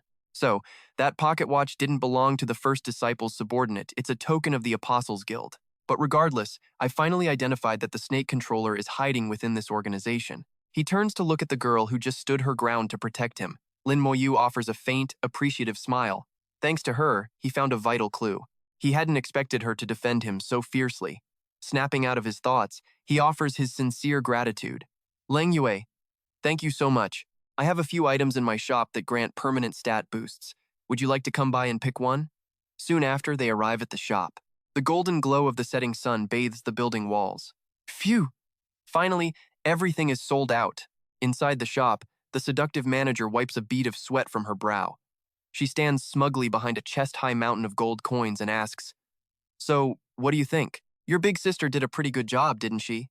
Facing the massive fortune, Leng Yue remains stoic, giving a regretful shrug. "It seems I missed my chance this time. I'll have to come back another day." From behind, Lin Moyu quickly reaches out to stop her. "Wait." Lin Moyu pulls out a handful of shimmering items and presses them into Leng Yue's hands. "I happen to have some extras left over. Take them. I hope you won't let that bastard ruin your mood anymore." Staring at the precious items, Leng Yue hesitantly tries to decline. These are far too valuable. I really should pay you." Witnessing this display of favoritism, the manager glares, gritting her teeth in frustration. "What? He just gives her a whole handful for free? I've been working my tail off here all day and he acts like I don't even exist?" Her slender hands drop to the edge of the table, drained of energy. She lets out a weary sigh of complaint. Sigh. All that work for half the day, and for what? Stomping toward the door, she radiates a dark, sulky aura. "I'm better off clocking out early and grabbing a drink." She leaves Lin Moyu standing there, completely bewildered. Watching her storm off, Leng Yue tilts her head in confusion. "Your employee doesn't seem very happy," Lin Moyu replies dryly. "She's probably just tired. Let her go rest." Beneath the brilliant sky, the white stone ruins stand in silent stillness. Strolling through the park, the manager kicks a stone pedestal to vent her rage, her face dripping with jealousy. What the hell is he doing? Acting all generous and not even taking her money? Who's actually working for you here? Why don't you just let her run the shop then? A leather shoe stomps a stray rock deep into the grass. A man in a crimson cloak blocks her path. He folds his arms, his voice dripping with menace. "Owner of shop number 32. I've been waiting for you a long time. The Black Tree Guild is very interested in your shop. I hope you'll be sensible." The manager's expression instantly sharpens with caution as she shoots a side eye at the intruder. "The Black Tree Guild is just as arrogant as the rumors say. You think because I'm a woman, I'm an easy target? You want to use force to take what's mine?" The man tilts his chin up with a smug grin. "Of course, you could always join us. I guarantee you'd be a guest of honor in our guild." Amidst the tension, a system notification pops up, a friend message from Lin Moyu. "A package containing 45 flesh seeds has been added to your inventory." As she reads the text, her expression softens slightly. "So he did save some for me. I guess he has a conscience after all." The notification continues with an attached message. Lin Moyu writes, "There are 45 seeds left in stock. Remember to put them up for sale tomorrow." Her expectations shatter. She clutches her head in frustration as a fire of rage erupts within her. "I knew it. That heartless jerk." Ignored, the man's voice turns growling and overbearing. "You don't actually think you can protect that shop, do you? We are a real-world corporation. Don't be foolish." Hearing this, she nonchalantly brushes past his shoulder to negotiate. "A matter this big. I'm going to need some time to think it over. If your guild is as powerful as you say, surely you can afford to give me a little time." His eyes narrow into cold slits as he consents. "Fine, but don't you dare try any tricks." Without slowing her pace, the manager looks back with a sharp, piercing glare. "Remember, I can crush you at any moment." He watches her walk away with a sinister squint. Once I seize that shop, I'll be the one calling all the shots." The afternoon sun bathes the high rooftops in gold, painting a peaceful scene. The manager scowls at the mental image of Lin Moyu. Even after being threatened, I'm still keeping your secrets. Where else in this world could you find a woman as good as me?" Disappearing into the crowd, she mutters under her breath, nursing a grudge. "You rotten brat. You're going to pay your big sister back for this sooner or later." The uneven rows of houses soak in the fading sunlight. The scene shifts, revealing Lin Moyu standing solitary and tall in the heart of a damp, flooded sewer. Lin Yuan held the glowing green beetle at eye level, his mind already spinning with cold calculations. These flesh and blood seeds were clearly going to be a hot commodity. Once this batch hits the market, the price is guaranteed to skyrocket. While I'm at it, I need to see if there are any traces of that serpent tamer in this area. A silent system notification flickered in midair as he activated his stealth skill. Instantly, Lin Yuan's form blurred and turned completely transparent. He calmly observed the undead guards patrolling with sluggish, hollow movements. The undead were still here, and his sacred beetle hadn't detected anything out of the ordinary. It seems he's been on his best behavior lately. Lin Yuan glided past the ranks of guards, his feet barely brushing the stone steps without leaving a single ripple. He pressed forward, heading straight for the heart of the lair. The moment he reached his target, he dropped his invisibility and summoned a vibrant green scorpion crackling with lightning. "Thunder Scorpion, finish this quickly," he commanded. As the strike landed, the system confirmed his entry into the hidden dungeon, the Serpent Demon's lair. The scene shifts to the gloomy center of the Dark God Temple, where eerie violet soulfire flickered, illuminating an eye-shaped throne where the Serpent Tamer lay prostrate. The Serpent Tamer ground his teeth, his fingers clawing at the cold stone floor. "That absolute bastard," he hissed, his voice dripping with venom. The more he thought about being robbed, the more his blood boiled. He bolted upright, the snake tails on his back thrashing wildly in his rage. "He keeps camping that hidden dungeon, stealing my treasures over and over again." Realizing his search for help was hitting a dead end, he glanced at the maid standing in the corner and grumbled. "Anna won't let me borrow the Underworld King's serpent, and my own little snakes haven't fully recovered yet." Driven to a desperate corner, he fell to his knees before the throne, his voice trembling as he pleaded. "It has come to this. Your humble servant has no choice but to beg for your intervention, master." Suddenly, a majestic purple phantom descended from the void, its muffled voice carrying a suffocating pressure. "Serpent Tamer, at this very moment, you should be out executing the plan." Crushed by the overwhelming aura, the Serpent Tamer pressed his face to the dirt, drenched in cold sweat as he panicked to explain himself. "Master, there is a player who continuously interferes with our designs. He has even stolen your servant's spirit snakes." The purple phantom spread its arms, a surging, killing intent enveloping its pathetic subordinate. "Oh? You mean to tell me you can't even handle a single player? In that case, tell me, how exactly should I punish you?" Pushed to the brink, the tamer looked up sharply, a flicker of desperate hope in his eyes. "He is no ordinary man. I suspect he is a necromancer hunter, just like you, my lord." At the mention of that title, the violet radiance around the master flared with violent intensity. "A necromancer hunter?" he repeated coldly. Right then, the radiant and seductive figure of the enchantress appeared, her voice laced with sharp mockery. "Oh, little snake charmer, it seems your life in the western desert has been quite pathetic if you have to resort to such a ridiculous lie. There is no such thing as a second necromancer hunter in this world." Ignoring her taunts, the serpent tamer hurriedly threw open his grimoire, frantically presenting his evidence.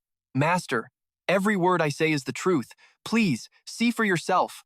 The book hovered in midair, erupting with energy as the system announced it was loading the memory grimoire, replaying the battle in vivid detail. The horrifying combat footage played out, showing Lin Yuan manipulating the tamer's own snakes into undead minions. In the vision, Lin Yuan stood tall and arrogant, declaring, "My undead are infinite, and your snakes just keep dying. Give up." The violet light from the book swirled, filling the entire temple hall with the recording. Faced with the undeniable reality of the footage, both the master and the enchantress fell silent, their eyes glued to the screen. Even with the proof right there, the enchantress couldn't help but dig the knife in. Is that all? If he's truly that powerful, how are you even alive to crawl back here? How pathetic. Dismissing her jab, the master's phantom began to analyze the situation calmly. To think another necromancer hunter actually exists. Unfortunately for him, his inheritance is incomplete. He has nothing to worry about.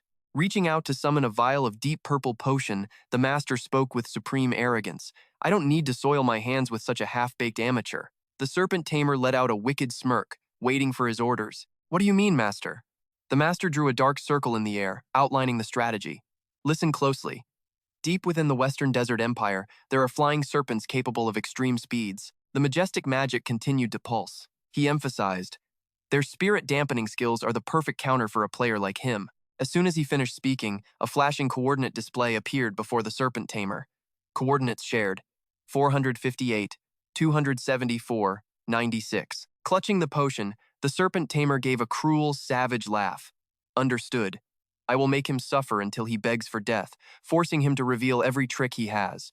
However, the master suddenly issued a different command. No. If the opportunity arises, bring him in. Let him become one of us. Stunned by the order, the serpent tamer and the enchantress looked up at the purple phantom standing regally atop the sharp crystal stairs.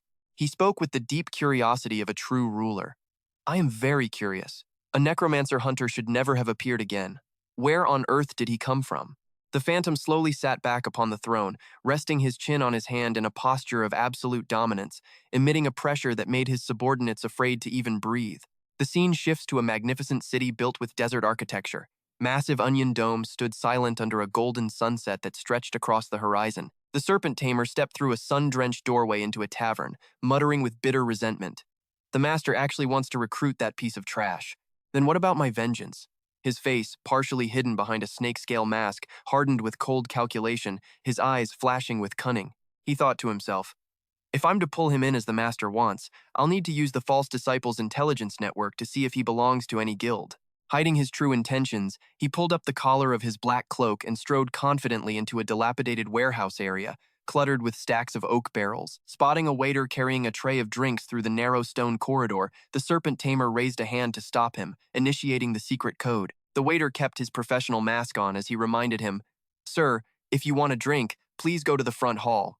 The serpent tamer replied nonchalantly, "Oh no, I'm here to deliver the hops." Under the waiter's scrutinizing gaze, the serpent tamer clicked his tongue in annoyance, his hands fumbling through his pockets. Every single time, it's the same code and the same token check. What a massive pain. Now, let me see where I put that pocket watch. Suddenly, his movements freeze. His pupils dilate in pure shock behind that mask. He frantically searches his cloak, his face turning pale as he mutters in a panic. The pocket watch is gone. When did he lose it? Seeing that the stranger can't produce the token, the server's demeanor flips instantly. His gaze turns razor-sharp and menacing. The serpent tamer stammers out an excuse, pointing his finger wildly. "Damn it, just wait. Let me remember where it fell."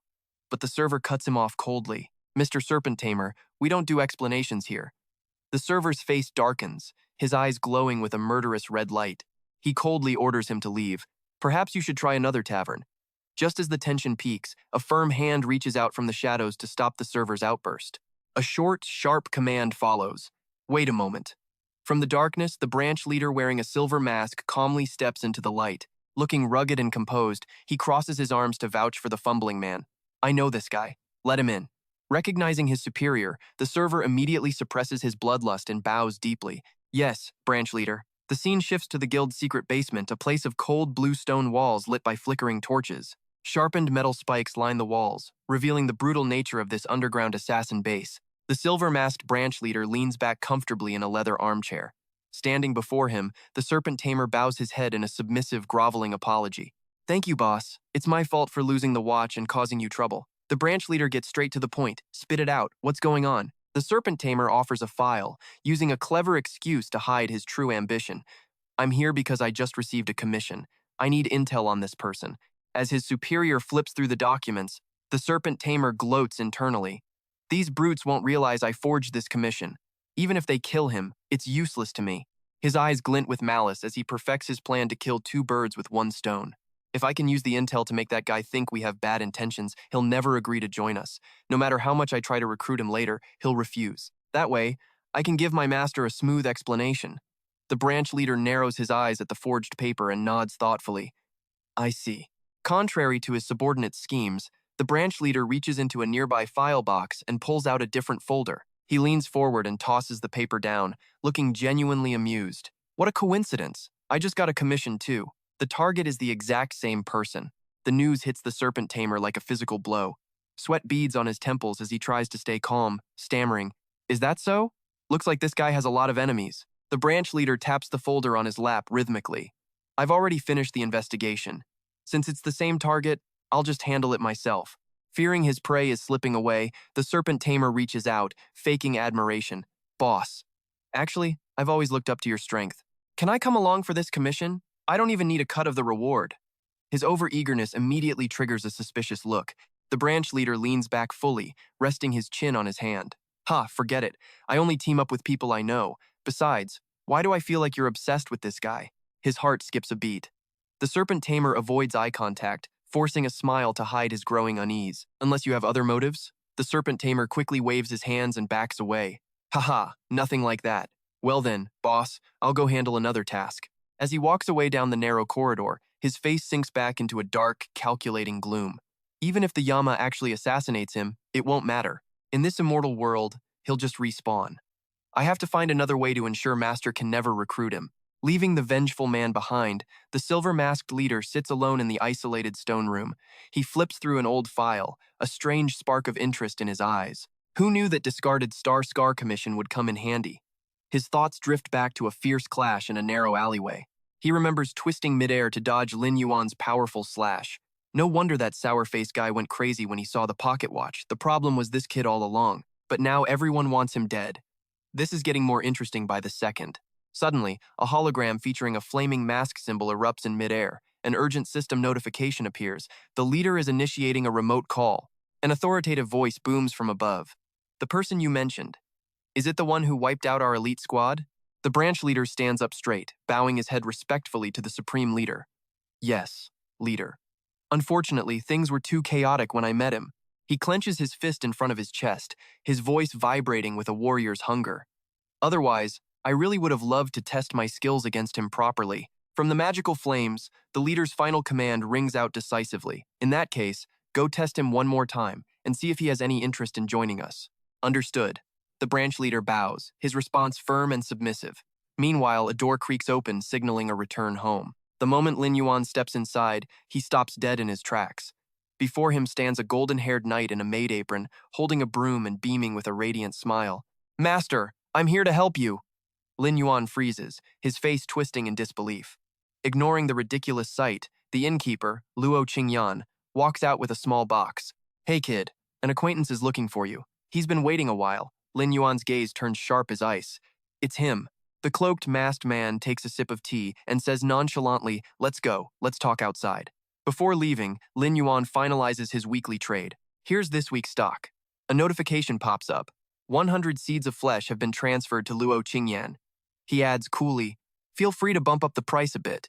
The scene shifts to a desolate canyon, where jagged rock pillars tower under the glow of a setting sun. Lin Yuan chases the assassin, hearing only a mocking voice echoing from ahead. Did you track me down just to run away? The assassin leaps across the cliffs, laughing provocatively. Haha, kid. If you want answers, beat me first, and don't you dare use those weird summons of yours. Lam Veer narrows his eyes. What's this guy's game? Was he sent by someone to assassinate me? He glares back with a cold, unwavering gaze and responds, fine. Come at me. The assassin strikes with feral excitement. Let's see what you're really made of. A razor-sharp claw attached to a long chain whistles through the air, heading straight for Lam Veer. Lam Veer raises his sword to block. Sparks fly as the weapons collide, and the claw clamps firmly onto his blade. He immediately senses something is off. A hidden mechanism? The chain suddenly retracts, pulling the assassin toward him at breakneck speed. Lam Veer smirks. Perfect timing. A surge of emerald death energy erupts from Lam Veer, swirling into a small cyclone. The assassin is startled, but still mocks him. A bit too slow, don't you think? Lam Veer's sword is yanked and pinned into the ground. Suddenly, the green aura explodes, blasting everything backward. The assassin jerks the chain hard. Get over here, he shouts, but he only pulls back the empty sword. Lam Veer has vanished into thin air, leaving him stunned. A dark shadow flickers behind him like a ghost. Lam Veer reappears, slamming a heavy punch into the assassin's neck. You're the one who's slow! The impact is so violent it shatters the ground. The assassin collapses while Lam Veer stands over him, gripping his sword once more. He looks down at his defeated foe and asks coldly, why didn't you use your assassin stealth skills? Is this how all you apostles handle a contract? Lying in the rubble, the assassin gasps for air. Who said, I was here for a contract? Lam Veer points his blade at the man's throat, his gaze sharp as a razor. In that case, I'll just break your legs first. Suddenly, an emergency notification pops up. An emergency call from his friend Han Than. Accept? Yes, he replies curtly. A frantic message flashes across the screen. Han Than screams, Uyen Thun, we're in trouble. The shop owner was just kidnapped by a gang. I can't take them all alone, get back here now. A crimson bloodlust instantly envelops Lam Veer, his eyes darkening with pure rage. It seems I overestimated your methods. Resorting to kidnapping? How pathetic. The assassin jumps up, shouting back, Hey, I'm King Yama, and I don't do dirty work like that. I never lay a finger on women. To prove it, he pulls up his contact list and barks an order. Just wait. I'll show you. Intel team, listen up. A woman was taken from shop number 32. Find her location, now. A system alert confirms the emergency command. The message reaches every team member. Moments later, the Intel team pings the coordinates. The assassin points toward Lomvirn and shares the data. She's nearby. Go take care of it. Since I came to your door, I won't run away. The system shares coordinates 8893-47538 with the anonymous player. Lomvirn gives him one last look, his voice freezing. You'd better not run. The scene shifts to a cemetery. A girl lies beaten on the ground, her body flickering as her health drops to 0. A penalty notice appears. You have been killed 3 times. Level decreased from 14 to 11. She respawns, still dazed and trembling. She looks up with emerald eyes full of hatred, her beautiful face covered in dirt and burning with rage. 2 men look down at her with smug arrogance. You little brat, after dying this many times, you still won't talk? A brute steps forward, growling a threat. Young Master Huen found out from the city officials. A man bought that shop. If you don't give us his name, we'll send you all the way back to the beginner village. The girl grinds her teeth in silent fury. These bastards are spawn camping me. I can't escape. Even if I log out, my character will just stay here defenseless. She screams defiantly. Try it then. I'm not afraid of you. The mage sneers. It seems you still need to be taught a lesson. Hey, I'm heading to the shop to set an ambush. You finish up here. I know that guy will bite the bait. The other man laughs nastily. Don't worry. I'll make her submit. Just then, a chilling voice echoes from behind him. Who exactly are you making submit? Before they can react, Lomvirn strikes like a phantom. Go to hell. The mage lets out a blood-curdling scream, followed immediately by his partner as they are both cut down. Lok Kuin Yan watches in stunned silence as her tormentors are wiped out in an instant. Lomvirn stands there expressionless, thinking the coordinates were actually real. Han Thine, clad in knight armor, rushes over to block another thug. The lowlife keeps shouting, You dare lay a hand on the Black Tree Guild? Kid, you're dead. Kneel down if you know what's good for you. Before he can finish, a streak of green light pierces his chest. Lomvirn speaks coldly. Or what? In the dead of night, his silhouette is terrifying. The Black Tree Guild. I'll be seeing them for an explanation. The 2 thugs dissolve into beams of blue light. Lok Queen Yan's stolen equipment drops from their remains. Lomvirn frowns. Her gear was on them all along. Lok Kun Yan calls out hesitantly. Little brother. She looks at her tattered state, her heart heavy with humiliation. Even if it's just a game, the realistic simulation makes the pain feel all too real. Lomvirn gently hands her gear back, his voice softening. It's okay now. Tell me, what happened? Looking at the shimmering gear, she can't hold back her tears. They wanted to know who the shop owner was. I wouldn't tell them, so they trashed the shop and kept killing me at the respawn point. Lomvirn sighs softly, his tone calm but slightly reproachful. You should have just told them. La Quignon wipes her eyes, forcing a brave smile. I'm the big sister. Of course I have to protect you. Besides, they weren't that tough. I wasn't scared. Seeing this, Hanthan steps forward, his face red with anger. This is too much. They must have been bullying you for hours to make you drop all your gear. He hands her a vial. Drink this. You need to recover your stamina. Lok Quignon and Han Than are about to say something when Lin Yuan spins around, his eyes turning as cold as ice. Tell me everything about the Black Tree Guild. Both of them rush to stop him in a panic. Lok Quignon's voice trembles with worry. Little brother, don't be reckless. Han Than adds, Abyss God, the Black Tree Guild isn't someone you can just mess with. Han Than explains the gravity of the situation with a grim expression. Unlike ordinary gaming guilds, these guys have a massive powerhouse backing them, the real-world Black Tree Corporation. Their organization is incredibly tight-knit with a clear hierarchy. They're on a completely different level than any normal guild. Abyss God, you might be strong, but taking on an entire guild of hundreds, maybe thousands of people alone? That's just impossible. Hearing this, Lin Yuan only lets out a mocking smirk. The Black Tree Corporation? I know they have money, but so what? This is the immortal world. With a wave of his hand, he summons a massive winged lion. The overwhelming aura forces the other two to stumble back. Suddenly, Lin Yuan narrows his eyes. Right then, the two thugs he just wiped out respawn nearby. Spotting Lin Yuan, they roar in rage. Damn it. But before they can even twitch, Lin Yuan is already looming over them. Two massive necrotic claws manifest behind his back, his voice dripping with provocation. Weren't you the ones who wanted my shop? Come on then, show me what you've got. The lead thug bellows. This bastard only knows how to sneak attack. Die. But the moment he lunges forward, those necrotic claws strike like lightning. The two scream in pure terror. Ah, what the hell is that thing?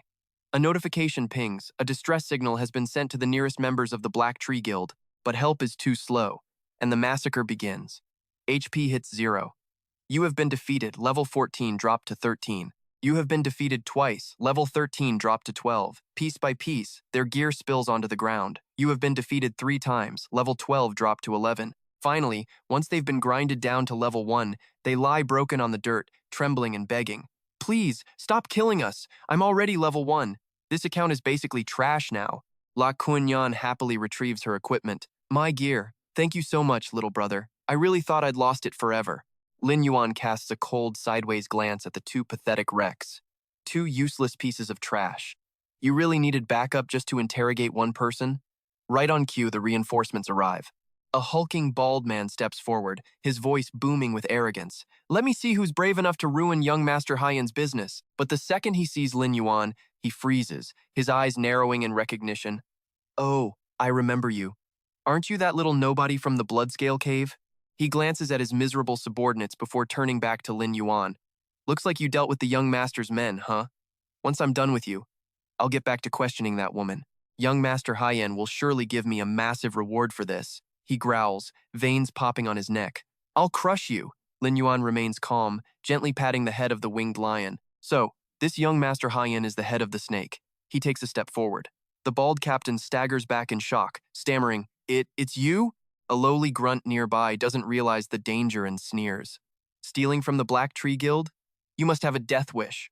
Our captain is a pro in the top 10. If you get on your knees and apologize now, the captain might only kill you a few times. Before the laughter can even finish, Lin Yuan is standing right in his face. A dark shadow looms over him as a demonic voice whispers, You want to kill me? The grunt nearly jumps out of his skin. Gah! A loud crack echoes as the bald captain slaps his own subordinate across the face. You idiot! Shut your damn mouth.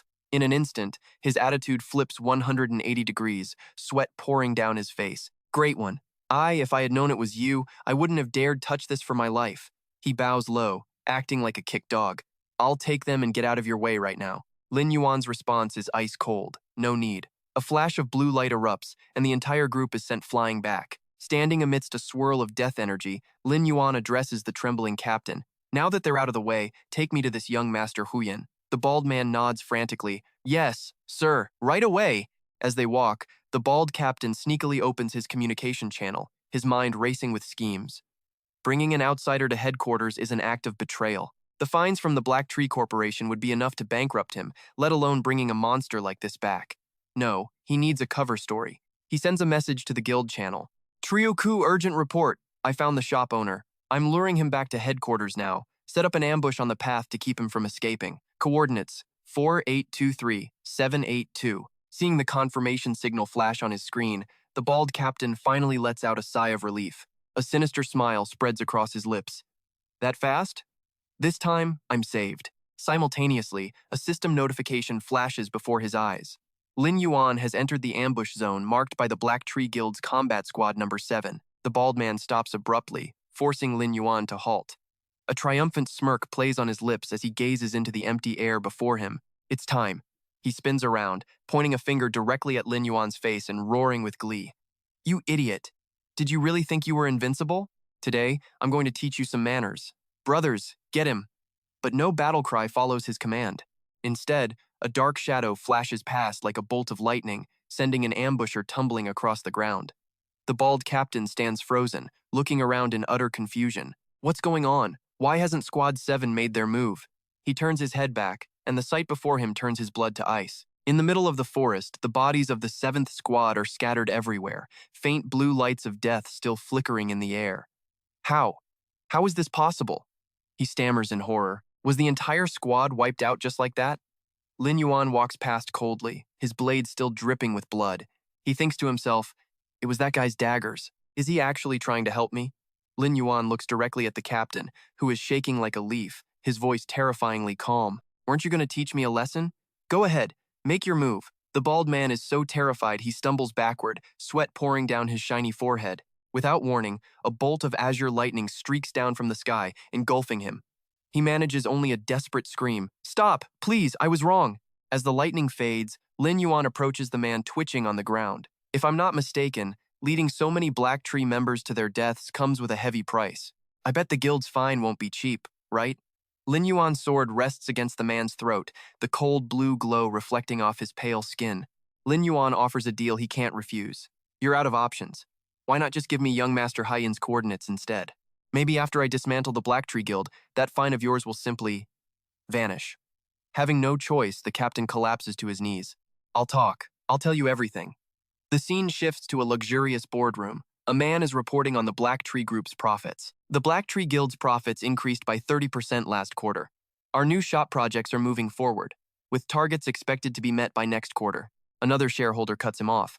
"Excuse me, Director Deep, but as far as I know, you haven't managed to secure even a single shop yet, have you?" A middle-aged man with an eye patch takes a slow drag from his cigar, replying nonchalantly, "About that," but he quickly regains his swagger. "Coincidentally, we just found the person who bought the shop. The Black Tree Group doesn't let money slip away. That shop is already as good as ours." Just as he finishes, the door bursts open. Someone rushes in, shouting in a panic, "Director Deep, it's a disaster. Someone is storming the guild headquarters." Director Deep slams his hand on the table and stands up, roaring, "What? What the hell is happening out there?" Outside the magnificent headquarters, screams echo through the halls. Members of the Black Tree Guild are sent flying like fallen leaves by the power of a single intruder.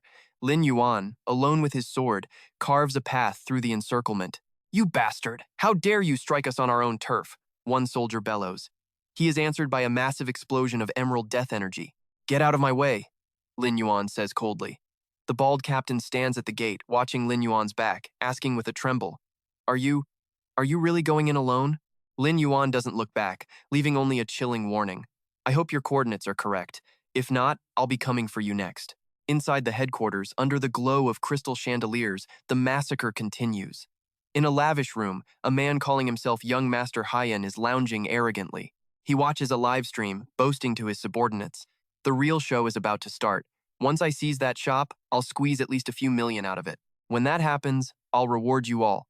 The live stream shows over 2,000 viewers. A girl sitting in his lap coos, "Young Master Huyen, you're so naughty, trying to steal from others again."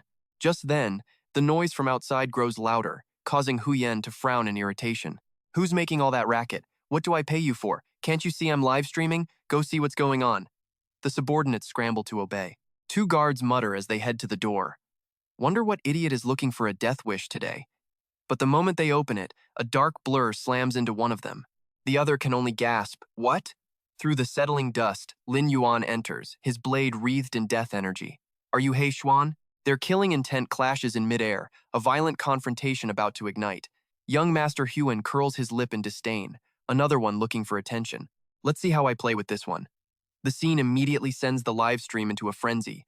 Viewership spikes, comments scrolling at lightning speed. "It's on!" What's Huyen's next move? Who's the unlucky bastard this time? Wait, that guy looks familiar. Huyen slowly swivels his chair around. He looks Lin Yuan up and down, his tone dripping with superiority. "You there. Do you want to join the Black Tree Guild too?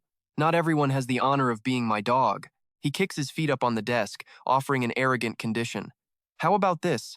Kneel down and lick my shoes clean, and I might consider letting you in." The girl beside him giggles. Young Master Huyen is giving you a chance. Lin Yuan only responds with a cold, sharp smirk. Suddenly, a wave of azure sword energy sweeps forward. The shockwave blasts the surrounding guards away. Huyen flinches in terror as the blade's energy grazes past him. He frantically grabs the girl, using her as a human shield against the terrifying assault. The livestream chat explodes as the viewer count hits 5,000. "Damn, that's intense. Someone's actually taking on Huyen? This is the guild headquarters. He's a beast. Wait, isn't that the Great God 36? Lin Yuan points his sword directly at Huyen, his voice as cold as ice. "Shop number 32 is mine. If you ever set foot near it again, I will erase this entire guild." After a moment of stunned silence, Huyen throws his head back and laughs. "You? Erase the Black Tree Guild?" He laughs maniacally before leaning forward, looking at Lin Yuan as if he were a complete fool. "I used to think you were just a madman, but it turns out you're just a complete moron." The live stream's viewer count has just exploded past the 10,000 mark. The audience finally recognizes Lin Yuan, and the chat erupts into a frenzy of cheers. "Oh my god, it's the Great God. Now this is a real show." The legend has returned to wipe out Black Tree. Young Master Swan claps his hands, a twisted look of amusement on his face. Guards, where the hell are you? Get out here and deal with this trash for me. Dozens of Black Tree's elite members surge from the shadows, tightening a suffocating circle around Lin Yuan. One of them snarls. You dare barge into the Black Tree headquarters? You must have a death wish, kid. Standing in the heart of the ambush, Lin Yuan doesn't flinch. He simply gives his blade a subtle, deadly flick. Young Master Swan leans back in his chair, crossing his legs with insufferable arrogance. The fact that I even laid eyes on your little shop is an honor you don't deserve. Countless people beg for the chance to give me gifts, and they don't even get through the door. He flicks a single gold coin toward Lin Yuan, making one last insulting offer. Tell you what, take this gold coin, sign the shop over to me, and then crawl over here to kowtow 3 times. If you do that, I might just overlook your little stunt. He tosses the coin at Lin Yuan's feet like he's feeding a dog. In a flash, Lin Yuan swings his sword, intercepting the flying coin and shattering it into a cloud of dust against his razor-sharp blade. With a cold flick of his wrist, he summons a necro-scorpion, his eyes burning with lethal intent. I don't have much patience left for a fool like you. Now, drop dead. A surge of eerie green light erupts from the ground, shrieking as it tears through everyone surrounding him. Young Master Swan can't even process what's happening. Ugh, what? He stammers in shock as a bolt of emerald energy screams toward his face. A mechanical beetle is already inches from his nose, wings buzzing with the sound of death. He only has time for one gut-wrenching scream before the beetle detonates, unleashing a wave of pure, destructive energy that levels everything in its path. The system notification flashes coldly. HP reduced to 0. The surrounding henchmen stand frozen in terror as they watch young Master Swan's lifeless body hit the floor with a heavy thud. Did he just kill young Master Swan? If you're enjoying the carnage, don't forget to hit that like button. Snapping out of his shock, a captain roars at the top of his lungs. Kill him! Get him now! The guards throw themselves at Lin Yuan, desperate to take him down, but it's a slaughter. Their efforts achieve nothing but a chorus of blood-curdling screams echoing through the halls. Meanwhile, in the boardroom, an employee frantically grabs the phone, his voice cracking with panic. Get the chairman! We have an intruder! He's tearing the headquarters apart! CEO Diep struggles to maintain his composure in front of the shareholders. It's clearly just a pathetic, malicious stunt by our competitors. Quickly, get the projector on. Find the Black Swan live stream. As the screen flickers to life, CEO Diep gestures with fake confidence. Ladies and gentlemen, please observe. You are about to witness the true, overwhelming power of the Black Tree Guild. But then, his brow furrows, and his voice falters. Huh? On the massive screen, Lin Yuan stands alone amidst a literal graveyard of fallen members. The entire boardroom falls into a deathly silence. CEO Diep slams his hands onto the table, leaning in so close his eyes look like they might pop out. He stares at the screen, unable to blink, letting out a roar of pure desperation and shame. This is impossible. The livestream chat is losing its mind, and the viewer count has shattered 20,000. The great god isn't just soloing a boss, he's soloing an entire guild? Damn, this feels good. I've been waiting to see Black Tree get humbled for years. Go for it, great god. Take them all down. CEO Diep grinds his teeth so hard they might crack, cold sweat pouring down his face. This can't happen. If this continues, the group's stock will plummet, and his position as CEO will be history. He tries to pacify the board, stammering, There must be a misunderstanding. Is the elite guard on vacation today? I'll contact the man in charge immediately. He snatches his phone and screams into the receiver the moment the call connects. You useless brat. I don't care how you do it. Stop that man right now. At that exact moment, young Master Swan respawns at the revival point, screaming in a fit of absolute rage. Damn it, you actually made me lose a level. He sprints back toward the main hall, shrieking like a maniac. Stop right now, or I swear I'll take your shop and burn it to the ground. And after that, I'll hunt down every single one of your people until they're back at level 1. Standing amidst the mountain of corpses, Lin Yuan turns his head, his gaze icy and detached. Are you threatening me? Young Master Swan's neck veins bulge as he snarls back. That's right, I always get what I want. If you don't believe me, keep pushing and see what happens. Lin Yuan slowly closes his eyes, and a terrifying ghostly soul manifests behind him. His voice is cold enough to freeze the marrow in their bones. If that is your final answer, then the Black Tree Guild no longer needs to exist. He raises his hand, the air around him distorting as he triggers his ultimate skill. Corpse explosion.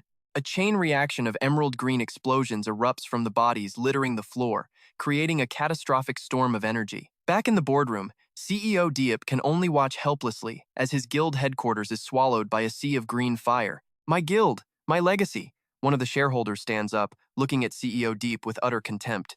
Deep, is this the project you wanted us to sink our money into? This is pathetic. I'm starting to seriously question your ability to manage this group. Hearing this, Diep desperately tries to scramble for control. Everyone, please, stay calm. The elite guard has arrived. He turns to his secretary, his voice trembling. The elite squad received the alert, and they're all online, right? Tell me they're there. The secretary quickly reports, yes, sir. They've all taken their positions.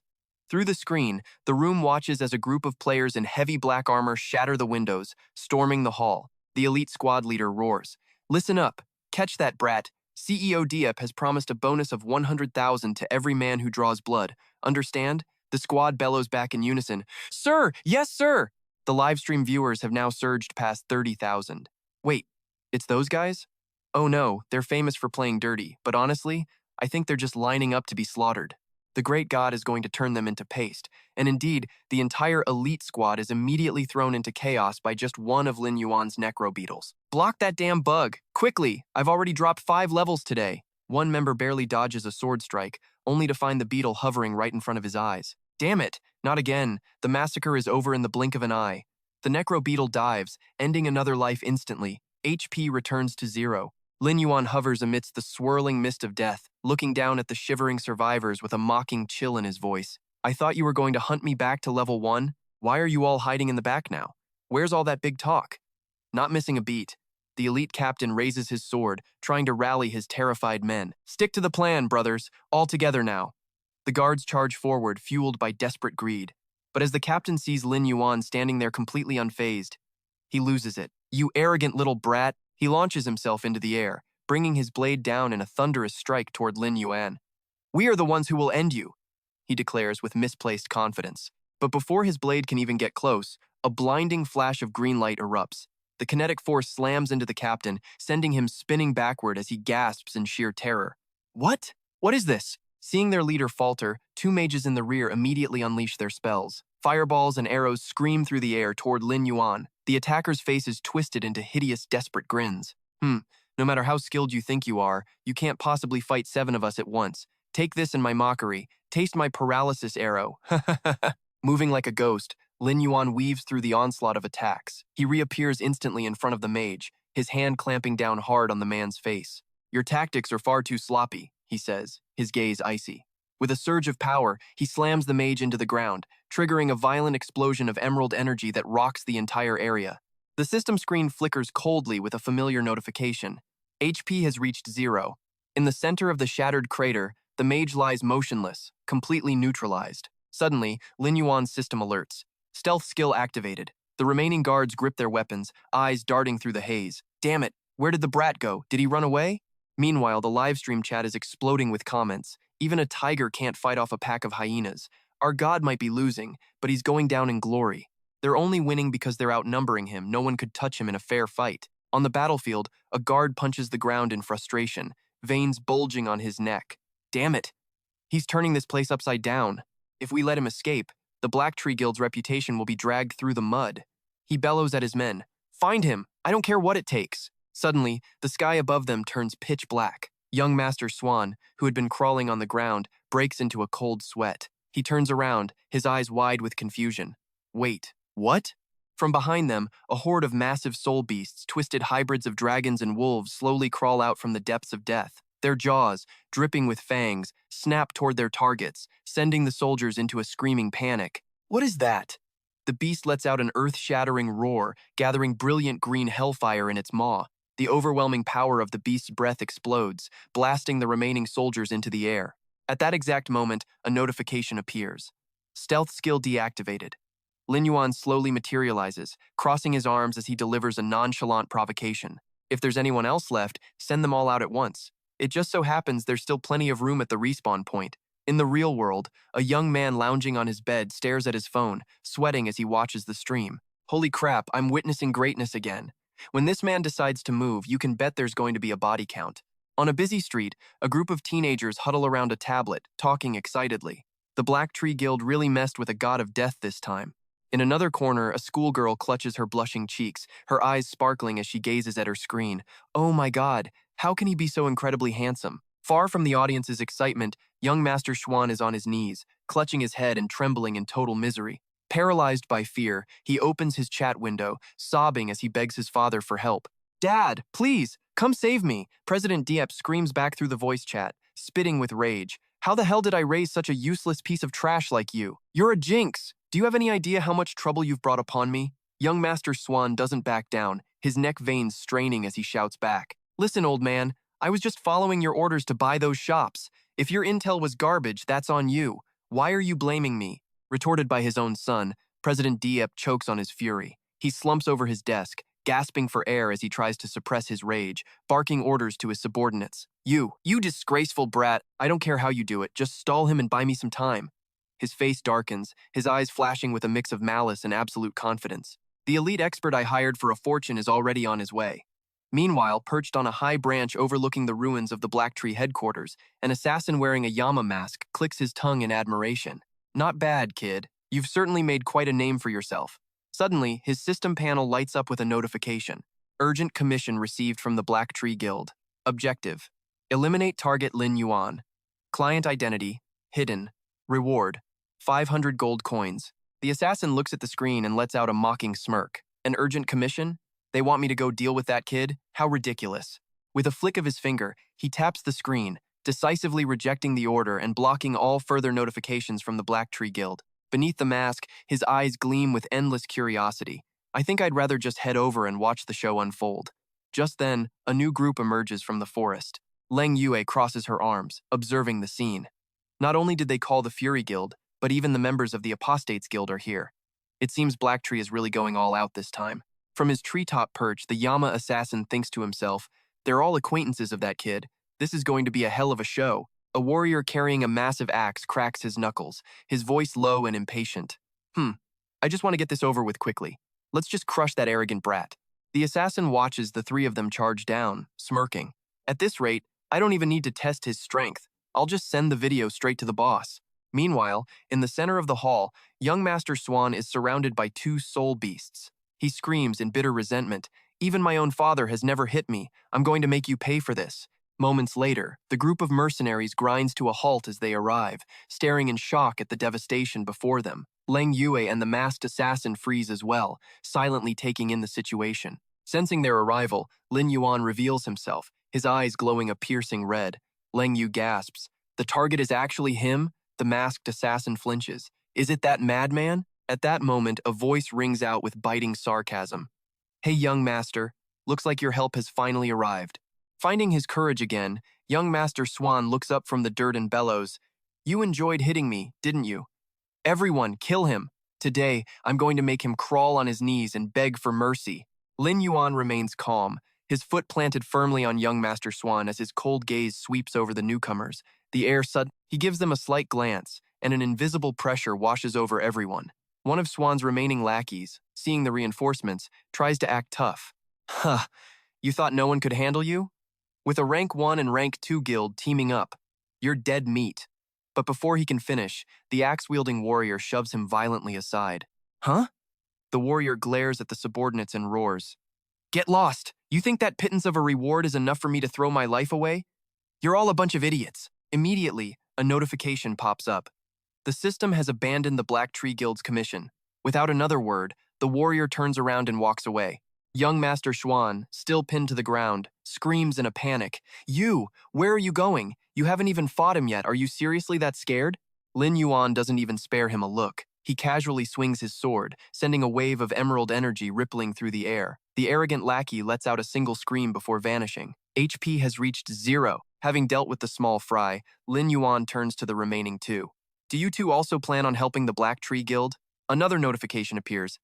The female knight has abandoned the Black Tree Guild's commission. Lin Yuan gives a friendly smile and shrugs. "I trust you have your reasons for doing this. Do you need a hand?" Lin Yuan calmly replies, "No need. Just stay back and enjoy the show." At that exact moment, young Master Swan finishes respawning and bolts upright. He points at the mercenaries, screaming his lungs out. "What the hell? I didn't pay you idiots to stand there and watch a damn play." The masked assassin crosses his arms, his voice dripping with sarcasm. "Is that so? I thought you paid us specifically to watch your pathetic little circus act, young master?" Schwan, thinking he's found a lifeline, barks out an order. Finally, one of you has some sense. Get him, tear that bastard apart. But Lin Yuan cuts him off, locking eyes with the assassin. You're the one who cleared out the rats in the forest, aren't you? I recognize your daggers. The assassin chuckles. Just a little extracurricular work. Xuan freezes as if doused in ice water. What? You're a mole too? The assassin pulls up his system menu and starts recording, grinning ear to ear. Hey, don't use such ugly words. I never actually accepted your commission, you know. I'm just here for the chaos. Betrayed and humiliated, young Master Swan and his remaining two subordinates can only grind their teeth in pure rage. Damn you. I won't let any of you get away with this. Just you, wait. Suddenly, all three feel a terrifying surge of killing intent crashing down from above. A massive energy dragon roars, diving down and swallowing all three of them in one thunderous strike. A notification flashes their life force has dropped to 0. Respawning yet again, young Master Swan crawls out from the rubble. His face is caked in grime, but his eyes are still burning with malice. Lin Yuan looks down at him coldly.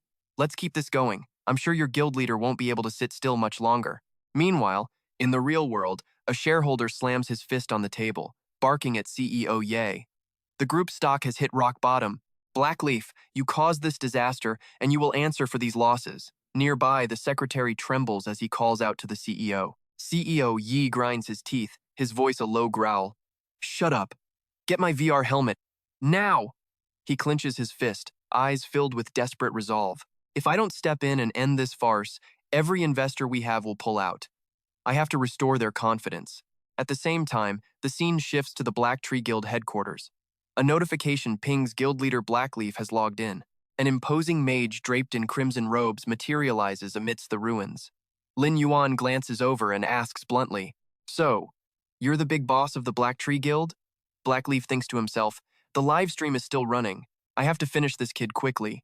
He knows the board of directors can't see any weakness. He sneers, Kid, you've picked a fight with someone you shouldn't have.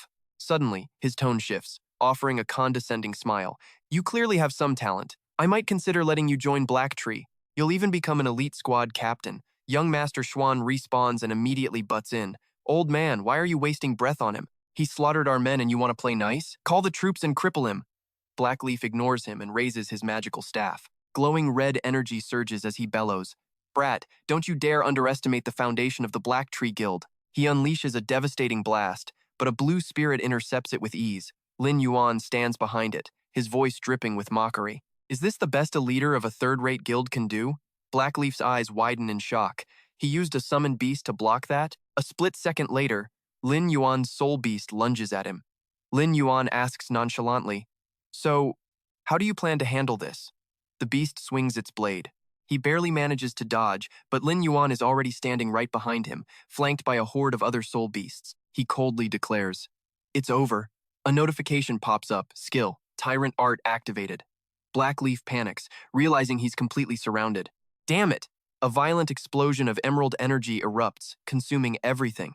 Back at the respawn point, Blackleaf and young Master Xuan crawl to their feet once more. Drenched in cold sweat, Blackleaf's mind screams in terror. Impossible. I couldn't even survive one move?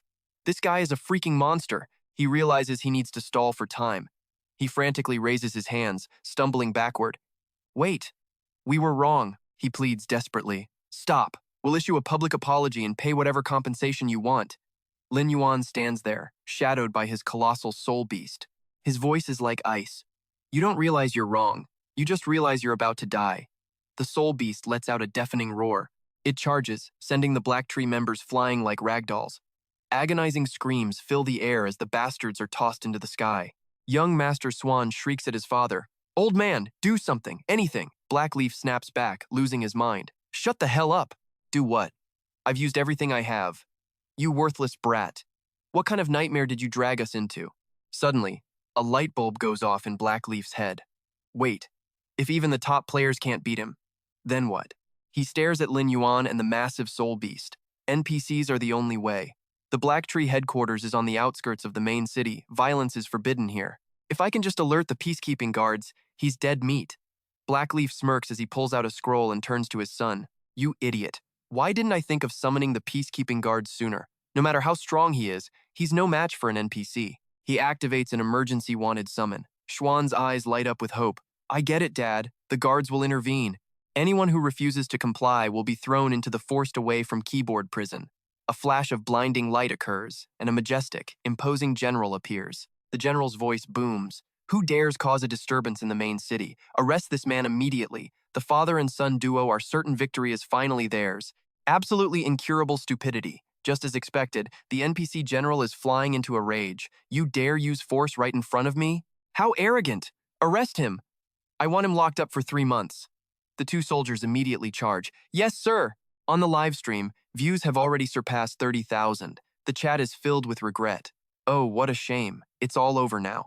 With this mechanic, how can anyone fight? Seeing this, Blackleaf gets even more cocky. He points at Lin Yuan, mocking him. Ha! Once a player dares to attack a security NPC, they'll be wanted by the entire Western Desert Kingdom. No matter how strong you are, do you really think you can cut down a security officer? But he never expected that the moment his words ended, a black shadow would lunge forward. Lin Yuan easily shatters the magic shield, closes the distance, and delivers a finishing blow to Blackleaf. He coldly utters a single word, fool. Instantly, the chat explodes with over 30,000 viewers. Damn, the Great One is just too cool. Looks like he has no intention of making peace. Let those punks act tough. In the end, they're just slaughtered like chicks. The result of that defiance is Blackleaf coughing up blood, eyes wide in shock. The cold notification pops up. Life points have reached 0. Of course, the security officer can't ignore this. He roars, the pressure of a high-level NPC spreading everywhere. You are defying the laws of the Western Desert. I will punish you. Severe punishment. Facing the NPC's wrath, Lin Yuan calmly raises his hand, and a shimmering gold medal drops. The two soldiers freeze before they can even touch him.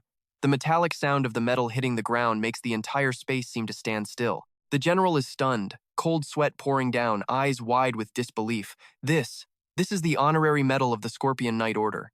Looking at the exquisite medal, he stammers. You are an honorary knight? Lin Yuan responds only with a mysterious half-smirk. The situation does a complete 180-degree turn. The general panics and screams at his subordinates. Stop! Stop right now!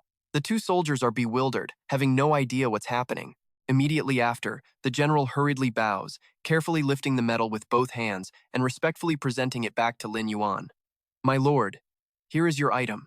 Lin Yuan nonchalantly takes the medal from the security officer's trembling hands. Now, he is the one giving orders. He points toward Blackleaf and young Master Black, who had just been resurrected. Take care of these two. The general immediately bows, his attitude completely transformed. It is my honor to serve you. Witnessing this unbelievable scene, Blackleaf still doesn't understand what's going on. Why hasn't the security officer attacked? Young Master Black beside him turns pale and stammers. Damn it, that bastard is an honorary knight. To him, the security officer is just a wagging dog. On command, the general whips around, his gaze full of killing intent as he points directly at Blackleaf and his son. You two bastards dare to oppose the Scorpion Knight Order. I suspect you are spies from the Southern Return Kingdom. Follow me to the dungeon for questioning. The tables have turned, and the father and son retreat in panic. Blackleaf hurriedly waves his hands. Wait, this is just a misunderstanding, sir. Young Master Black turns to blame his father. Old man, what kind of stupid plan did you come up with? Now you've brought disaster upon us. The general gives them no chance to explain, personally escorting them away. Behave yourselves. Do not disturb the Night Lord. The two soldiers also jump in to drag them off. Walk quietly with us. A final announcement pops up for all players. Blackleaf and Black Hyan have been arrested by the main city security. As he's being dragged away, Blackleaf still hasn't given up. He turns back and screams at Lin Yuan. Wait! We can negotiate whatever you want. I'll give you money. Lin Yuan coldly turns his back. It's too late for talk now. He looks at the ruins of the Black Tree headquarters and delivers the final judgment. The Black Tree Guild has only one end. Dissolution. And just like that, the livestream hits a new record. With over 40,000 viewers, this is a new record for the Great One, taking on an entire guild alone unprecedented, a battle that will be recorded in gaming history. The truth has proven that the Great One is still the undefeated #1. Meanwhile, in the real world, inside a luxurious boardroom, a powerful man points at the screen, cursing. Ridiculous. This is your so-called plan, and you live-streamed the whole thing? Have you no shame? I should never have entrusted the guild project to a useless person like you. In his room, Blackleaf furiously smashes his gaming helmet. He screams in total helplessness. Enough! Who could have guessed he had so many trump cards? What could I have done? Even the NPCs are on his side. The powerful man coldly barks orders over the phone. The shares of the Black Tree Corporation are surely worthless now. Sell them all. As for those two fools, contact my lawyers. I want them to rot in prison." The subordinate who had been listening all this time suddenly speaks up with an expression of disbelief. That madman actually managed to destroy the entire Black Tree Guild for real. I guess my fine is considered cleared now, huh? Back on the battlefield, Lin Yuan coldly sweeps his gaze across the remaining survivors. Notifications keep popping up. Life points have reached 0, one by one. Even the core members cannot escape his blade. Black Tree Demon War has left the Black Tree Guild. The announcements follow one after another like an obituary for the fall of a power. Black Tree Lowland has left the Black Tree Guild. Black Tree Hidden Blade has left the Black Tree Guild. No one can withstand him. Black Tree Grim Reaper Dual Spears has left the Black Tree Guild. Even the captains are no exception, sent flying by massive soul beasts. Black Tree 4th Squad Captain has left the Black Tree Guild. Finally, one more name vanishes. Black Tree 8000 Kills has left the Black Tree Guild. As the smoke and dust settle, only Lin Yuan remains standing amidst the ruins. The system rings with a final decision. Black Tree Guild members have fallen below 30. The guild is automatically dissolved. Watching from a distance, the assassin King of Hell holds an energy orb, clicking his tongue in admiration. Black Leaf and Black Hyan are in jail, and the guild members were killed until they left in droves. This kid really did take down the whole Black Tree Guild. He opens his control panel and begins sending the precious footage he just recorded. Sending combat video to the leader. With the job done, Lin Yuan turns around, his gaze sharp as a knife, looking directly into the shadows where the assassin is hiding. "How much longer do you plan on watching the show?" The assassin King of Hell reveals himself, shrugging nonchalantly. "Care for a drink? I'll wait for you at the tavern. Ask whatever you want to know. Oh, and don't forget to collect your loot." Lin Yuan watches as the assassin's silhouette fades away, a new plan already forming in his mind. The Black Tree Guild has been completely wiped out. It's the perfect time to investigate the background of the Apostle Guild. He sweeps his arm, a radiant glow engulfing every piece of loot on the ground. A simple system prompt flickers. All equipment gathered. Deep within a hidden sanctum, a girl with short, sharp hair glares at the man before her. Crossing her arms, she demands with a chilling gaze. "So, what's the next scheme you need me for? Out with it." The Great Wisdom Serpent couldn't even touch the man standing across from them. A snake tamer sighs in weary frustration as the violet serpent draped over his shoulders flickers its tongue with equal lethargy. Last time, the master gave new orders: scout that man, then find a way to recruit him. Ugh, what a headache. The clandestine conversation between these mysterious figures continues. The man continues. "Master gave me intel. I need to head into the heart of the desert to capture a specific type of flying serpent." The girl responds without a shred of hesitation. "Your mess, your problem. Figure out how to lure him out yourself, then we'll finish the master's task together." The man's ego is clearly stung. "This is your personal mission, isn't it? In this organization, I might be lower rank than you, but my boss is 10 times more useful than you'll ever be. Don't think you can order me around just yet." The hooded man leans in, his voice a venomous threat. "You could refuse, sure, but let's not forget that business with the Count, the one you almost exposed last time. I wonder, what happens if that little secret leaks out?" Hearing that, Anna clenches her fists, her knuckles turning white before she finally relents. "Just this once, but understand this, there's zero room for error with the Serpent Civilization. If things go south, I'm bailing first." The man wears a triumphant smirk, unfurling a coordinate map. "All you need to do is bait him to this location. Coordinates shared. 799.3.4.7.548. The girl takes the data, her eyes shimmering with deep suspicion. "And what dungeon have you prepared to deal with him?" Coordinates saved. 799.3.4.7.548. The hooded man's grin turns sinister. He reveals a face partially covered in jagged snake scales. The Dead Sea Island. Meanwhile, at a tavern in windswept city, Lin Yuan and the assassin Yan Wang step through the doors. The innkeeper greets them warmly. "What can I get for you two gentlemen?" Before Lin Yuan can utter a word, the assassin subtly flashes a skull-shaped emblem. The innkeeper's face pales instantly as he bows. "I understand." Turning to the crowd, the innkeeper bellows. "Apologies, everyone. We're closing early today. As compensation, all drinks and food are on the house." The patrons are stunned. "Free?" The atmosphere instantly turns electric with excitement. One girl cheers. "Talk about luck. Free drinks for everyone." A man grumbles with a grin. "Damn, I should have ordered 3 more rounds." Suddenly, every window and door slams shut, sealing the tavern into a void of absolute privacy. The interior is now eerily quiet and spotless. Lin Yuan scans the room, his eyes sharp. Yan Wang gestures toward a table. "Take a seat." Lin Yuan sits, cutting straight to the point. Is this a base for the Disciples Guild? Yan Wang responds with a cryptic, inviting smirk. If the Disciples Guild interests you so much, why not experience it for yourself? Right then, another hooded figure emerges from the shadows, extending a formal invitation. On behalf of the Disciples Guild, I officially invite you to join our ranks. Lin Yuan raises an eyebrow, his voice dripping with sarcasm. So, your way of inviting newcomers is by sending assassins to kill them? Yan Wang waves his hand frantically, letting out a forced laugh. Cough, cough. Let's call it getting to know each other through combat. Independent elites like you are rare, we were desperate to bring you in. The innkeeper arrives with 2 glasses of red wine. The masked assassin adds, to be honest, we've rejected every single bounty placed on your head. That's a first in the history of the disciples. The innkeeper sets the glasses down. Enjoy. Lin Yuan remains motionless, arms crossed, ignoring the drink. Seeing this, the figure asks coldly, well, have you reached a decision? Lin Yuan takes a slow sip, his piercing gaze locking onto the 2 men. Inviting someone while hiding your face doesn't seem very sincere to me. In that split second, Lin Yuan activates his skill to probe the man's identity. A system screen flickers. Commencing Spirit Attribute check. Spirit Attribute is 1.5 times higher than the target. Check passed. Enhanced stealth detected and dispelled. The hooded man is genuinely shocked. He thinks to himself, impressive. His perception is razor sharp. He actually saw through my enhanced stealth. Now that he's been exposed, he drops the act. Enhanced stealth deactivated. A man wearing a mask and a crimson-black cloak appears, radiating a lethal aura. He crosses his legs with casual arrogance. Lin Yuan recognizes him instantly. This is the guild master of the disciples, Death Manifesto. In his past life, this man was infamous for slaughtering countless powerhouses, a pure psychopath who lived for the thrill of the kill. Lin Yuan replies calmly, if you've done your homework, you know I don't join guilds, but I do want your information. Name your price. Death Manifesto slides the emblem toward Lin Yuan. Yan Wang said you were interested in this. Join us, and you'll learn far more. He taps the emblem lightly. Besides, you've got it wrong. The Disciples isn't a real guild.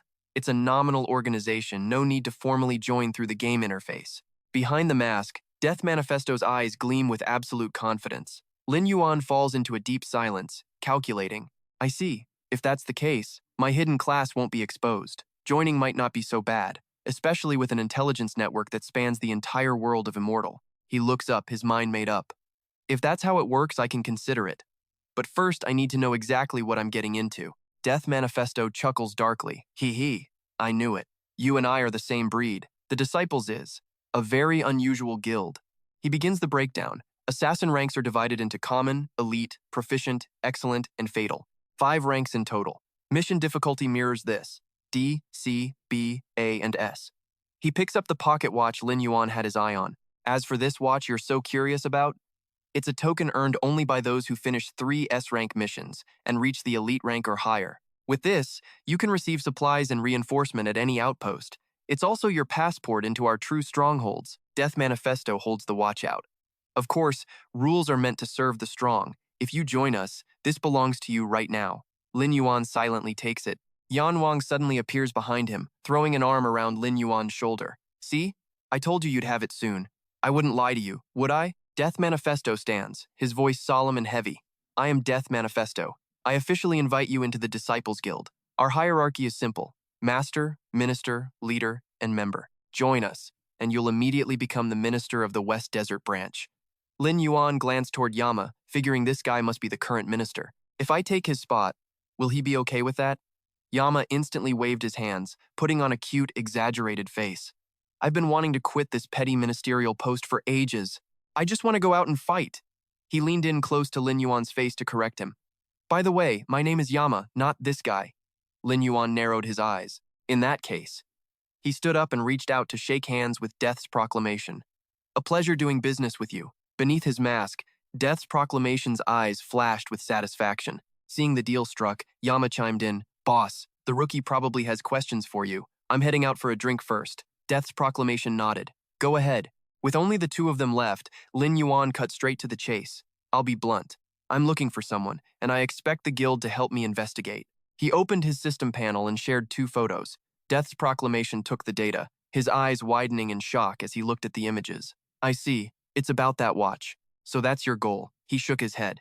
But I'm sorry. Members of the Apostles are strictly forbidden from investigating one another. That is a fundamental rule of this guild. Lin Yuan's brow furrowed.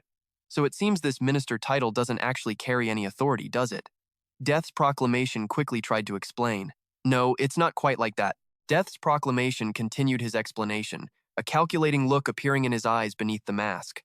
Rules are rigid, but people are flexible. As long as that person wants to accept missions, they can't possibly bypass you as the branch minister. He added with a devious smirk. You can easily arrange for them to be part of multi-person commissions. However, if they disappear for a long time and refuse missions, they'll be automatically purged from the roster. So, they really don't have a choice. Persuaded by the logic, Lin Yuan nodded and patted the man's shoulder. Fine, that's good enough for me. Death's proclamation acted with great favor. A talent like you is naturally an honored guest. Rest assured, I'll share the latest in-game intelligence with you first. Even in other countries, you'll have the support of our branches just by asking. Having achieved his goal, Lin Yuan turned to leave without hesitation. Then I'll be going now. Death's proclamation hastily called out after him. Wait! At least let me know your ID. I still need to notify the West Desert branch about the change in leadership. A crisp chime rang out as the system announced the player had deactivated their ID cloak. Lin Yuan turned his head slightly, flashed a two-finger salute at George, and let a smirk play on his lips. You can call me Qingming. He left Death's proclamation standing alone, stroking his chin in deep thought. Qingming is truly a hidden tiger. The top spot in the West Desert won't be escaping his grasp. The scene shifts to a desolate area. Lin Yuan, draped in a black cloak, walks leisurely toward a massive, crumbling ruin deep within the forest. As he walks, he rubs his chin, calculating his next move. Now that I think about it, I've been a bit lazy with leveling up lately. He mutters his plan to himself. The business with the Black Tree Guild is all cleared up. It's the perfect time to find a nearby dungeon and grind some experience. I haven't paid attention for a while, but the proficiency of my early skills has increased quite a bit on its own. He immediately opens his skill panel to check his stealth technique. Black Iron Grade Stealth, Level 4. Enter a stealth state lasting 5 minutes. Consumes 80 mana, 1 minute cooldown. Proficiency, 8 out of 400. Next is the Level 7 Black Iron Soulfire. Deals magic damage equal to 300% of the target's stats. Consumes 10 mana, 4-second cooldown. Proficiency, 10 out of 700. He smacks his lips in appraisal. As for the skills I got later, Corpse Explosion is decent, but the Dark Great Curse isn't quite as good. The skill panel switches to Level 5 Gold Grade Corpse Explosion. Effect. Detonates 1 corpse, dealing fire damage equal to 110% of his own health. Consumes 140 mana, 5-second cooldown. Proficiency, 21 out of 500. Lin Yuan looks visibly unimpressed. That trick of restoring 20% health to a single target is practically useless for my massive army of undead zombies. Level 3, Gold Grade Dark Great Curse. Effect. Deals damage equal to 20% of the target's maximum health. Consumes 60 mana, 6-second cooldown. Proficiency, 220 out of 300. He clicks his tongue. Summarizing, this maximum health percentage damage is really only good for bullying weak monsters. Remembering the unlucky combat moments where his damage was nerfed, he breaks into a cold sweat and mutters, if I use this on monsters or bosses at a higher level than me, the system will immediately slash the percentage damage down to a pathetic amount. Pulling out 2 precious skill scrolls, Lin Yuan's eyes light up with calculation. Based on my grinding experience from my past life, low-level skills can be upgraded through proficiency. Fueled by momentum, he draws his sword and marches forward. The 2 skill scrolls I've been hoarding must be used on the most critical point ideally, directly onto a dark gold grade skill. He reviews his personal data. Lin Yuan, level 16. Profession, Necromancer, Hunter. Talent, Dark Summoning. Underworld Gate, 107 out of 160. He analyzes his situation. Everything else is fine, but the core issue is the Underworld Gate. I need to add some powerful zombies that can actually carry the team. As my level increases, the starter undead, like the Ghost Wolf zombies, are starting to fall behind. He sighs, reaching a conclusion. Since the zombies can't level up themselves, the attribute gap will only keep growing. From now on, I'll try to stop summoning the trash tier ones so they don't clutter the formation. Just then, the system signals that the target has reached the entrance of an elite dungeon, the Ruined Laboratory. Entering dungeon now. Without a moment's hesitation, Lin Yuan strides through the dark, shimmering portal of the ancient ruins. Inside, a scene of bleak devastation awaits him. Massive, rusted suits of iron armor lie scattered across the path. He stops, looking up at a giant black suit of armor, large as a tower, sitting motionless before him. An undead knight? Suddenly, the monster jolts awake. A slash-carrying, shrieking blue energy tears through space, hurtling straight toward him. A crushing pressure explodes. The surrounding undead knights awaken simultaneously, radiating a sky-piercing deathly aura to threaten the intruder. The system issues a warning. Level 18, Elite Undead Knight. Health, 4,600. Attack, 220. Defense, 290. Like a flash of lightning, Lin Yuan slides. He dodges the strike while simultaneously releasing the Necro Beetle to meet the challenge, a smirk playing on his lips as he exposes the weakness of these hollow-bodied creatures. Though they are incredibly tanky and difficult to deal with, the experience they drop is the sweetest prize among monsters of the same level. Launching an immediate counterattack, the aggressive Necro Beetle fires a brilliant beam of green energy, piercing straight through the undead knight's chest. Roaring in agony, the knight leaps into the air and slams its massive claymore into the ground, creating a shockwave that splits the stone floor in two. Not about to let his summon take the brunt of it, Lin Yuan gathers a radiant emerald flame in his hands and rushes forward to shield the beetle. Back off, little one. This kind of monster is immune to crowd control and has incredibly thick armor. Let me handle this one personally. With those words, he thrusts his glowing hand into the air. The system coldly initiates a combo chain, casting the skill Wound Amplification to skyrocket the damage the enemy receives. Just as the magic circle beneath its feet ignites, the undead knight raises its giant sword with a roar, preparing to deliver a lightning-fast blow that would cleave the earth. But as swift as a ghost, Lin Yuan glides backward, narrowly evading the cold blade and leaving the three massive monsters swinging at thin air. Taking advantage of the moment the creatures are off balance, he slips into the shadows with a satisfied grin. The system panel immediately flashes, activating his stealth skill. Suddenly, from behind the towering knight, a spectral python emerges, its mouth agape with venomous fangs. The system coldly delivers the death sentence, initiating the corpse explosion skill. The python lets out a bone-chilling hiss, its body swelling with surging green energy as it primes for a catastrophic blast. A violent earthquake erupts, sweeping away everything in the vicinity and sending the rusted iron plates of the undead knight flying into the air. At the same time, generous rewards begin to rain down. He has obtained a brewing recipe for a deadly poison. He also picks up a recipe for a basic mana potion and an intermediate high-grade solvent. As he gathers the loot, Lin Yuan nods in satisfied approval. You have to loot these iron husks the moment they die, or the items will vanish along with their corpses. He steps back into view, deactivating his stealth. He calculates the potential profit. Adding these potion recipes to his shop would definitely spice up the inventory. But just as he is savoring the moment, Lin Yuan's eyes suddenly flash with a cold killing intent as he notices the fragments of the armor on the ground starting to twitch and move. Without a moment's hesitation, he thrusts his hand forward, blasting a surge of emerald mana straight into the pile of scrap. If it weren't for the experience from my past life, you little rats might have actually pulled one over on me, he shouts, summoning his most powerful ally. Giant zombie wolf, to battle, tear them to pieces for me. The massive wolf lunges forward majestically, baring its fangs as it unleashes a wide-range sonic shockwave, the vicious wolf howl skill. The violent sound waves pulverize the remnants before they can reform. Lin Yuan watches with a cold, judgmental gaze. Turn to dust. The notification panel begins to flash rapidly like he's hit the jackpot targets eliminated. 7 elite undead knights defeated. Experience and loot continue to pour in relentlessly. 5 more elite undead knights eliminated. As the experience flows in, Lin Yuan lands gracefully, a satisfied smirk on his face. Not bad. I leveled up. Along with the stream of cleanup notifications, 9 more elite undead knights are slain, granting more experience. Glory is finally called. The system congratulates him. You have reached level 17.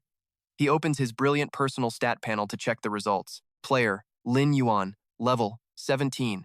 Class, Necro Hunter, Forbidden Talent, Dark Summoning.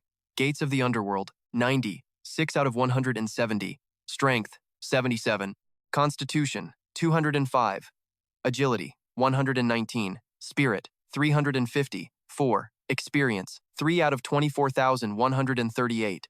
Even with the level up, Lin Yuan strokes his chin, analyzing the weaknesses in his lineup. The undead knight's defense is just too high. The giant zombie wolf can barely even scratch them anymore. Even though it's labeled as a boss-tier monster, its level is just too low now. However, he feels a bit of regret. But that wide-range howl is just so satisfying to use. It's hard to bring myself to just throw it away. He looks at his pet stats. Dreadwolf Lord, level 6. Health, 2,400. Attack, 360. Defense, 48. Skills, Vicious Wolf Howl, Heart of the Colossus, Claws of Death, Necro Body, and Wrath of the Undying. A spark of desire flickers in Lin Yuan's eyes. Man, if only there was a way to increase the level of these zombies, that would be amazing. He absent-mindedly checks his low-tier units. Standard Howling Thunder Scorpion, level 6, 400 health. Lin Yuan shakes his head in disappointment. These crippled zombies have truly run out of use. Summoning them now would only be to use them as sacrificial flares for his corpse explosion. It's the same story for the rest of the remnants. Level 10 Snake Spirit Embryos, level 5 Kobold Miners, absolute garbage. Even those with elite labels, like the level 12 Bone Spike Thief or the level 6 Kobold Overseer, share the same grim fate of waiting to be sacrificed. Suddenly, he cradles the tiny necro beetle on his fingertip, his lips curling into a self-satisfied smirk. But little guys like this with such unique skills, they're rare treasures that even money can't buy. He waves his hand, casting a magic circle to graft emerald energy into the beetle. Keep working hard for me, little one. However, as the beetle nears the undead knight's armor, the system delivers a cold blow. Target is an undead entity, cannot be awakened. Lin Yuan clicks his tongue, drawing a conclusion. These monsters are essentially just wandering spirits clinging to suits of armor. No wonder the resurrection skill failed. Dusting off his hands as he turns away from the ruins, Lin Yuan finalizes his future plans. It looks like from now on, I need to clear out the trash, manage the ratio of low-level undead, and hunt down some real tanks. While he is fired up and calculating his next move, a flashing blue light suddenly cuts through his train of thought. Huh? An emergency notification appears on the system panel. Real-world call. Mother is calling you. Lin Yuan's face shifts to a mix of surprise and concern. It's strange. Ever since he said he wanted to focus on grinding the game for money, his mother has rarely interrupted him like this. Could something have happened? As he answers the call, his mother's voice rings out with anxiety through the system interface. Yuan, has Xiao Dan contacted you lately? Lin Yuan's expression immediately turns stern. He frowns and asks urgently, Xiao Dan? Mom, what happened to her? The scene shifts back to the real world, the image of his blonde sister appearing in his mind through his mother's choked-up words. She hasn't come home in 2 days. Sensing that the situation is bad, Lin Yuan tries to keep his voice steady to reassure her. Don't worry, Mom, I'm coming over right now. Ripping off his VR headset, Lin Yuan rushes down to the living room, asking with a scowl, Mom, what on earth is going on? In the luxurious room, his mother is sitting there, sobbing uncontrollably, while his father sits nearby, head in his hands, looking up with eyes full of worry. Yuan? His mother clutches his sleeve, her face pale as a sheet as she explains through her fear. Just a few days ago, Xiao Dan mentioned she was heading off to a summer training camp. Her signal was hit or miss at first, but for the past 2 days, she has vanished from the grid entirely. His father quickly wraps an arm around her shoulders, offering comfort while trying to find a silver lining. Honey, don't jump to the worst-case scenario. Maybe Xiao Dan is just having so much fun she forgot to check her phone. Hearing this, Lin Yuan lets out a long breath of relief. His mind immediately begins to race, dissecting the situation and scouring his memories. In his past life, this was exactly the time Xiao Dan first crossed paths with the Order. He offers a reassuring smile and waves his hand, speaking with a confidence designed to put his parents' hearts at ease. Actually, I heard Xiao Dan mention that training camp before.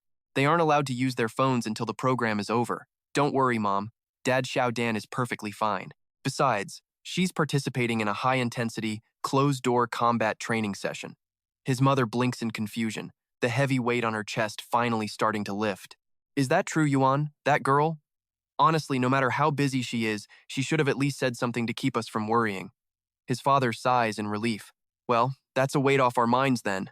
Although he looks calm on the surface, an icy sense of unease creeps into Lin Yuan's heart as he recalls those masked freaks with the glowing red eyes. I still don't trust the Order, but I have to respect Xiao Dan's own choices. He wipes a bead of cold sweat from his brow, muttering under his breath. A lot of the members in that organization in my past life, well, let's just say they had more than a few screws loose. His expression darkens, his gaze turning razor sharp. The moment she gets back, I need to check her over to make sure she hasn't been hurt. While the big brother is worrying himself sick inside a high-tech simulation room, Xiao Dan, clad in a sleek, form-fitting combat suit, is a whirlwind of motion, her blade whistling through the air as she tears through a swarm of white robots. Suddenly, she lunges upward. Quick as a lightning strike, she brandishes her flaming sword and unleashes a thunderous blow directly at a machine. Immediately, another robot lunges at her from behind. Xiao Dan shifts into a defensive stance, her blade erupting with brilliant azure flames that force the machines back. Channeling every ounce of strength into one final strike, she lets out a fierce, spirited battle cry. A massive spiral of blue energy explodes, a localized vortex that sweeps through the room and sends the robots flying like scrap metal. As the dust settles, Xiao Dan leans on her sword, dropping to one knee as she gasps for air. Pant, pant. Just then, two young men stroll over from the observation deck, looking down at her with smug, self-satisfied grins. Well, how was that? Training with us is a hell of a lot better than fumbling around in the dark on your own, isn't it? The curly-haired guy smirks, clearly proud of himself. Hehe, you can leave whenever you like. We already got the green light from the big boss. Think of this as official organizational training. We're giving you special treatment. Still breathing heavily on the floor, Xiao Dan looks up, her eyes burning with resolve. Thank you. The man in the long coat waves a hand dismissively. Take a break. The boss wants us all to assemble. Meanwhile, in the massive main hall of the Order's headquarters, dozens of individuals possessing extraordinary powers are pouring in. The atmosphere is thick enough to choke on. A rookie standing in the crowd wipes his brow, thinking to himself, so this is the inner circle of the Order? Everyone here looks dangerous, but if I want to get stronger, I don't have any other choice. All around him, the air is buzzing with shocked whispers. You guys heard the news lately, right? The 10th-ranked guild in the Western Desert was just wiped out by a single solo player. Suddenly, the commanding voice of the beautiful leader, Mai Mu, rings out, cutting through the chatter. Even an organization like ours couldn't take down an entire guild with just one person. She sweeps her arm across the air, projecting a holographic display. This is a fragment of his battle footage. Keep your eyes peeled and learn everything you can. The screen flickers to life, showing the familiar face of Lin Yuan. The crowd gasps in unison. Wait, isn't that the god everyone's talking about online? He's impossibly strong. The gossips start whispering immediately. Word on the street is that he went on that bloody rampage all for the sake of a woman. Can you believe it? Just as she enters the hall and sees her big brother's face plastered across the giant screen, Xiao Dan's eyes nearly pop out of her head. She stands there, jaw dropped, sweating buckets. That's him. How is that even possible? Ignoring the commotion, the leader turns to a black-haired girl with a ponytail standing nearby. I'm very curious about the man in this video. The black-haired girl steps forward, her face a mask of cold indifference as she interrupts. You're wondering if he's one of the chosen, aren't you? She closes her eyes, explaining calmly. I tried to sense him, but his threads of fate are drifting and unpredictable. I couldn't get any solid intel. However, I focused as hard as I could. There isn't a trace of a chosen's aura on him. He is absolutely not one of them. The leader's golden eyes narrow with calculating intent. Do you know him? If you can, try to bring him over to our side. We cannot afford to have a powerhouse like that as our enemy. Faced with the leader's question, the black-haired girl waves her hands frantically, a hint of flustered panic crossing her face. Sorry, but he and we aren't exactly close. But the moment the words leave her mouth, her inner self is screaming in terror. Oh my god, why did I just instinctively chicken out and deny it? The elite, silver-haired leader simply nods, not bothering to press the issue further as she turns to leave. Fine. Then stay and explain the nuances of the video to the new recruits. His skills are refined to an unbelievable degree. Just how did he do it? Meanwhile, in a corner of the hall, Xiao Dan is eavesdropping on a group of gossiping members. One guy marvels. Did that dude seriously butcher all those people just for some woman? Hearing this, Xiao Dan's face turns ghostly pale. She is completely shook. Her protective sister instincts flare up instantly. She clenches her fists, gritting her teeth as she mumbles, This is bad. My idiot brother spends all day glued to his games. He's totally clueless about the real world. What if some fox spirit out there is playing him for a fool? I have to find him and demand answers. Seeing Xiao Dan dazed, two trainers walk over to strike up a conversation. That guy's video is peak. Want to spar and try out a few moves later? Xiao Dan, her mind still racing, stammers out a refusal. I just want to go home and rest for a bit. The curly-haired guy waves it off with a casual, easygoing grin. Sure thing. You're welcome to join the Order anytime. How about we give you a ride home? The scene shifts back to the quiet luxury of Lin Yuan's villa. On his phone screen, a message notification pops up. Xiao Dan says she's almost there. Sitting cross-legged on the sofa, Lin Yuan is deep in thought, his mind processing 1,000 variables a second. Xiao Dan's nearly home. I have to find a way to ask her about everything without scaring her. His gaze darkens as gruesome memories from his past life begin to flood back. The most striking trait of those abnormal chosen ones from the past life is how their deepest memories become a total blur. If they start giving you nonsensical answers, that's the dead giveaway. While Lin Yuan is lost in thought, a sharp creak echoes through the room. The door swings open, and his sister, Xiao Dan, pokes her head in, her vibrant blonde hair glowing as she flashes a bright smile. I'm home! Lin Yuan looks up to see his sister returning safe and sound. The cold, defensive wall in his eyes instantly crumbles, replaced by a wave of relief and tenderness. The second she steps inside, Xiao Dan tosses a bottle of water at her brother and plants her hands on her hips. What's the deal? Why isn't your face glued to a computer screen today? Mom said you haven't been home for days, so I came over to see if you were still alive. Even though she's acting bossy and arrogant, her heart is actually racing with nerves. Damn it, how am I supposed to bring up that woman? If only Qian were here to help. Seizing the opening, Lin Yuan nonchalantly catches the bottle and begins his psychological test. Do you remember the first time we went to the amusement park? The weather was pretty much exactly like this. Xiao Dan's eyes go wide, staring at her brother like he's some kind of alien life form. What amusement park? That was a lifetime ago. Why on earth are you bringing that up now? Lin Yuan drops his gaze, his expression turning stone cold as he plays it off. Nothing. It just popped into my head. Under the shadows where she can't see, Lin Yuan's crimson eyes narrow into sharp slits. Does she really not remember? Could they have actually brainwashed her? Just as Lin Yuan starts to break into a cold sweat, Xiao Dan taps her finger against her lip as if a light bulb just went off. Wait, you aren't talking about that time, are you? Suddenly, a childhood memory flooded with the glow of fireflies rushes back to both of them. Xiao Dan continues excitedly. The time the park lost power?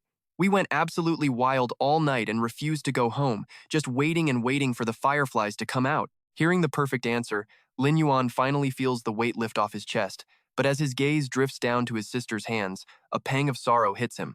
She seems safe for now, but she's clearly been through hell. The thick calluses on her palms tell the whole story. Burying his suspicions, Lin Yuan turns away, his fingers tightening around the water bottle. It's nothing. I sent a gift box to your account in Immortal, so make sure you claim it. Xiao Dan immediately flips back into her tsundere mode, pouting and puffing out her cheeks. As if I want your junk. Lin Yuan turns back, a smug, victorious smirk playing on his lips as he delivers the finishing blow. Fine, but if you reject it, don't expect me to cover for you with mom and dad the next time you decide to run away from home. Hit right where it hurts, his sister bristles like a porcupine, transforming into a giant chibi-style figure and screaming at her sweating brother. Oh yeah, well, what about you? The entire internet is freaking out. They say you wiped out the entire Black Tree Guild all because of some woman. Look, I don't care what you do, but stop making mom and dad worry. Hit with the wave of ridiculous rumors, Lin Yuan fires back with a deadpan expression. You actually believe that garbage? The truth is, Black Tree was stupid enough to target my shop. You get it now? Hearing his purely capitalistic logic, Xiao Dan stands there stunned, her face flushing bright red from embarrassment. She lunges forward, snatches the water bottle back from his hand, and prepares to make a run for it. Whatever. Just be careful, okay? I'm done talking to you. I'm going to sleep. Lin Yuan calls out her name, his face suddenly turning deadly serious. Xiao Dan, he says, his voice dropping to a low rumble. I won't ask what you've been doing these past few days, but you have to be extremely careful. Some people aren't nearly as simple as they appear on the surface. Xiao Dan pauses, her back to him, and gives a soft reply. I know. Lin Yuan stands in silence, watching her silhouette disappear behind the door, when suddenly, an orange notification icon flashes in midair.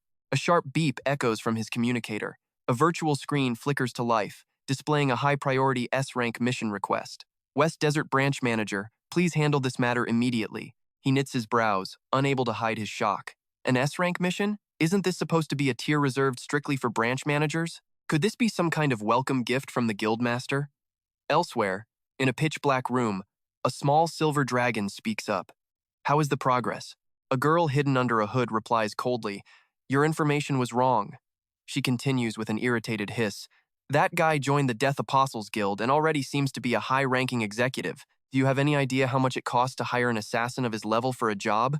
She grinds her teeth, her face twisting in pure agony. 200 gold coins. My entire life savings. I gone. A hooded man with a jagged scar over his eye speaks up. So, did you set the mission coordinates to Dead Island? The girl flinches, waving her hands dismissively. Shut it. I have no idea what Master sees in you. Being a player is such a massive pain in the neck. The scarred man begins to recount the past. I still remember when Master ordered us to capture those high-level monsters. Images of titanic, ferocious serpent beasts flicker into view. However, at this stage, any monsters we encounter have capped levels. Only the hidden civilization of the snake people conceals the true high-level serpent gods. He continues his tale. The snake people in the West Desert have been sworn enemies since the beginning of time. So, to earn the favor of the snake people, I was sent to frame the nobles of the ancient West Desert Kingdom, the cloaked girl explains, her face still twisted with resentment. My plan was to build a snake altar and pin the blame on Count Callow for conspiring with them. I had just finished the setup in the sewers and hadn't even reached the mansion when that guy appeared and nearly blew the whole operation. Fortunately, That moron Callow actually was conspiring with the enemy. He played right into my hands and ended up throwing himself into a prison cell. After that, I kept grinding my reputation with the snake tribe. I'm on the verge of obtaining a beast even more powerful than the underworld serpent. Another voice cuts through the air. And yet, you still haven't managed to kill him? The man roars back. Do you even pay attention to the outside world while you're hiding in snake territory? Only a complete psychopath could force the Black Tree Guild to dissolve. 3 of the world's top experts went there, and they all turned tail and ran. Is that my fault? The cloaked girl gasps in shock. Wait, you mean he is that expert? I thought they just looked similar, but you're saying they're the same person? The man with the two-toned hair nods firmly. Exactly. This guy is growing at a terrifying speed. If I hadn't tamed this little darling here, the mutated flying serpent, I wouldn't even dream of facing him head-on. The girl sighs, her expression becoming complicated. Sounds like you've been having a rough time. Let's go. He's already accepted the mission. A notification panel pops up. Anonymous Death Apostle Guild. The executor has accepted the contract and is en route to the location. The scene shifts to a desolate, fog-choked island. Monstrous birds of prey circle through the murky gray sky. Lin Yuan sets foot on the island, the sound of sun-bleached bones crunching and shattering under his heels. He thinks to himself that if he didn't have a flying mount, he would have had to find a boat just to reach this island of death. He scans the horizon, watching as skeletal monstrosities prowl through the shadows of the ruins. This dead island is crawling with the undead, creatures that can't even be raised as zombies through dark magic. They offer pathetic experience points and lack any unique traits. Was the real goal of this mission just to come here and level up? Suddenly, a withered skeleton bursts from the earth, thrusting its bony hands upward in a vicious attack. An entire legion of skeletons rises from the soil, swarming toward him like a plague of locusts. Lin Moyu remains composed, observing that this onslaught seems like it will never end. A system interface flickers into view. Elite Skeleton Guard, level 14, health 2000, attack 150, defense 30, skills summoning sense, death slash, and double strike. Standing at the center of the ambush, Lin Moyu speaks with icy indifference. Around him, spirit wolves and sacred beetles have already been summoned, ready for blood. There are too many skeletons. Picking them off one by one is far too inefficient. Emerald energy surges around his body as his eyes flash with a lethal glint. Wipe them all out. Use Corpse Explosion. The Corpse Explosion skill activates.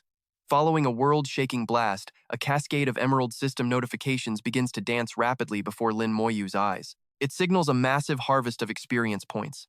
7 elite skeleton guards eliminated. Experience gained. 8 elite skeleton guards slain. Experience gained. 11 more elite skeleton guards defeated. Experience gained. As the dust and smoke slowly clear, a sacred beetle circles the island before returning to report. A mechanical voice echoes, "Patrol complete. It appears no one else remains on this island." Lin Moyu crosses his arms, a cold smirk playing on his lips. It seems another trap has been set just for him.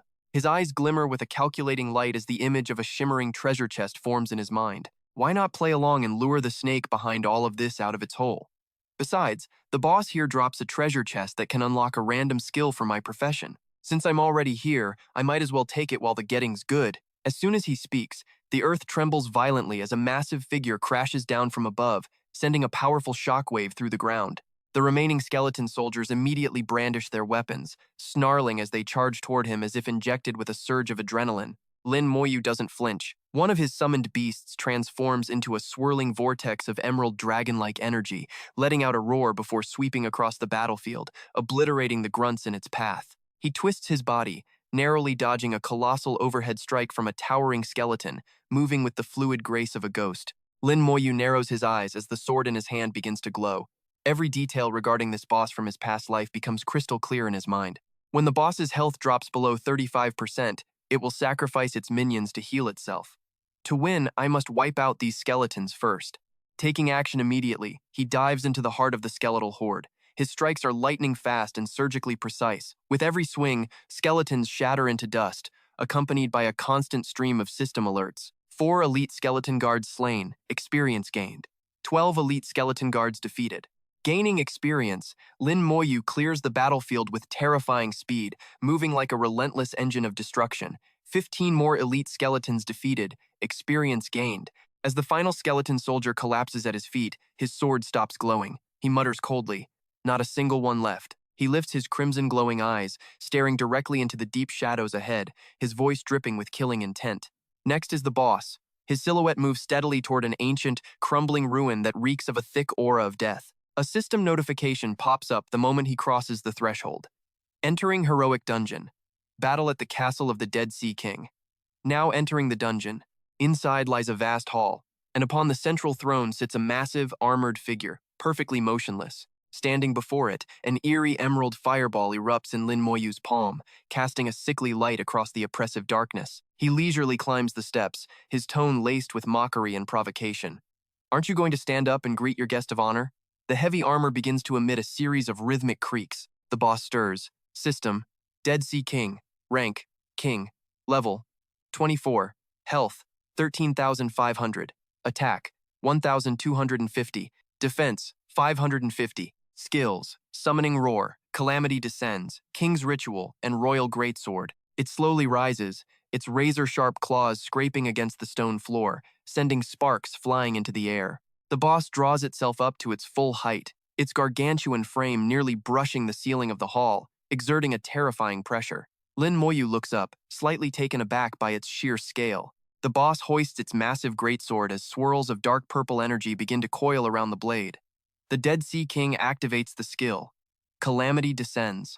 It unleashes a roar that vibrates through the entire hall. Lin Moyu frowns, his face clouded with doubt. A calamity is coming, is it? A massive wave of purple sword chi slashes down, and Lin Moyu quickly leaps back to evade it. Having dodged the attack, he realizes with a shock that its skill set is different from his past life. He has never seen this Calamity Descends skill before. He continues to dodge the boss's earth-shattering swings while desperately searching his memories. I clearly remember that skill slot was supposed to be King's Intimidation. The ground where the sword chi struck begins to bubble as toxic purple smoke rises, corroding the very stone floor. Lin Moyu wonders warily, can this skill actually cause environmental damage as well? His red eyes flash as he watches the floor crack beneath the creature. Instantly, a shadow monster erupts from the corroded ground and lunges toward the boss. Unfazed, he barks an order to one of his summons. "Go, test the effects of this special terrain for me." The spirit wolf obeys, slamming its paw onto the toxic purple ground, which immediately triggers a burst of dark energy. Upon contact, the wolf is swallowed by a corrosive vortex. Damage numbers rapidly tick upward. -100, -100, -100. The system notification appears. Continuous health loss. In the blink of an eye, the poor spirit wolf completely evaporates into the purple mist. The system reports its health has hit 0. Beads of cold sweat roll down Lin Moyu's pale face. This entire terrain deals damage? If I let it keep attacking freely, I'll run out of places to stand in no time. Giving him no room to breathe, another streak of purple sword chi slashes toward him, forcing him to roll away. The Dead Sea King swings its massive greatsword in a devastating arc, aiming directly for Lin Moyu's position. While dodging the blow, Lin Moyu's eyes suddenly light up. He recalls a vital detail. I remember now. In my past life, this boss's treasure chest was hidden right inside its throne. He glares at the towering monster beside him as a daring plan takes root. Only that greatsword of its is powerful enough to smash that throne to pieces. He strikes without hesitation. The zombie lizard system ignites its skill. Flame Leap. The lizard erupts in brilliant blue fire, streaking toward the Dead Sea King like a lethal arrow. Opening its maw wide, it exhales a torrent of raw energy, sparking a violent, bone-rattling collision. Amidst the chaos, he analyzes the Dead Sea King with a cold, calculating gaze. The toxic mist still clings to the floor. I can't just summon undead minions as cannon fodder right now. At this rate, they'd be corroded the second they touch the ground. Lin Yuan's eyes narrow as his mind races at full throttle. He needs to funnel the boss's attacks into a single point, baiting the monster into obliterating its own throne. Without that, the treasure chest remains out of reach. The boss swings its blade in a frenzy, sending waves of dark energy and chaotic green gas flying everywhere. But suddenly, the purple energy surges vanish into thin air. Lin Yuan lets out a dry smirk. Just as he suspected, this power isn't limitless, it clearly has a cooldown. If that's the case, this just got a whole lot easier. He bellows, pointing a finger directly at the boss. "Keep your eyes on the prize." He hurls a barrage of spectral skulls. They swarm and detonate around the boss, blinding its vision. Lin Yuan blurs through the battlefield like a phantom, reappearing right behind it. Too slow. The Dead Sea King howls in rage. It begins gathering energy once more. The Dead Sea King system activates its skill. Cataclysmic Descent. Just then, the beetle god takes flight, shielding him from the blast. Lin Yuan calmly runs the numbers, a 15-second cooldown. "Now, you have no more secrets left to hide from me."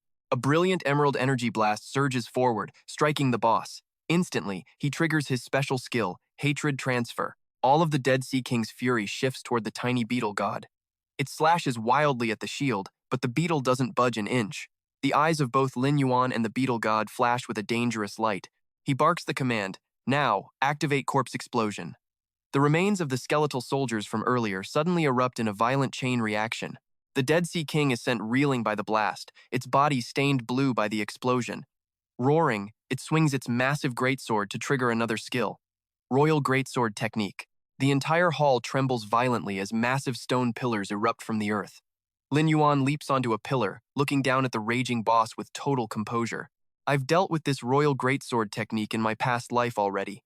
Suddenly, the Dead Sea King spins around to glare at him, a voice echoing in its mind. In 15 seconds, you're going to be nothing more than a wooden stake. Lin Yuan immediately commands the beetle god, "Go get him, baby!" The beetle roars, launching a relentless assault on the boss. It weaves nimbly through the Dead Sea King's desperate slashes. Lin Yuan narrates from the sidelines like a pro commentator. With the immortality skill active, every hit the beetle god takes is reduced to a measly 1 point of damage. Though a brainless beast like you probably wouldn't understand that. Floating numbers of -1 flicker constantly over the beetle. The Dead Sea King howls in utter frustration, completely powerless against the annoying insect. Driven to madness by the beetle's teasing, it swings its sword blindly. In that split second, Lin Yuan hurls a vial onto the ground. Now, it's my turn. The vial shatters, and the ground beneath the boss instantly turns to solid rock. The system triggers the potion's effect. Ultra-hard stone binds the target's feet for 5 seconds. The Dead Sea King is pinned to the spot. Its eyes bulge in pure shock and confusion as it realizes its legs are locked tight by the jagged stone. A sly, knowing smirk plays on Lin Yuan's lips. He still has plenty of potions left from the batch Luo Qingyan gave him. This is the perfect chance to test the potency of the concoction she brewed as an alchemist. Immobilized, the boss tries to use its summoning skill, but the system notification is merciless. The Dead Sea King system attempted to use Summoning Roar, but with no targets available to summon, the skill failed to activate. Lin Yuan stands before it, arms crossed with an air of superiority, dropping a heavy insult. Trying to heal? Too bad for you, you're all out of food. He raises his hand, and a green draconic serpent summon appears by his side. He chuckles. However, I've prepared a little substitute meal just for you. Instinctively, the Dead Sea King lunges and grabs the incoming serpent. The moment it catches its prey, its skill triggers. The Dead Sea King system activates Royal Ritual. The serpent immediately dissolves into a massive torrent of green energy, surging straight into the boss's mouth. The green energy swirls, engulfing the Dead Sea King's upper body, but a moment later, it lets out a scream of agony, its body convulsing as if struck by lightning. Lin Yuan watches from a distance, asking with mock concern, "Choking on it?" The Dead Sea King desperately stabs its sword into the ground to stay upright. Its power explodes, sending waves of purple energy that shake the entire hall. Lin Yuan lightly hops onto a stone pillar, his tone dripping with defiance. "Trying to limit my movement? Nice try." He grips his sword tight, his eyes burning with battle intent. "Let's end this performance." Instantly, his entire legion of summons, shrouded in a sickly green aura, swarms the weakened Dead Sea King. He wastes no time, triggering his Corpse Explosion skill. A terrifying blast of green energy swallows the boss whole, making the hall groan under the pressure. In the back, Lin Yuan sits leisurely on a rock, chin resting on his hand as he enjoys the show. He stands up and raises his sword to the sky. And now, let us welcome the true king. As the smoke clears, something glitters amidst the ruins of the throne. The boss lunges forward for one last powerful strike, aiming straight for its enemy, but that position is exactly where its own throne once stood. Lin Yuan smiles, satisfied that his strategy worked perfectly. He descends gracefully from above, taking a seat on the shattered remains of the throne the boss just destroyed. At that exact moment, the ghost wolves and gargoyles pounce in unison, tearing into the dying boss. They rip and claw at the Dead Sea King without mercy. Lin Yuan steps forward, reaching toward the glowing treasure chest. "I'll be taking this prize now." With a sharp flick of his wrist, every remaining summon detonates in unison. Corpse Explosion, activated. With a final, sickening thud, the Dead Sea King collapses. Its massive frame hits the floor, the greatsword slipping from its lifeless grip as the battle reaches its end. Standing atop the rubble, Lin Yuan looks down at the boss's carcass with cold indifference. Farewell. With one swift stroke, he decapitates the beast. A brilliant green notification flashes across the screen, confirming his absolute, crushing victory. System. The Undead Sea King has been defeated. You have received 11,000 experience points. Ignoring the massive experience gain, Lin Yuan's gaze is locked onto the treasure chest sitting lonely in the middle of the ruined hall. He slowly approaches, whispering a prayer, hoping his luck will be a bit better this time. In his past life, even after grinding until his bones ached, he only managed to scavenge a pathetic silver-grade skill book from this place. He carefully places his hand on the lid, and a brilliant golden light begins to leak through the cracks. The lid bursts open, and a blinding pillar of dark gold light shoots straight toward the ceiling, carrying a floating skill book with it. Lin Yuan's eyes widen like marbles, unable to hide his utter shock. What on earth is this? Dark gold grade? He cradles the book in his hands, muttering to himself to process the confusion. In the world of immortals, equipment quality is ranked from low to high. White, iron, bronze, silver, gold, dark gold, epic, legendary, and mythical. At this current stage of the game, a dark gold drop is practically unheard of. This thing could only have come from this specific, high-tier random chest.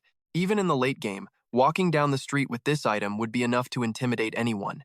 Eagerly, he checks the item's stats. Calamity System, Unique, Level 1, Effect, infuses the player's weapon with a Calamity Aura, causing attacks to deal an additional 70% magic damage as bonus damage for 8 seconds. Further upgrades require skill upgrade scrolls. Mana cost 170. Cooldown 15 seconds. Mastery. This skill can only be leveled up using scrolls. Lin Yuan rubs his chin, his mind racing. Could this be why the boss mutated? Was that corrosive mist it spat out earlier actually the Calamity Aura? The system panel flashes. Player has learned the skill, Calamity System. Without a moment's hesitation, he pulls out his hoard 2 skill upgrade scrolls he spent forever grinding for in the Cinder Arena. Finally, a place to use them. The Calamity System reaches level 2, unlocking a new effect. It can now be cast on allied units, increasing all their basic stats by 20. If the target is an allied Necromancer, it sends them into an uncontrollable frenzy for 5 seconds. He grins triumphantly. This is basically a buy one get 3 deal, scoring 3 powerful effects at once. He uses the final scroll, System, consuming skill upgrade scroll to level Calamity System to level 3. New effect unlocked. Release a wave of Calamity Aura, inflicting the Calamity status on all enemies in range, dealing magic damage multiplied by 15% as corrosion damage every second for 12 seconds. Lin Yuan gives his sword a light twirl. A swirling purple-black mist begins to spiral around the blade, radiating a terrifying pressure. Just as he suspected, this is the true power of the Calamity System. Activating Calamity System. He turns to leave the hall filled with purple mist, lost in thought. If he hadn't known the mechanics from his past life, facing this boss would have been a nightmare. Could this be part of a scheme by the mastermind pulling the strings? He reaches out his hand to summon the boss he just took down. System. Summoning Zombie Undead Sea King. Level 24. Health, 13,500. Attack, 1,250. Defense, 550. Skills, Summoning Roar, Royal Right, Royal Greatsword Technique, and Necromancer Body. The boss rises from the grave, gripping its massive greatsword as a ghastly death aura pours off it. Lin Yuan squints at the creature. Huh. The Calamity skill is gone? It seems taking the skill book from under the throne stripped the boss of that power. Standing before the zombie version of the king, he lets out a taunting smirk. Hey there, big guy. Feel like reenacting that little performance for me one more time? Moments later, he slowly emerges from the ruined castle. Lin Yuan raises his hand, and dark purple magical energy coalesces in his palm. The system panel appears, activating level 3 Calamity System, releasing Calamity Aura to inflict status on all enemies in range, dealing continuous corrosion damage, magic damage multiplied by 15% every second for 12 seconds. Instantly, a burst of purple energy explodes outward, sweeping through the entire castle. In the distance, Anna watches the explosion and shudders. She lets out a sneering laugh, full of spiteful pride. That's clearly the boss's ultimate move. With an area attack that big, there's no way to dodge it. Unless a miracle happens, that idiot is definitely meeting his ancestors. She gleefully sends a message to her comrades. The boss is low on health and has entered a berserk rage. You can move in and snatch the loot now. The Serpent Master slowly enters the crumbling hall, clutching a snake-headed staff, his laugh echoing savagely. Hehehe, well done, Anna. His purple eyes gleam with malice and pure satisfaction. That brat must be taking his last breaths by now. Even though Master told us to capture him, I'm going to run this staff through his chest first. Then, I'll make him crawl on the floor, weeping and begging for mercy. He walks forward with total confidence until he spots a familiar hand sticking out from the rubble, alongside a piece of the boss's armor. But then, he freezes for 5 whole seconds. Sitting obediently on the shattered throne is the zombie version of the undead Sea King. The assassin smiles confidently, making a bold assumption. So, after beating the boss into a pulp, you got logged out by its low-health berserk mode? That bastard finally fell into my hands. He scans the debris, searching for Lin Yuan's corpse. When he sees him sitting there, his cold, murderous voice rings out from behind. To be safe, you'd better stay down and let me bind you. Two double-headed vipers of dark energy surge up, wrapping tightly around Lin Yuan. He laughs as he swings two more dark serpents directly at the boss. You stole my secret sewer dungeon, so this boss you crippled belongs to me now too. At that exact moment, the hand gripping the boss's sword flinches. The undead Sea King swings its massive greatsword downward with bone-crushing force. The masked assassin's eyes bulge in terror as he realizes the danger. Suddenly, a violent explosion of emerald energy erupts from beneath his feet, tearing apart the ground where he just stood. Thick dust and smoke billow up, swallowing the entire combat zone. From within the cloud, the Serpent Master struggles to stay upright, leaning on his staff and gasping in utter confusion. How is this possible? This boss still has a full health bar? Just then, a green snake lunges from nowhere, coiling tightly around his leg. The assassin points forward, his voice a mix of rage and dawning horror. Is this the work of the person who did all this? Right then, Lin Yuan suddenly sits up. Surrounding him are his summons, their eyes glowing with a predatory light as they lock onto their prey. Meanwhile, Lin Yuan casually pets the Dark Snake King coiling around his arm, a mocking smirk on his face. What a pathetic excuse for an ambush. He walks calmly out of the shadows, his entire body radiating a terrifying purple-black death aura. In the end, you're the one who started this whole mess. The assassin gritted his teeth, a flash of stubborn desperation burning in his eyes. Humph, you think these guys can stop me? Lin Yuan waved his hand, sending a mechanical beetle charging forward as he spoke coldly. Still trying to struggle at the very last second? The snake tamer's lips curled into a mysterious, mocking smirk. Ha! Instantly, his giant serpent slithered forward to strike. Seizing the opening, the assassin leaped high into the air, mocking them smugly.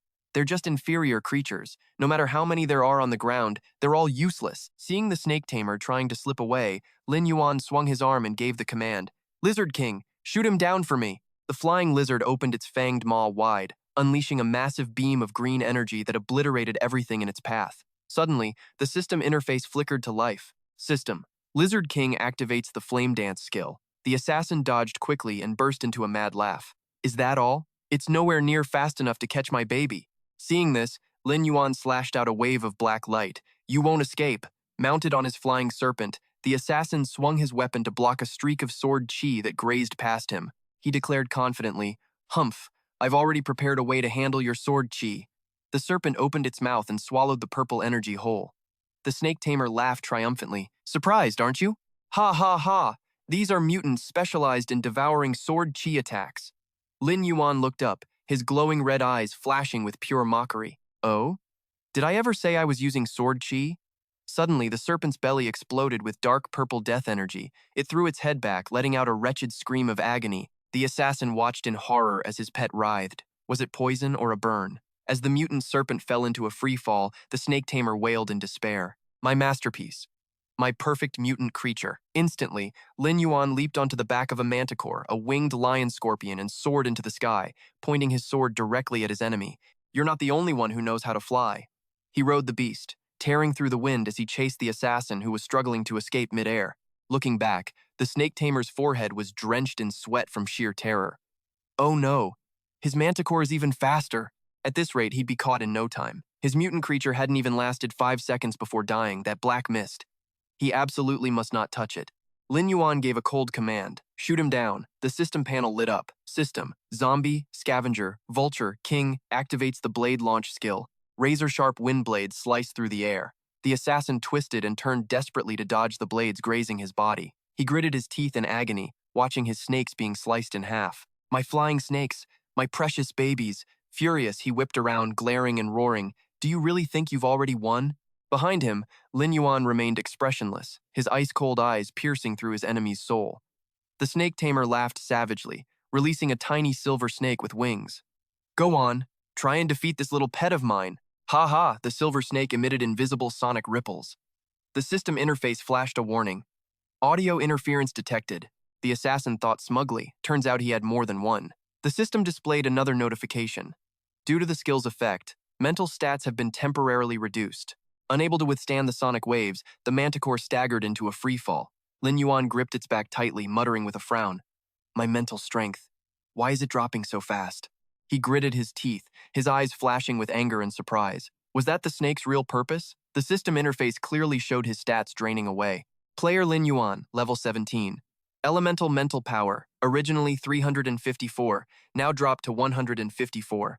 He continued to fall through the sky. Lin Yuan swung his sword, his voice full of defiance. Is that all? Go, shoot him down for me! A giant glowing dung beetle soared up to block the enemy's path. The beetle fired a blinding bolt of blue lightning, shocking the assassin until his body convulsed. He let out a piercing scream. Not these damn bugs again.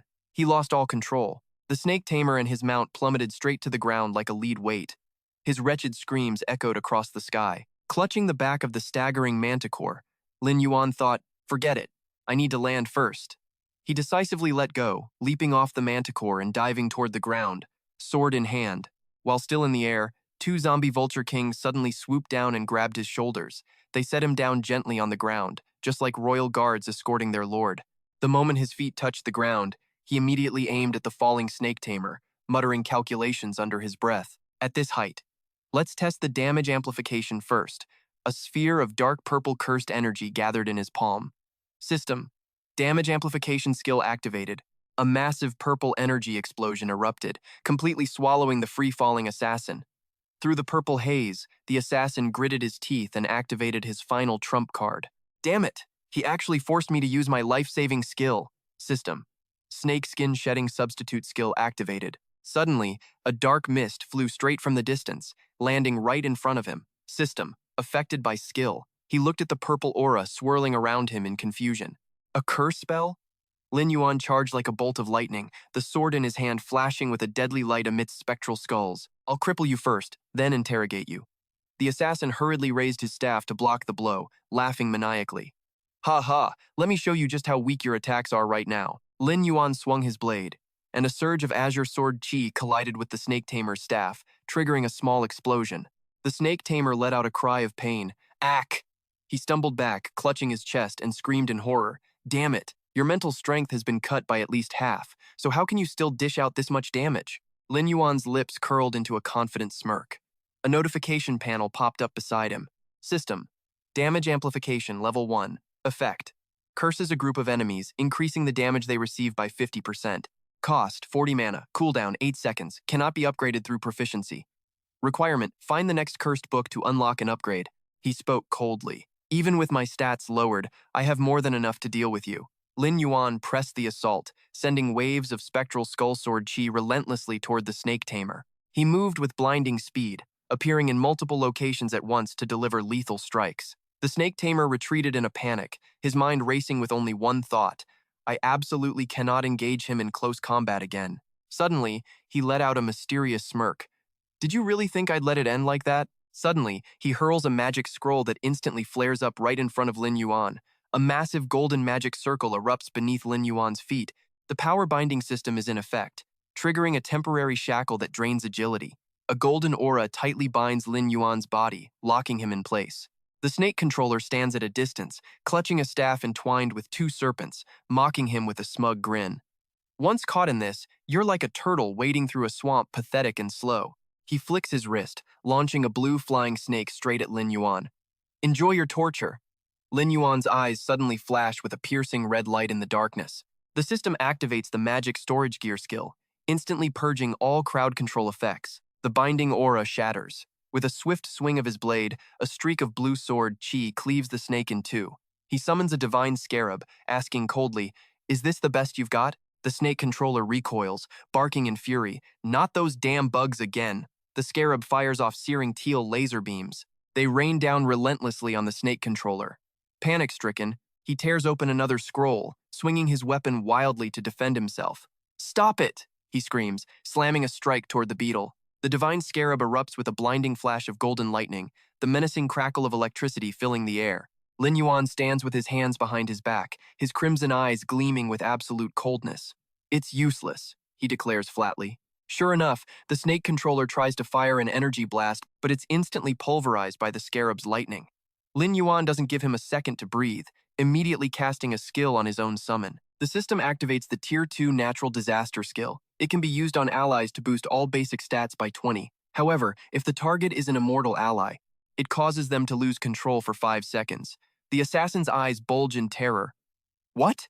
He shrieks as the buffed scarab rockets toward him like a bullet. A horrific explosion of teal energy erupts, sending the snake controller flying backward through the air. Seizing the moment, Lin Yuan lunges forward like a ghost, commanding, "Release the rest of your snakes already."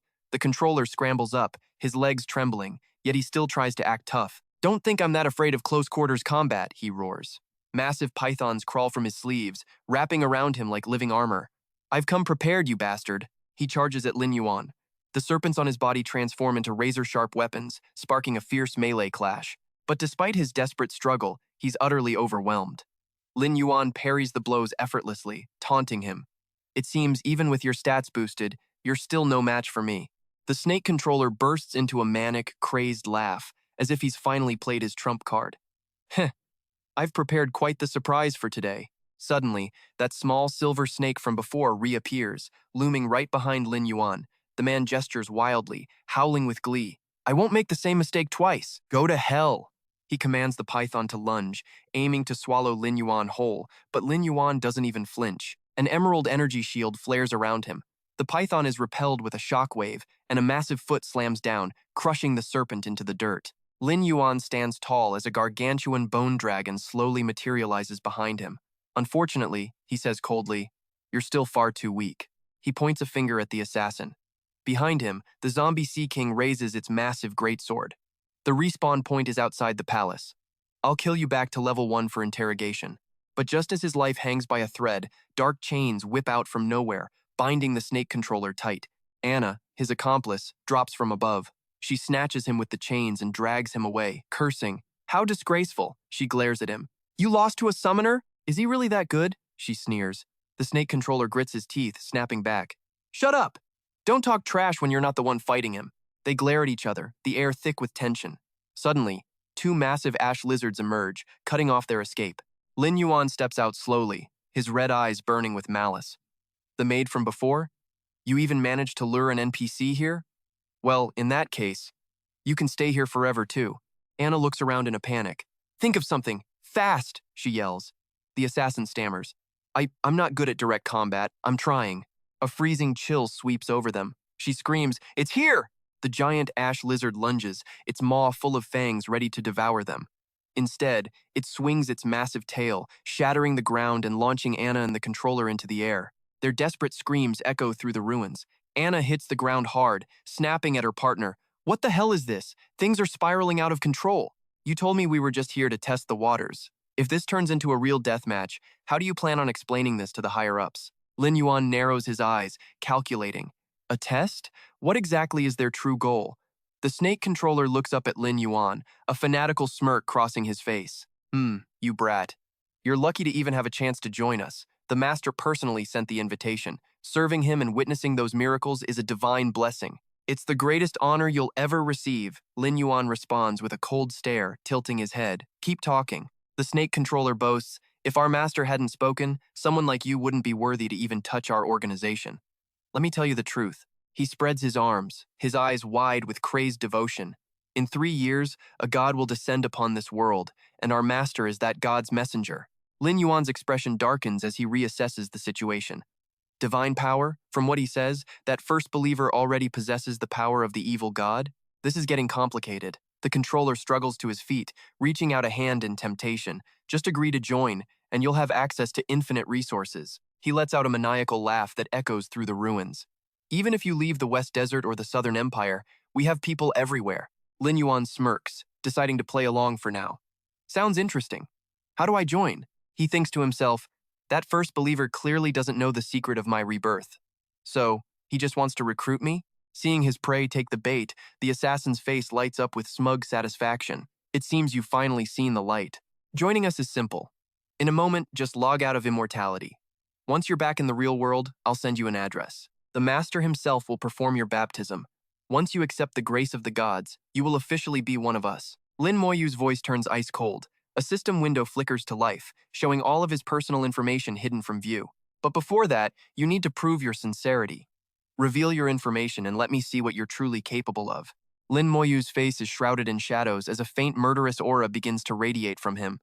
What a pity, he mutters. The snake controller looks on, confused. A pity? What's a pity?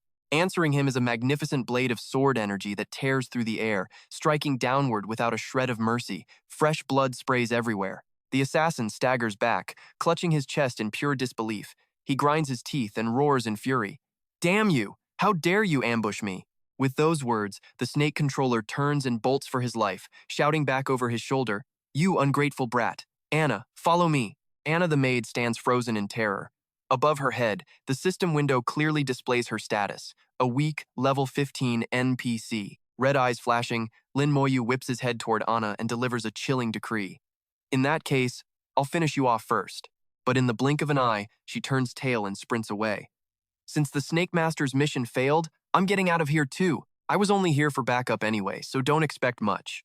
Suddenly, the massive form of the Dead Sea Zombie King looms over the path, crushing her every hope of escape. From a distance, the snake controller curses her out, You coward! Sensing the looming danger, his face twists in agony, sweat pouring down his forehead like rain. Without warning, the Sea King swings its massive greatsword, delivering a thunderous blow. But the controller manages to raise his staff just in time to block it. You again? The impact triggers a blinding explosion of blue light, shattering the very earth. The aftershock sends the snake controller flying, and he hits the ground in a pathetic heap. Lin Moyu steps forward coldly, his blade pointed directly at his enemy's heart. Above him, a beetle screeches and crackles, poised to strike at any moment. I'm going to make you talk, piece by piece, Lin Moyu growls. The assassin clutches his mangled arm, his mind racing with bitter calculations. He thinks to himself, Even though this bastard rejected us, what if the master still refuses to give up on him? Do I really have to share the western desert with this guy? His purple eyes flare with a sudden venomous glint. No, there's no way. You think I lured that boss out just to kill you? You're a fool, you little brat. As the words leave his lips, he tenses his muscles, reaching for something at his hip, but Lin Moyu is a step ahead. He lunges forward like a blur, driving a heavy kick into the man's gut. Before the controller can react, Lin Moyu's blade pierces through his hand, sending blood spraying into the air. He collapses backward, clutching his mangled hand and screaming in agony, My hand! My hand! Lin Moyu looks down at him with a mix of pity and pure contempt. Your little escape tricks won't work anymore. Despite the pain, the assassin looks up, a twisted, maniacal grin spreading across his face. Escape? Why would I escape? I've already got what I wanted. You bastard. His blood pools on the ground, spreading rapidly. The blood seeps into the cracks of the throne's pedestal, beginning to glow with an eerie light. He shrieks, Enjoy this! This is a secret known only to me! The throne reacts to the blood. Sanguine lightning crackles from the pedestal as a pillar of crimson energy erupts from the earth. The explosion completely obliterates the castle's foundation. As the ground collapses, Lin Moyu falls into the abyss. Thinking fast, he shouts, Mantico! The Mantico beats its wings and dives, catching him amidst a rain of massive boulders as they tumble toward a magical vortex below. Gazing down at the massive sapphire-blue vortex swallowing everything in sight, Lin Moyu frowns. Is this the entrance to a dungeon? Below them, the snake controller is in a freefall toward the vortex, holding a glowing teleportation scroll high with an arrogant smirk. Bye-bye! The system coldly announces. Teleportation scroll activating. But the snake controller's triumph is short-lived. Lin Moyu hurls a skull forward. It clamps down on the man's hand, triggering a new notification. Teleportation failed. The controller can only let out a desperate no. In stark contrast to his enemy's panic, Lin Moyu and the Mantico dive calmly into the vortex. It's only then that the snake controller realizes he's dug his own grave.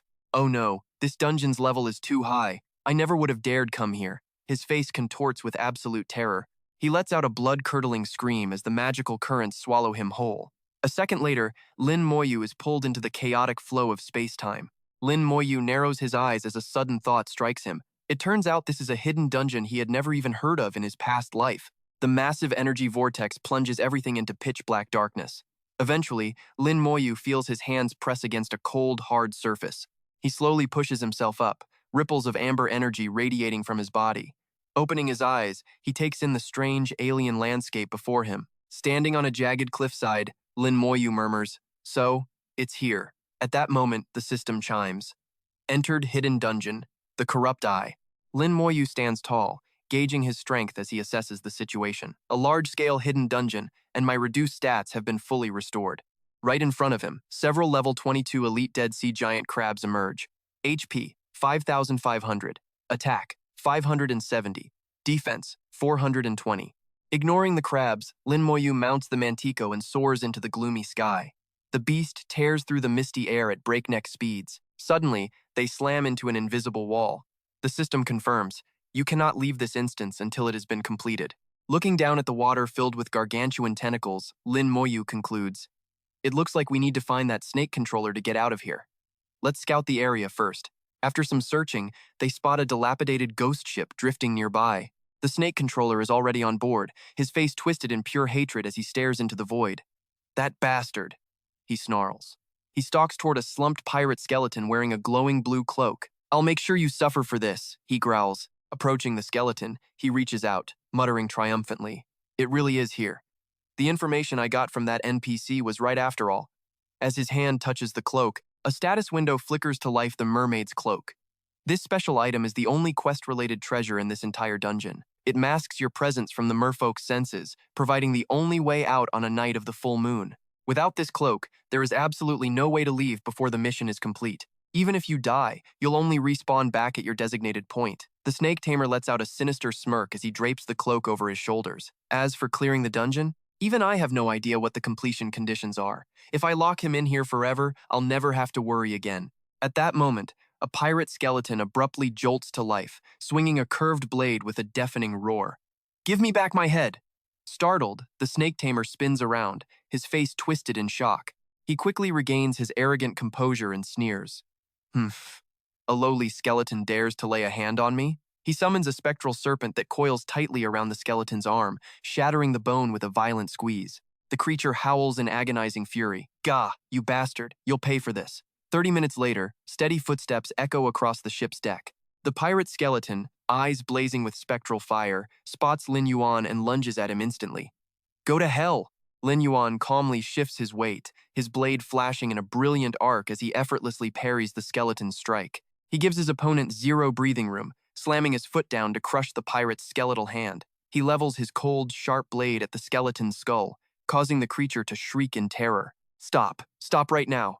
This is all a misunderstanding. The sword halts inches from the skeleton's eye socket. Lin Yuan narrows his eyes, a thought racing through his mind. It can talk? Is this a quest, NPC? The skeleton stammers out an explanation, its hand trembling as it points toward where the snake tamer fled. It's all a mistake, I tell you. I thought you were with that bastard and his snake, the one who stole my cloak. But he's been gone for a while now. Lin Yuan sheathes his sword, his voice icy. How much do you know about this place? The skeleton sits up, heaving a sigh despite having no lungs, and stares out at the storm-lashed sea. You're a newcomer? Talk about rotten luck. He continues in a dismal tone. When night falls, every creature here loses their mind and begins a mindless slaughter against one another. Lin Yuan gazes in the direction the snake tamer vanished, his mind calculating the situation. The only way out was that mermaid's cloak, and that bastard took it. It seems he really intends to trap me here. He turns back to the skeleton with a direct demand. Do you have any other useful items? The skeleton hesitates, eventually reaching out to offer something with trembling hands. This is everything I have left. If you promise not to kill me, it's yours. Lin Yuan heads deep into the ship, eventually reaching a massive, echoing hall. He finds a group of humanoid creatures with goat horns, all kneeling in the same direction. Are they bowing to me? He quickly realizes his mistake, his expression shifting to one of mild surprise. No, they aren't kneeling to him at all. Lin Yuan's gaze travels up to the colossal stone wall at the end of the hall, where a massive mural is carved. Is this a depiction of sea monsters or ancient gods? He steps closer, recognizing the familiar shapes of tentacles and powerful bodies locked in prayer. No, this is definitely not a sea god. The mural depicts a gargantuan, flaming eye staring down from a sky filled with stars. Lin Yuan is shaken to his core as a name surges from his subconscious. The Starry Void Evil God. He wonders in horror, how could the Starry Void Evil God be carved here? In his past life, the Starry Void Evil God descended from deep space, but that only happened after the immortal world merged with reality. He recalls the horrific scenes from his past. It was clearly summoned by the first believer. His red eyes flash as he forces himself to remain calm and analyze the discrepancy. No, there's another possibility. I can't let prejudice cloud my judgment. He remembers the snake tamer's words. That man said the first believer had already gained divine power, so why didn't he summon the evil god then? A barrage of complex questions floods Lin Yuan's mind. Does he have to wait until the immortal world becomes reality, just like in my previous life?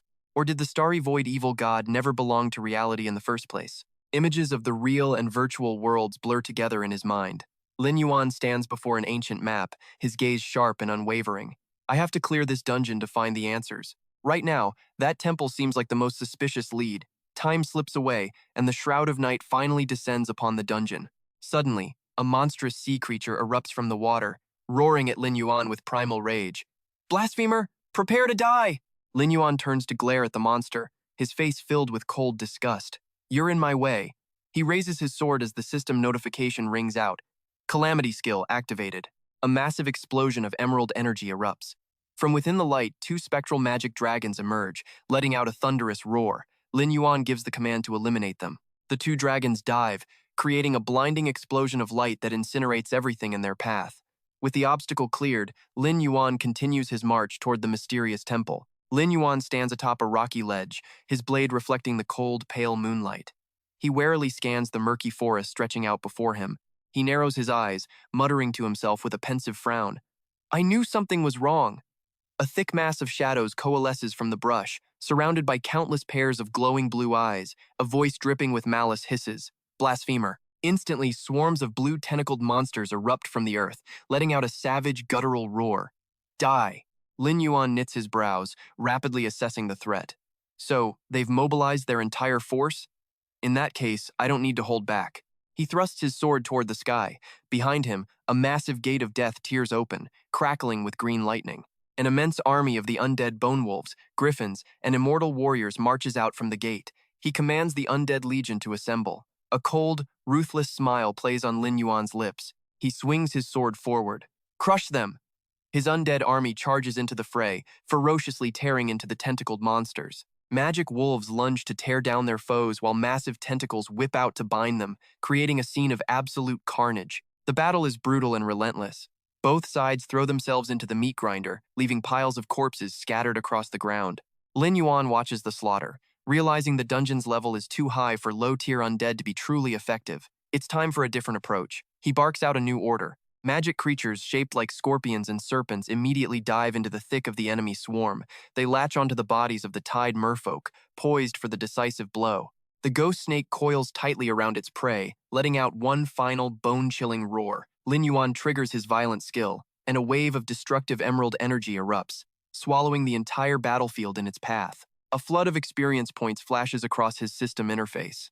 After that devastating blast, nothing remains but the lifeless husks of the mermen scattered across the ground. Lin Yuan raises his hand, readying his next move.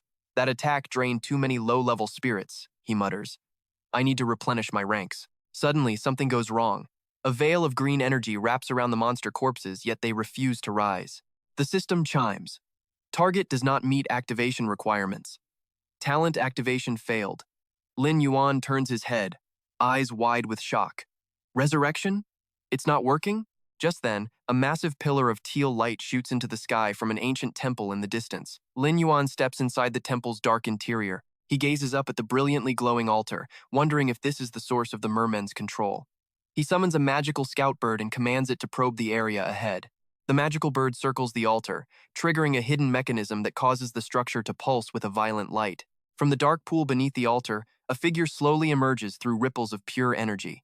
As the creature stands to face the scout bird, a crushing aura fills the entire hall. Lin Yuan's red eyes flare as he senses a formidable power. A humanoid beast with the lower body of a serpent, clutching a staff and wearing a crown, looms before him. It snarls with regal authority, "How dare you desecrate the Sea King?" Its status window flickers to life. Merman Priest, a level 26 Lord.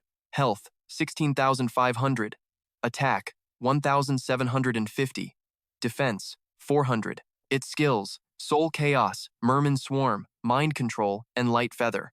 The Merman Priest swings its staff, firing a bolt of dark energy straight at Lin Yuan. Perish, it roars. Lin Yuan reacts in a heartbeat, leaping into the air to dodge the strike while barking an order. Go, Holy Beetle! The massive insect flies forward to tank the blow. Meanwhile, the priest begins chanting a new spell, Crystal Sacrifice, folding its hands to gather a massive amount of mana. The system alerts him. Merman Swarm activated. Behind the priest, an eye-shaped symbol on the statue begins to glow with an eerie light. A colossal pillar of light shoots from the altar to the ceiling, condensing raw energy. From within the light, countless muscular mermen with burning eyes emerge, their roars shaking the room. Facing the onslaught, Lin Yuan confirms his suspicion. So, this altar really does control the mermen. Without a second's hesitation, he waves his hand, ordering his remaining undead legion to hold the line. Spectral wolves and giant bone bears howl, lunging forward to intercept the summoned mermen. They attack with savage fury, firing emerald energy vortexes into the merman ranks. One bear lets out a thunderous roar, readying a devastating blow. A bone bear roars and slams its massive frame directly into the altar. Suddenly, the mermen lose their focus, turning on one another in a chaotic frenzy. A spectral scorpion detonates itself, creating a terrifying blast of sapphire energy that wipes out everything in its radius. The aftershock sends the merman priest reeling, stumbling back in shock. Lin Yuan lands gracefully beside a spectral wolf, a cold smirk playing on his lips. Looks like you won't be summoning any more friends, will you? The merman priest gnashes its teeth, its grip tightening on the staff as its eyes burn with pure, murderous intent. Suddenly, Lin Yuan feels a shift in the air and frowns. The creature doesn't hesitate, pulling several pink potions from its belt. It downs them in a single gulp, and surging green energy instantly mends its broken body. Lin Yuan narrows his eyes, slightly caught off guard. A recovery potion? Having regained its strength, the merman priest lunges at one of Lin Yuan's summoned beasts. A blinding burst of light energy erupts, obliterating everything in its path. Standing amidst the ruins of the altar, it screams in fury. Blasphemer! How dare you destroy the sacred altar? Lin Yuan cold-bloodedly analyzes the situation. Can't tell friend from foe anymore? The mermen are out of control. Once we take him down, the rest will be easy pickings. Instantly, Lin Yuan swings his blade, weaving threads of emerald sword chi into a perfect, deadly arc. He triggers his level 2 calamity skill, sending a swarm of screaming, ghostly green skulls flying toward the merman priest. Seizing the moment, he yells, "Now's my chance!" He lunges forward, delivering a decisive strike. The merman priest can't react in time as the emerald blade tears through its body, leaving it stunned. The creature freezes in place, then howls in agony and rage. "You filthy humans!" It counterattacks instantly, triggering mind control as a massive beam of violet light blasts toward Lin Yuan. The system warns, user is under the influence of mind control. Hallucinations imminent. Mental attribute check in progress. The system drones. Lin Yuan thinks to himself, another skill based on sonic waves, I see. The world around Lin Yuan shifts abruptly into a desolate, ruined city bathed in a dying sunset. Amidst the rubble lie his fallen comrades and the weak, broken shadow of his past self. Across from him, his little sister feebly calls out, "Brother, save me." Lin Yuan's pupils shrink in horror as agonizing memories flood back. Is this the end of my previous life all over again? The images of his fallen friends are hauntingly vivid, alongside the sight of his own helpless, blood-soaked self drowning in despair. But Lin Yuan's cold resolve snaps back instantly. He analyzes the trap. It seems these sonic waves are designed to dig up the deepest terrors buried in a person's heart. He thrusts his sword straight through the phantom of his past self, shattering the illusion into 1,000 pieces. Standing before the fading nightmare, Lin Yuan speaks with unwavering conviction. I have never feared death. I only fear the pain of losing those I love and the fall of human civilization. The moment he speaks, the vision shatters like a broken mirror. Back in reality, the system coldly announces, mental check passed. Mind control has been dispelled. You returned. The merman priest gasps. By now, the battlefield is total carnage. His undead legion is mercilessly tearing through the crazed mermen. Even more shocking, the mermen have completely lost their minds, turning their claws and teeth against their own leader. They savagely tear at him, feasting on his open wounds. Capitalizing on the chaos, Lin Yuan steps forward slowly, every stride radiating a bone-chilling killing intent. He raises his blade high, his crimson eyes burning with utter disdain. Die, you useless piece of trash. The system rings out, activating level 3, calamity skill immediately.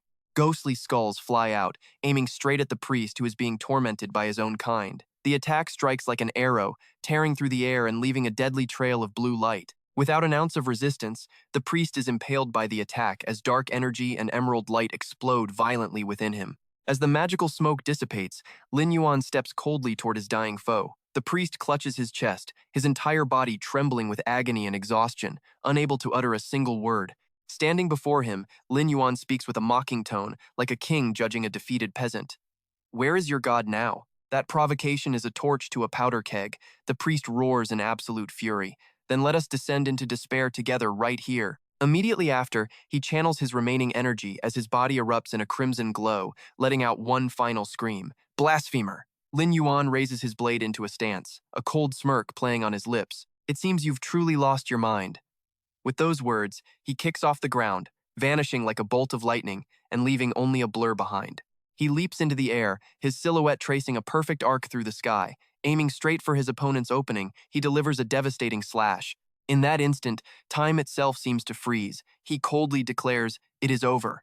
A sharp blade of energy strikes true, sending the priest's body flying backward. After the attack, Lin Yuan signals to his remaining undead army. All of you, return. The remaining mermen watch their defeated leader in stunned silence. A single thought echoes in their minds before they snap out of their trance, letting out a collective roar of primal rage. But instead of attacking Lin Yuan, they scream and lunge forward, tearing into their own dying leader with savage hunger. Lin Yuan watches the horrific scene from afar, a chilling smile on his face. You truly dug your own grave. With that, he activates his stealth skill. The mermen frantically rip their leader apart, reducing him to a bloody mess. In the priest's final moments, his eyes hold nothing but utter despair and agonizing pain. In a final burst of desperation, he summons his last bit of strength to throw his subordinates back. At that exact moment, Lin Yuan emerges from the void like a vengeful ghost. He delivers the final blow as a streak of purple light flashes. With his blade glowing brilliantly, he lunges forward to deliver the killing strike to the priest. Immediately after, system notifications flood his vision. You have defeated the Merman Priest Lord. You gained 20,300 experience points. Congratulations, you have reached level 18. Finally, his personal status window updates. As the Merman Priest fades away, a glowing soul drifts from his body, whispering in a voice filled with relief. Finally, I am free from that endless horror. Suddenly, the dungeon hall erupts in light, replacing the oppressive darkness with a brilliant dawn. The radiance gives the remaining mermen pause. They growl softly before gradually calming down. Lin Yuan stands in the center of the hall, the emerald energy slowly dissipating as the battle concludes. Several items drop from the boss's remains, shimmering on the ground. Among them are a shoulder guard and a strange orb. The system identifies the loot as a high-grade refined meteorite fragment. The description reveals it is fragment 1 of 3. This is a fragment of an unknown item. Collect all 3 fragments to synthesize high-grade refined black gold meteorite. When used for forging, it can upgrade gold-tier gear to black gold quality. Lin Yuan picks up the items, his eyes flashing with surprise and delight. High-grade refined meteorite. This item shouldn't appear until the mid-game. With this, he can forge his first unique item, perhaps even a specialized weapon for his specific class. He pauses, hand on his chin, lost in thought. However, I recall needing one more material to guarantee a 100% success rate. He picks up the strange shoulder guard and asks curiously, "What is this?" As he turns the piece over, a notification appears. Item name hidden. It seems this is a puzzle item for this dungeon. He suddenly remembers the boss's final words and the mural of the evil void god. This is the first time I've encountered a boss that could actually speak. What was he so afraid of? Could it be? Immediately, Lin Yuan turns and walks toward the massive mural. He stands among the mermen, who are now kneeling on the ground, his eyes filled with suspicion. This mural is the most suspicious thing here. He narrows his eyes, staring intently at the eye depicted on the wall. Is there something behind this wall? Without hesitation, he swings his sword, sending a massive crescent-shaped energy wave crashing into the stone. The wall shatters, revealing a secret chamber. Inside, a golden chest sits upon a stone pedestal, with a magical purple eye hovering above it. Lin Yuan enters, reaching out to open the chest. The magical eye floats beside him and whispers, "Is it truly you?" Inside the chest lies a fragment identical to the shoulder guard he just found. The system announces, "Unknown fragment 1 of 3. Collect 3 to synthesize." Lin Yuan picks up the fragment as a theory forms in his mind. This is a horn. It looks like I've found the clue to completing this trial. He looks at the floating, purple, magical eye. And this is? Suddenly, a bizarre sensation washes over him. Lin Yuan whips his head around, hearing the roars of the mermen from outside. He frowns. What on earth is drawing them out there? Lin Yuan quickly steps out of the temple. Below, the mermen are craning their necks, staring at the sky. He follows their gaze to find a perfectly round, brilliant full moon. Lin Yuan murmurs in surprise. A moon? This sudden shift from day to night, could it have triggered a specific story event? Lin Yuan observes the mermen below. Even though it is now night, they show no signs of losing their minds. There is something very wrong with this moon. Meanwhile, in another location, a figure emerges from the water. The system coldly informs the snake controller. Merman Cloak is now active. You are currently in an out-of-body state. He wears a smug grin, but the moment he breaks the surface, a massive shadow plunges from the sky and snatches him up. Lin Yuan's familiar voice rings out. Got you! The snake controller is hoisted into the air, his face contorted with shock and terror. Is that you? Lin Yuan stares down at his struggling enemy with eyes as sharp as blades. The snake controller screams in sheer frustration. You're like a damn leech. How did I run into you even while hiding here? Talk about rotten luck. Lin Yuan sneers. The item to leave this place, it really is in your hands, isn't it? He swings a wave of sword energy, and a summoned beast lunges forward, cutting off every escape route for the snake controller. Don't even think about running. Panicking instantly, the snake controller summons 3 magical sea snakes to block the path. Damn it, we were so close. Pinning him down, Lin Yuan doesn't flinch for a second. He charges at breakneck speed, casually swinging his blade to hack those snakes into mincemeat. The snakes' carcasses dissolve into specks of light, scattering across the water. Above, the snake controller hovers in the air, wrapped in a shimmering blue aura. He declares with smug confidence, as long as I wear this cloak where the full moon shines, I can leave. That's right, that's exactly what the intel said. But Lin Yuan isn't about to let him go that easily. He swings his sword, unleashing a massive surge of energy. A blinding flash of light completely swallows the snake controller. The system notification rings out. Mermaid cloak activated. You are departing from your physical form.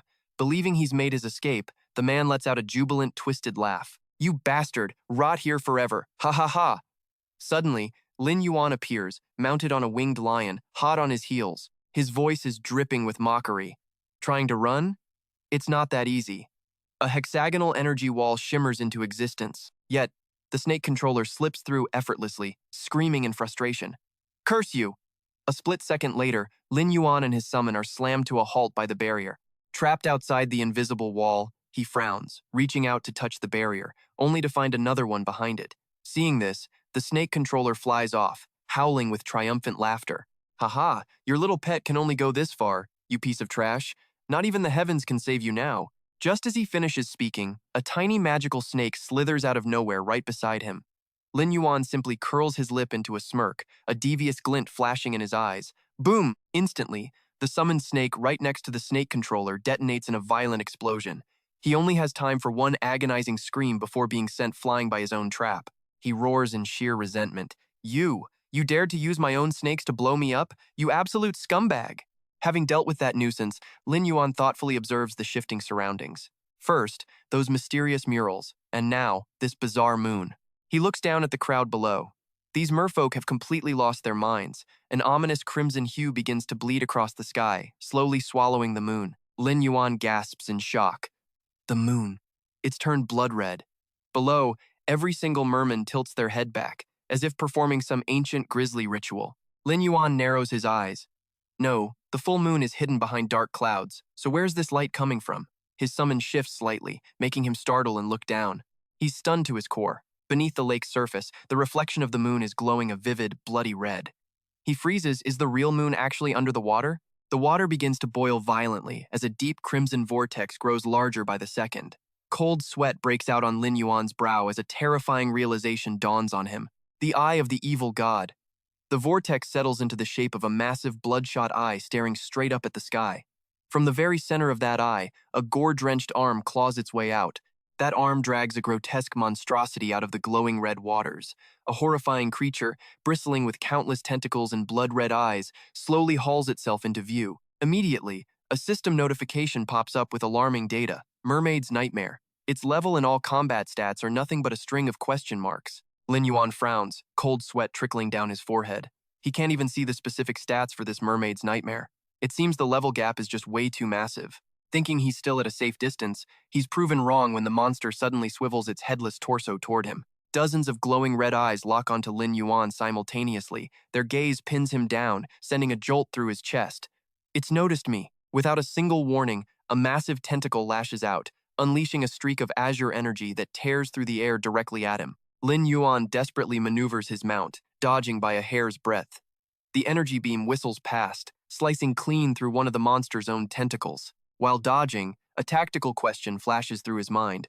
If the target has no head, can it still be targeted effectively? He steers his summon through the sky, expertly weaving through the giant beast's chaotic onslaught. He quickly chants a spell, and a colossal bolt of purple lightning crashes down onto the monster's body. The system announces, Calamity version 3 skill activated.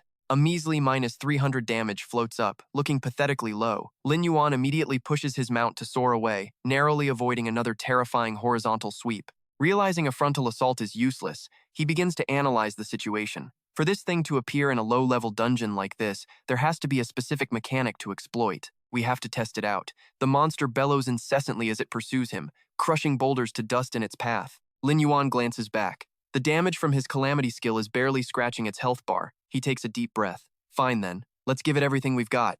A horde of undead warriors and hellhounds are summoned, roaring all around him. He clenches his fists, his eyes burning with resolve. Let's settle this face to face. The monster seems to sense the threat, bracing its massive body as it prepares for an all-out offensive. Lin Yuan's undead legion charges instantly, frantically tearing into the gruesome tentacles.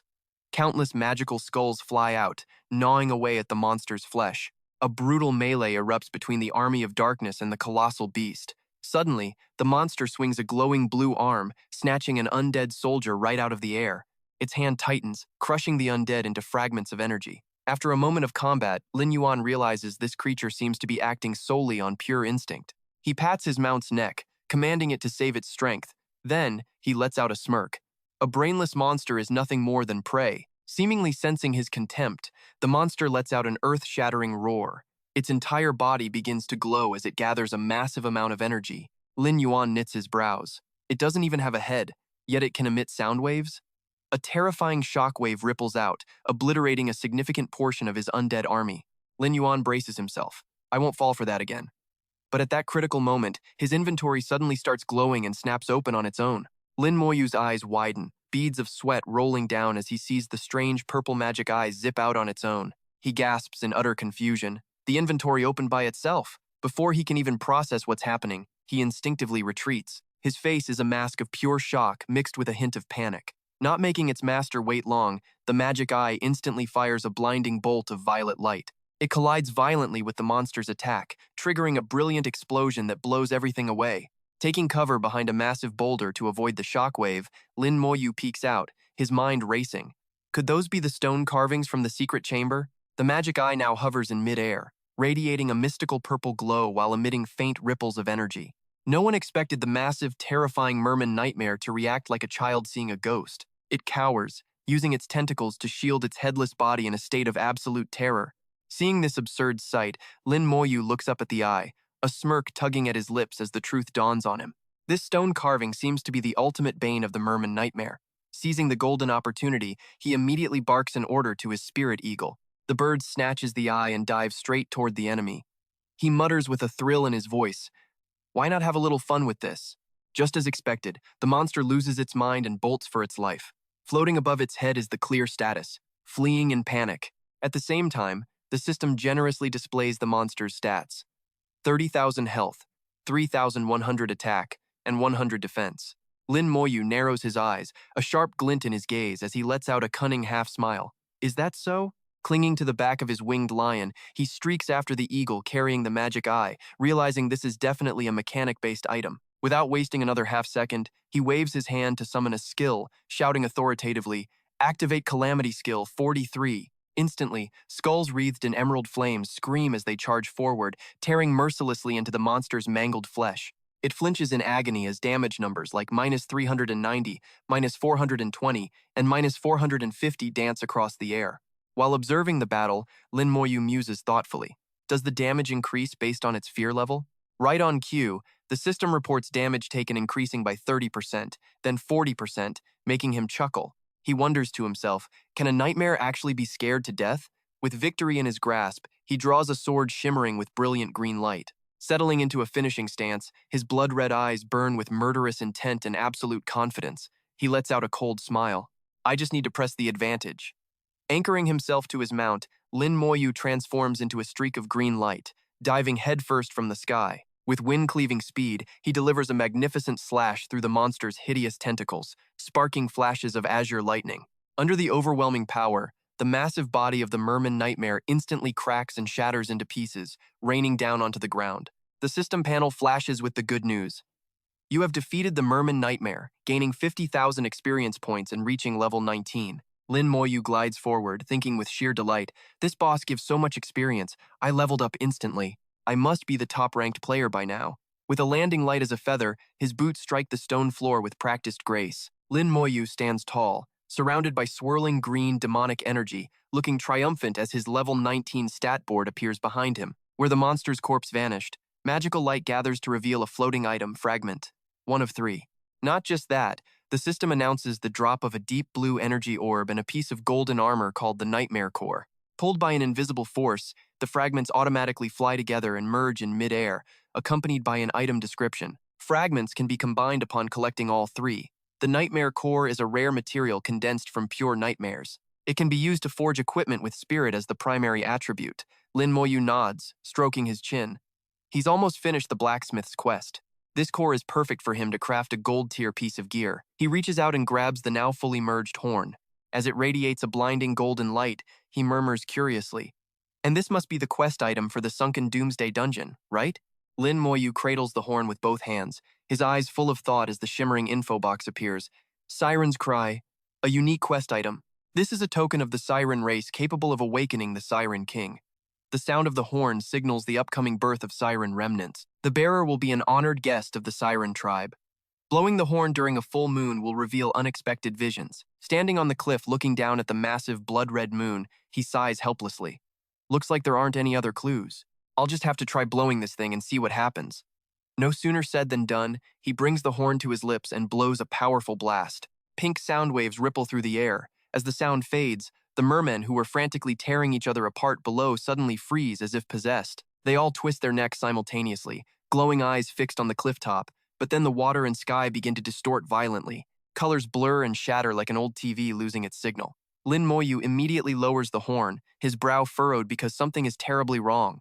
In the sky, a burst of purple light explodes. The monster's head, covered in hideous eyes, is instantly blasted backward with a sickening crack.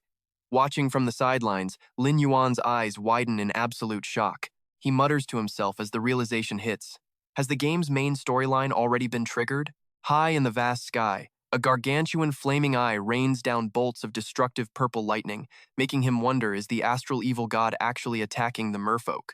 Enduring the wrath from above, the sea below seethes like a boiling cauldron before exploding into towering pillars of water. From the churning depths, a colossal entity with countless tentacles emerges. Radiating a soul-crushing pressure, the system interface flashes the name, the Merfolk King. Lin Yuan narrows his eyes, assessing the titan. Is this the king of the sirens? Hovering in midair, a cloaked figure radiates pure dark magic, sneering with utter contempt. You're such a pathetic creature. At the sound of that familiar voice, Lin Yuan's face pales. He's the first apostle? He gasps, his brow furrowing in confusion. But isn't he supposed to be a player? How could he possibly appear in the game's lore alongside an evil god? The Merfolk King lashes out, swinging razor-sharp tentacles that tear through the air toward the cloaked man. But with a casual flick of his wrist, the mysterious man releases a wave of purple energy, effortlessly repelling every single strike from the King of the Sea. The first apostle raises a hand glowing with unholy power. His gaze, sharp as a blade through his mask, is bone-chilling. You dare make an enemy of a god? He snarls. He hurls a massive sphere of dark energy, a concentrated ball of destruction, straight at the Merfolk King's head. Beneath that twisted mask, a sinister grin spreads as he utters a cruel curse. Even your own flesh and blood shall betray you. Hearing those words, the Merfolk King's pupils contract. Panic floods his eyes as that heretical light begins to corrode his very mind. From the heavens, a barrage of pitch-black energy pillars rain down like a storm, pinning the deep-sea monsters firmly beneath the waves. Bound by massive chains of darkness, the Merfolk King struggles desperately amidst the sky-piercing waves, but he's completely powerless. The masked man slowly tilts his head back in satisfaction. He coldly declares his next move, drawing power from the gargantuan eye of the evil god looming behind him as his backing. He points down at the sea, delivering his judgment. Let me show you the price of defying a god. A bizarre suction force erupts, yanking countless merfolk into the air. While his enemies are being uprooted and dragged toward the sky, the masked man's hand slowly clenches into a fist. His magical power is so intense it causes the surrounding space to warp and crack. A second later, a storm of destructive crimson auroras pours from the sky, tearing apart and vaporizing the giant tentacles in a mere blink of an eye. Witnessing this god-tier slaughter firsthand, Lin Yuan is drenched in sweat. His eyes are wide and bloodshot, leaving him utterly speechless. The historical illusion shatters into pieces. Lin Yuan slowly regains consciousness, finding himself standing on the shore in reality, under a brilliant blood-red moon. Holding the horn in his hand, he frowns as he analyzes the insane truth he just witnessed. The astral evil god wasn't supposed to appear for another 3 years, so why was it in this dungeon so long ago? Deep suspicion flickers in his eyes at the thought of a massive conspiracy. And then, there's the presence of the first apostle. He must have been a chosen one in his previous life. Why would a player appear in the background lore of the immortal world? Still reeling from what he's seen, Lin Yuan decides he can't stop here. He brings the horn to his lips once more, his eyes filled with determination. Let's see what else you're hiding. Immediately, another historical illusion begins to manifest. This time, he sees the merfolk king standing in the middle of the ocean, facing his own subjects who are slowly being corrupted. The king's voice rings out majestic and powerful, yet tinged with profound sorrow. The evil god's power is too great. My consciousness is fading into chaos. He holds up a sphere of pure light and speaks to his most trusted subordinate. I will slumber here. Once this catastrophe ends, use this to wake me. The merfolk priest respectfully accepts the sphere of light, his tentacles reaching out gently to cradle the treasure. As you command, my lord, he replies. He then turns to his people, raising the horn high and proclaiming, the merfolk shall return to their homeland. The illusion fades, leaving Lin Yuan with the glowing horn in his hands. The item information updates. The merfolk's cry is the only token capable of awakening the merfolk king. A secondary info window appears. The sound of the horn also marks the birth of the merfolk's descendants. Some among them will become honored guests of the merfolk race. Gripping the horn tightly, everything finally clicks for Lin Yuan. He looks around and whispers, so that's how it is. The reason this dungeon has such bizarre settings is because it's a dream. As soon as he speaks, the dream begins to collapse, the crimson space shattering like glass. Lin Yuan is startled as the scene before him shifts at a dizzying speed. He finds himself in the middle of a blood-red sea. From beneath the surface, the massive merfolk king slowly rises, letting out an earth-shattering roar. The king of the merfolk! The sovereign looks down at him, his voice deep and warm but filled with exhaustion. Thank you for granting me a moment of clarity amidst this endless chaos. The evil god's power has seeped into my very bones, and I have yet to recover. But first, I can get you out of here. The merfolk king gently wraps a tentacle around Lin Yuan. The suction-cupped limb cradles his body with surprising softness. The king continues with a heartfelt plea. I hope that in the future, you can look after the remnants of the merfolk race. With that, he tosses Lin Yuan out of the dream. Emerging from the dungeon, Lin Yuan's head is still spinning. The mysteries are piling up. I have to uncover the first apostle's true identity as soon as possible and stop the evil god's descent. Just then, a bright blue notification appears. You have completed Doomsday and received rewards. 10,000 experience points, Doomsday boots, and the Doomsday Wanderer's Blade. Meanwhile, at a corner by a stream, the snake tamer who had been blasted out of the dungeon lies groaning in agony. Ow, that bastard. He really hurt me. He struggles to pick himself up. He grits his teeth, his face twisted in pure hatred, yet he forces himself to stay calm. A little suffering like this is nothing. He looks down at the water, a sinister smile spreading across his lips. After everything, that brat won't be standing in my way for the rest of his life. Suddenly, his eyes bulge. A chilling sensation washes over him. Something is terribly wrong. What on earth is happening? From beneath the waves, a massive tentacle erupts, carrying Lin Yuan, who stands atop it with total composure. The snake controller's jaw drops, his voice trembling with sheer terror. You! How the hell are you still alive? Did that cursed sea monster actually bring you back out? Another tentacle lashes out from the depths. The Merman King lets out a thunderous roar. Silence! I am the king of the Merman. He delivers a bone-shattering strike directly at the snake controller. Sent flying for the second time today, the snake controller loses consciousness instantly. The Merman King gently sets Lin Yuan down on the shore, bringing this unexpected adventure to a close. Standing on the cliffside, Lin Yuan makes a solemn vow to the Merman King, who is slowly drifting into a deep slumber beneath the waves. If the opportunity arises, I will protect the survivors of your lineage for you. The Merman King replies in a voice that is faint yet filled with gratitude. Thank you. The Merman race will never forget your kindness. Once the dust settles, Lin Yuan turns around as a reward notification panel flickers into existence beside him. He begins scrolling through the items he's earned. Regarding the sword, he bluntly remarks that the weapon is nothing special. But when his eyes land on the boots, a look of genuine satisfaction crosses his face. These boots, however, are exactly what I need right now. The detail panel appears. Wandering Twin Blades, Silver Grade Effect Attack Power plus 35, Critical Damage plus 30, Constitution plus 10, Abyssal Boots, Gold Grade Effect, Constitution plus 50, Movement Speed plus 35, Attack Speed plus 30, Attached Skill, Endless Pursuit, Effect. After dealing damage to a target, moving toward that target triggers the pursuit state, increasing movement speed by 20% and dealing an extra 5% damage. After equipping his new boots, Lin Yuan stands atop the mountain, looking down at the unconscious snake controller below. His mind races with sharp deductions. It seems the First Believer isn't just a simple player. He likely forged a pact with the evil god a long time ago. Trying to stop him from contacting the Starry Sky evil god is a lost cause. The only way to begin is by suppressing the First Believer's faction within the game. I'll have to find another opportunity to take him down in the real world. Suddenly, he hears a faint rustling. A small snake slinks out from the snake controller's cloak. Lin Yuan narrows his eyes and summons his alert bug. Are they really trying the same old trick? A split second later, the bug lunges, slamming into the snake. The snake controller suddenly bolts upright, his face a mask of madness and desperation. You bastard, today only one of us leaves this place alive. He charges forward with incredible speed, cutting through the air like a lethal arrow. Lin Yuan remains perfectly still. The system echoes a notification. Shadow gauntlets equipped. He raises his hand, and a massive surge of emerald energy blasts outward, triggering a cataclysmic explosion. Other players nearby can't help but gasp. The power of the strike is terrifying. A massive boulder is hurled into the air before crashing down, pinning the snake controller beneath it. Crushed under the weight of the stone, the snake controller wheezes in bitter resentment. I admit defeat. Just wait until I respawn. I'll show you what it feels like to be devoured by 10,000 snakes. Lin Yuan walks over and plants his foot firmly on the man. His voice is ice cold. Don't worry, you aren't dying until you reveal the First Believer's location. The snake controller can only let out a pained groan. Seeing his stubbornness, Lin Yuan smirks and pulls out a vial of poison or so it seems.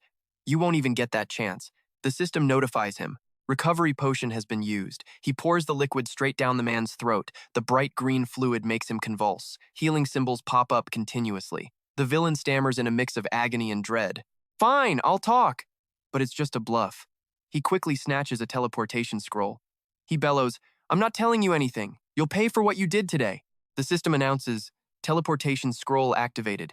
Teleportation in progress. His trump card is ready as he holds the scroll high. But in a flash, Lin Yuan swings his sword, severing the man's arm.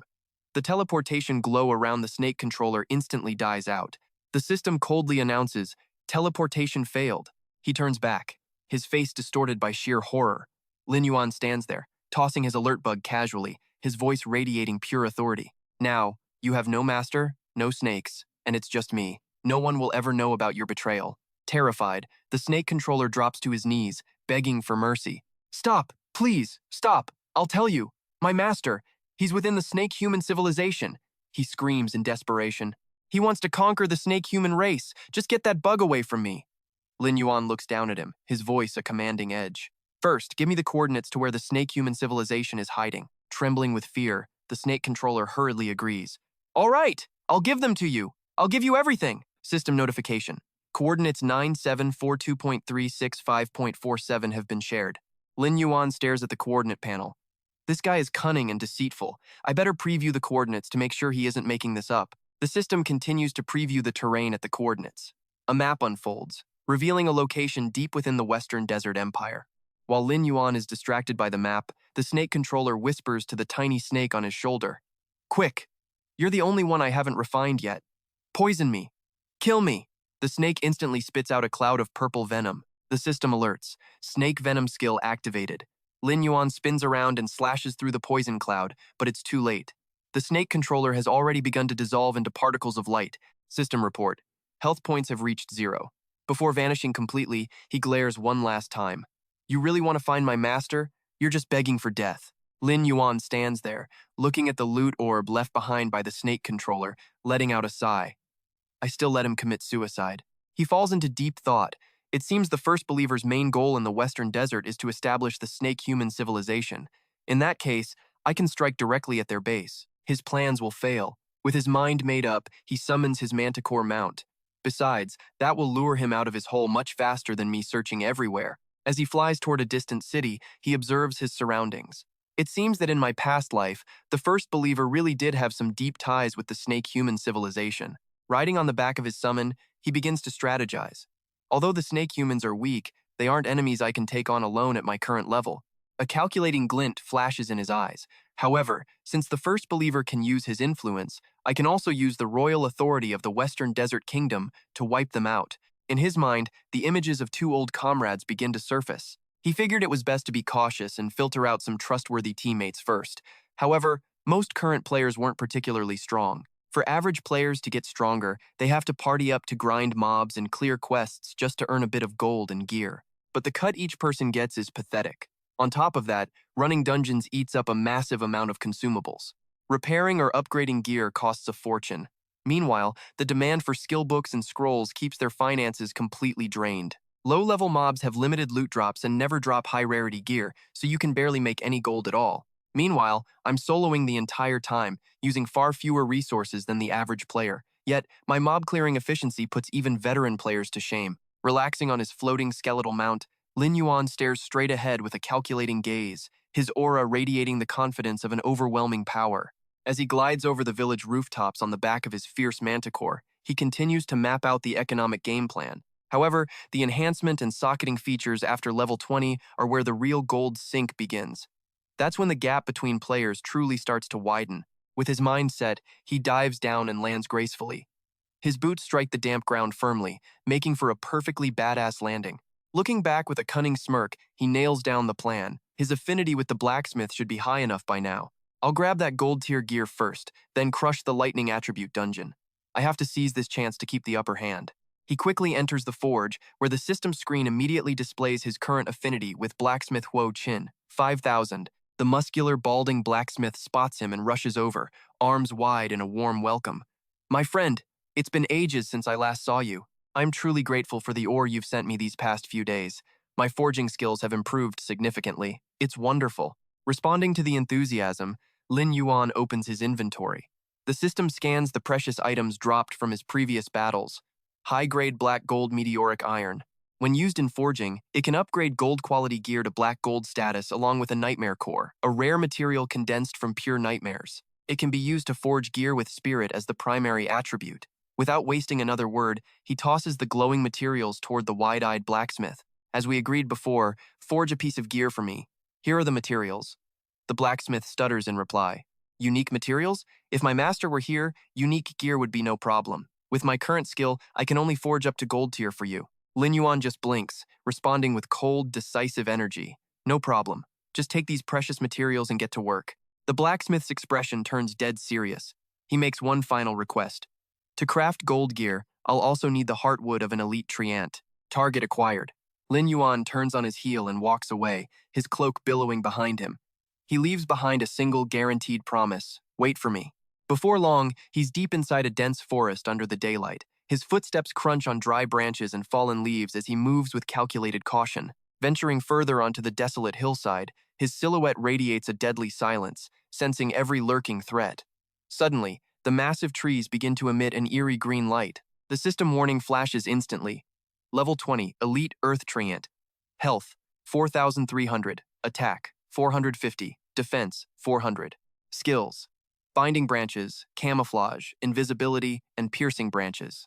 The moment it spots its prey, an aggressive treant swings its massive branch downward with a violent crash. Quick as a flash, Lin Yuan lunges backward, dodging the lethal strike with an artistic, floating grace while mocking the monster with a smirk. If I didn't lure you out, you would have been a real pain to find. Counterattacking instantly, Lin Yuan blurs through the thickets, his sword unleashing a brilliant arc of light. The battle ends in a heartbeat, severed logs flying everywhere. He stands with his back turned, coldly dusting off his hands. This is enough for the core material. The system notifications chime in unison. You have defeated 14 Savage Earth Treants, gaining 1,200 experience. As he starts to loot the battlefield, a sudden scream catches his ear. Yikes! Lin Yuan glances over, curious. Looking toward the source, a familiar player is running for his life, flailing his arms and screaming his lungs out. Get out of the way! Right on his heels is a towering boss, devastating everything in its path. The Savage Earth Tree Spirit. Level 25 boss. Health, 6,000. Attack, 500. Defense, 450. Skills, Binding Branches, Camouflage, invisibility, piercing branches, and nature's wrath. Watching that pathetic and ridiculous escape, Lin Yuan is left speechless, offering a look of utter exhaustion. Chased by a boss again? Seriously? Though annoyed, he sighs and draws his sword to help. He instantly summons a massive, snarling azure dragon of magic right behind him. Activating the fire breath skill, the giant magic dragon head roars, unhinging its glowing maw to blast a pillar of blue flame that incinerates everything in its way. The other player, terrified, clutches his head and shuts his eyes tight, flat on the ground to dodge the horrific heat wave. He doesn't stop screaming for a second. After the flames extinguish the monster, Lin Yuan walks over slowly, his silhouette framed by the burning embers. He teases with a smirk. "Heh, my dear friend, what exactly are you doing here?" The guy scrambles to his feet, gesticulating wildly with excitement. "Buddy, that time you soloed the entire Black Tree Guild was absolutely legendary." Lin Yuan just shrugs it off. It was just a coincidence. But the other guy keeps rambling, his eyes sparkling like he's hit the jackpot. "The Black Tree Corporation is completely bankrupt. They vanished. Man, that was so badass." He clenches his fists and laughs gloatingly, imagining the enemy's downfall. Especially that father-son duo, He Ye and He Xuan. They were so used to stealing whatever they wanted. Now they're being hounded by debt collectors every day. They've even threatened suicide. I bet they're regretting everything down to their very bones. The friend grins proudly and continues. "Now all the major guilds are terrified of you.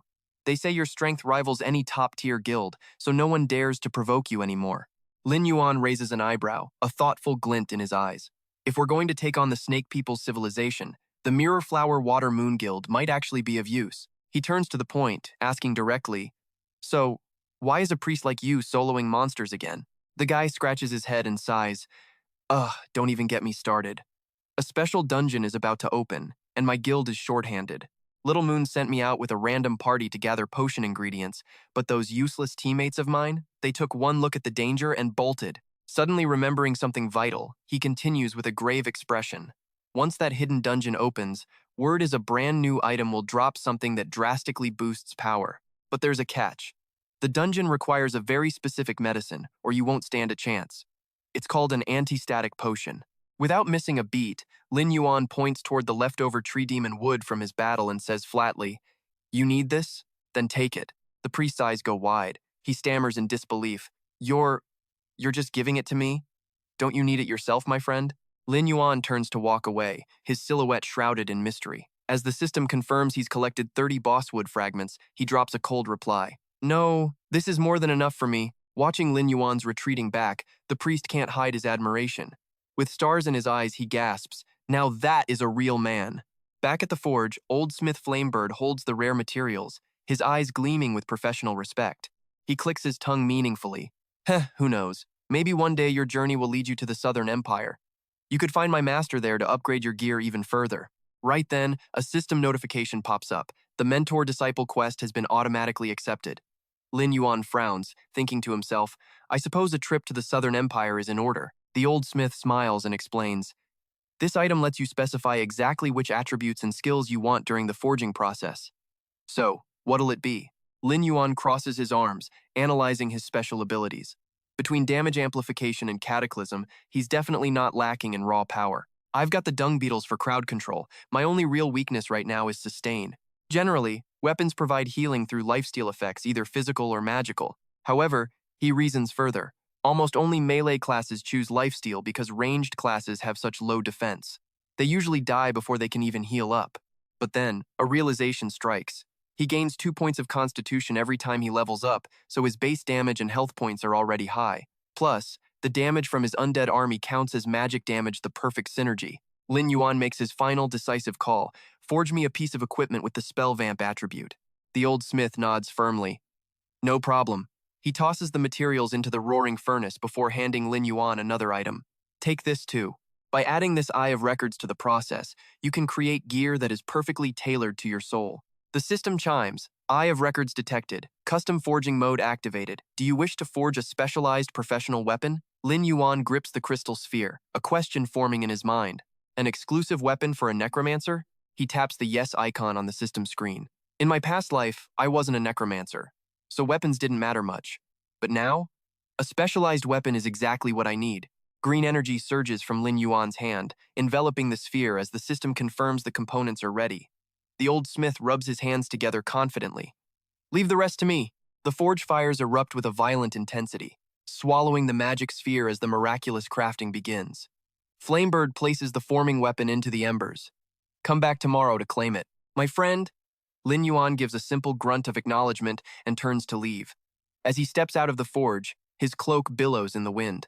He thinks to himself, that mission on Dead Island was clearly a targeted strike. It's time to find the King of Hell and demand an explanation. Before long, he enters a darkened room. A mysterious figure in a cloak sits across from him, sounding indifferent. I really don't know anything about what you're talking about. But then, the figure rests his chin on his hand, eyes flashing with suspicion. However, that Dead Island mission does have a lot of questionable details. Lin Yuan's voice turns cold as he delivers a sharp deduction. The snake charmer is also a death apostle. It would be inconvenient for him to issue the quest himself. He must have an outside collaborator. Do you have any info on the client? The mysterious figure sinks into thought, tapping his mask lightly. Let me think. Moments later, a holographic image flickers to life, showing a girl with short hair and a black dress. Lin Yuan stares at the image. Is it her? Immediately, the masked man waves his hands in denial. No, definitely not a little girl. It was a man. He wore a hat so I couldn't see his face. Seeing this, Lin Yuan stands up to leave, throwing a parting word over his shoulder.